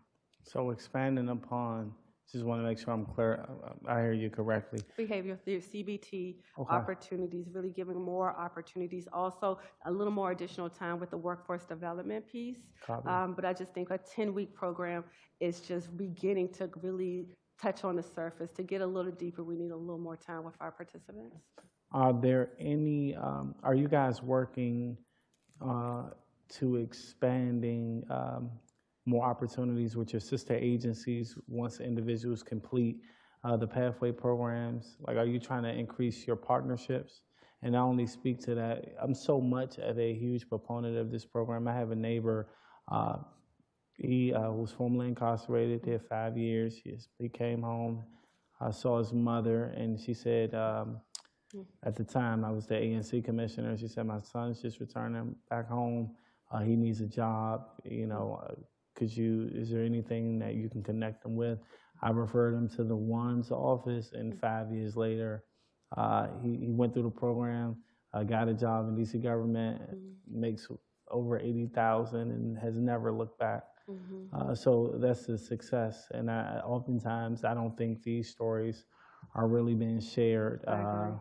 So I'm a huge proponent. So it goes back to my original point. I'm a huge proponent in trying to expand the ONSE program and figure out how we can bring other DC government agencies into the conversation to create more pathways opportunities. I also would like to expand that more to not only the district government, but I would love to include our community organizations as well as the business community.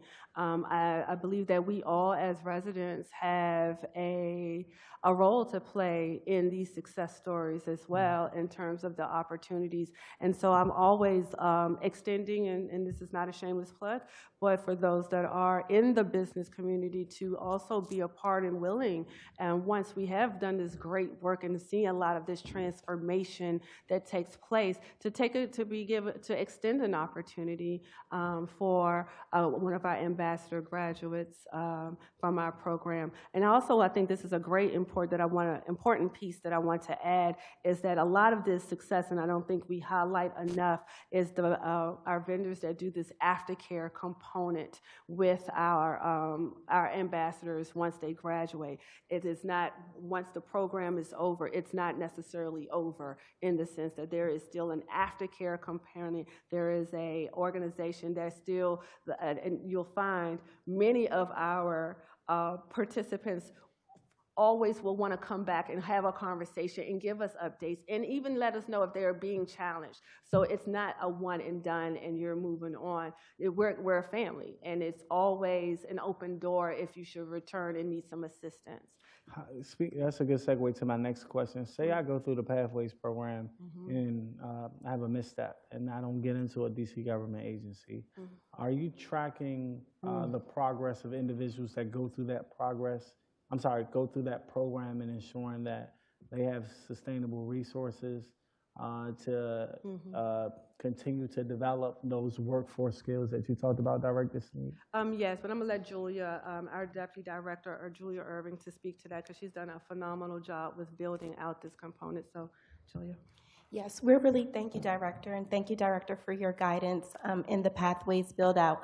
So since in January, we implemented our Workforce Aftercare program, and that's an intensive effort to re-engage our alumni of the Pathways program because, to Director's points, many of our ambassadors were coming back and seeking assistance.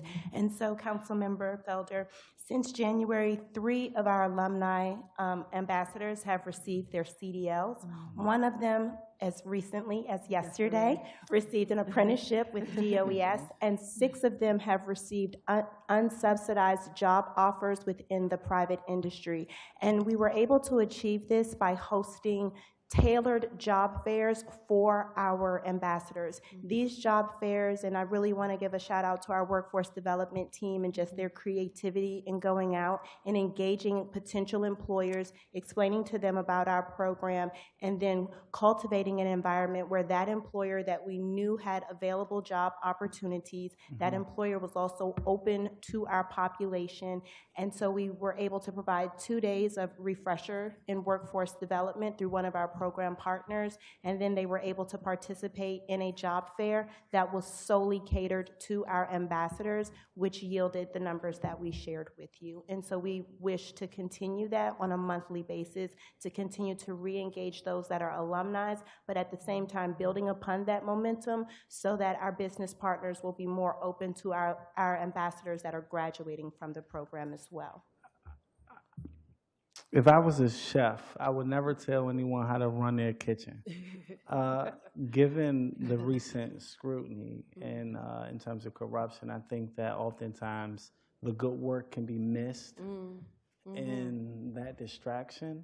I would strongly encourage you all to figure out what you can do to highlight the successes of the ONSE office, specifically Pathways programs or any other programs that you think better contributes to the overall public safety ecosystem. I think, sorry. Oh.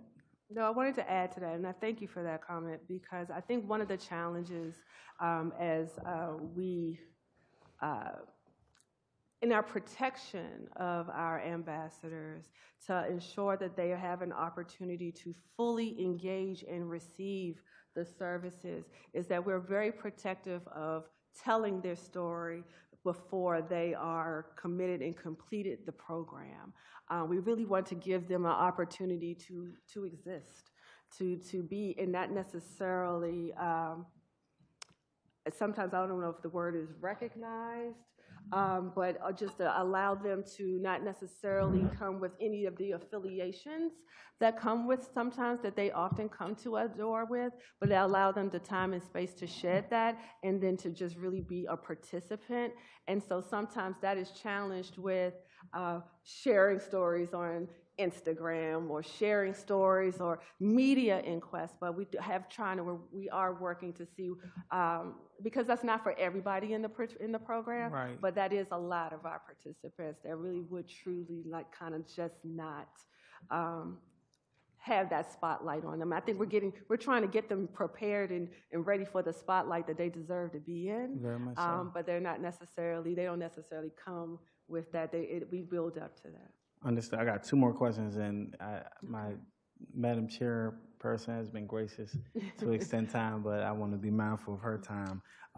What is the one strategy for engaging with the public, particularly community stakeholders, to ensure the office remains accountable and responsive to the needs of district residents? And that's a part of our engagement strategy that I've just finished sharing. Okay. We start next week, starting our ward by ward tour, if you will. Right now, we are specifically working with our ANCs. Okay. We're also, the plan is to also bring our providers to you all, the council, to get an opportunity to kind of hear what you're hearing from your constituents, to share that data with us as we're making these decisions. And also to our symposium and forums that we have towards the summer, where we know that there's a lot of activity. We really go out into our community and bring trauma-informed care approaches, as well as healing circles, and it gives an opportunity for space and dialogue between the residents and the ONSE agency. Copy. My final question, looking ahead, what are the key priorities for the ONSE office next year, and how will the office address the ongoing challenges as it relates to its operations, transparency, and/or community safety efforts? We keep building and adding the components that I've just addressed in terms of like having case management, a strong case management department, if you will, that will be able to be that front door as we are trying to disseminate. It's also getting more access to data.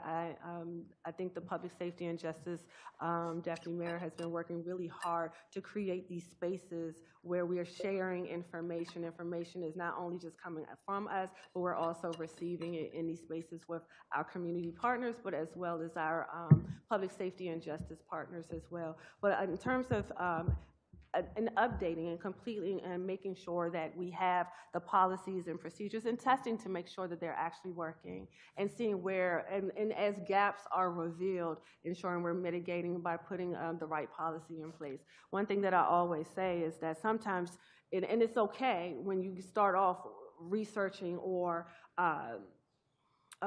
measuring, and then you realize, you know what, this number really isn't quite what I thought I was measuring, and being able to change. I think this agency in the past may not have had the nimbleness to be able to change, but now that we have oversight, we have the right people in place managing direct lines, that we now are able to kind of watch it a lot more closely as to what's working and what's not, and making changes when we see things not working.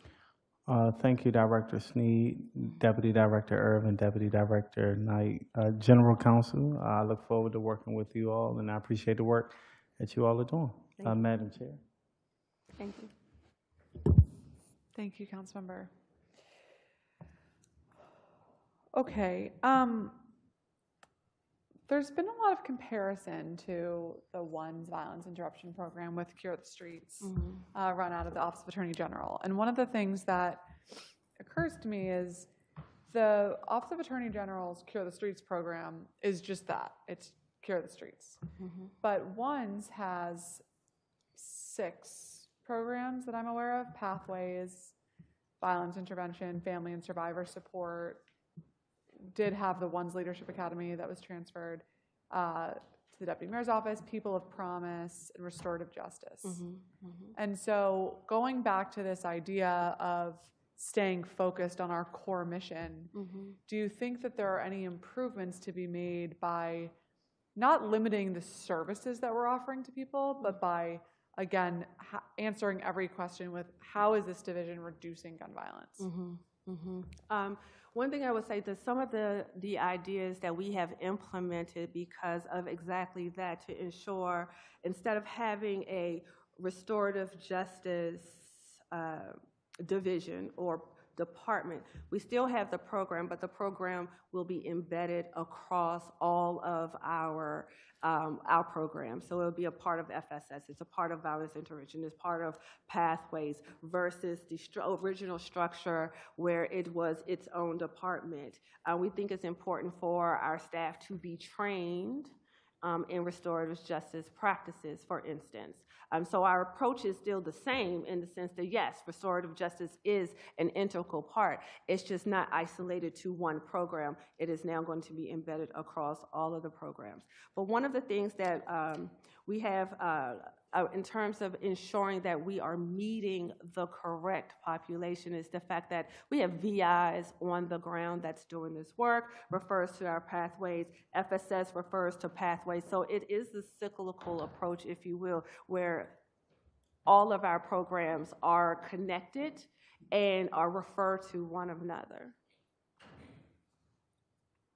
And do you think that is the best practice moving forward, or are there any kind of areas that you're looking towards for the second half of FY25 that will be different than what we've experienced? We've really asked a question. Right now, the focus is, of course, as the violence intervention is focusing on the compliance component to ensure that we are safeguarding and being very cognizant of and transparent with our actions. Well, another program that we are collectively looking at is FSS and asking the question, is this the right model and structure? We know that the needs that the FSS team are meeting are needed. This is an integral team, but let's look at the bandwidth, what we're asking of that team to do in terms of, and how do we hand off and who do we hand off to when it comes to a place where we have stabilized a family or stabilized a victim of gun violence or have assisted with the unfortunate when there's a demise or a transition of one of our clients because of gun violence, but looking at what that transition looks like and as more cases are coming in. So we are actively asking that question, yes. Okay. Let's talk a little bit more specifically about the violence intervention program, your largest program. Mm-hmm. Is there a particular evidence-based model or theory that drives your strategy for ONSE VI? I'm glad this question, because I know that this question constantly comes up. And so in these spaces, when I get to travel and see what violence intervention looks like on the ground in other cities, I always ask the question, what's the model? What's the model? And I'm always receiving the response that models were something that kind of were informing the work in the very beginning. But as time and as this space grows, it's more of a multidisciplinary approach.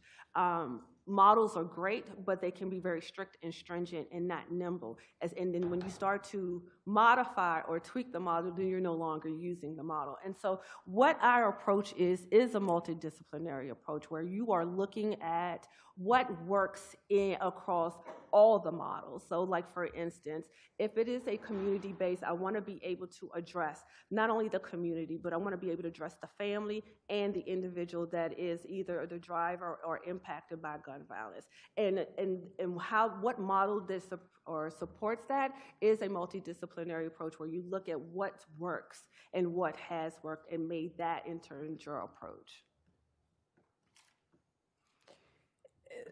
So is there a model that you'd say that is the basis of your site selection? Like, is it most similar to Cure or Chicago Cred or Oakland, like as a baseline, even though there might be some departure? I don't think there's one model for one baseline. There's a piece of Chicago Cred. There's a piece of the Cure or the Cure the Streets model. There's a piece of the model that the Newark Violence Intervention Network.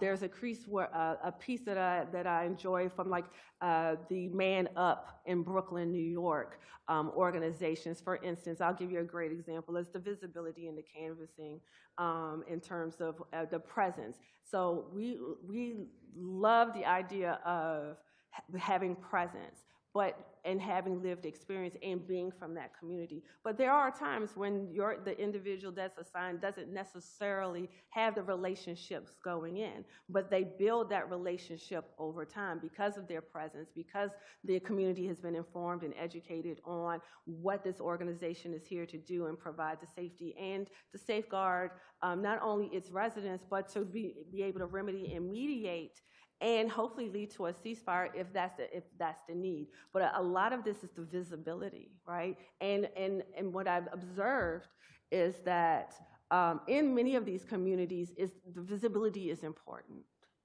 That begins that trust, that begins that conversation, and then it also holds the organization accountable for what they're supposed to do in that. So that's something that I learned in Brooklyn, New York. Another piece of evidence that I watched and observed on the ground in terms of violence intervention in Newark, New Jersey, is a similar in terms of having that handoff, that violence intervention handoff. So again, that getter, we get there, but once you have to have something provided for them once they get them to bring them to ONSE. So what is that for ONSE? That's our programs. That's our case managers. That is our pathways. That's also that workforce development piece. That's also the connecting to job opportunities or job development skills. So would it be fair to say DC has its own model? I would say I love it. I think that's very fair to say. I love it. Okay. DC has its own model, and it takes into account the most violent neighborhoods to reduce gun violence. So we talked a little bit about some of the evaluative metrics that you're considering when it comes to the grants themselves. But as you look at the efficacy of a violence interruption specialist, him or herself, what do you consider success? Is it mediation of a conflict or prevented retaliation that was afoot or a reduction in shootings in an area? What are the metrics that you're looking at, and what are people being trained on means success? All of those, actually. So one of the important pieces is that when you have acquired a ceasefire, how many incidents or is there any breakage in that ceasefire, that contractual agreement between the two parties to say that they will remain separate and apart and there will not be any incidents. So to me, one measure is how long is the ceasefire in place without incident. Another piece that I consider is, yes, the number of mediations. Now, sometimes all mediations don't necessarily lead to a ceasefire, but what it does is maintain the engagement and the continuity of conversation and the reliability upon the organization that is keeping their hand or the pulse of the community. That's another piece that we look at. So all of that is like data that's informing, is it working? And so the question always goes back, is it working? Is it, and how do we know? And those are different metrics that kind of show when something is working. Is there consistency with all of the violence interruption specialists with their expectations of what they are supposed to be doing, and all those measures that you just went over? Is it working? Do you feel that there's consistency across the spectrum? I think there's consistency in the reporting of it. So when we rolled out this new RFA, which now has resulted in the identification of 7 providers, or maybe it's now 9 providers. how many do we have? 8 or 9. In 7 providers, one of the things that we've outlined very clearly as to what are those accountability metrics would be to show if this is success, if it's working. And that's the consistent part, because I don't believe that was consistent before. But now that we're here, we also know that training is consistent, and capacity building is another layer of consistency. So one thing that we did that started off in February after the new year, and once we got on a board, we had the University of Chicago to come on the ground and to connect and to deal with an assessment to say, what are your training needs? Where do your organizations fall short in terms of the consistent? We know that our trainings are definitely Stop the Bleed, Narcan, CPR, ceasefires and mediations, in the approach of what that looks like. But also, I think it's how do you acquire and build a relationship with the client or a person of promise. I think that that's also, because that takes skill and it doesn't happen overnight. I think sometimes when our residents here, it's just like, go talk to them. Yes, but it takes multiple conversations sometimes to make the connection. And there is a science to making a connection. And so those are the things those are the trainings that I am going to now incorporate in April. Yeah. Thank you. You're welcome. So going back to the ward-based approach you talked about, just in a world of limited resources, how are you prioritizing? We got cut off on this discussion at the end of a previous round, but in the neighborhood example I gave that has been traditionally very experiencing a lot of gun violence, they're still stable with that high level of gun violence, but there hasn't been an uptick, versus a neighborhood that's had very little in the past, but now has several shootings, so they might have a 200% increase. So on paper, it looks like there's a huge impact. So you're deciding between 2 neighborhoods. How do you make that choice? It's not a choice. We are still remaining in our prioritized communities. I don't want anyone to lose sight of that. We are very much still invested in our historical communities that have shown great progress in the reduction of crime. We don't want to lose those gains, and we want to make sure that we are still keeping the temperature, ensuring that there's no shift, and if there is a shift, that we put things and supports in place to make sure that we mitigate as much as possible. What I am saying, though, is oftentimes there can be an increase in another area. It doesn't necessarily mean, but we watch the data. What is the data telling us? Is the data saying that, we might want to begin to look over there because there's a possibility, and we have the flexibility of doing that in this ward-based model. We're not just where our priority areas are still very much the priority, but we get a laser eye view on and look at the data, and if it starts to really trend upward, which we don't want, we get to kind of go in and see what's happening there.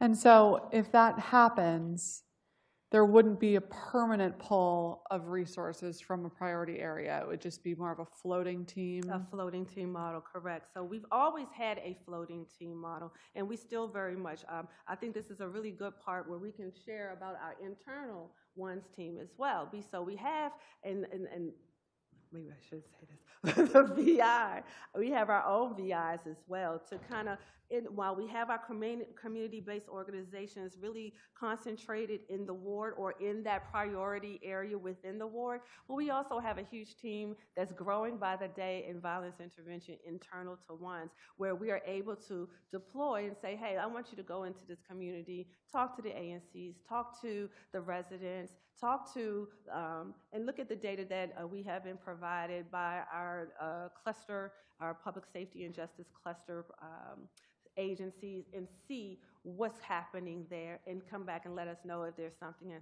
I'm actually going to defer to you so you can actually respond. This is Associate Director Knight. Okay, thank you. So just to go back and give you an idea of what it could look like.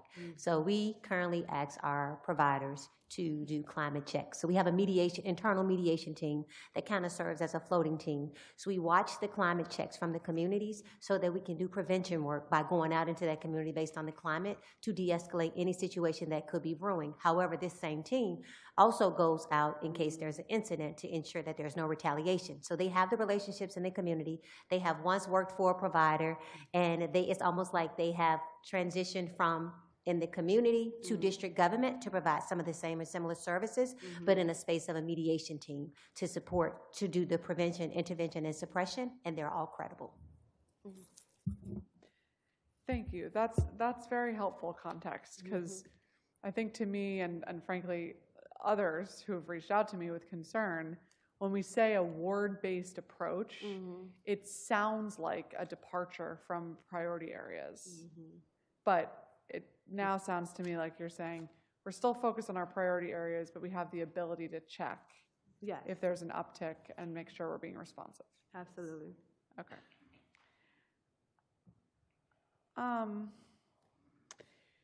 Our VI programs, both at ONSE and OAG, are being studied by researchers right now to see their efficacy over the long term. These are professors from Johns Hopkins and University of Miami. Excuse me, University of Maryland, I'm sorry, it's been a long day. Thank you. Have you worked with these researchers on sharing kind of what we're finding internally, what you've been measuring, so that we can all be on the same page that over the last 10 years, what have we seen and how can we make sure that we make sustainable improvements? Yes, to answer the question, yes. One of the things that with this new approach, under this new grant agreement, we have now a few new community-based organizations that were not a part of the original deployment under the former grant. Our structure is different. We have a compliance team, and so in January, once the original set of grant agreements were established and acknowledged and signed by our organizations to begin, we provided that information to the research team so they are aware of the new structure. Another thing that we'll be sharing now that we have the final 2 wards, sharing that information. There has been some dialogue in terms of questions. I know that there has been on my part just with this change, because we are not that same original structure that we started this research under. I just wanted to make sure that that is also being factored because the structure has changed. It doesn't look, in my opinion, it doesn't look like what it was originally when the research first commenced. But now we are, they have their information. They have kind of gone back and forth with questions to follow up. They also have been invited to participate in the weekly team meetings where we're discussing shootings or we're discussing incidents that have occurred across the city. And so that I know that that will also lead to probably additional engagement and conversation with us as the leadership team, but also with directly with our community-based organizations that provide the VI services. Okay. You touched on this a little bit with your recognition. I don't want to put words in your mouth, but that you were looking at family services. Yeah. Kind of going back to something one of our public witnesses, Ms. Seeger, said, she said it in a better, more eloquent way than I say it. I say it as no one agency can be all things to all people. She said it in a more positive way, like we can't do everything well at once, or something like that, to paraphrase. And I do believe that as a general matter. Especially in government. We all have a job to do, and sometimes if we try to kind of fill every gap and every need, we might make just an inch of difference as opposed to really focusing and going deeper.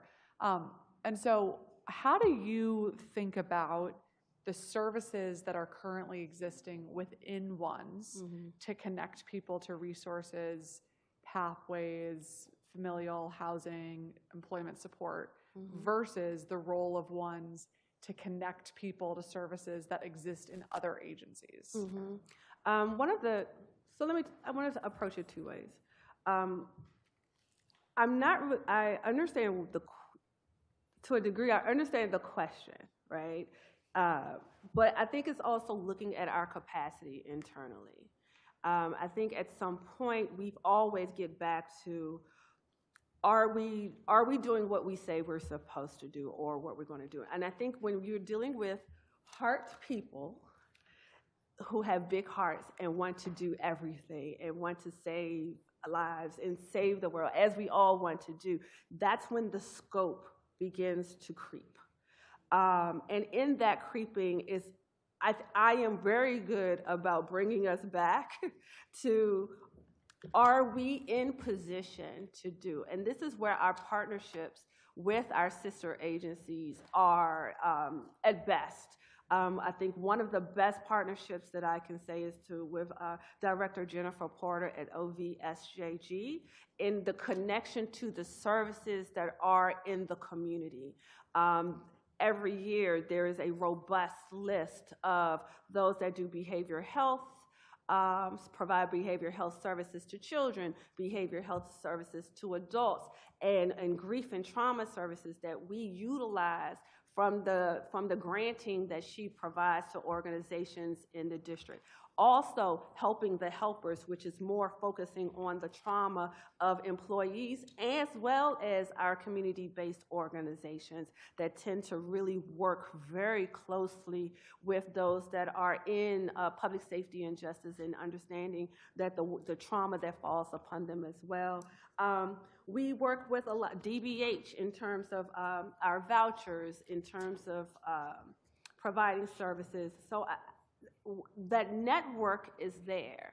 But I do have to ensure that our team who are driven by love and driven by hope and driven by the ability to, in the want and the desire to help, it to kind of to ensure that we are still very laser focused and do well what we do well, and then be able to shift and connect to our sister agencies that also do amazing jobs in the spaces that they are.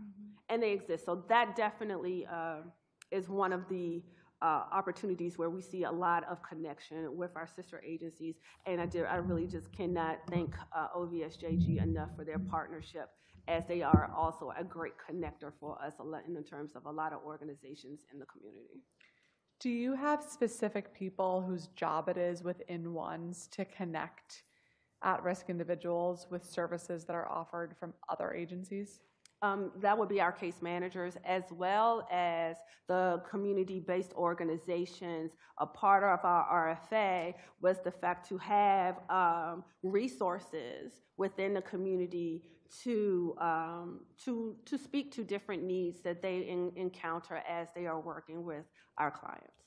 And then are we tracking those efforts over 3 months, 6 months, 12 months to see how your clients are doing after those interventions have been made? I will let our associate director speak to that a little more. But yes, the answer to the question is yes. I saw part of the impact of measurements that we're having as under this new grant agreement. But Shakitha, if you want to speak to it a little more. Thank you, Director. So we have an internal and external as well. So we have an internal staff member that connects with other government agencies to identify a point of contact.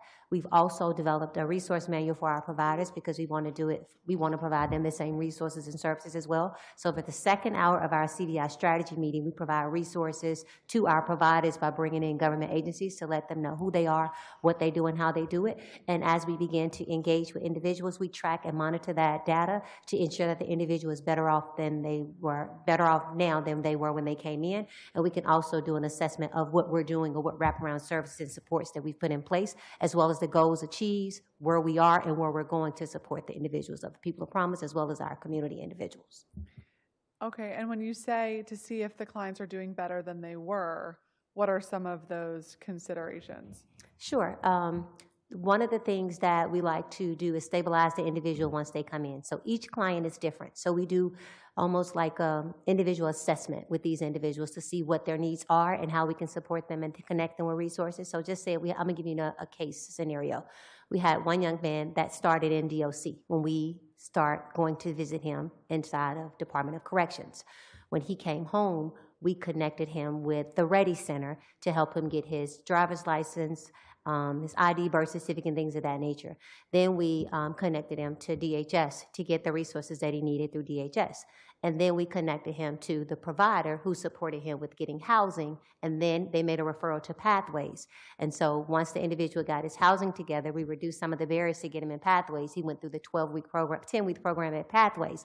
Once he went through the 10-week program at Pathways, he did 14 years in jail, and he was incarcerated for 14 years, and he stated that he wanted to be a violence interrupter. So his placement was at our office to support him in that space to see if that was something he was capable of doing.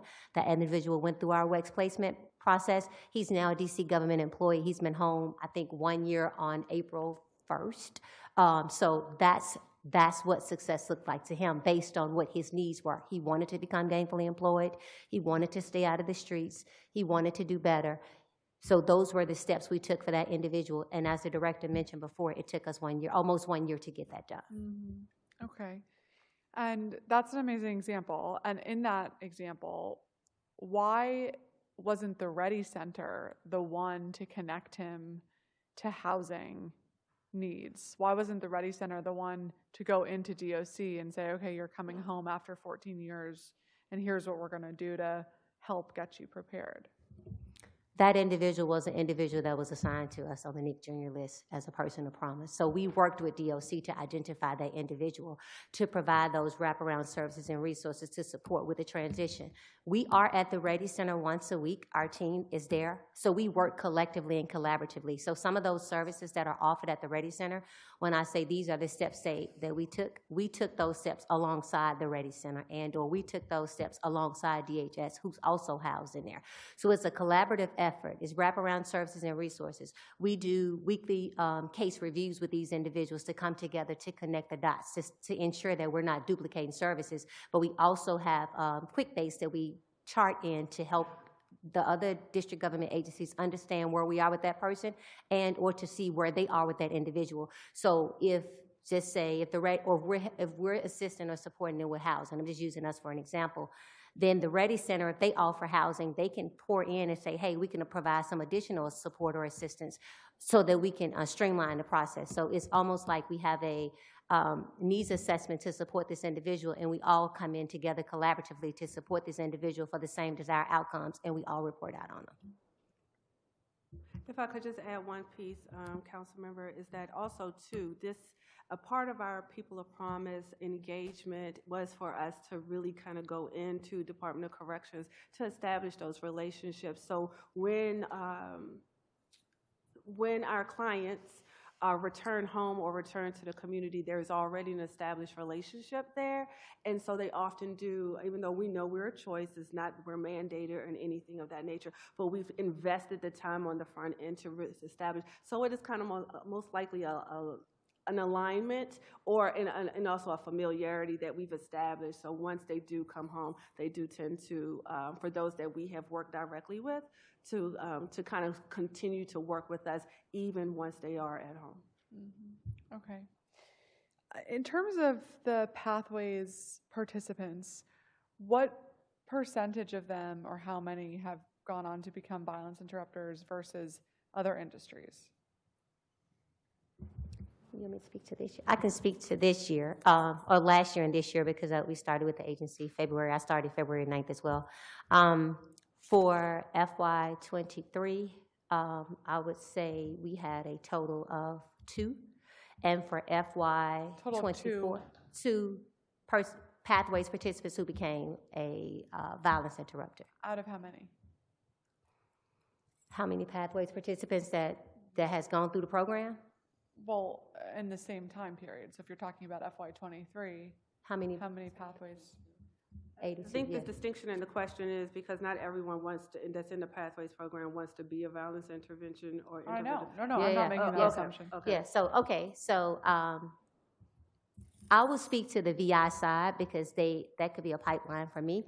Currently for FY24, there has been 2. One works for a provider and one works for us. But I would have to ask the Deputy Director Irving to elaborate more as she supports Pathways and I support VI.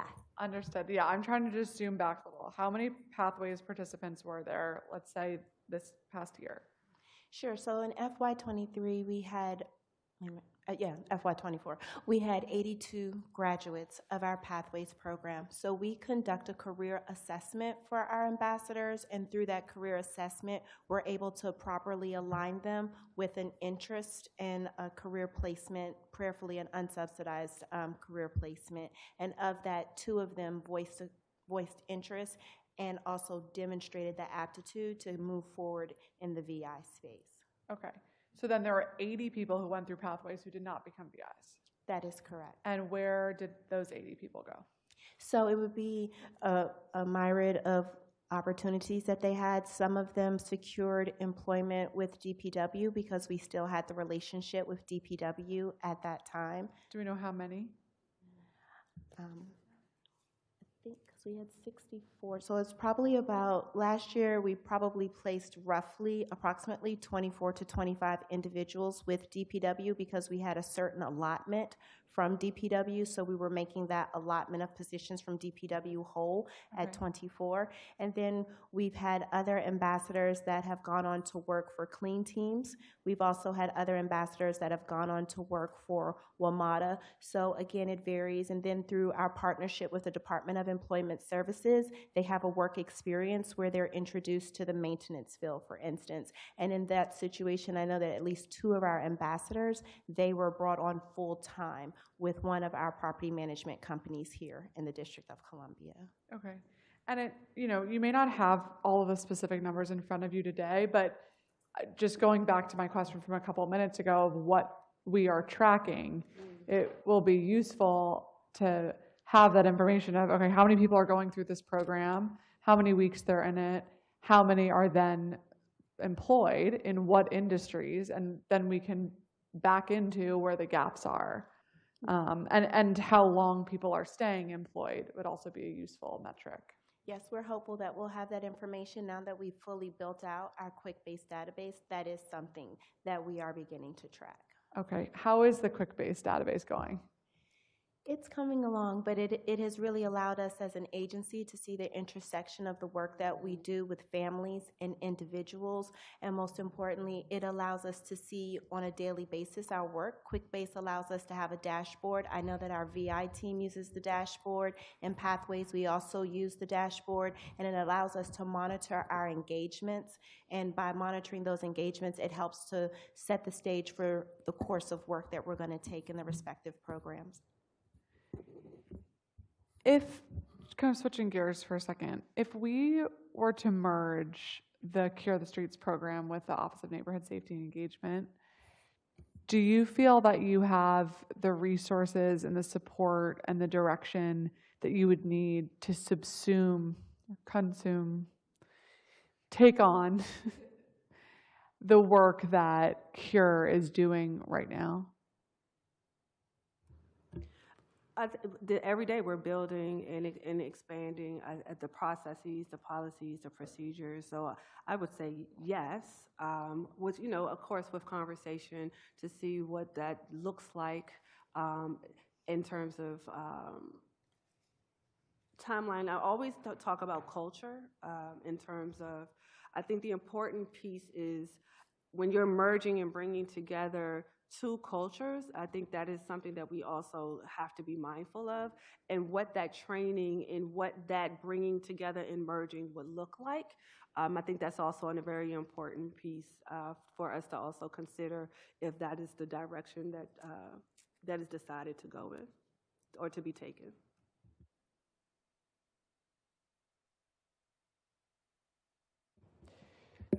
Given our discussion about the DC model, how would you handle taking on a program that deploys a different model? Again, that builds the culture.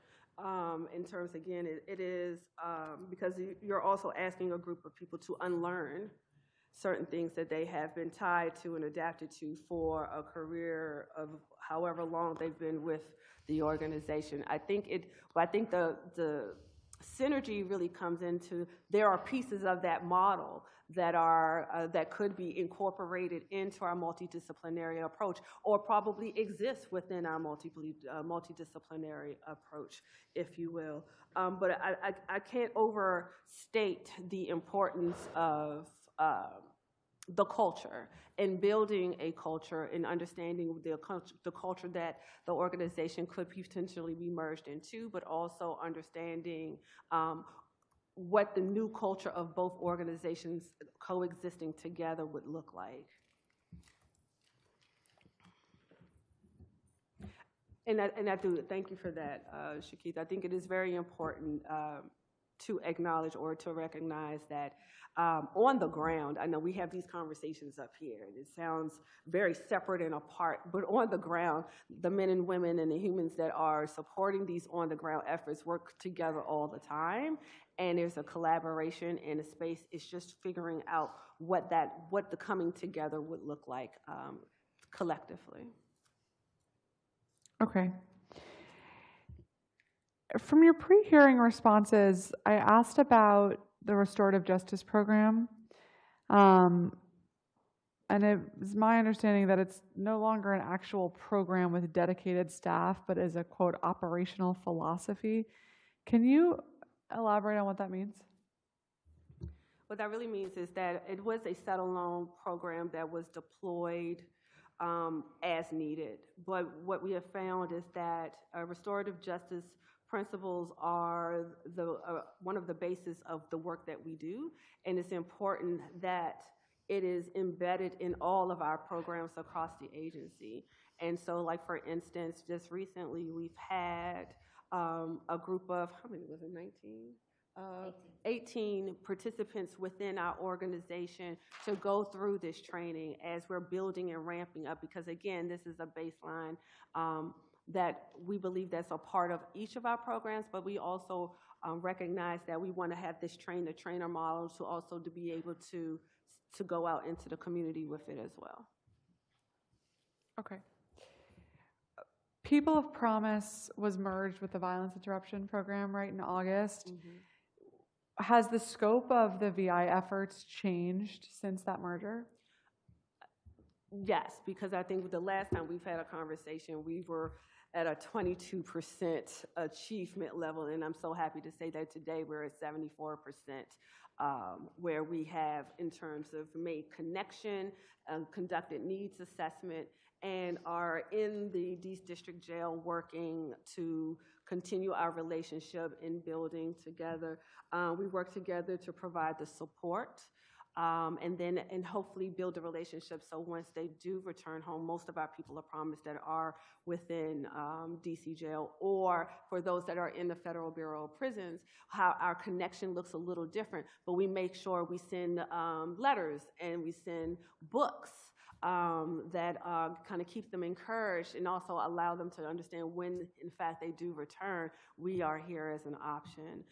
So yes, people of promise, I think the change is the fact that it's now absorbed. That change happened as part of the ARPA funding ended, and so we thought that it would be best fit to have it a part of our violence intervention program, but also to have our community-based organizations that to provide violence intervention service, to also to be aware of, here are our persons of promise that we want you to work directly with as well as they're returning into the communities. But I understand that from your rationale of why you did it, but since you've done it, mm-hmm. has there been a scope shift in the VI work? No, I guess I would say no. Okay. Aside from that, there is additional focus that hadn't been there before in terms of engaging the people of promise. Got it. Okay, thank you. Mm-hmm. So I'm glad we had an opportunity to talk about a lot of the wonderful work going on at ONSE. I do need to circle back to some questions about Ms. McDaniel. And again, this is not to suggest that there is widespread, abuse at ONSE, but it is very important to understand what happened always so that we can move forward, all being on the same page. So you spoke about earlier, Director Sneed, that you did not personally know that there was impropriety with Ms. McDaniel. What was your understanding at the time of her role in selecting or influencing the selection of VI contracts?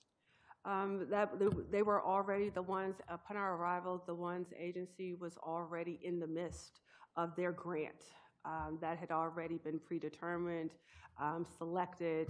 And Their grant to life deeds? Their grants, well, the grants across all of the organizations at that time, not specific to just life deeds, but all of them. So upon our arrival, that grant was already in place. And so that determining and that process or the process that went into it was already decided. But what was your understanding of what her role was in making those decisions? That she oversaw the violence intervention efforts for the organization. Okay. At any point, did you hear allegations that Ms. McDaniel may have too much influence over the selection of VI contracts? No, I wasn't aware of any allegations or if there was a investigation or anything that I can recall. Mm-mm. In any conversations internally at ONSE or with DCHR, did you or Director Harper ever discuss or request termination of Ms. McDaniel from her position? A part of I know the Director, Harley Harper, at the time wanted to bring in her own leadership team. And I think that was part of the asks of her going into to the ones as she was also managing the Office of Gun Violence Prevention. She wanted to be able to bring her own team and put them in place. And that was part of what she was establishing upon her passing. She was in the process of building that team. I think if one of the first two recruitments was our deputy director, Julia Irving, and I believe the second recruitment was our COO. And then I think later on, I continued to build out that team and in the vision of what we had decided what was a good fit for the organization. Okay. Was her specific role of associate director filled? That would be now the Shakitha Levy Knight role over violence intervention today. And when did you begin? I began February the 9th. Of 2023? 2023, yes. So that was 2 months before Ms. McDaniel resigned? Yes. So what were you brought on to do? I was a program manager for community engagement. It used to be, initially it was an associate director in the VI space, associate director, a program manager for incidents, and a program manager for community engagement. So I was hired for the program manager for community engagement. I see. And then were you promoted after Ms. McDaniel left? About 9 months later. Okay. So when Ms. McDaniel left, I stayed in the role of community engagement program manager, and as the office began to shift, like in time, I think I was promoted in December or something like November. It was on down the line. Of 2023? Yeah, 2023. Yeah, I think maybe 2024. I can get you that information.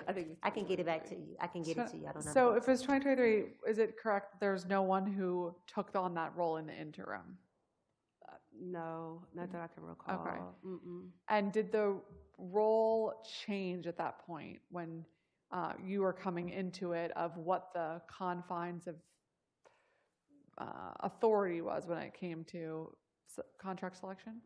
At that time, we brought on a second deputy director who oversaw the programs directly. At that time, her Tatanisha Wallace was that director that oversaw to kind of give a little more oversight into the inner workings of not just violence intervention, but pathways as well. Okay. So there was a big investigation and settlement agreement finalized in April of 2023 around misconduct of a ONSE program manager in the Violence Intervention and Prevention Program.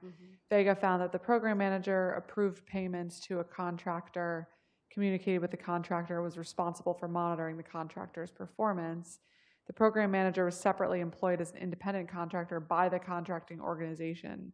This all occurred allegedly under Ms. McDaniel, who, according to the Vega settlement, was serving as the deputy director and approved all those payments. So I hear you that the title was actually associate director, But were there any discussions at ONSE at the time about how to improve protocols to avoid any future misconduct, given that Bega finding in April of 2023? I believe that's why our director at the time, Linda Harley Harper, wanted to continue to have her own staffing and put in place her team that she believed that could kind of carry out and really look into, do a deeper dive. At that time, I would say the management layer was kind of scarce in terms of having the widespread ability to kind of do a deeper dive, and then that's when the recruitment efforts really that started and then continued under the start or my interim tenure. Thank you. That is very helpful context. I appreciate it. And then Mr. Cheek, excuse me, in any conversations internally at ONSE or with DCHR, were you aware of discussions or a request for termination of Ms. McDaniel from her position at ONSE?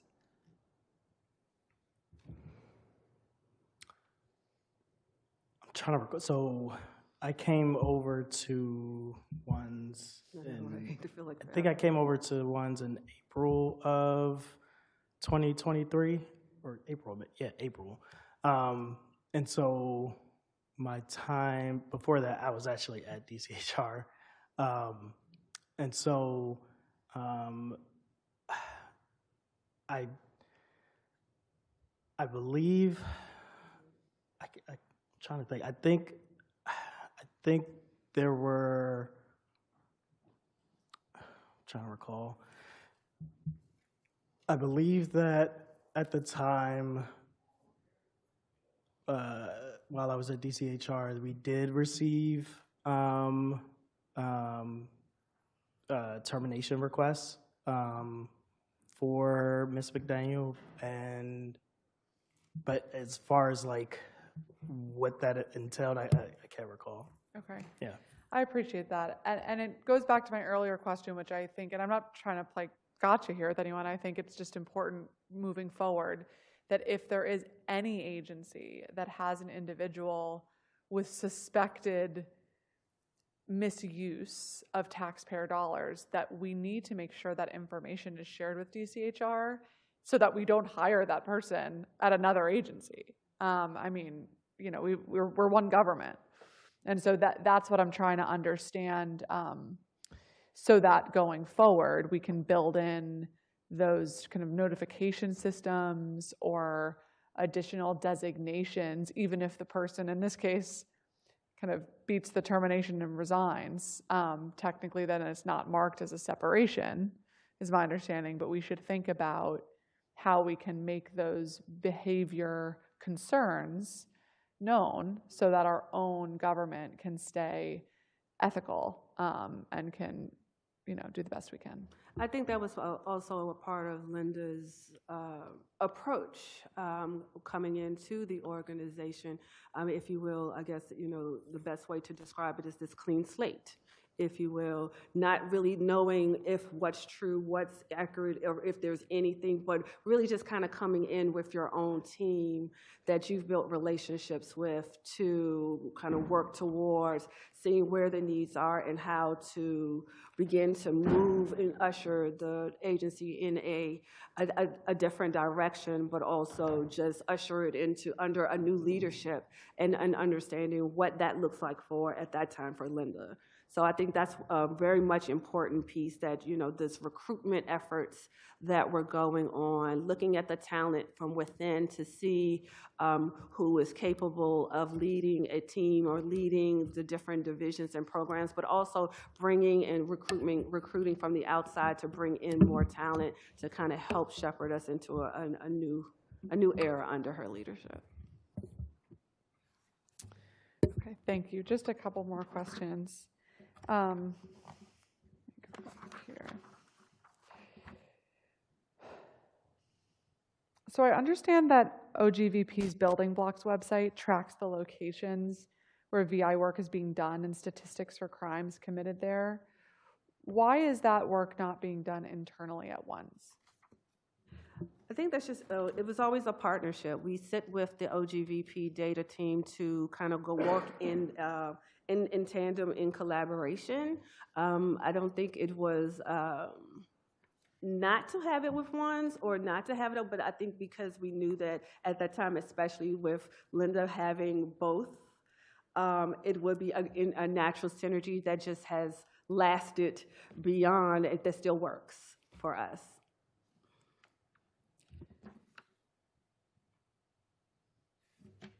Sorry, one moment.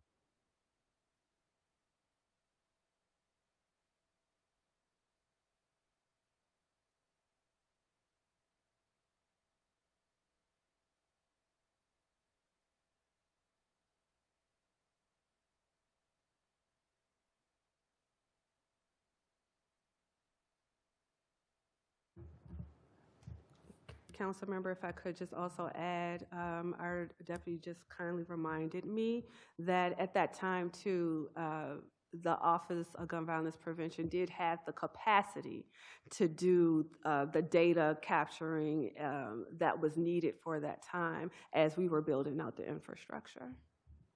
Thank you.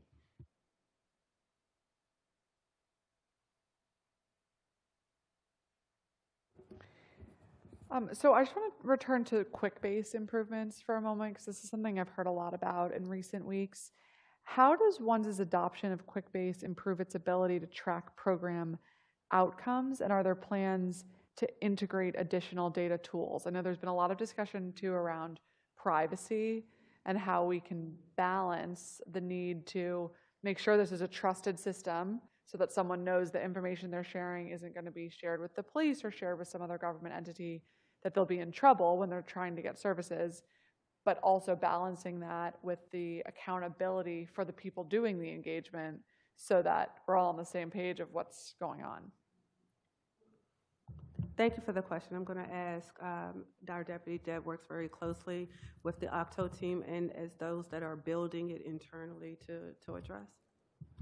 Thank you, Director. So when we arrived at ONSE, we recognized that there was not a unified data capturing system. And in an ideal world, you would build the main app first and then break it down into the programs. But because of the immediacy to have data capturing built in for specific programs, there was already a platform established with QuickBase within our People of Promise. So we used that to begin to map. And so in that, we basically replicated that application for the other programs, and then we tailored it for each of the programs. The relationship with OCTO is one where you need to have an internal person that can also build. And so we were really fortunate to have interns through DCHR to help us with it. But now through the leadership of Director Sneed, we've identified individuals that have that ability to build alongside QuickBase. And so we see that development coming faster. And so 100% of our programs are now on QuickBase. The next step in the process is to now have all of those programs begin to communicate with one another so that we can have what is considered the ONSE app. And so with the development of QuickBase, and this kind of gets to your point of the database, as we begin to mine through the data to make sure that it's clean and to make sure that it's accurate and it has the integrity that it needs, that will better position us to begin to put up dashboards, which I mentioned earlier, to allow the team to see their progress. But also as we begin to build that out and we really understand the unique needs of the programs, we're able to add other elements to it that will then get us to a posture where internally we can begin to monitor those trends in crime, whether it be in a location, a time of year, per provider. That's great. And do you have a timeline by which you think all of that will be up and running? We have a timeline, and we are slightly behind in our timeline, again, because we needed a full-time employee that would be dedicated to building it. So we are hopeful that by midsummer, we will have our ONSE app. Okay, midsummer 2025. Yes. Exciting. Yes. That would be great. Okay, well, I think that's a good note to end on. I want to again thank you, Director Sneed, and your entire team. There are always going to be challenges anytime we start a new agency. This is still a new agency. Yes, it is.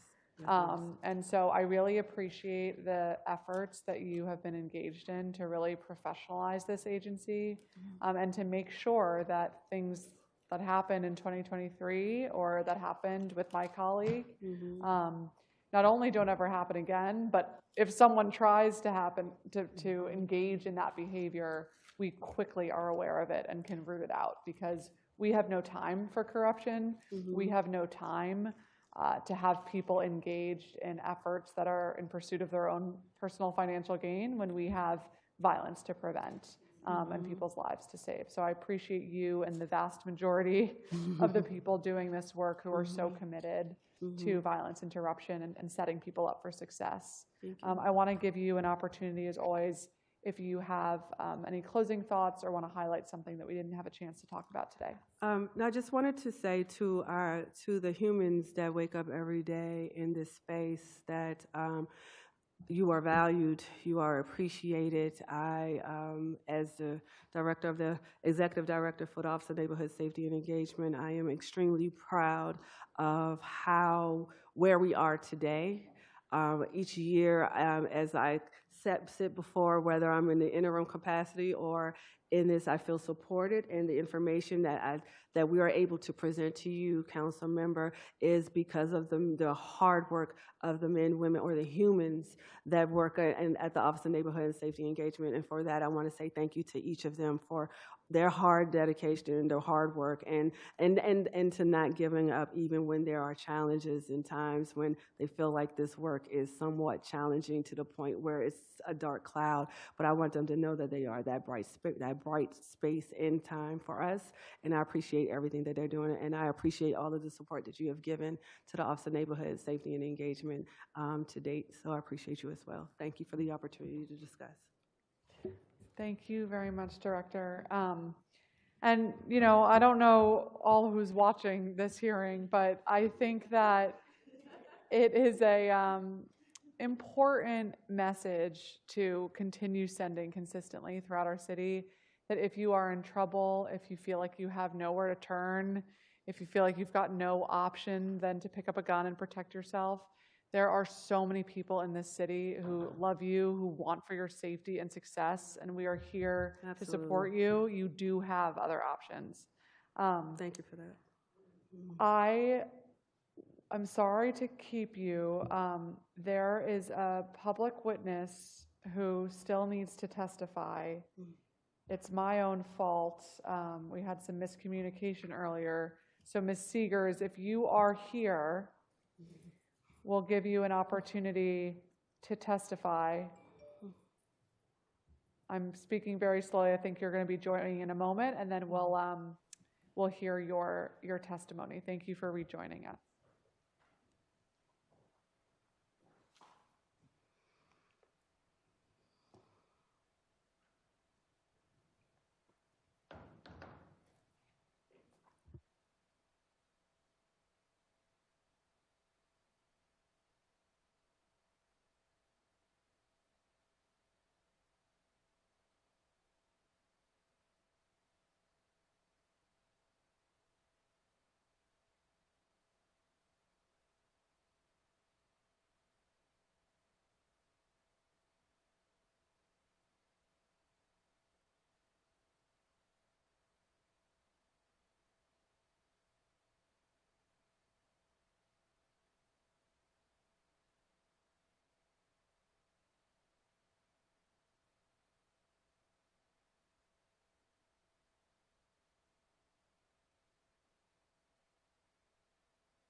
All right, we have been rejoined by our public witness, Sandra S.S. Seegers, founder, Concerned Residents Against Violence. Ms. Seegers, please go ahead when you're ready. Can you hear me? Yes, we can hear you. Okay, thank you. I'm Sandra Seegers, Congress Heights, Ward 8, D.C. Office of Neighborhood Safety and Engagement, also known as ONSE. This office was a godsend because it covered so many programs that focus on stopping crime. The violence interruption program was a great idea. but enough money was not put into it to cover enough crime-ridden areas. The Violence Intervention Initiative, the designated covered areas in Ward 8, Buena Vista Terrace, Shipley, Hartford, Savannah Terrace, Woodland/Langston Lane, Congress Park West, Congress Park East, and historic Anacostia. These are the specific areas where violent crime continues. It's very heavy. Perhaps the interrupters are outnumbered or have the wrong shifts. I still say if the program is not fully funded, it's not going to work the way it should.